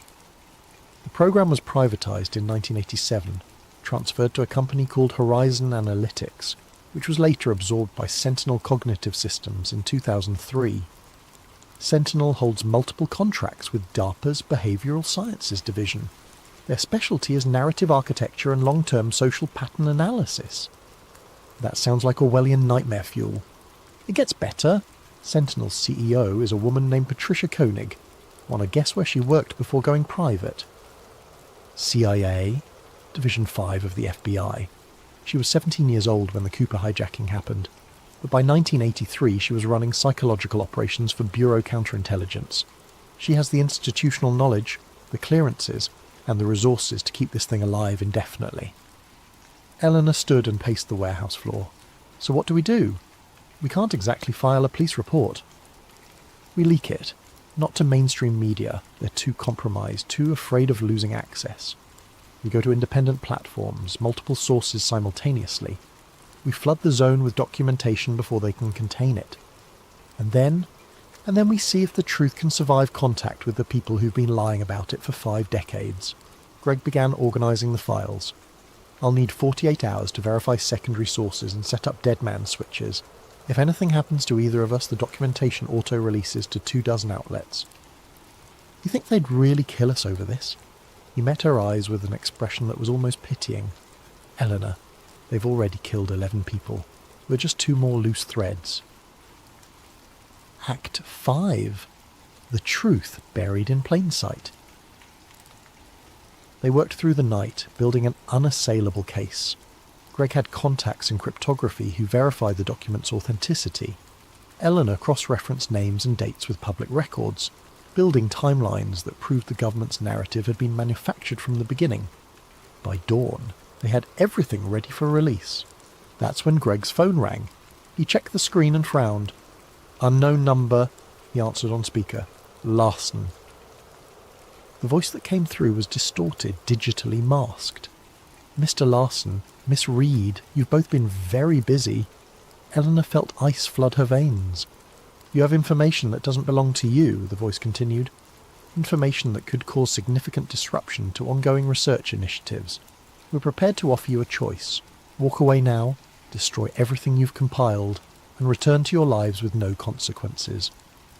Or proceed with your planned disclosure and face legal action for theft of classified materials, conspiracy to violate the Espionage Act, and unauthorized disclosure of national defense information." Greg leaned toward the phone. "Who is this?" "I'm someone who appreciates thoroughness, Mr. Larson. Your investigation has been impressive, but you're missing the larger picture. The Cooper Directive wasn't a mistake or a conspiracy. It was research, valuable research that continues to produce actionable intelligence on social behavioural patterns. You're admitting the government staged a hijacking and has been manipulating the public for 50 years. I'm admitting that understanding how populations process, remember, and mythologize unsolved events is crucial to national security. The Cooper case has provided decades of data on collective memory, conspiracy theory formation, and the relationship between mystery and cultural identity. That research has applications far beyond a single hijacking. It informs counter-terrorism strategy, disinformation detection, and crisis communication protocols." Eleanor found her voice. "People died. 11 people on that distribution list were murdered to protect your research. Natural causes, accidents, and unfortunate timing. You're seeing patterns that don't exist, Miss Reed. Confirmation bias is a powerful thing, as our research has repeatedly demonstrated. Then you won't mind if we publish what we found." A pause. "You'll find that difficult without your documentation." Greg's face went white. He pulled up his encrypted drives. Empty. The cloud backups. Gone. Every file they'd compiled, every photograph Eleanor had taken, wiped clean as if they'd never existed. How? Did you really think we wouldn't notice a retired FBI archivist accessing restricted files? That we wouldn't monitor a journalist with a history of investigating classified programs? You were never in control of this investigation, Mr. Larson. We simply allowed you to believe you were, so we could assess your methodology and identify any other potential security breaches. Eleanor pulled out her phone. The photos were gone. Even the originals, backed up to her personal cloud, deleted. "The files in the archive room," she said desperately. "The Cooper Directive folder was removed from the National Archives 3 days ago and appropriately reclassified. There is no record of its existence. There is no record of this conversation. In approximately 90 seconds, this phone will disconnect and all trace of this call will be erased." "You can't just erase the truth." "Miss Reed, we've been erasing, reshaping and managing truth for longer than you've been alive. The Cooper case is just one of hundreds of ongoing social research programs. Every major unsolved mystery of the past century has been carefully studied for its psychological impact. Some occur naturally. Some we engineer. All of them teach us something valuable about human nature." The line crackled with static. 60 seconds. I suggest you both return to your normal lives. Mr. Larson, your next article on municipal corruption will be well received. Miss Reed, enjoy your retirement, but understand, you are now part of our research database. Any future attempts to investigate this matter will be noted and addressed accordingly. Wait, Greg started. The line went dead. They sat in stunned silence for a long moment. Greg immediately tried to verify what the caller had said, checking and rechecking his drives, his backups, his fail-safes. Everything was gone.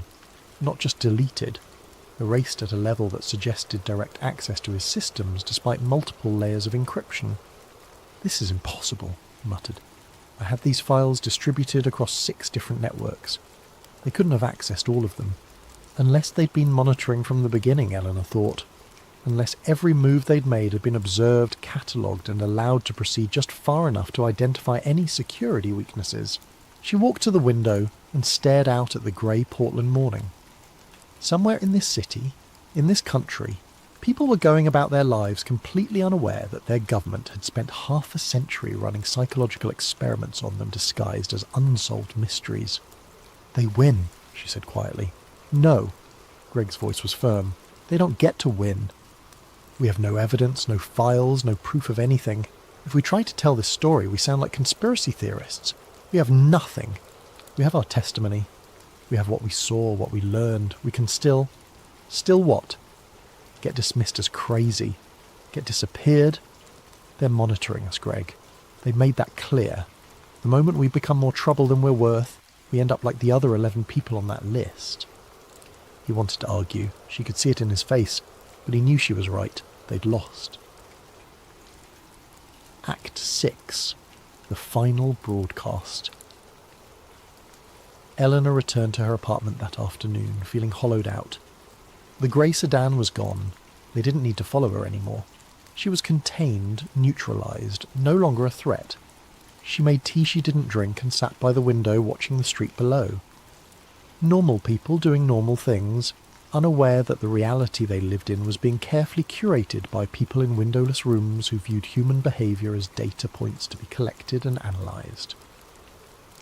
The mailbox buzzer startled her from her thoughts. She took the elevator down to the lobby, expecting bills or junk mail. Instead, she found a small padded envelope with no return address, just her name written in block letters. Inside was a USB drive. No note, no explanation, just the drive and a paper label that read, "Flight 305, recovered audio." Eleanor's hand shook as she carried it back upstairs. This was a trap, it had to be. They were testing her, seeing if she'd learned her lesson. But she couldn't stop herself from plugging it into a laptop. A single audio file.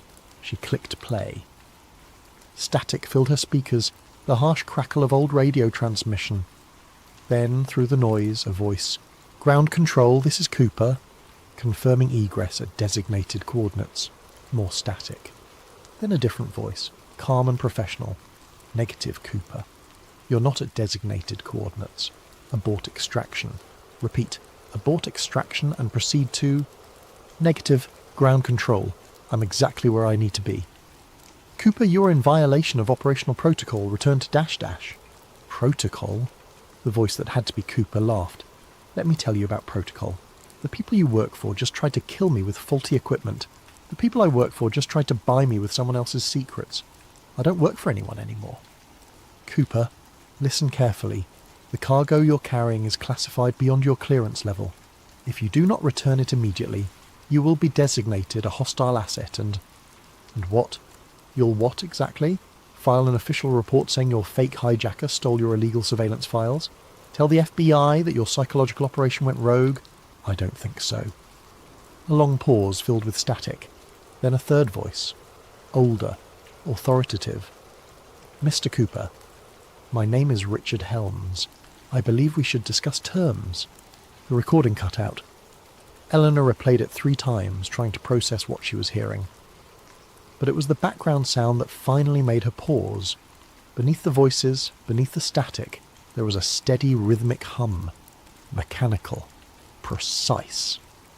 She isolated the background frequencies using audio software and felt her skin crawl. The hum matched the signature of VLF transmissions, very low-frequency radio waves used for communicating with submarines. The technology existed in 1971, but these particular modulation patterns, this specific encryption scheme, weren't developed until the late 1990s. Someone had faked this recording. Recently. But why send it to her? Why now, after they'd wiped all her evidence and warned her to stay silent? Unless this was the next phase of their research. They'd contained the immediate threat, deleted the hard evidence, but now they wanted to see what she'd do with ambiguous information. Would she investigate further? Would she try to verify the audio? Would she learn from her mistakes, or would she keep pulling at threads they'd deliberately left loose? She was still part of their experiment. She'd always been part of it. Eleanor closed her laptop and sat in the gathering darkness of her apartment.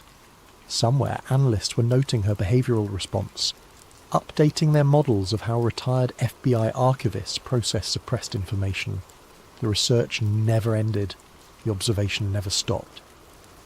She thought about Thomas Harkins living in fear for 50 years, about Greg Larson, whose career investigating government secrets had probably been monitored and guided more than he'd ever know, about Dan Cooper himself, whoever he really was, jumping into the night with secrets that powerful people desperately wanted back.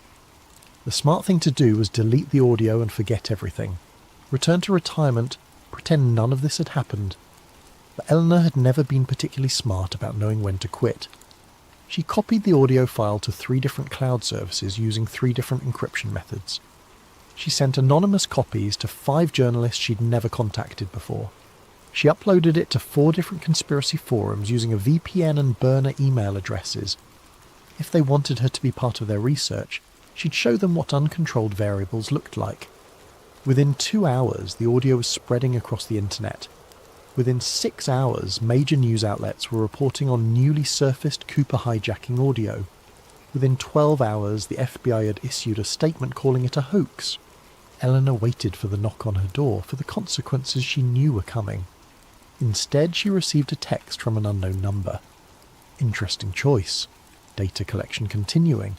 Thank you for your participation. She stared at the message until her screen went dark. They'd won after all, because even her rebellion was useful to them. Epilogue. The Loop. Present day. Federal Bureau of Investigation. Digital Archives. Case file. Norjack. DB Cooper investigation. At 3:47 a.m. Eastern Time, the case status updated automatically. Status: ongoing evaluation. Last modified. Current date modified by DCOPER71. The change triggered no alarms. The system had been making similar updates every few months for years, each time from the same user account that technically didn't exist in any official database. In Seattle, a cybersecurity researcher noticed the update while doing routine archive scraping for a documentary project. She screenshotted the metadata, intending to write a blog post about government database quirks. Her computer crashed before she could save the file. In Portland, Greg Larson received an email from a source claiming to have new information about the Cooper case. The attached files were encrypted with a key he'd never seen before. When he tried to decrypt them, his entire server farm went offline for 6 hours. When the systems came back up, the email was gone. In Silver Spring, Eleanor Reed woke from a dream she couldn't quite remember. Something about parachutes and static and a voice saying they were never passengers, they were observers. She made coffee and checked the news. The Cooper audio she'd leaked had been thoroughly debunked by experts who had determined it was a digital fabrication created using modern software. The story had already faded from the news cycle, replaced by newer mysteries, fresher conspiracies. She opened her laptop to check her email and found a notification that her FBI pension had been increased by 3%. No explanation, just an automated message thanking her for her years of service. She closed the laptop. Through her window she watched morning commuters rushing to catch buses and trains. Normal people living normal lives. But somewhere in that crowd, she knew there were observers, analysts, people who studied the patterns of daily life and measured how populations responded to the stories they were told. The Cooper case would never be solved because it was never meant to be solved. It was a perpetual experiment in controlled mystery, and she had just proven that even people who knew they were being manipulated couldn't escape the manipulation. Her phone buzzed with a news alert. Newly discovered evidence in Zodiac killer case sparks renewed investigation. Eleanor almost laughed. The cycle never ended. The research continued. And somewhere in a secure facility that didn't appear on any map, analysts were already measuring public response to the latest chapter in another carefully managed unsolved mystery. At SeaTac International Airport, security cameras captured thousands of faces every hour. Most were logged and deleted after 72 hours, lost in the endless stream of travellers moving through the terminal. But at 2:23 p.m. on a Tuesday afternoon in the present day, a facial recognition algorithm flagged something unusual. A man, tall, approximately 6 feet, dark suit, narrow tie, carrying a vintage briefcase that dated to the early 1970s. The system attempted age regression analysis based on known photographs from the Cooper case, but the man's face was angled away from the camera at precisely the moment that would have provided the clearest image. The only clear shot captured him at the TSA checkpoint, placing his briefcase on the conveyor belt. Just before the metal detector, he turned toward the camera and smiled. The image was flagged for review, assigned a reference number, and forwarded to a database that, officially, didn't exist. By the time a human analyst viewed the footage 6 hours later, the man was gone, vanished into the crowds like a ghost who'd never been real to begin with. The analyst made a note in the file, closed the window, and returned to monitoring the next unsolved mystery. Somewhere a clock was ticking. Somewhere an experiment was still running. And somewhere a man who might or might not have been Daniel Cooper was smiling at the cameras, knowing that the greatest trick he'd ever pulled was making them think he'd disappeared in the first place. The game wasn't over. It had never really begun.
Before we begin, a massive thank you to Chris 8301 and so many others who suggested this story idea.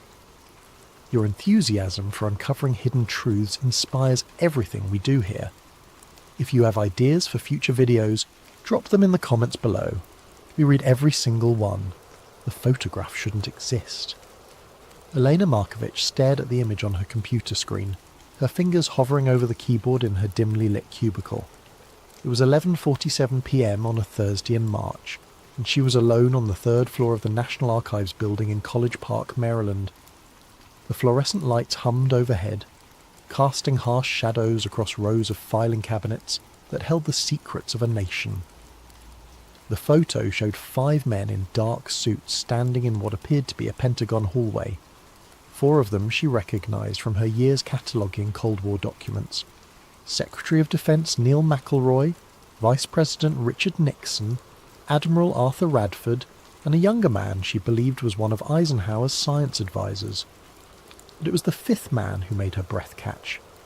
He was tall, perhaps 6'3" or more, with sandy hair swept back in a style common to the late 1950s.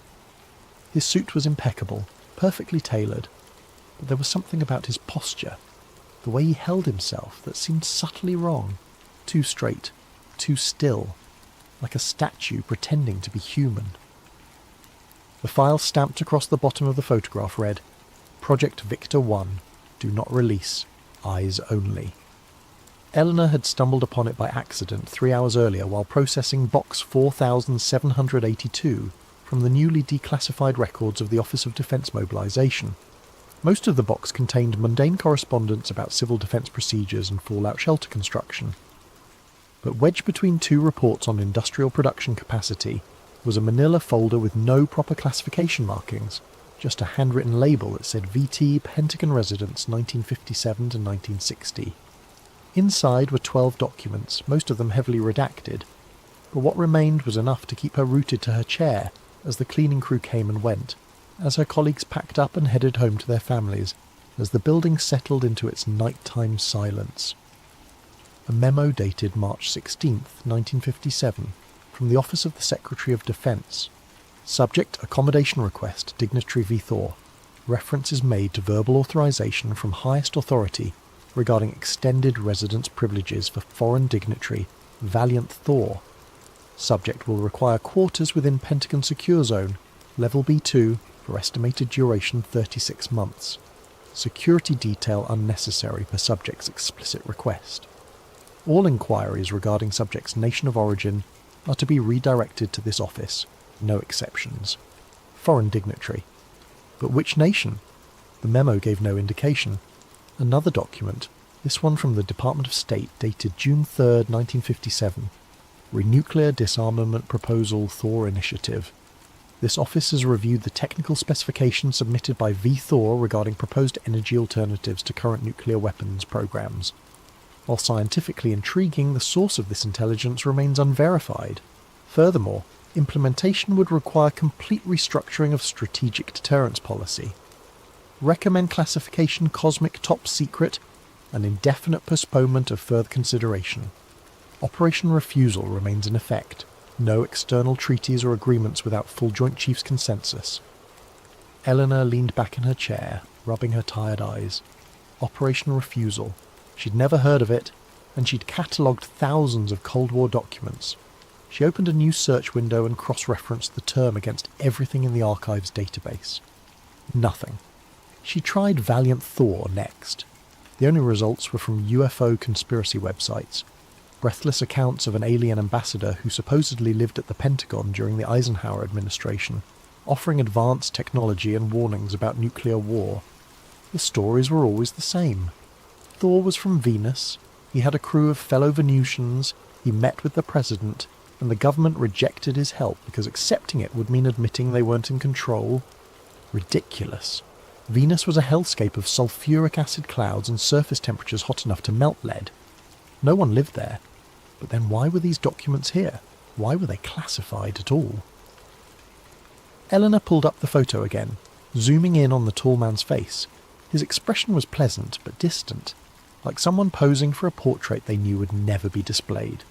She noticed something else. While the other four men cast clear shadows on the polished Pentagon floor, his shadow was fainter, less defined. Probably just the camera angle. Old film could be temperamental. She checked the metadata. The photo had been taken on September 14th, 1958, at 2:17 p.m. by a military photographer named Thomas Becker. Eleanor made a note to search for Becker's other work. Maybe there were more images in his collection. A sound echoed from the hallway outside her cubicle. Footsteps. Eleanor glanced at the clock. 11:53 p.m. The building should be empty except for security, and they typically stayed on the ground floor unless making rounds. The footsteps stopped outside her door. She minimised the photo and pulled up a random spreadsheet, trying to look busy with mundane work. The door didn't open. After 30 seconds of silence, she heard the footsteps retreat down the hallway. Probably just security doing their rounds, after all. She waited another minute before maximising the photo again. This time she noticed something she'd missed before. A handwritten notation in the margin, barely visible. She enhanced the contrast. Subject departed Pentagon residence March 16th, 1960. No forwarding address. No exit logged. All electronic security systems operational. No breaches detected. Room found empty during routine inspection. Someone had added below it, in different handwriting, impossible. Recommend investigation. And below that, in a third hand, investigation closed per OSD directive. File and seal. Eleanor felt a chill that had nothing to do with the building's aggressive air conditioning. A man lived in the Pentagon for 3 years, then vanished without using any of the exits, and instead of launching a major security probe, they just closed the file. She needed to know more about Thomas Becker, the photographer. She needed to find out if any of the officials in the photo had written about this in their memoirs or personal papers. She needed to understand what Operation Refusal really was. But it was almost midnight, and she had work in the morning. Real work. The kind that came with deadlines and performance reviews. This was supposed to be a simple cataloguing job. Process the declassified documents, create proper finding aids, move on to the next box. Eleanor stared at the photograph for a long moment, then did something she'd never done in 7 years at the archives. She pulled out her phone and took a picture of her computer screen. Then she took photos of each document in the folder, being careful to capture every detail, every notation, every mysterious redaction. She would figure this out. Even if it was just a bizarre Cold War prank or some kind of psychological operation, the historian in her needed to understand the full story. What Elena couldn't know, was that taking those photographs had just made her visible to people who'd spent 68 years keeping Valiant Thor's visit buried under layers of bureaucracy, misdirection, and strategic ridicule. In a windowless office 7 miles away, a computer algorithm flagged her employee ID number.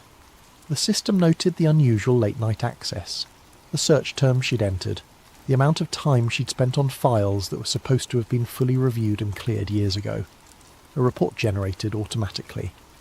Within minutes, it appeared on the secure terminal of a man who hadn't thought about Project Victor 1 in almost a decade. He read the report twice, then picked up a phone that didn't go through the regular network. "We have a problem," he said quietly. "Someone's found the Thor files." Eleanor woke to 17 missed calls. She'd silenced her phone before bed, exhausted from her late night at the archives. Now, at 6:47 a.m, she stared blearily at the screen as she sat up in bed. 4 calls from her supervisor, Margaret Chen. 3 from the archive's security office, 10 from a number she didn't recognise. Before she could decide which to return first, her phone buzzed with an incoming call. Margaret. "Eleanor, thank God. Where are you?" "At home. I was about to get ready for work. What's wrong?"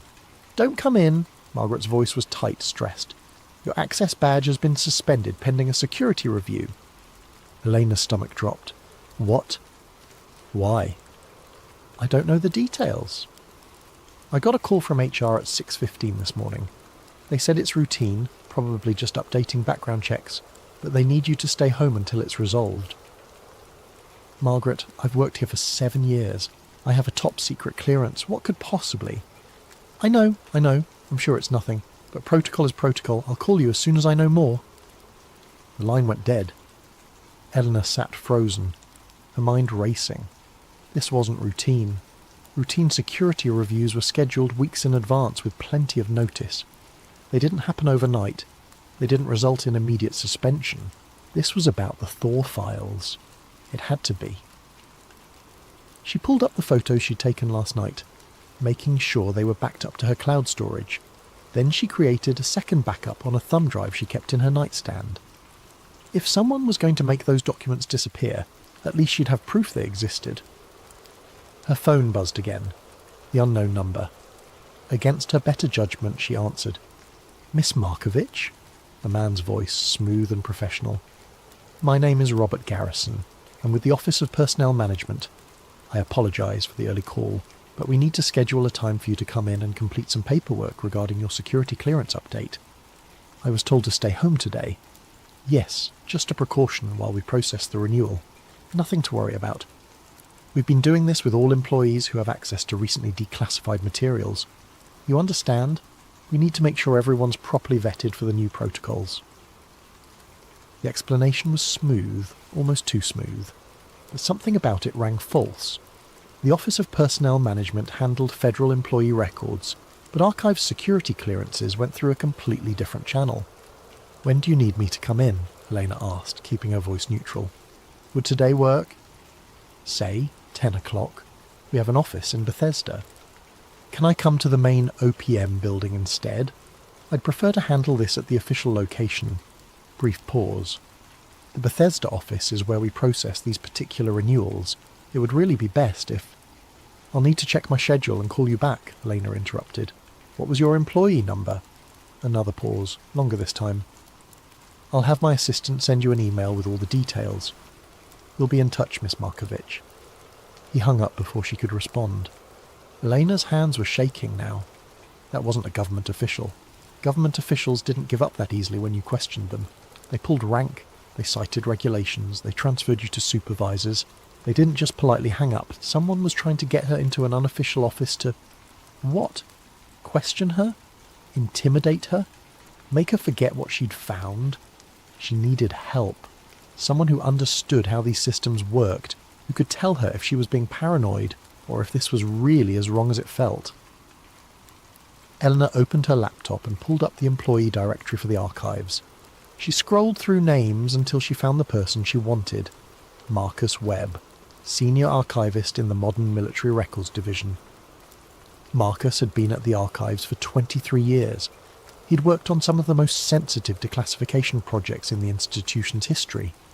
If anyone would know what to do, it would be him. She called his desk phone. No answer. She tried his cell. Marcus Webb. Marcus, it's Elena Markovich from Cataloguing. Do you have a minute? Eleanor? Hey. Sure. What's up? I need to talk to you about something I found yesterday. Something weird, but not over the phone. Can we meet somewhere? Coffee? Silence on the other end. When Marcus spoke again, his voice had changed. Quieter, more guarded. What kind of something? Pentagon files from the late 50s. A visitor who doesn't appear in any official records. Papers that shouldn't be declassified if they're real, and shouldn't exist if they're fake. Jesus, Elena, Marcus exhaled slowly. Where are you right now? Home. My badge access was suspended this morning. Okay. Don't go anywhere until I call you back. 20 minutes. And Eleanor? Don't talk to anyone else about this. Don't send any emails. Don't post anything online. Just wait for my call. He hung up. Eleanor set the phone down and wrapped her arms around herself. The apartment suddenly felt too quiet, too exposed. She went to her living room window and looked down at the street 3 stories below. A black sedan was parked across the street, its engine running. She could see the silhouette of someone in the driver's seat. How long had that car been there? She backed away from the window, her heart pounding. Maybe she was being paranoid. Maybe it was just someone waiting for a friend. But after the fake OPM call and the sudden badge suspension, paranoia felt like common sense. Her phone rang. Marcus. Coffee shop on Wilson Boulevard, the one near the post office. 30 minutes. Come alone. Make sure no one follows you. Marcus, what's going on? 30 minutes, Eleanor. We'll talk then. She grabbed her keys and the thumb drive, shoved them in her jacket pocket and headed for the door. In the hallway, she paused. If someone was watching the front entrance, they'd see her leave. But her building had a back exit through the parking garage. Eleanor took the elevator to the basement level and walked quickly through the dim garage to the rear stairwell. It opened onto an alley that connected to the next street over. She emerged into pale morning sunlight and started walking, resisting the urge to look over her shoulder. The coffee shop was a 20-minute walk, but she took a deliberately complicated route, doubling back twice and cutting through a grocery store to make sure she wasn't being followed. By the time she arrived, Marcus was already there, sitting at a corner table with 2 cups of coffee. He looked older than she remembered, grey at the temples, deep lines around his eyes. He gestured for her to sit. Tell me everything, he said quietly. Start from the beginning. Eleanor told him about box 4782, the Thor files, the photograph, the strange documents. She pulled out her phone and showed him the pictures she'd taken. Marcus studied them in silence, his expression growing darker with each image. When he finished, he looked up at her with something that might have been pity. You need to forget about this, he said. What? Delete these photos. Destroy any copies. Go back to work when they reinstate your access. Process your boxes and never mention Valiant Thor again. Marcus, these are legitimate historical documents. If they're real, they're real. His voice was flat. And that's exactly why you need to walk away. Elena stared at him. You've seen this before. Not this specifically, but I've been doing this job long enough to recognise certain patterns. Every few years, someone stumbles across something they shouldn't. Usually it's about UFOs, sometimes it's about weapons programs or intelligence operations. The common thread is that the documents are always genuine, always declassified through proper channels, and always impossible to verify through any official source. That doesn't make sense. If they're declassified because someone wanted them declassified. Not for transparency, but as insurance. If the information ever becomes a problem, They can point to the fact that it's been publicly available for years and no one took it seriously. It's hiding in plain sight. So you're saying Valiant Thor was real? An actual alien living in the Pentagon? Marcus shrugged. I'm saying the documents are real. What they describe, that's above my pay grade. What I know is that people who dig too deep into this stuff tend to have sudden career problems. Audits, security violations, transfers to dead-end positions. I've seen it happen. So we just let it go? Pretend we never saw evidence of the most important event in human history? You're assuming disclosure would be a good thing. Marcus leaned forward. Think about it. If the government admitted tomorrow that an alien visitor spent 3 years at the Pentagon in the 1950s, what happens? Mass panic? Economic collapse? A complete erosion of institutional trust? Maybe the people who buried this did it for good reasons. Or maybe they did it because admitting we're not alone would mean admitting they're not in control. Marcus smiled grimly. Probably a bit of both. Either way, it's not our call to make. We're archivists, Elena. We preserve records. We don't decide which truths the public can handle. That's exactly what we do, Elena shot back. Every time we decide which documents to highlight in an exhibition, which finding aids to prioritize, which stories to tell, we're making those decisions. We shape what people know about their history. Then shape it carefully, because the people who want this story buried have resources we can't imagine. As if on cue, Eleanor's phone buzzed. An email from an address she didn't recognize. eleanor.markovich.personal@gmail.com. The subject line read, "Regarding your research interests." She opened it. Miss Markovich, we appreciate your dedication to historical accuracy. However, the documents you accessed yesterday are part of an ongoing review process and should not have been available for general cataloguing. They have been removed from circulation pending final declassification decisions. Your security clearance suspension is purely routine and will be resolved within 48 hours. In the meantime, we strongly encourage you to focus on your assigned responsibilities and avoid pursuing inquiries into materials outside your current project scope. Thank you for your understanding and cooperation. Robert Garrison, Deputy Director, Information Security Oversight Office. Elena showed the email to Marcus. He grimaced. See? They're being polite about it now. That's the first warning. If you keep digging, the next contact won't be so friendly. How do they get my personal email? They're the government. They have everything. Eleanor's mind was racing. The smart play was obvious. Delete the photos, forget she'd ever seen the Thor files, go back to her safe, boring job cataloguing civil defence records. She'd keep her clearance, her career, her peaceful life. But she couldn't stop thinking about that photograph, about Valiant Thor standing with men who'd shaped the modern world, offering them something, knowledge, technology, help, and being turned away because accepting it would mean admitting Earth wasn't the centre of the universe. If it was true, people deserved to know. I need to find Thomas Becker, she said. Who? The photographer who took that picture. Military photographer, Pentagon assignment in the late 50s. If he's still alive, he might remember what he saw. Marcus closed his eyes. You're not going to let this go, are you? Would you? He was quiet for a long moment. When he opened his eyes, there was a mix of resignation and something else. Maybe respect, maybe concern. Thomas Becker died in 1991, Marcus said. But he had a daughter, Laura Becker Hammond. She lives in Alexandria. I helped her donate some of her father's papers to the archives about 5 years ago, mostly Vietnam-era photography work. But I remember she mentioned he'd kept a lot of his earlier stuff private, said it was too classified to share. Do you have her contact information? Eleanor, I really think... Please. Marcus sighed and pulled out his phone. He scrolled through his contacts, then wrote a number on a napkin. This is her landline. But if you contact her, you didn't get this from me. And if anyone asks, we never had this conversation. Elena took the napkin. Thank you. Don't thank me yet. You might end up wishing you'd listened when I told you to walk away. She left the coffee shop and walked 3 blocks before calling the number. It rang 4 times before a woman answered. Hammond residence. Hello? Is this Laura Hammond? Speaking. My name is Elena Markovich. I'm an archivist at the National Archives. I'm doing research on Pentagon photography during the Cold War, and I was hoping I could ask you a few questions about your father's work. Silence. Then, what specifically are you researching? Elena chose her words carefully. I found some images from 1957 through 1960. Pentagon interior shots, mostly official portraits and meetings. Your father's name was in the metadata. I wanted to understand more about the context of those photographs. More silence.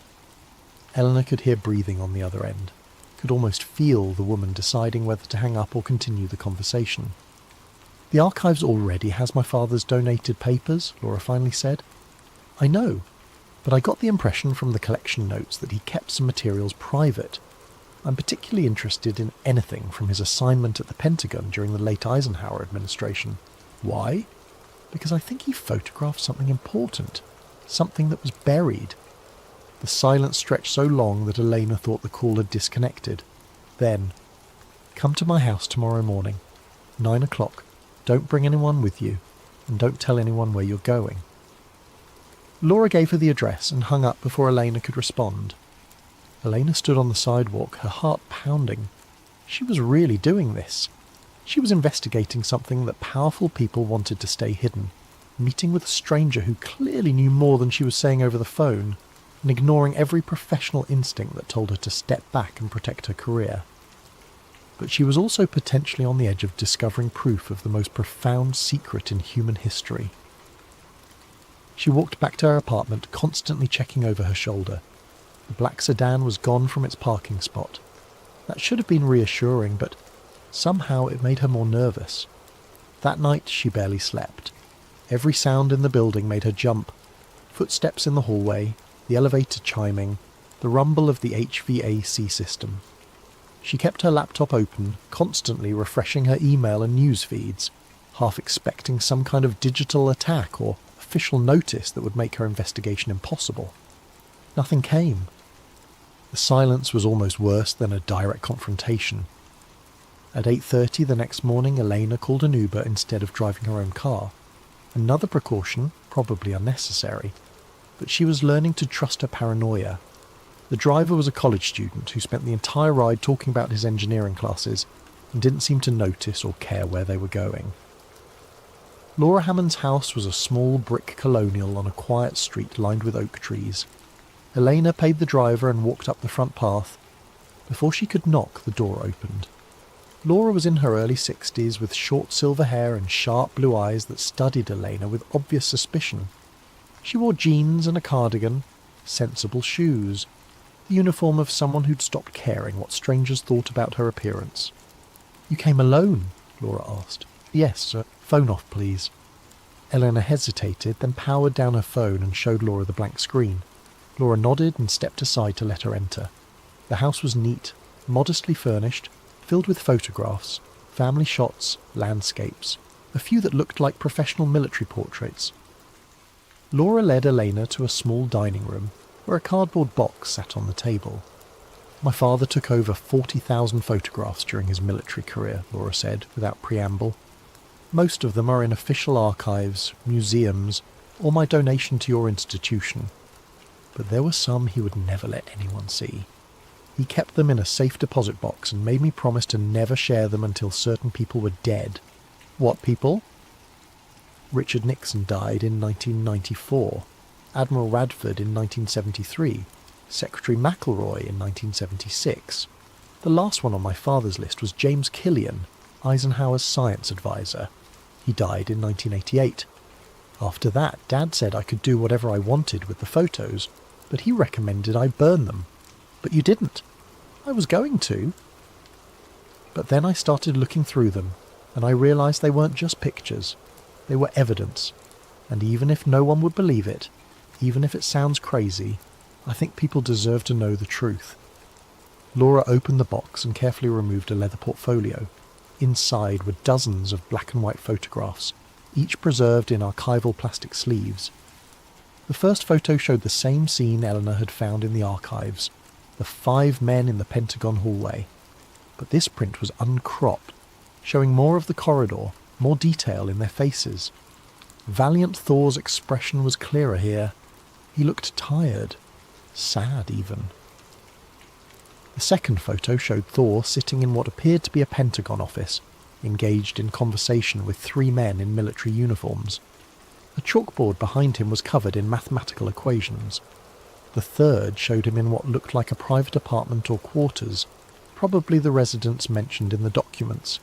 He was reading a book. The camera had caught him unaware, and in that unguarded moment his face showed something Elena couldn't quite identify. Homesickness. Loneliness. There were more. Thor walking through Pentagon corridors. Thor in meetings. Thor standing outside the building, looking up at the sky with an expression of profound melancholy. And then the final photograph stopped Elena's breath. It showed Thor shaking hands with President Eisenhower in what appeared to be the Oval Office. The president looked grave. Thor looked resigned. Standing behind them was Vice President Nixon, his famous jowly face frozen in what might have been fear or awe.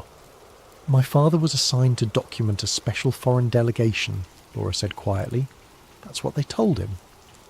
A representative from a nation that wanted to establish diplomatic relations but needed to keep the negotiations secret for security reasons. Dad was supposed to take official portraits, meeting photos, the kind of images they'd use for press releases once the relationship was made public. But it never was made public. No, because after 3 months my father started to realise this wasn't a normal diplomatic visit. The visitor never left the Pentagon. He had no security detail, no diplomatic staff, no official itinerary. And the people he met with, these were not the officials you'd assign to a routine trade negotiation. These were the people who controlled America's nuclear arsenal." Elena studied the Oval Office photograph. "Did your father ever say who Thor was?" "He said Thor told him he was from a place called the Solar Guard. Not a country. Not Venus, like the UFO stories claim." Dad laughed at that nonsense. "Thor said the Solar Guard was responsible for monitoring developing civilizations, and Earth had caught their attention when we started detonating nuclear weapons." "Monitoring from where?" Dad didn't know. He asked once, and Thor just smiled and said, "Closer than you think, but farther than you'd believe." Whatever that means.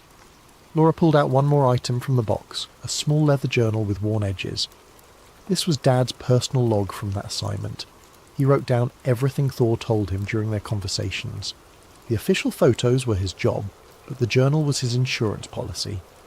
He wanted a record in case anyone ever tried to make him forget or deny what he'd seen. She handed it to Eleanor. The journal was filled with precise military-style entries, dates, times, brief descriptions of photographs taken. But interspersed throughout were longer passages, conversations recorded in surprising detail. Elena read, "March 23rd, 1957. VT asked me today why we photograph everything. I told him it's how we preserve history. He said his people don't need photographs because they don't forget. I asked if that was a blessing or a curse. He said both. We talked for nearly an hour about memory and loss. He told me his visit here would eventually be forgotten, or worse, turned into legend and mockery. He seemed sad about that, but not surprised. He said Earth isn't ready to join the wider community because we're still children fighting over toys. The toys just happen to be capable of destroying our entire world." Another entry from July 1958. "Photographed VT in meeting with Joint Chiefs today. They wanted to know about defensive capabilities, what weapons his people possessed, whether they'd share military technology. VT told them they had no weapons because they had no enemies. The chiefs didn't believe him. General LeMay actually laughed and said, 'Everyone has enemies.' VT replied, 'Only if you choose to make them.' The meeting ended badly."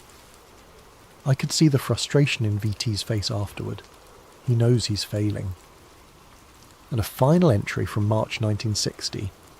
"VT is leaving tomorrow. He told me his mission was unsuccessful. The leadership doesn't want what he's offering because accepting help would mean admitting we need it. Pride, he said. Earth's defining characteristic is pride. Before he left, he gave me a small device.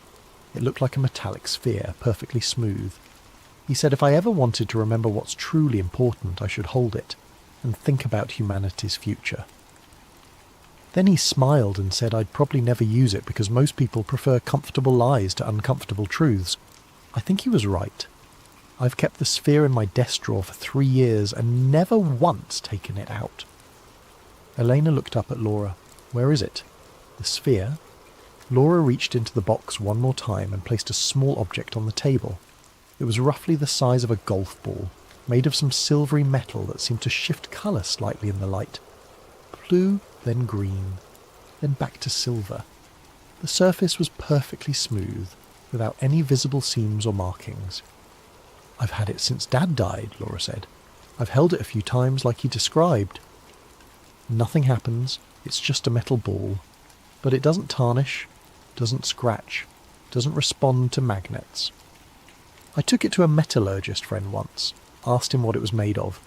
He said the structure was wrong. The molecular arrangement didn't match anything in the periodic table. He thought I was pranking him with some kind of computer-generated hoax data. Elena reached out slowly and picked up the sphere. It was lighter than it should be and warm to the touch despite sitting in a cool room. As her fingers closed around it, she felt a strange sensation. Not quite vibration, but something similar. A subtle resonance. And then, for just a moment, she saw something. Not a vision exactly, but an impression. A feeling of vast distance and infinite patience. A sense of being watched over by something old and kind and impossibly far away. It passed in an instant, leaving her slightly dizzy. What was that? She whispered.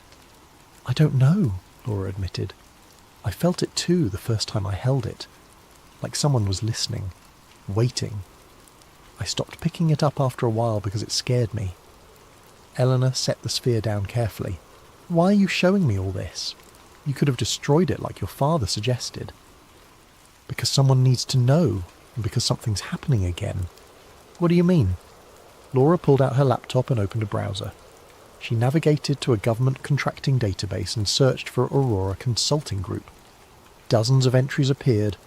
Contracts for advanced aerospace research, propulsion systems, energy technology. The company had been awarded over $2 billion in contracts over the past 10 years, almost all of them classified. I started researching them 6 months ago, Laura said. Aurora Consulting doesn't have a public website, no press releases, no corporate leadership listed anywhere. But if you dig through patent filings and university research partnerships, you find something interesting. She pulled up a patent document. The abstract described a field propulsion system utilizing quantum vacuum fluctuations for thrust generation. The technical drawings looked like something from a science fiction movie. This patent was filed in 2019, Laura continued. But look at the date of the initial research proposal that led to it. She scrolled down. The proposal was dated 1959 from something called Project Refusal, Alternative Energy Research Initiative. Elena felt cold. Operation Refusal, that was in the Thor documents. Exactly. Someone took the technology Thor offered, classified it at the highest possible level, and has been slowly developing it in secret for over 60 years. Aurora Consulting is just the latest front company.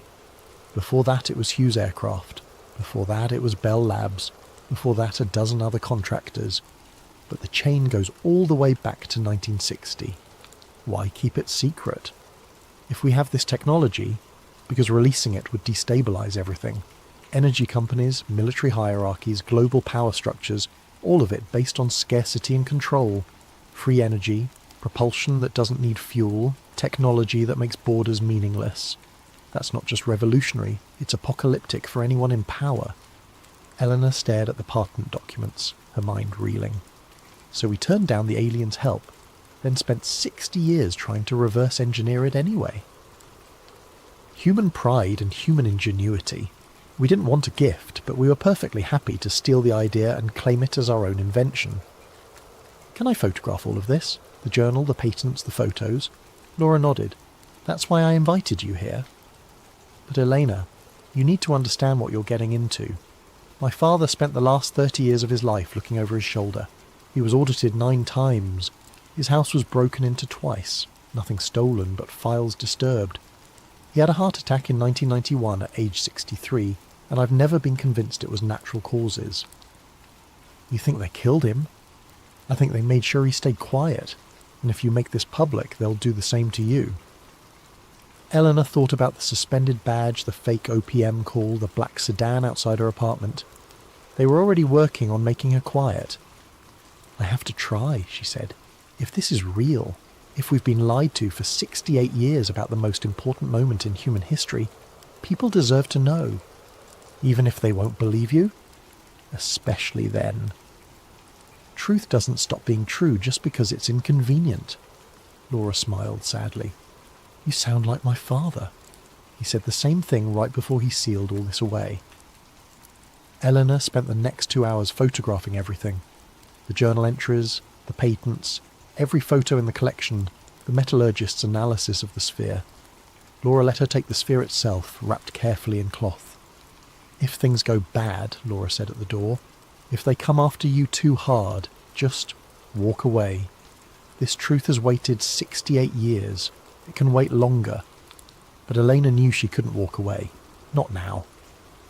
She took another Uber home, the sphere heavy in her jacket pocket despite its impossible lightness. Back in her apartment, she uploaded everything to 3 separate cloud services under fake accounts, then encrypted copies on 2 more thumb drives. She mailed one drive to her sister in Portland with instructions to open it only if something happened to her. Then she did what any millennial archivist would do. She created an anonymous account on a document-sharing platform and uploaded everything. The response was immediate and predictable. Within hours, the photos were trending on conspiracy forums and fringe websites. Mainstream media ignored it completely. By the second day, professional debunkers had declared the photos obvious fakes, the journal a creative writing exercise, the patents misunderstood civilian technology. The story died within a week, buried under celebrity scandals and political controversies. Eleanor's badge access was restored with a terse email apologising for the administrative error. She returned to work to find box 4782 had been removed from her queue. Margaret wouldn't meet her eyes. Marcus stopped by her cubicle on her 3rd day back. "You okay?" he asked quietly.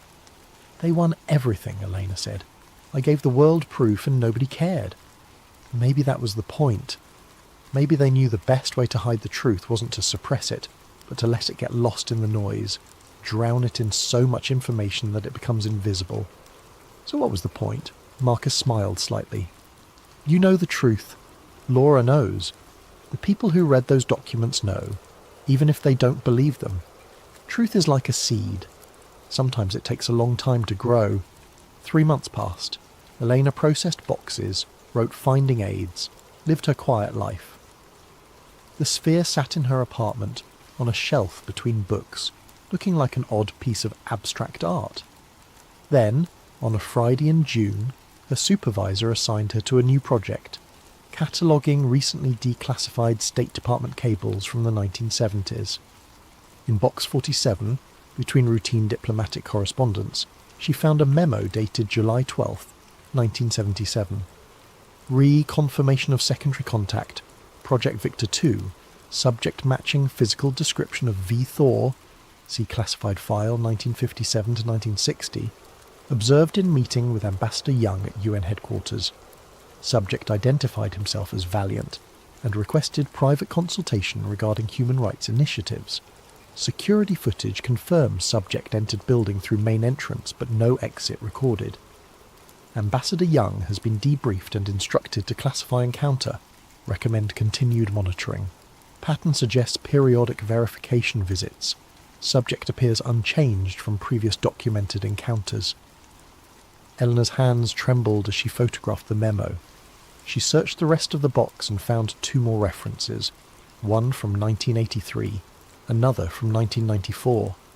Each time, someone matching Thor's description appeared, had a brief conversation with a government official about pressing global issues, then vanished.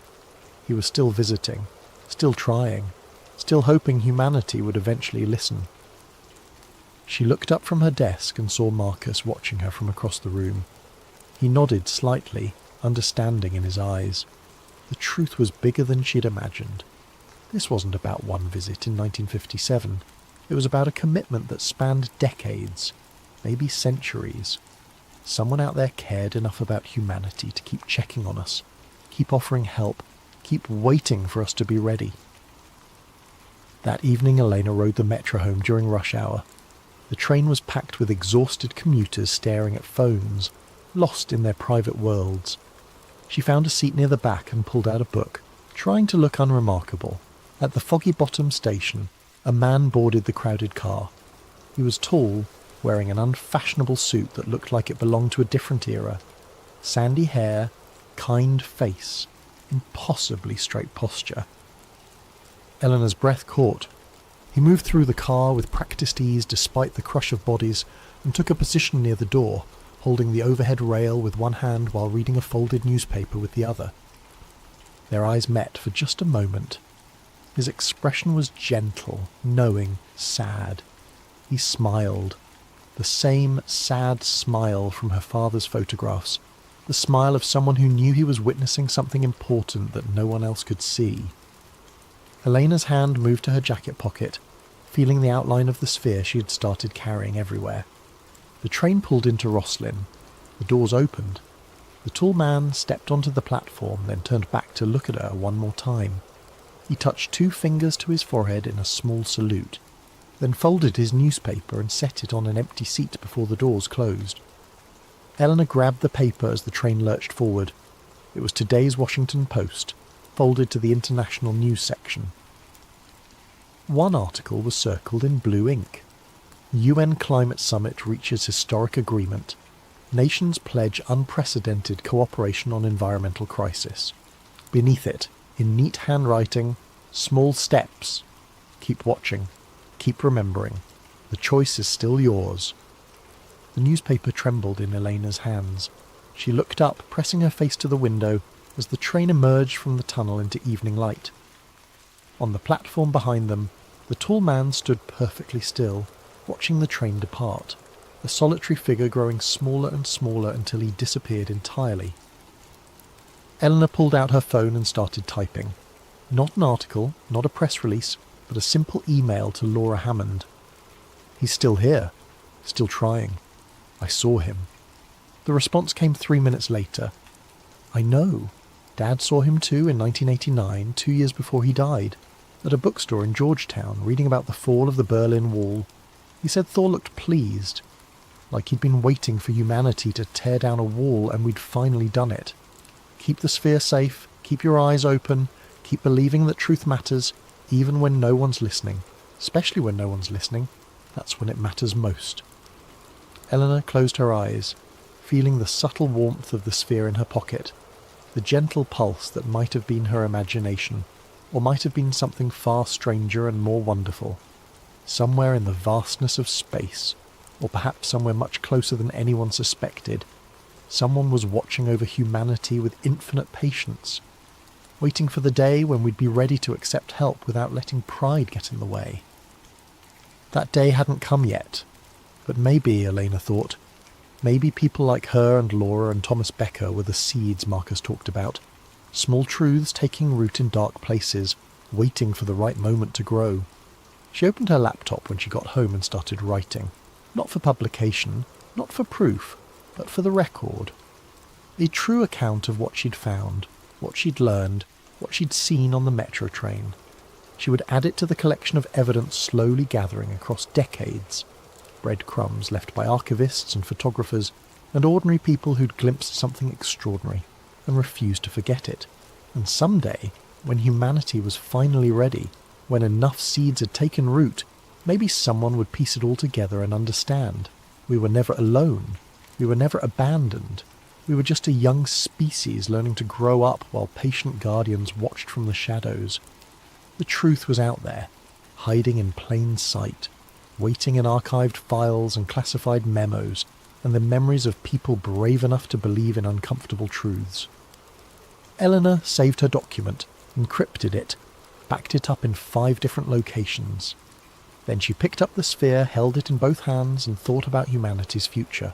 For just a moment, maybe imagination, maybe something more, she felt a response. Warmth, approval, hope.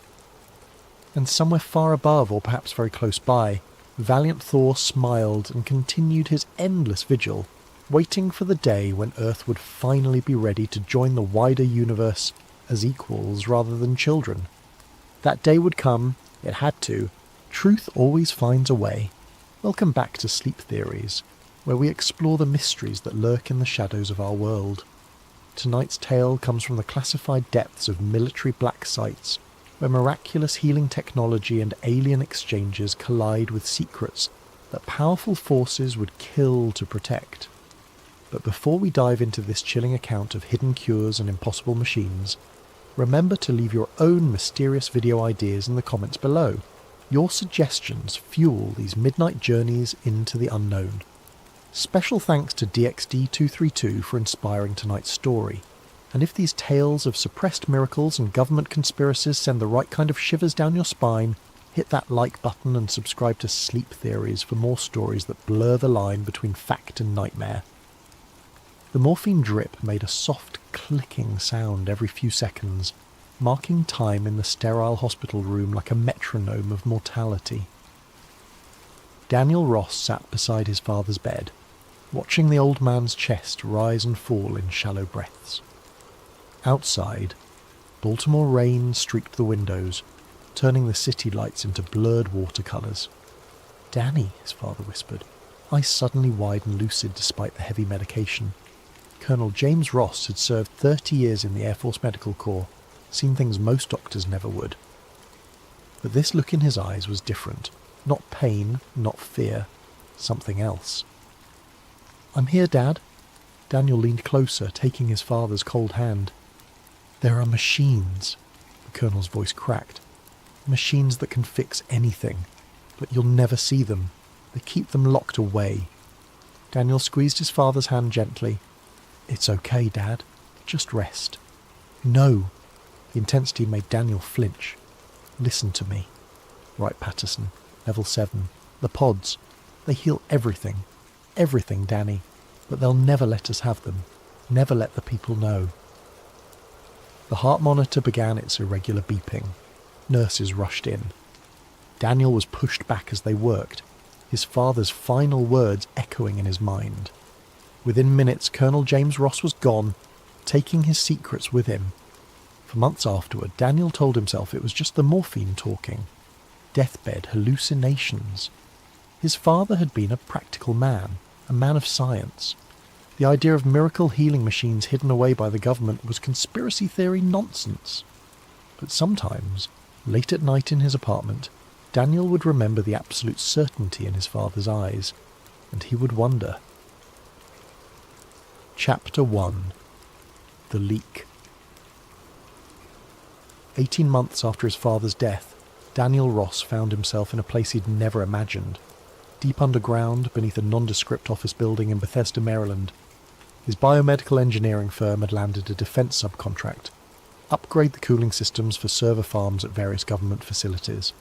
Boring work, but it paid well. The facility manager, a nervous man named Peterson, led him through endless beige corridors. "Everything down here is classified," Peterson said for the third time. "You see nothing. You say nothing." "Just here for the HVAC systems," Daniel replied, hefting his diagnostic equipment. They reached server room 7, and Peterson unlocked 3 separate security doors. "You've got 2 hours. I'll be right outside." The room hummed with the white noise of 1,000 cooling fans. Daniel got to work, checking temperature readings and airflow patterns. It was while crawling behind a server rack that he first saw them, fibre optic cables running into a panel marked with warnings in 3 languages. But it wasn't the warnings that caught his eye, it was the label, HMP-PODV, 3.1 Network Interface. Daniel's hand stilled. Pod. His father's word echoed across 18 months of grief.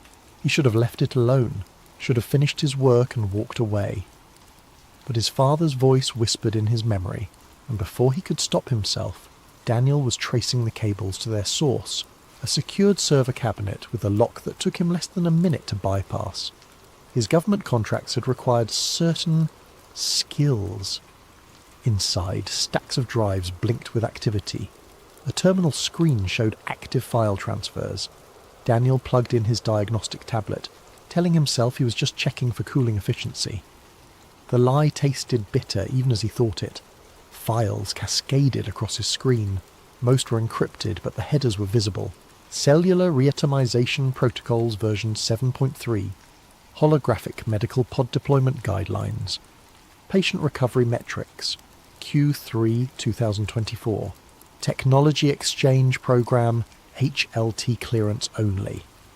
His hand shook as he initiated a download to his tablet's hidden partition. Gigabytes of data flowed across the connection.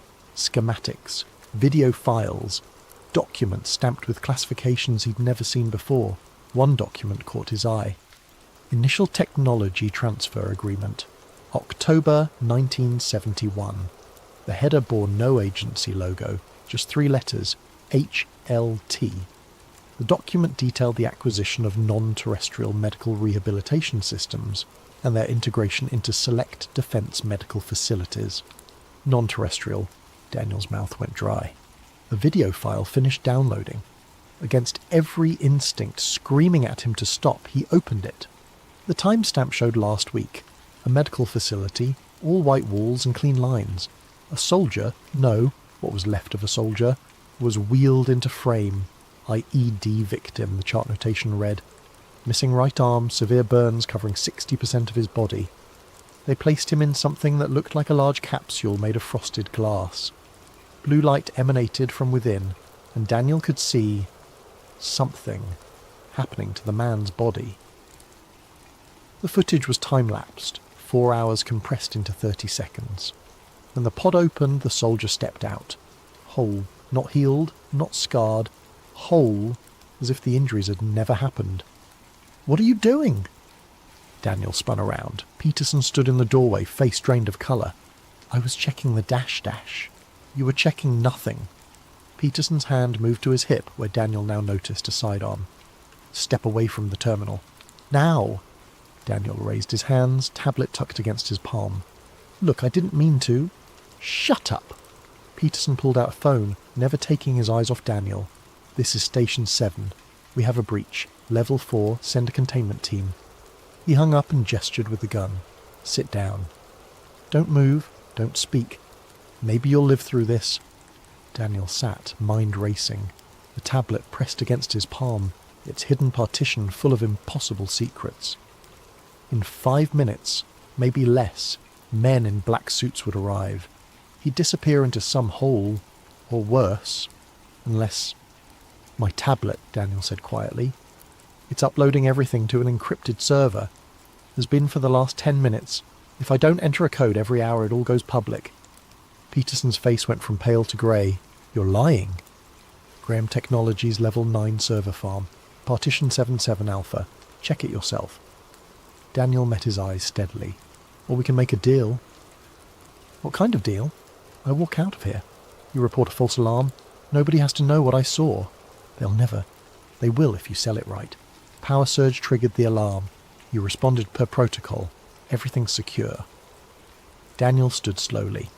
"Or we can wait for your containment team, and I can tell them about the 3 terabytes of classified data about to hit WikiLeaks in 52 minutes. Peterson's gun wavered. Above them, footsteps echoed, multiple sets, moving fast. "Decide," Daniel said. "Now." For a long moment they stared at each other. Then Peterson holstered his weapon and grabbed his radio. "Station 7. False alarm. Repeat. False alarm. Power surge in server room 7 triggered security protocol. Scene is secure." The footsteps above slowed, stopped. A garbled response came through the radio. "Copy that," Peterson said. "Returning to normal operations." He turned to Daniel, face twisted with fear and fury. "Get out! Now. If I ever see you again..." Daniel didn't wait to hear the threat. He grabbed his equipment and walked. Didn't run. Walked. Out of the server room, up the stairs, through the lobby. Only when he reached his van did he allow himself to breathe. The tablet burned against his palm. 3 terabytes of impossibilities. 3 terabytes of proof. His father had been right. Chapter 2. Chasing Proof. Daniel's apartment in Silver Spring had never felt smaller. He'd covered the windows with blackout curtains, disabled his internet router, and pulled the battery from his phone. The tablet lay on his kitchen table like a live grenade, its screen dark but somehow still radiating menace. For 3 days he didn't touch it. He called in sick to work, ignored the increasingly urgent voicemails from his boss. He barely slept, starting at every car door slam, every footstep in the hallway. They would come for him. Peterson's deal had bought time, nothing more. But on the 4th night, with a bottle of whiskey for courage and his sister's photo for motivation, Daniel finally powered on the tablet. He had to know, had to understand what his father had died trying to tell him. The files painted a picture that defied belief.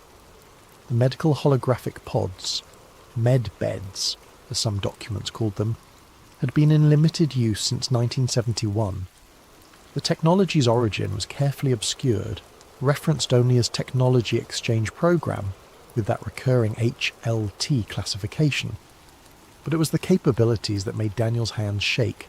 Complete cellular regeneration, real-time DNA repair and optimization, reversal of aging at the cellular level, regeneration of lost limbs and organs, elimination of all known pathogens and cancers, restoration of neural pathways in brain injury patients.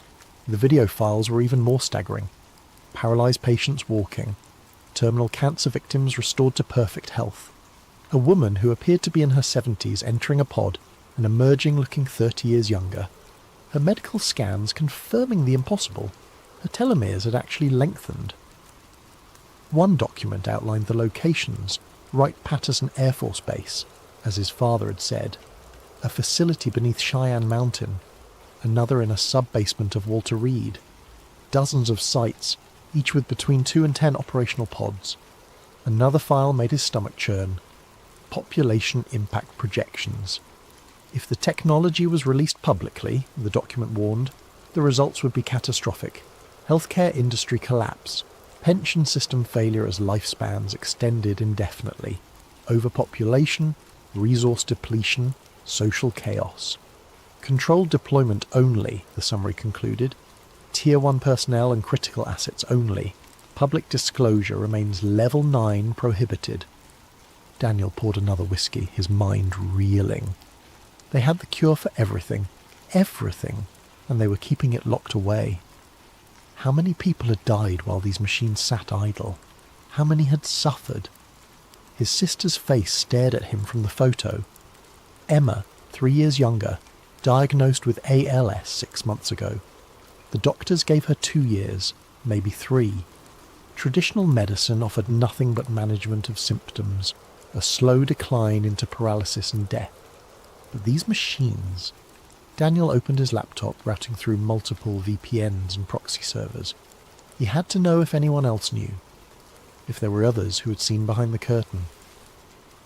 The surface web yielded nothing but conspiracy theories and New Age nonsense.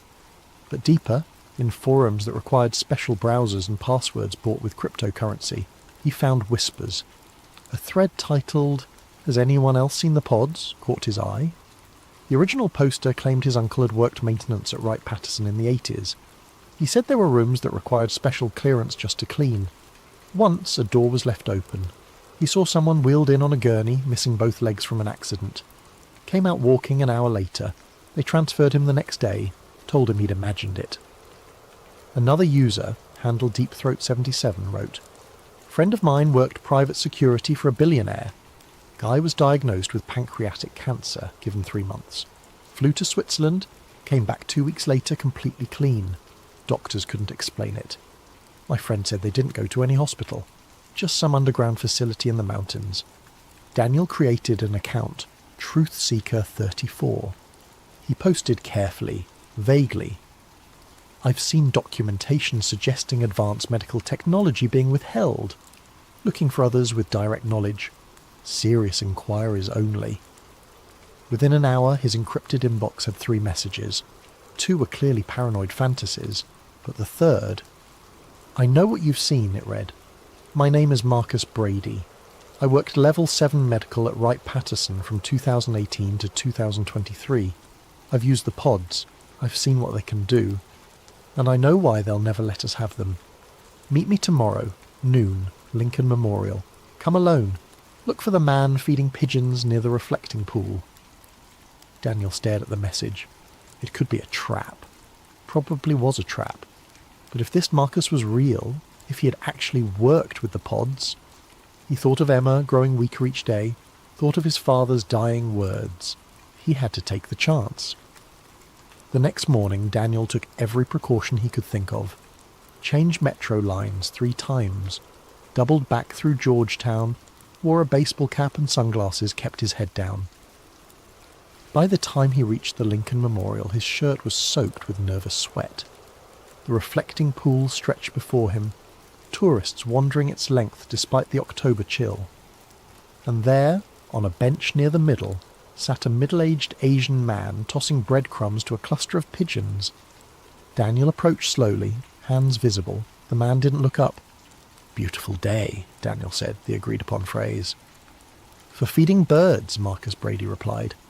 He patted the bench. "Sit. Don't look at me directly. We have maybe 10 minutes before their facial recognition picks us up." Daniel sat, pulling out his own bag of breadcrumbs. The price of admission to any Washington Park bench. "You've really used them? The pods? 17 times. Different patients, different conditions. I've seen them regrow a man's liver, cure stage 4 brain cancer, reverse paralysis from a severed spinal cord." Marcus's voice was steady, matter-of-fact. "And each time I had to watch them wheel the patient away afterward, tell their families they died on the table, create false death certificates, because the technology doesn't exist." "Why? Why hide it?" Marcus laughed bitterly. "You've seen the projection documents, haven't you?" "About societal collapse?" "Yeah, but it's not about society. It's about control, power, money." Marcus threw more crumbs, watching the pigeons fight over them. What happens to a $2 trillion healthcare industry when disease becomes obsolete? What happens to pharmaceutical companies when one session in a pod replaces a lifetime of medications? What happens to the insurance industry, the medical device industry, the entire economic ecosystem built on human suffering? People are dying. The wrong people, according to them. Marcus's voice hardened. The pods aren't idle. They run every day. For the elite, for key government personnel, for people who can pay 8 or 9 figures for a session. There's a facility in Switzerland completely off the books. Saudi princes, tech billionaires, heads of state. They all know. They all use them. They stay young, healthy, immortal, while the rest of us age and die on schedule. Daniel felt sick. There has to be a way to expose this, to force their hand. "You think you're the first to try?" Marcus turned slightly and Daniel glimpsed a face marked by exhaustion and fear. "I had a colleague, Patricia Martinez. Brilliant woman. She tried to document everything, gathered evidence for 2 years. Know where she is now?" Daniel shook his head. "Neither do I. She disappeared 3 months ago. Official story is she had a mental breakdown, committed suicide. But I saw the security footage from that night. Black SUVs, a team in tactical gear. They scrubbed her entire existence, apartment, digital footprint, everything. Even her family thinks she's dead." "Then why are you talking to me?" Marcus was quiet for a long moment. "Because I'm dying. Lung cancer, ironically enough. And they won't let me use the pods. I know too much, but not enough to be valuable. So I'm dead anyway." He stood, scattering the remaining crumbs. "My advice: forget what you've seen. Delete those files. Go back to your life. Because if you pursue this, you'll end up like Patricia. Or like me." He started to walk away, then paused. "Unless," Daniel stood. "Unless what? Unless you're smarter than us. Unless you find a way to use the system against itself." Marcus pulled out a business card, dropped it on the bench. "That's a cleaner service. Call them, ask for a deep clean special. They'll give you an address. What you do with it is up to you." Then he was gone, disappearing into the crowd of tourists. Daniel picked up the card, just a phone number, nothing else. He looked around, suddenly aware of every security camera, every passing jogger who might be something more. 10 minutes. Marcus had said they had 10 minutes before facial recognition picked them up. Daniel pulled his cap lower and walked quickly toward the metro, the card burning in his pocket. Behind him, The pigeons fought over the last of the breadcrumbs, oblivious to the weight of the secrets that had just been shared. That night Emma called. Her voice was weaker, words slightly slurred. The disease was progressing faster than expected. The doctors wanted to start experimental trials, 1,000-to-1 shots that might buy her months at best. Daniel held the phone, listening to his sister try to sound optimistic, and made his decision. He would find a way into one of those facilities. He would save Emma, or die trying. Chapter 3. Into the facility. The cleaner service turned out to be a laundromat in Anacostia, the kind of place where questions weren't asked and cash was king. Daniel walked in at exactly 3 p.m. as instructed, and asked for the deep clean special. The woman behind the counter, hair in curlers and chewing gum like her life depended on it, didn't even look up. Dryer 7. Your clothes will be ready in an hour. Daniel found dryer 7 running empty. Taped inside was an envelope containing a single sheet of paper, GPS coordinates, a date 2 weeks away, and instructions that made his blood run cold. Decommissioned medical facility, Nevada test site. Maintenance window 0200 to 0600 hours. Pod 7 operational status unknown. Building 447 sub-level 3. Guard rotation changes at 0247 and 0423, no second chances. 2 weeks. Daniel spent them in fevered preparation. He liquidated his retirement accounts, maxed out credit cards, assembled equipment he'd need. Night vision goggles, electronic lockpicks, a signal jammer he bought from a Russian on the dark web, and most importantly, credentials.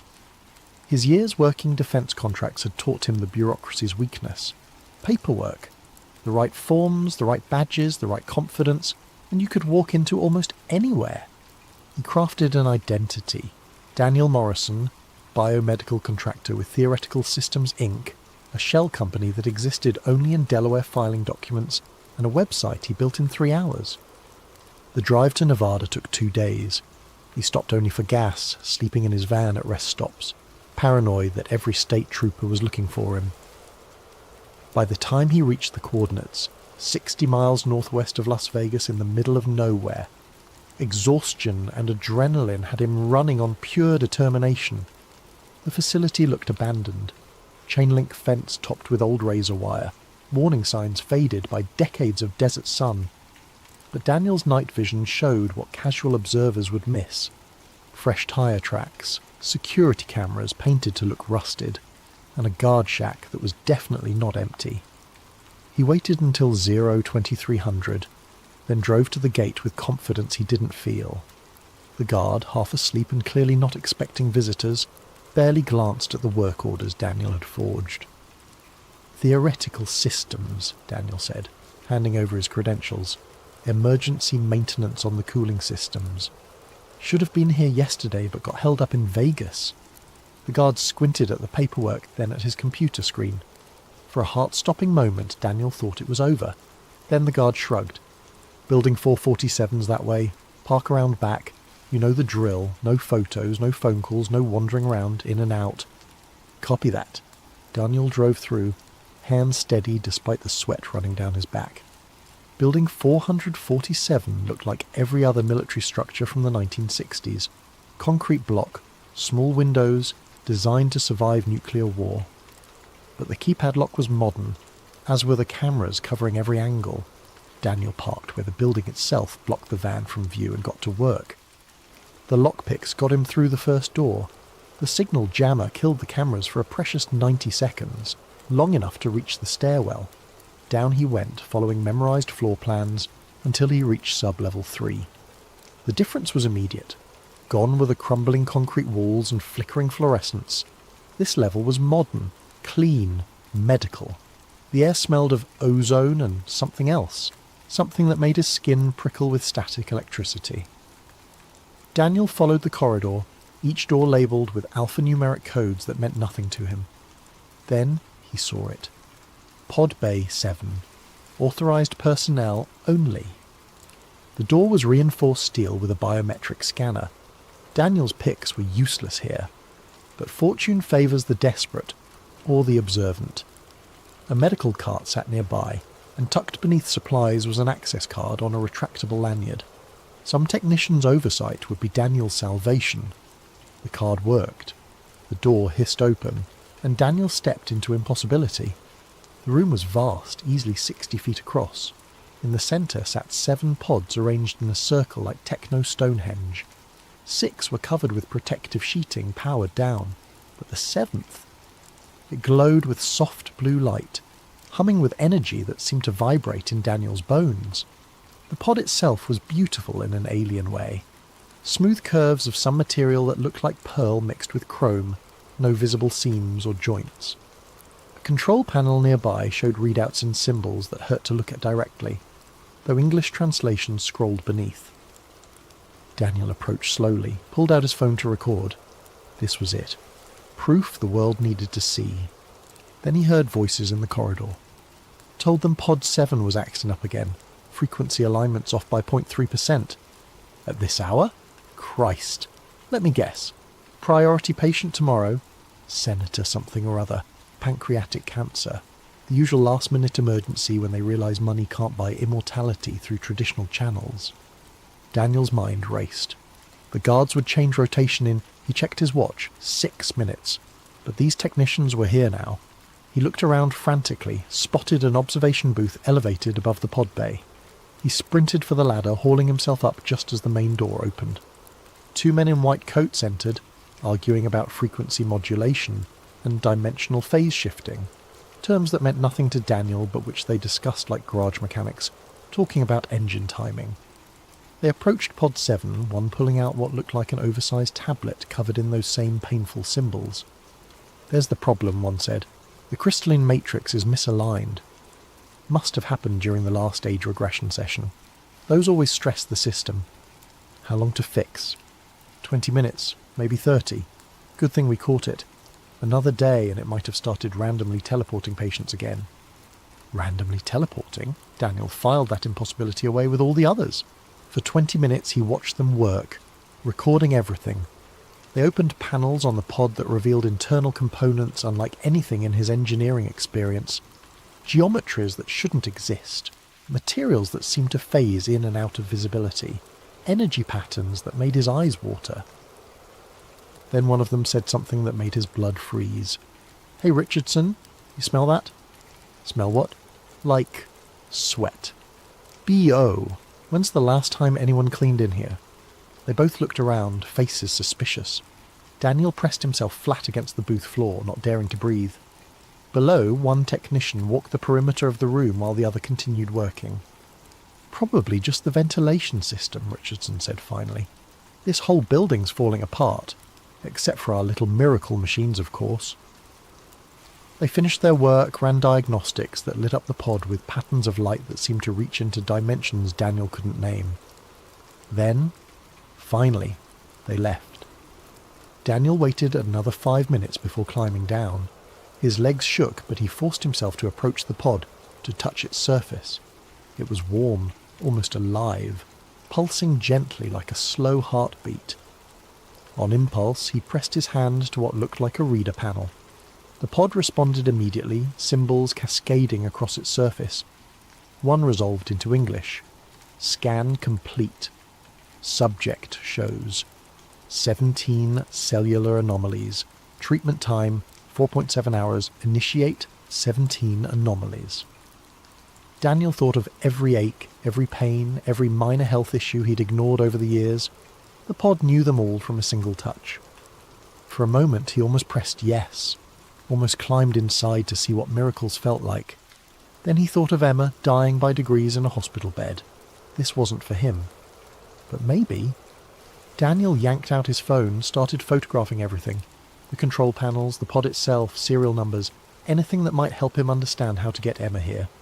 Or better yet, how to get one of these pods to her. He was so focused on documenting that he almost missed the soft chime from the door, almost missed the sound of footsteps. "I told you someone would come eventually." Daniel spun around. A woman stood in the doorway, mid-50s, silver hair in a neat bun, wearing a white coat with no identification. She didn't look surprised to see him. "Mr. Ross," she continued, stepping into the room. "Oh yes, we know who you are. We've known since you downloaded those files in Bethesda. Did you really think Mr. Peterson's deal would hold?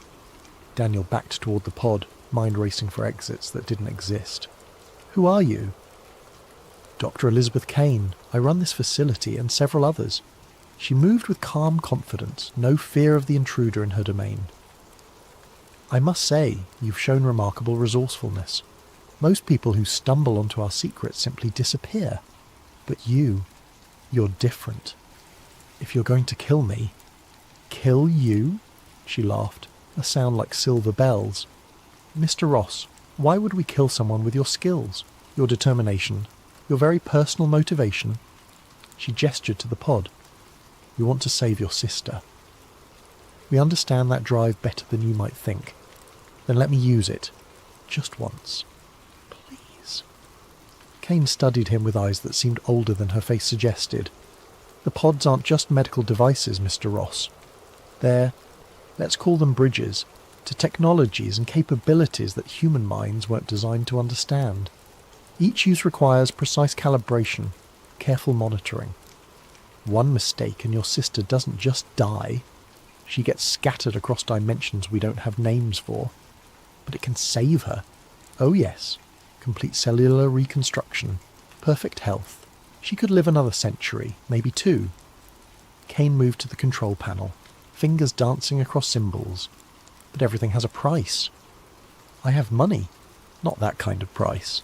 The pod hummed louder, responding to her commands. Tell me, Mr. Ross, what do you know about the technology exchange program?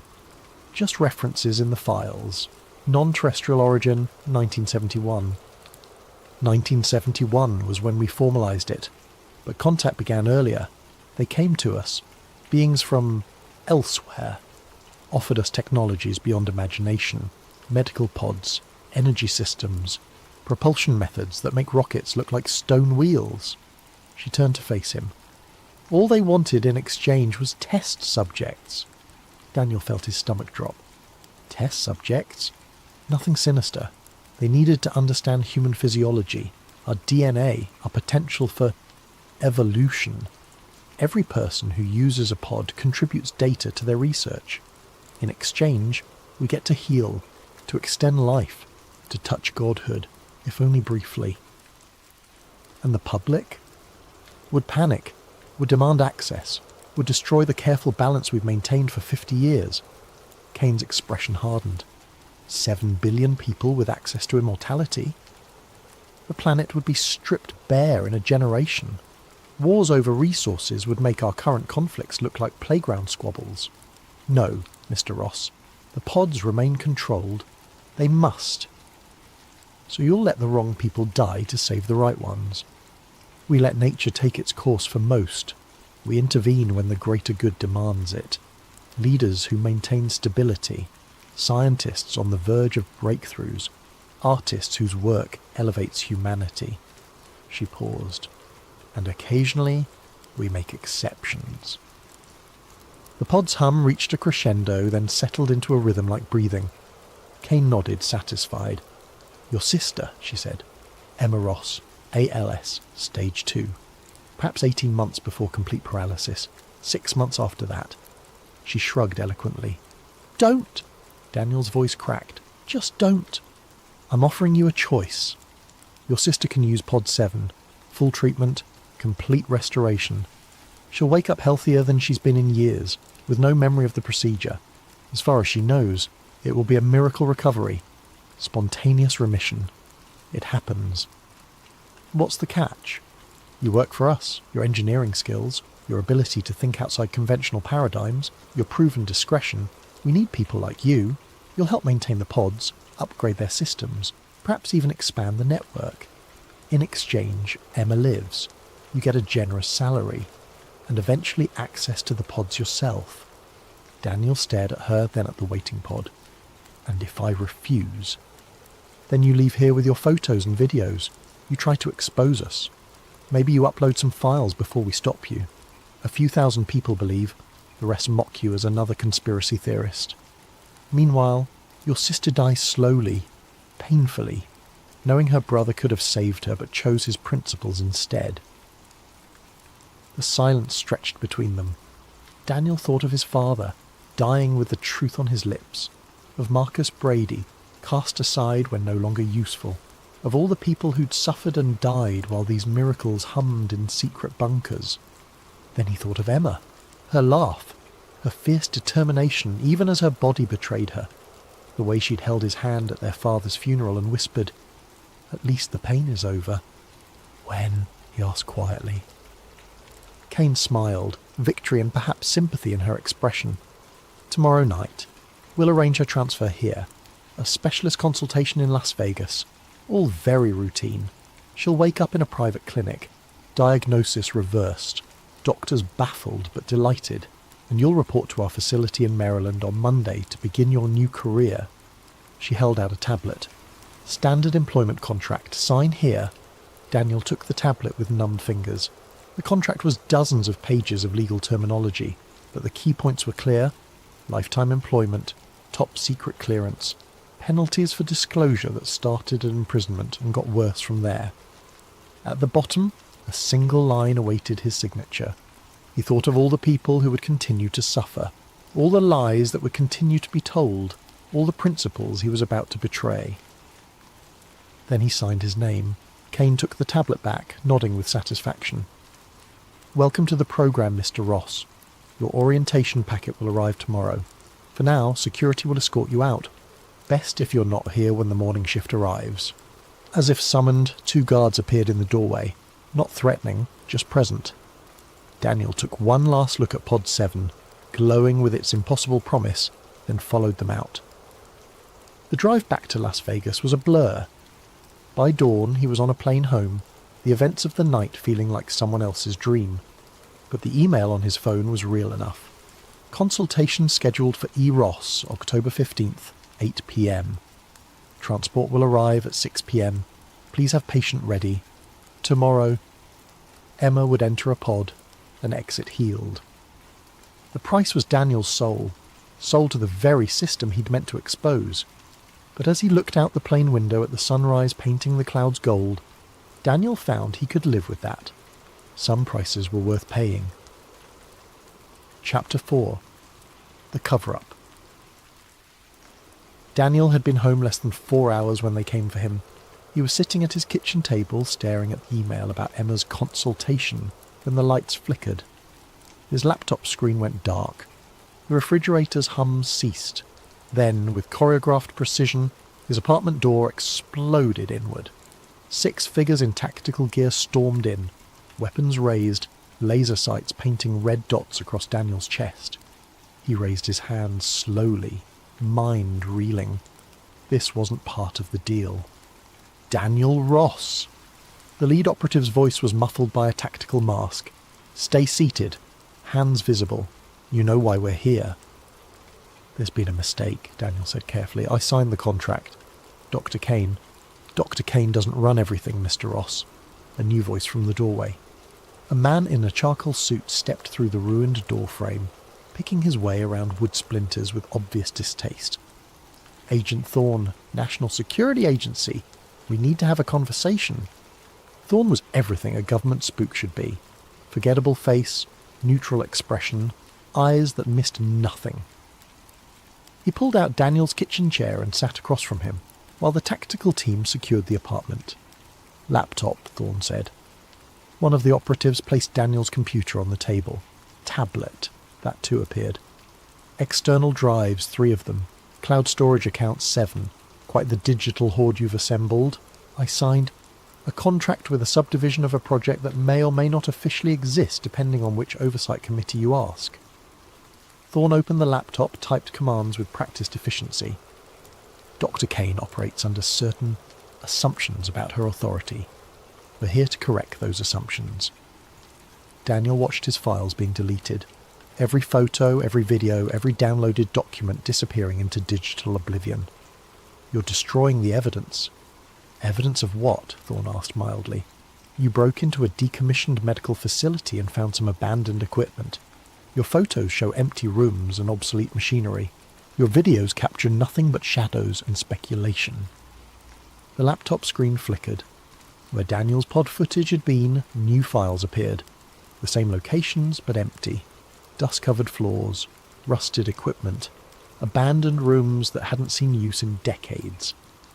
Deepfake technology has gotten remarkably good, Thorne continued.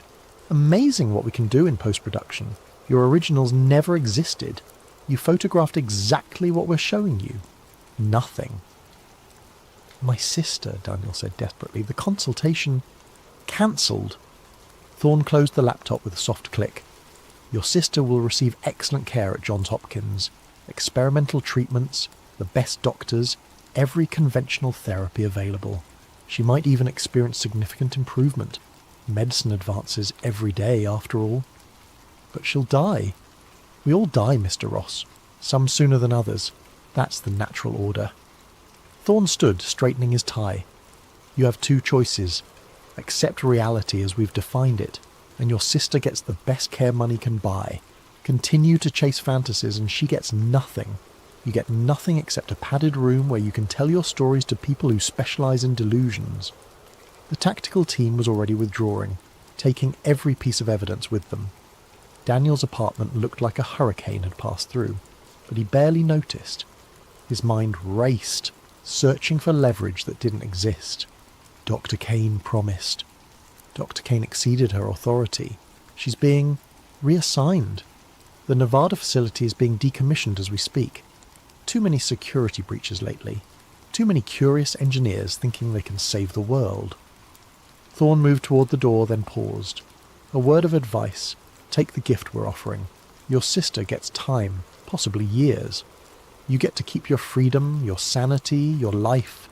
That's more than most who dig this deep receive. And the pods? Thorne smiled, a thin, humourless expression. What pods, Mr. Ross? There are no pods. There never were any pods. You had a stressful experience, perhaps a minor breakdown after your father's death. It happens. But you're better now, aren't you? Ready to return to your normal life? The threat was clear in every word. Daniel nodded slowly, hating himself for the gesture. Excellent. Someone will be in touch about repairing your door. Oh, and Mr. Ross? We'll be watching. Every email, every search, every conversation. One mention of your delusions and our generosity evaporates. Understood? Daniel understood. He understood he'd lost. That Emma would suffer and die while miracle cures existed miles beneath the desert. That his father's truth would remain buried with him. Thorne left without another word. Daniel sat in his ruined apartment, surrounded by the debris of his naive hopes, and wondered how many others had sat in similar ruins, silenced by the weight of impossible truths. His phone buzzed. Emma texting him. Weird news. Got a call from Johns Hopkins. They want me in some cutting-edge trial. Fully funded. Maybe things are looking up. Daniel typed back with numb fingers. That's wonderful. I'll drive you there myself. He put the phone down and stared at his hands. Somewhere in bunkers and hidden facilities the pods hummed with their alien songs. The elite entered broken and emerged whole. The powerful grasped at immortality while the masses withered on schedule. And Daniel Ross would say nothing, do nothing, be nothing but another silent witness to humanity's greatest secret. The price of his sister's time had just gone up. Chapter 5. The Personal Test. 6 months passed in a haze of careful normalcy. Daniel returned to work, upgrading cooling systems in buildings that definitely didn't house miracle technology. He drove Emma to Hopkins twice a week, watching experimental drugs slow her decline but never stop it. He answered his emails, paid his bills, and gave no sign of the knowledge that burned in his chest like swallowed acid. Agent Thorne had been right about the surveillance. Daniel's electronics were compromised, his apartment bugged, his movements tracked. Twice unmarked cars followed him to work. Once a technician showed up to check his internet connection, spending an hour installing God knew what. Daniel smiled, offered coffee, played the part of a man who'd learned his lesson. But traumatic knowledge once gained cannot be forgotten, and Daniel Ross had always been good at solving problems. Started small, research conducted on library computers, different locations each time, cash purchases of electronics from pawn shops. conversations with homeless veterans who'd seen things at military bases they couldn't explain. Piece by piece, thread by thread, Daniel wove a new web of information. The pods were real.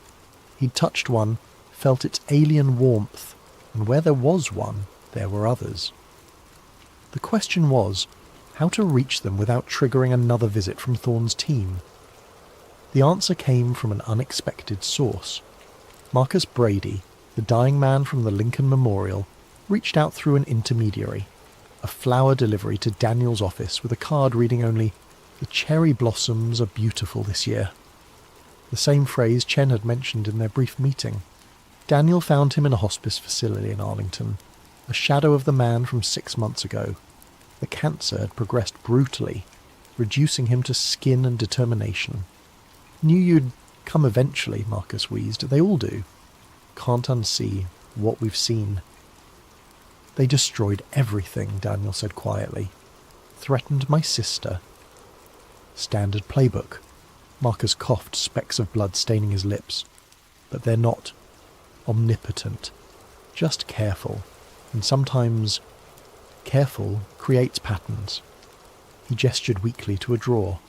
Inside, Daniel found a single sheet of paper covered in what looked like random numbers and letters. "Transportation logs," Marcus explained. "Took me 3 years to compile. When they move patients to the sites, they use specific vehicles, specific routes. Bureaucracy demands documentation, even for secrets." Daniel studied the paper. Slowly, patterns emerged. Vehicle identification numbers that repeated, GPS coordinates that clustered around certain areas, times and dates that suggested regular schedules. "Tomorrow night," Marcus continued with effort. "Emergency med flight. Baltimore to classified location. Senator's wife. Ovarian cancer. Terminal. Another coughing fit. You want to save someone? That's your window. Security will be minimal. They rely on secrecy, not force. 1 patient, 1 doctor, 2 EMTs, private hangar, signature aviation, flight plan lists, medical facility in Richmond. But they'll divert. They always divert." Daniel memorized every detail, then burned the paper in Marcus's presence. The dying man smiled. "Do what I couldn't," he said. "Save 1 person. Prove it's possible. Maybe that's enough." Marcus Brady died 2 days later. The obituary mentioned his service at Wright-Patterson. Nothing more. Another keeper of secrets taken to his grave. But his final gift lived on in Daniel's mind. A chance. A real chance. The next night found Daniel at Baltimore's signature aviation facility, dressed in stolen EMT uniform, credentials forged with skills sharpened by desperation. The private hangar buzzed with quiet activity. Rich people fleeing to richer places, their jets fueled by money and privilege. And there, in Hangar 7, a medical transport jet sat waiting. Daniel watched from the shadows as they wheeled her in. A woman in her 60s, unconscious, cancer carving her into a living skeleton. Her husband followed, a senator Daniel recognized from CSPAN, face etched with grief and desperate hope. 2 EMTs, as Marcus predicted. 1 doctor, a pilot who stayed with the plane. Daniel waited until the EMTS stepped out for a smoke break, complaining about another midnight run to nowhere. "I swear, these terminal cases all end up at the same place," one said. "But the overtime's killer, so who's asking questions?" Daniel stepped out of the shadows, syringe in hand. "Sorry about this." The sedative worked fast. Both EMTs crumpled before they could cry out. Daniel dragged them behind a fuel truck, took the taller one's jacket and credentials.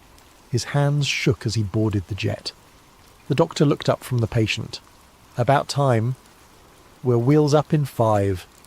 Daniel nodded, kept his head down, busied himself with equipment he half understood. The senator sat in the back, staring at his dying wife. He never even looked at the help. The jet lifted off into the night. Daniel watched Baltimore shrink below, knowing he'd crossed a line he could never uncross. But in the medical berth, a dying woman breathed shallow breaths, and somewhere ahead, a pod waited that could save her. He just had to figure out how to save Emma too. The flight took 2 hours. As Marcus had predicted, they diverted, first to Richmond as filed, then west into the mountains of West Virginia.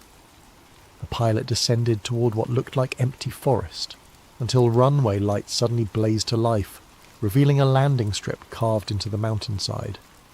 "Arrival at Mountain Site Echo," the pilot announced. "Medical team stand by for patient transfer." They were met by more medical staff, faces hidden behind surgical masks. The senator was led away by someone in a suit.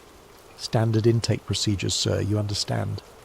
The patient was wheeled toward a building that looked like a ski lodge from outside, but hummed with hidden power. Daniel followed, playing his part until they reached the medical bay.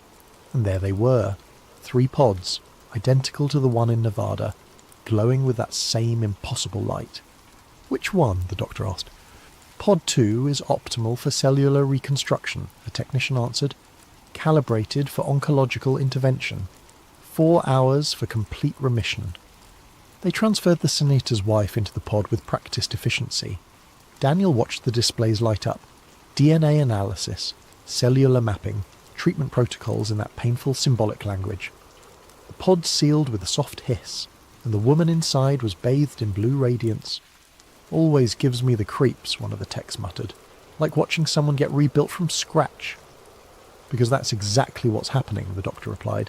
"Every cell analysed, corrected, perfected. She'll walk out of there 20 years younger, biologically speaking." 4 hours! Daniel had 4 hours before they discovered he wasn't supposed to be there. 4 hours to figure out how to get Emma here, or better yet, how to steal one of these pods. He excused himself, bathroom break, and slipped deeper into the facility. His stolen credentials got him through 2 checkpoints before he found what he was looking for. A storage area filled with pod components, spare parts, diagnostic equipment, and there, covered in protective plastic, a partially assembled pod marked Unit 12, pending installation. It would take a truck to move it, teams of technicians to assemble it, power sources he couldn't begin to understand. But as Daniel examined the components, a different plan formed. Not theft, that was impossible, but sabotage? Creating a crisis that demanded emergency evacuation of patients. He was reaching for his phone to photograph the pod specifications when a hand fell on his shoulder. "Mr. Ross, we really must stop meeting like this." Daniel turned to find Dr. Kane, looking no different than she had 6 months ago. If anything, she looked younger. The pods, he realised. She used them regularly. "Security flagged you the moment you boarded," she continued conversationally. "Facial recognition is quite sophisticated these days. Though I must say, the EMT disguise was well done. Poor Marcus would be proud." "You knew Marcus?" "I know everyone who knows about us. It's a very small community." She gestured to armed guards who had materialised in the doorway. "The question is what to do with you now. Agent Thorne would insist on permanent solutions, but I've always been more creative."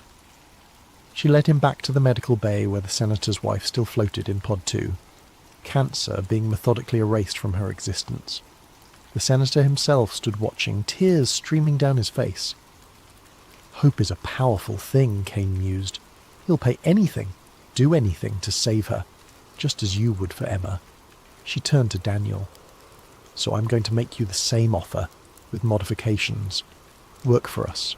Help us expand the network, and Emma gets treated. Refuse, and, well, Thorne's team is already en route. ETA 20 minutes. You tried this before. I offered employment before. Now I'm offering partnership." Her eyes glinted. "You've proven you can't be contained, can't be threatened into silence. So instead, we make you complicit. Give you what you want most. Tie you so deeply into the program that exposing us means destroying yourself." Daniel looked at the pod, at the dying woman being reborn inside. "And Emma?" "Can be here tomorrow. Full treatment, complete restoration. All you have to do is say yes, then help us build more. The demand is growing, you see. Too many senators' wives, too many CEOs with terminal diagnoses. We need to expand carefully, quietly.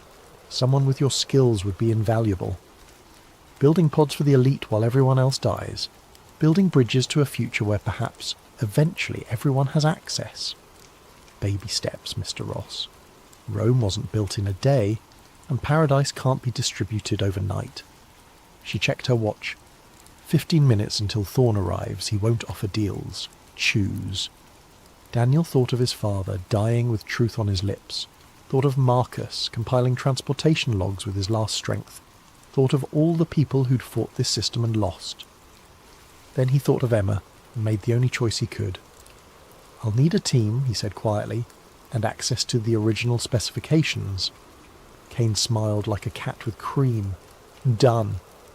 Welcome to the future, Mr. Ross, however compromised it might be." Chapter 6.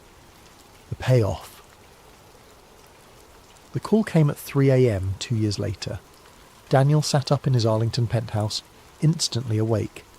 The encrypted phone, the one only 3 people had the number for, buzzed insistently on his nightstand. Yes. It's time. Kane's voice tense with something he'd never heard before, fear. "Thorn knows. About everything. About you. About Emma. About the expansions. Extraction team incoming. You have maybe 10 minutes. Daniel was already moving, grabbing the go-bag he'd kept packed since day one. How? Congressional oversight finally grew teeth. Audit of black budget programs. Someone talked. A pause. "I'm sorry, Daniel. We're shutting it all down. Scorched earth protocols. Everyone involved. Disposed of." The line went dead. Daniel allowed himself 5 seconds of despair, then shifted into the exit strategy he'd rehearsed 100 times. Down the service elevator, through the parking garage, into a car registered to someone who didn't exist. As he drove through empty streets, he thought about the last 2 years. Emma walking out of a pod with tears of joy, her body whole and strong. The dozen facilities he'd helped build, hidden in plain sight across the country. The hundreds of patients, always wealthy, always connected, who'd been quietly cured of everything from cancer to spinal injuries. And the data he'd secretly compiled. Every patient, every transaction, every pod specification. Terabytes of proof stored in ways even the NSA couldn't trace. His insurance policy, gathering dust while he played the good soldier. Time to cash it in. Daniel ditched the car at Reagan National, caught the first flight to Miami under one of his prepared identities. From there to Mexico City, paying cash, staying off the grid. By the time Thorn's teams kicked in his penthouse door, he was sipping coffee in a Oaxaca cafe, uploading years of evidence to servers scattered across the globe, but not to WikiLeaks, not to journalists. Daniel had learned the hard way that raw truth was too dangerous, too easy to dismiss or suppress. Instead, he did something smarter. He sold it. The Chinese wanted pod specifications. The Russians wanted patient lists. European pharma companies wanted the cellular regeneration data. Everyone wanted a piece of the miracle, and Daniel parcelled it out like a digital drug dealer, always holding back just enough to keep them hungry. Within 6 months, knockoff pods appeared in Shanghai hospitals. Crude, limited, but functional. Moscow announced breakthrough cancer treatments that sounded suspiciously familiar.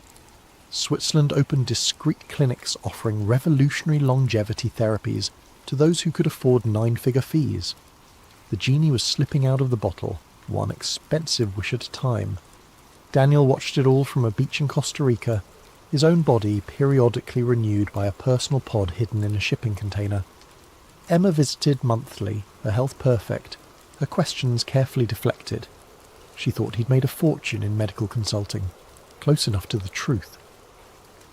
Then one evening, as tropical sunset painted the sky, a familiar figure sat down beside him at the beach bar. "Hello, Daniel." Agent Thorn looked older, greyer, like a man watching his life's work crumble. "Enjoying retirement?" "Arrest me or buy me a drink," Daniel replied. "I'm too tired for threats." Thorn signalled the bartender. 2 whiskies appeared.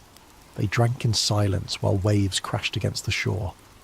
50 years, Thorn said finally. 50 years we kept it contained. Controlled. And you unravelled it all for what? Money? For Emma. For everyone's Emmas. Daniel took another sip. "You were right about the chaos, though.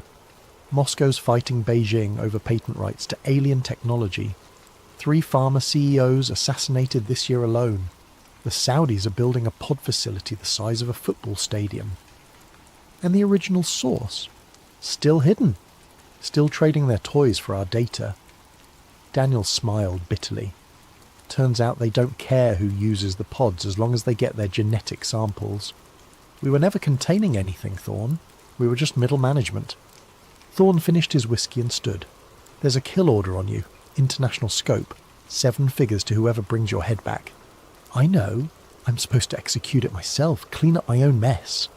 Daniel tensed, but Thorne just dropped money on the bar. But I'm retiring too.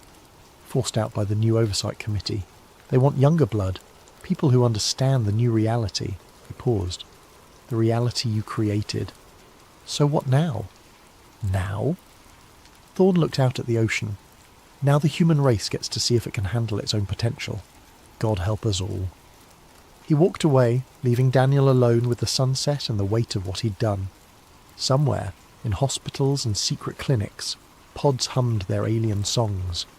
The rich got richer in years as well as dollars. The poor waited for the technology to trickle down, as it always did, eventually.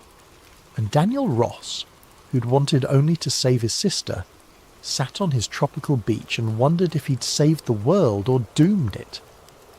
His phone buzzed. Emma texting pictures from her rock climbing trip. Alive, healthy, happy, worth any price. Daniel ordered another whiskey and watched the stars come out. Tomorrow, another buyer would call. Another piece of paradise would be sold to the highest bidder. The future would inch closer, one transaction at a time. The cure for everything existed. It always had. Now, finally, people knew. What they did with that knowledge would determine if humanity's greatest secret became its salvation or its epitaph. But that wasn't Daniel's problem anymore. He'd played his part, for better or worse. The rest was up to them. Epilogue. 5 years later. The 60 Minutes interview would later be called The Moment Everything Changed. So you're saying these so-called med beds have been in use for over 50 years? Leslie Stahl's voice carried the perfect mix of skepticism and intrigue. The woman across from her, face digitally obscured, voice modulated, nodded. Since 1971, hidden in military installations, private clinics, underground facilities, used exclusively by the elite while millions died from curable diseases. And you know this because I used them, maintained them, helped expand the network. A pause. My name is Dr. Elizabeth Kane, and I ran the American MedBed program for 12 years. Daniel nearly choked on his coffee. He sat forward in his Swiss hotel room watching the impossible unfold. Kane had gone public. The technology was given to us, she continued. Part of an exchange program with entities from elsewhere. In return for limited use of their medical technology, we provided genetic data from human subjects. Aliens! Stahl's tone flattened. You're claiming alien technology. I'm claiming non-terrestrial origin. Call them what you like.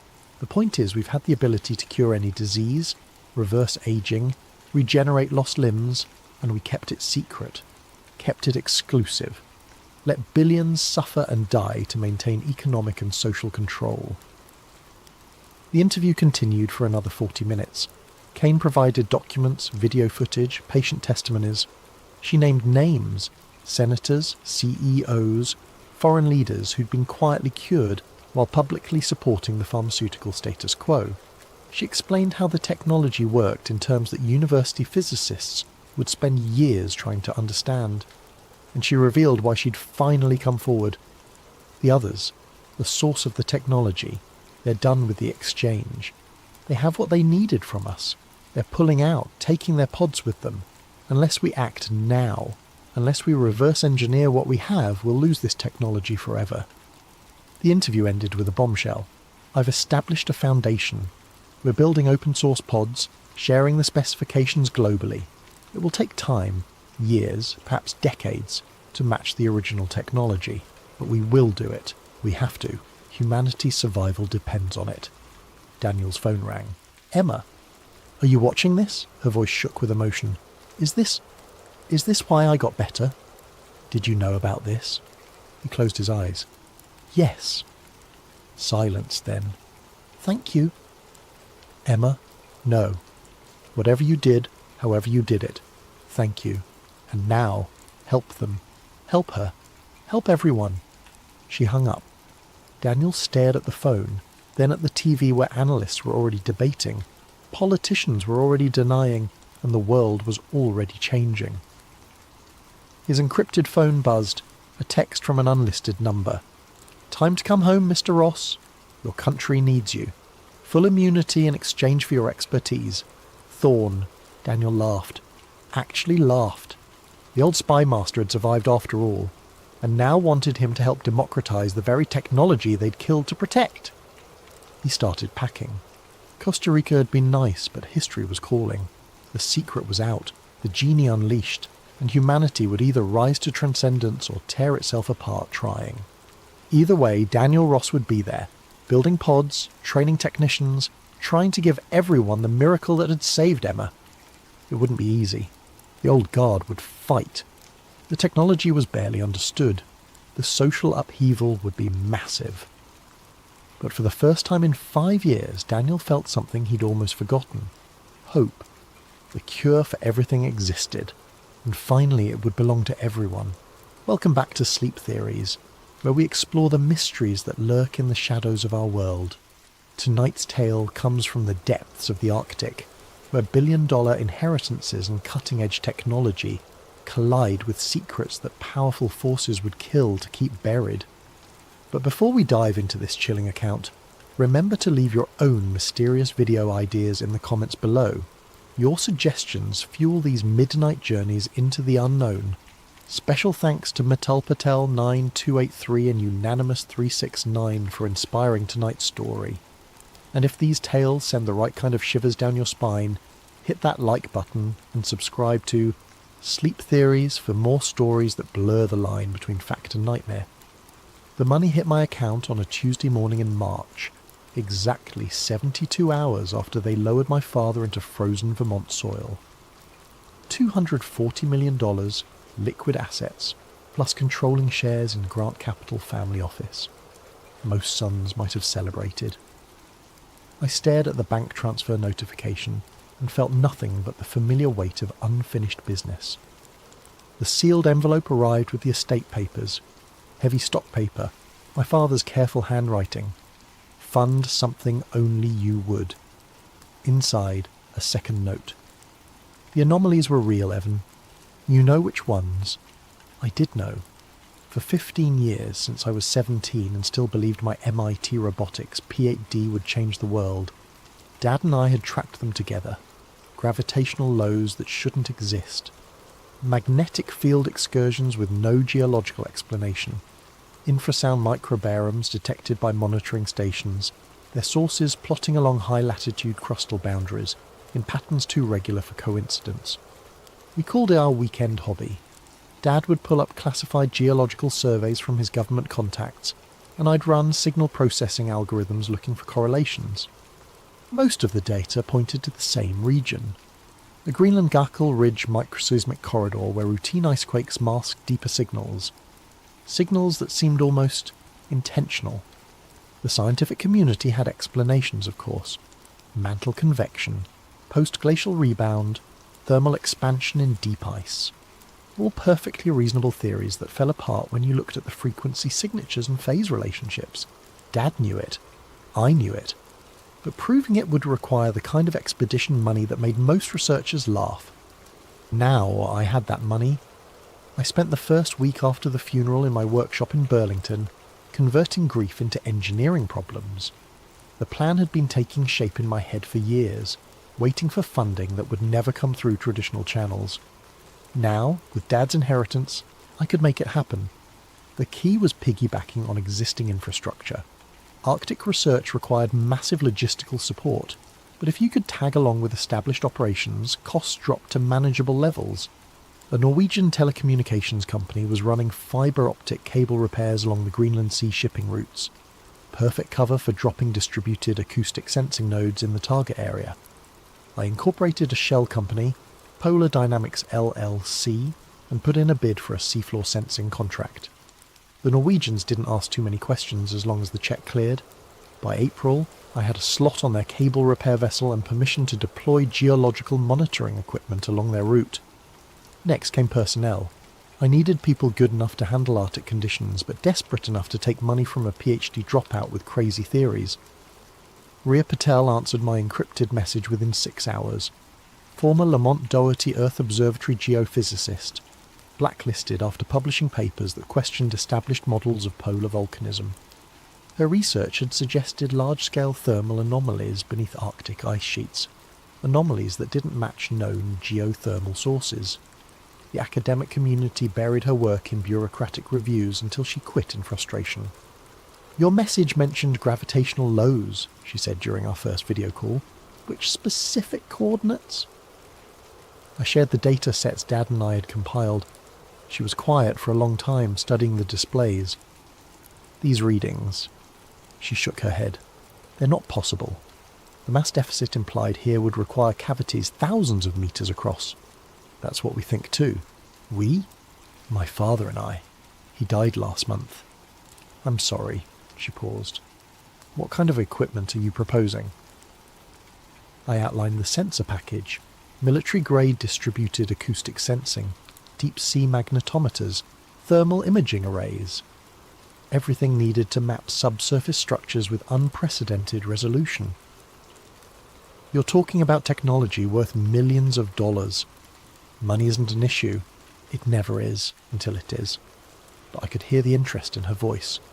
"When do we deploy?" For logistics, I tracked down Holt. No first name, just Holt, through Navy veteran networks. Retired ice operations specialist, 30 years of Arctic experience, including classified submarine missions he wouldn't discuss. He agreed to handle expedition planning and icebreaker charter for a flat fee that would have bought a luxury car. Our first meeting was at a diner in Portsmouth. Holt looked exactly like Central Casting would order for a grizzled Navy veteran. Weathered face, grey beard, eyes that had seen too much. He listened to my pitch without expression, occasionally asking technical questions that proved he understood the equipment better than most researchers. "You're hunting something specific," he said finally, "not just mapping thermal anomalies. We think there might be large-scale cavities beneath the ice sheet, natural formations, but much larger than current models predict." "Cavities?" He stirred his coffee thoughtfully. "What kind of evidence?" I showed him the acoustic data, the gravitational anomalies, the magnetic field disruptions. He studied each display with professional attention. "Seen stranger things under the ice," he said. "When do we ship out?" The legal complications came from Mara Ling, the family office counsel Dad had trusted with everything. She reviewed the expedition contracts with the enthusiasm of someone defusing a bomb. "Export controls will be an issue," she warned during our meeting in the Grant Capital offices overlooking Boston Harbour. "Half this sensor equipment falls under international traffic in arms regulations. Getting export permits for Arctic deployment could take months." "What if the equipment never technically leaves US territorial waters?" "Explain." "The cable repair vessel operates under Norwegian flag, but it carries mixed international crew. If our sensors are operated by US personnel, they remain under US jurisdiction regardless of deployment location." Mara made notes. "Complicated, but workable." "What about the target coordinates? Any territorial water conflicts?" I pulled up the charts showing our planned survey area. International waters, more than 200 miles from any national boundary. But, I hesitated. But what?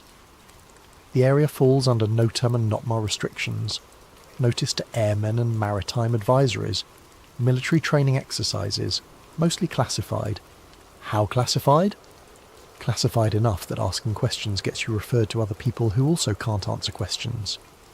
Mara leaned back in her chair. "Evan, are you absolutely certain about this expedition? Because once we trigger export control reviews and international logistics contracts, there's no quietly backing out." I thought about Dad, about 15 years of weekend anomaly hunting, about the gravitational lows that violated everything we thought we knew about planetary geology. "I'm certain." The equipment build took 2 months. Most components came from established scientific suppliers, but the centerpiece, my autonomous deep-sea submersible, required custom fabrication. I'd been designing Vol.3 in my head since graduate school. A neutrally buoyant micro AUV rated to 6,000 metres depth, equipped with LiDAR mapping, thermal flux sensors, and enough onboard processing power to operate independently for weeks. The propulsion system used biomimetic undulation, artificial muscle fibres that moved like a sea snake rather than traditional propellers. Quieter, more efficient and less likely to trigger acoustic sensors that might be monitoring the deployment area. Battery technology was the limiting factor. Even with cutting-edge lithium-sulfur cells, Vol.3 could operate for maybe 72 hours before needing to surface for recharging. That meant every minute of dive time had to count. I tested the prototype in Lake Champlain during late spring ice out. Vol.3 performed flawlessly, mapping the lake bottom with centimetre resolution while maintaining perfect depth control. The biomimetic propulsion drew curious lake trout that followed the submersible like a mechanical Pied Piper. "Beautiful work," Rhea said, reviewing the test footage. "When do we head north?" June 15th. The cable repair vessel reaches our coordinates on the 20th. Weather window? 4 days, maybe 5 if we're lucky. After that, storm systems move in, and we won't have another opportunity until August. Holt had chartered the Norwegian icebreaker Nordkapp through contacts in the commercial shipping industry.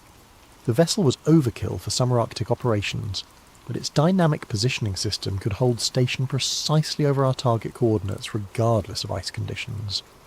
"Captain's reliable," Holt reported. 30 years ice experience doesn't ask questions about cargo as long as the charter fee's clear on time.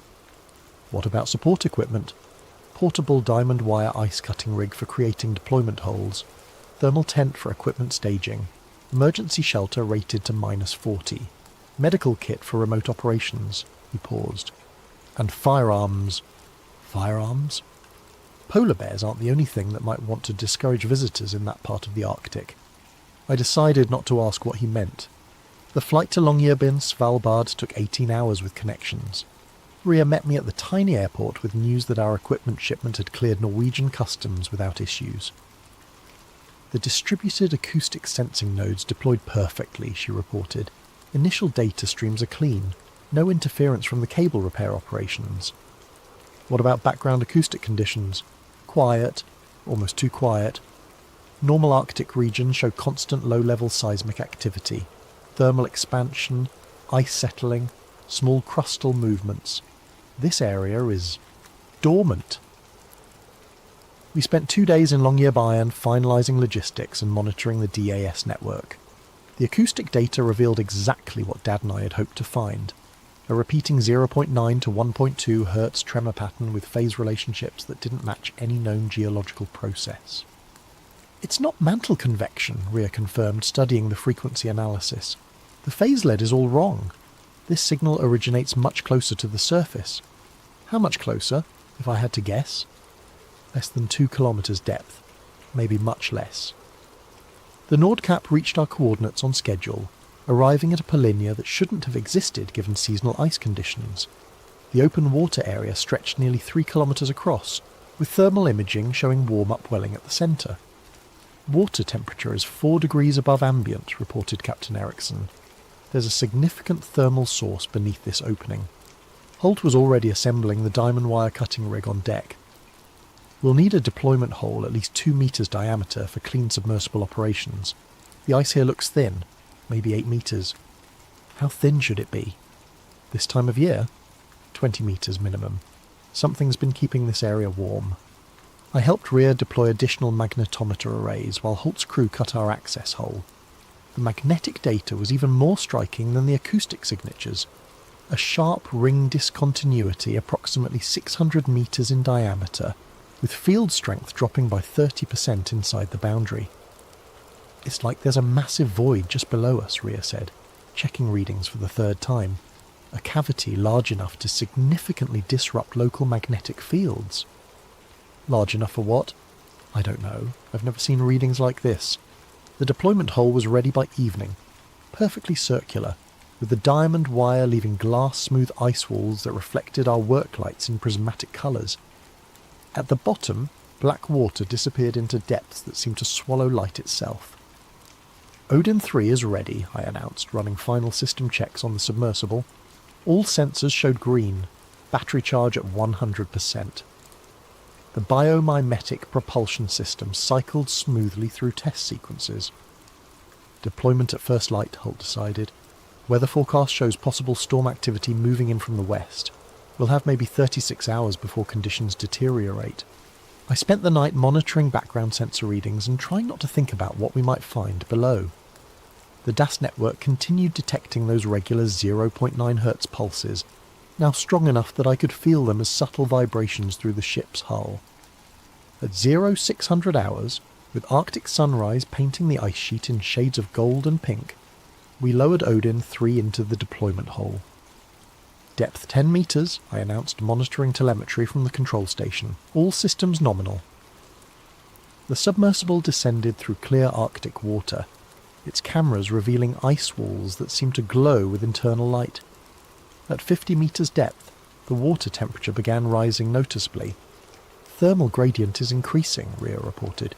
We're definitely over a major heat source.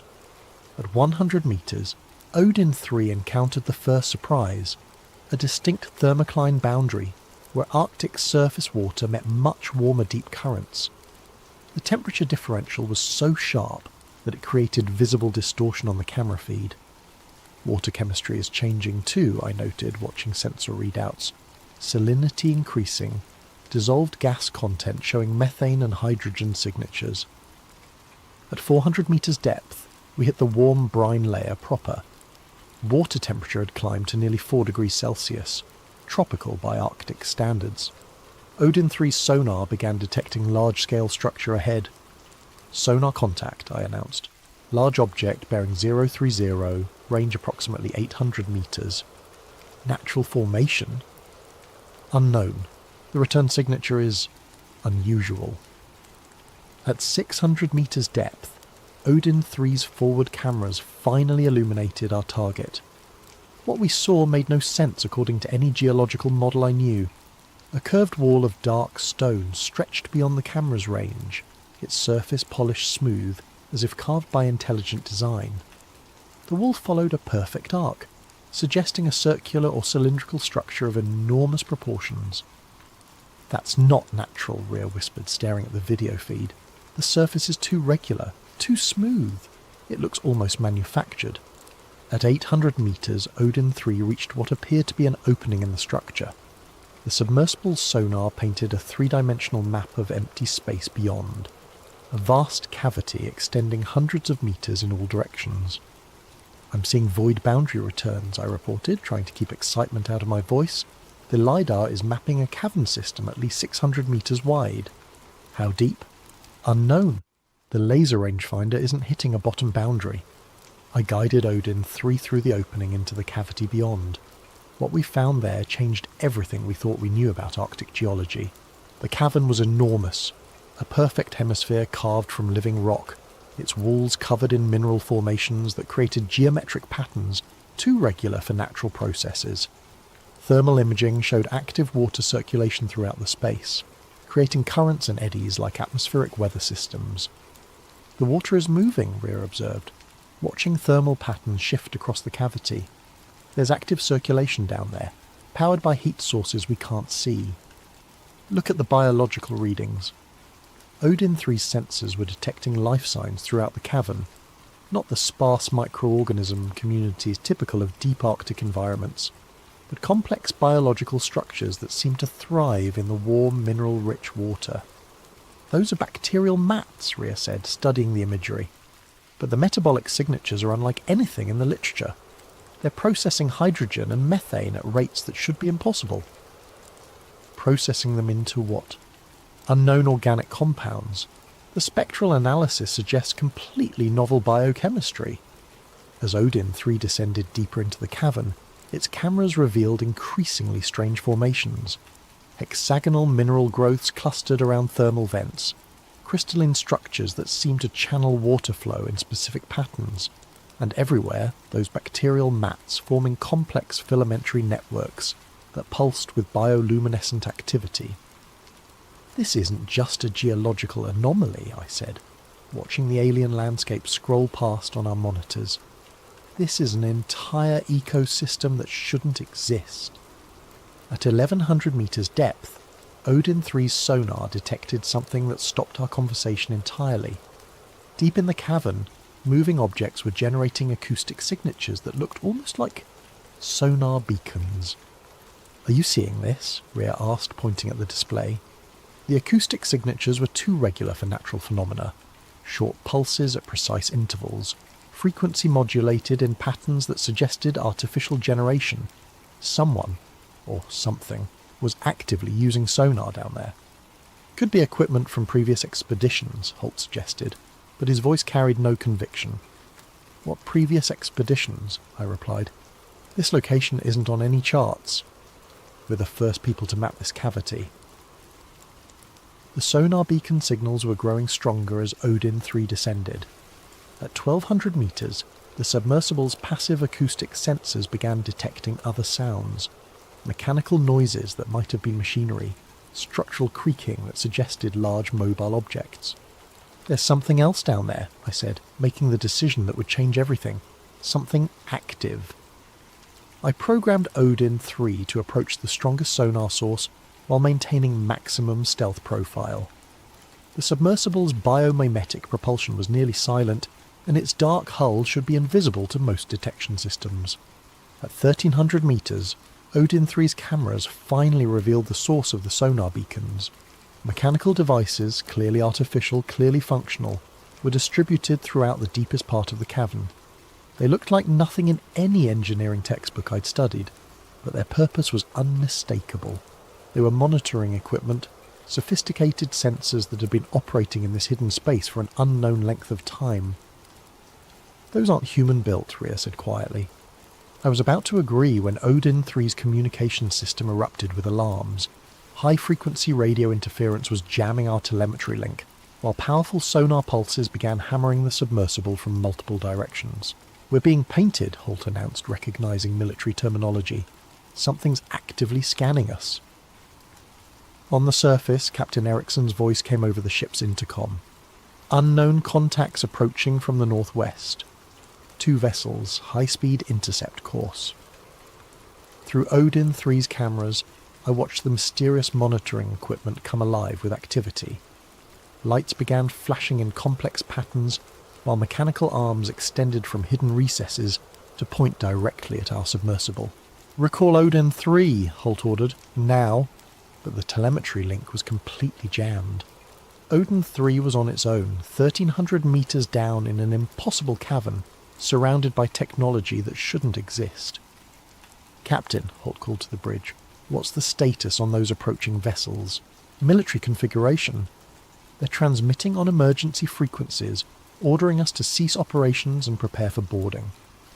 I stared at the video feed from Odin-3, watching alien machinery track our submersible with obvious intelligence. Whatever we'd found down there, someone, or something, had been expecting visitors. "How long until those ships reach us?" 20 minutes. 20 minutes to extract Odin-3 from the most important discovery in human history. 20 minutes before we lost everything. I activated the submersible's emergency ascent protocol, hoping the automated systems could navigate back to our deployment hole without remote guidance. On the monitors, Odin-3's cameras showed the mysterious monitoring equipment following its movement with mechanical precision. Then the feed went completely black. "Telemetry link is dead," I announced. "We've lost all contact with Odin-3. "Could be jamming," Rhea suggested. "If those devices are using electromagnetic interference." "Or it could be destroyed," Holt finished grimly. Captain Ericsson's voice crackled over the intercom again. "The approaching vessels are identifying themselves as Norwegian Coast Guard, but their radar signatures don't match any known vessel types. They're requesting immediate cessation of all underwater operations. Tell them we're conducting authorized scientific research in international waters." I tried. They're not interested in discussing authorization. I ran emergency calculations in my head. Odin-3's automated ascent would take approximately 40 minutes from 1300 meters depth, assuming the submersible was still functional and could navigate the complex cavern geometry without remote guidance. The approaching vessels would reach us in 15 minutes. We need to buy time, I decided. Captain, can you move us away from the deployment hull while maintaining dynamic positioning? How far? Just enough to look like we're complying with their orders while keeping the hull within Odin-3's navigation range. The Nordkap began moving slowly away from our position, its powerful thrusters maintaining precise station keeping, despite increasing wind and wave activity. On sonar, I could see the two approaching vessels changing course to intercept. Military hulls, Captain Erickson reported, definitely not standard Coast Guard configuration. These ships are built for Arctic operations. At 12 minutes to intercept, something extraordinary happened. The deployment hull began glowing. Thermal bloom, Rhea announced, watching her instruments spike. Massive heat signature rising from depth. Through binoculars, I could see the water in our cutting hole beginning to bubble and steam. Whatever was happening in the cavern below, it was generating enormous amounts of thermal energy. Could be a volcanic event, Captain Erickson suggested. Or something else, I replied, thinking about those mysterious monitoring devices. At 8 minutes to intercept, Odin-3 broke the surface.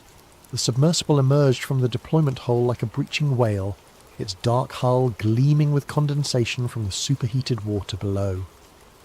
But something was wrong with its movement.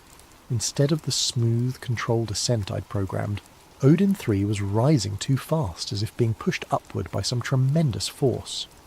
"Emergency recovery!" Holt shouted, activating the deck crane. "That thing's coming up whether we're ready or not." The crane's magnetic grappler locked onto Odin-3's recovery point just as the submersible cleared the water completely. What I saw then made me question everything I thought I understood about physics. Odin-3's hull was covered in a thin layer of mineral deposits that glowed with internal phosphorescence. The deposits formed geometric patterns across the submersible's surface, hexagonal crystals that pulsed with rhythmic light like a technological heartbeat. "Those formations weren't there during deployment," Rhea observed. "No, something down there changed Odin-3's hull chemistry." As the crane swung the submersible onto deck, I could see that its sensor array had been modified. Additional components had somehow been integrated into the original equipment, crystalline structures that seemed to grow from the electronic systems themselves. "Is the data core intact?" I asked, running to the submersible's access panels. "External storage shows full capacity," Holt reported, checking system readouts. "But there's something else. Odin-3's internal clock shows it was submerged for 6 hours. That's impossible. We deployed 2 hours ago. Check the timestamp yourself." The numbers were undeniable. According to Odin-3's internal systems, the submersible had spent 6 hours in the underwater cavern, despite our surface chronometers showing only 2 hours had elapsed since deployment. "Time differential," Rhea suggested. "Strong gravitational fields can create temporal distortion effects." "Or the systems were tampered with," Holt countered. At 3 minutes to intercept, I made the decision that would haunt me for years afterward. Instead of immediately downloading Odin-3's data storage, I activated the submersible's emergency beacon protocol, a hidden transmission system I'd built for exactly this situation. The beacon broadcast a compressed data burst on multiple frequencies simultaneously, uploading Odin-3's most important sensor readings to a network of internet-connected receivers around the Arctic. Whatever happened next, some record of our discovery would survive. The first military vessel reached us just as the data transmission completed. "Norwegian Coast Guard cutter Barentsburg requesting permission to board," came the radio call. But the ship approaching our starboard side looked nothing like any Coast Guard vessel I'd ever seen. Its hull was too angular, its superstructure too advanced, its sensor arrays too sophisticated for civilian maritime enforcement. "Permission denied," Captain Erickson replied. "We are conducting legal scientific research in international waters." "Mr. Grant," a new voice cut in on the radio, speaking directly to me. "This is Commander North, liaison from Northern Command. We need to discuss your research activities immediately." "I'm not required to discuss anything with you, Commander. Our expedition is fully authorized under international maritime law." "Your expedition is interfering with classified military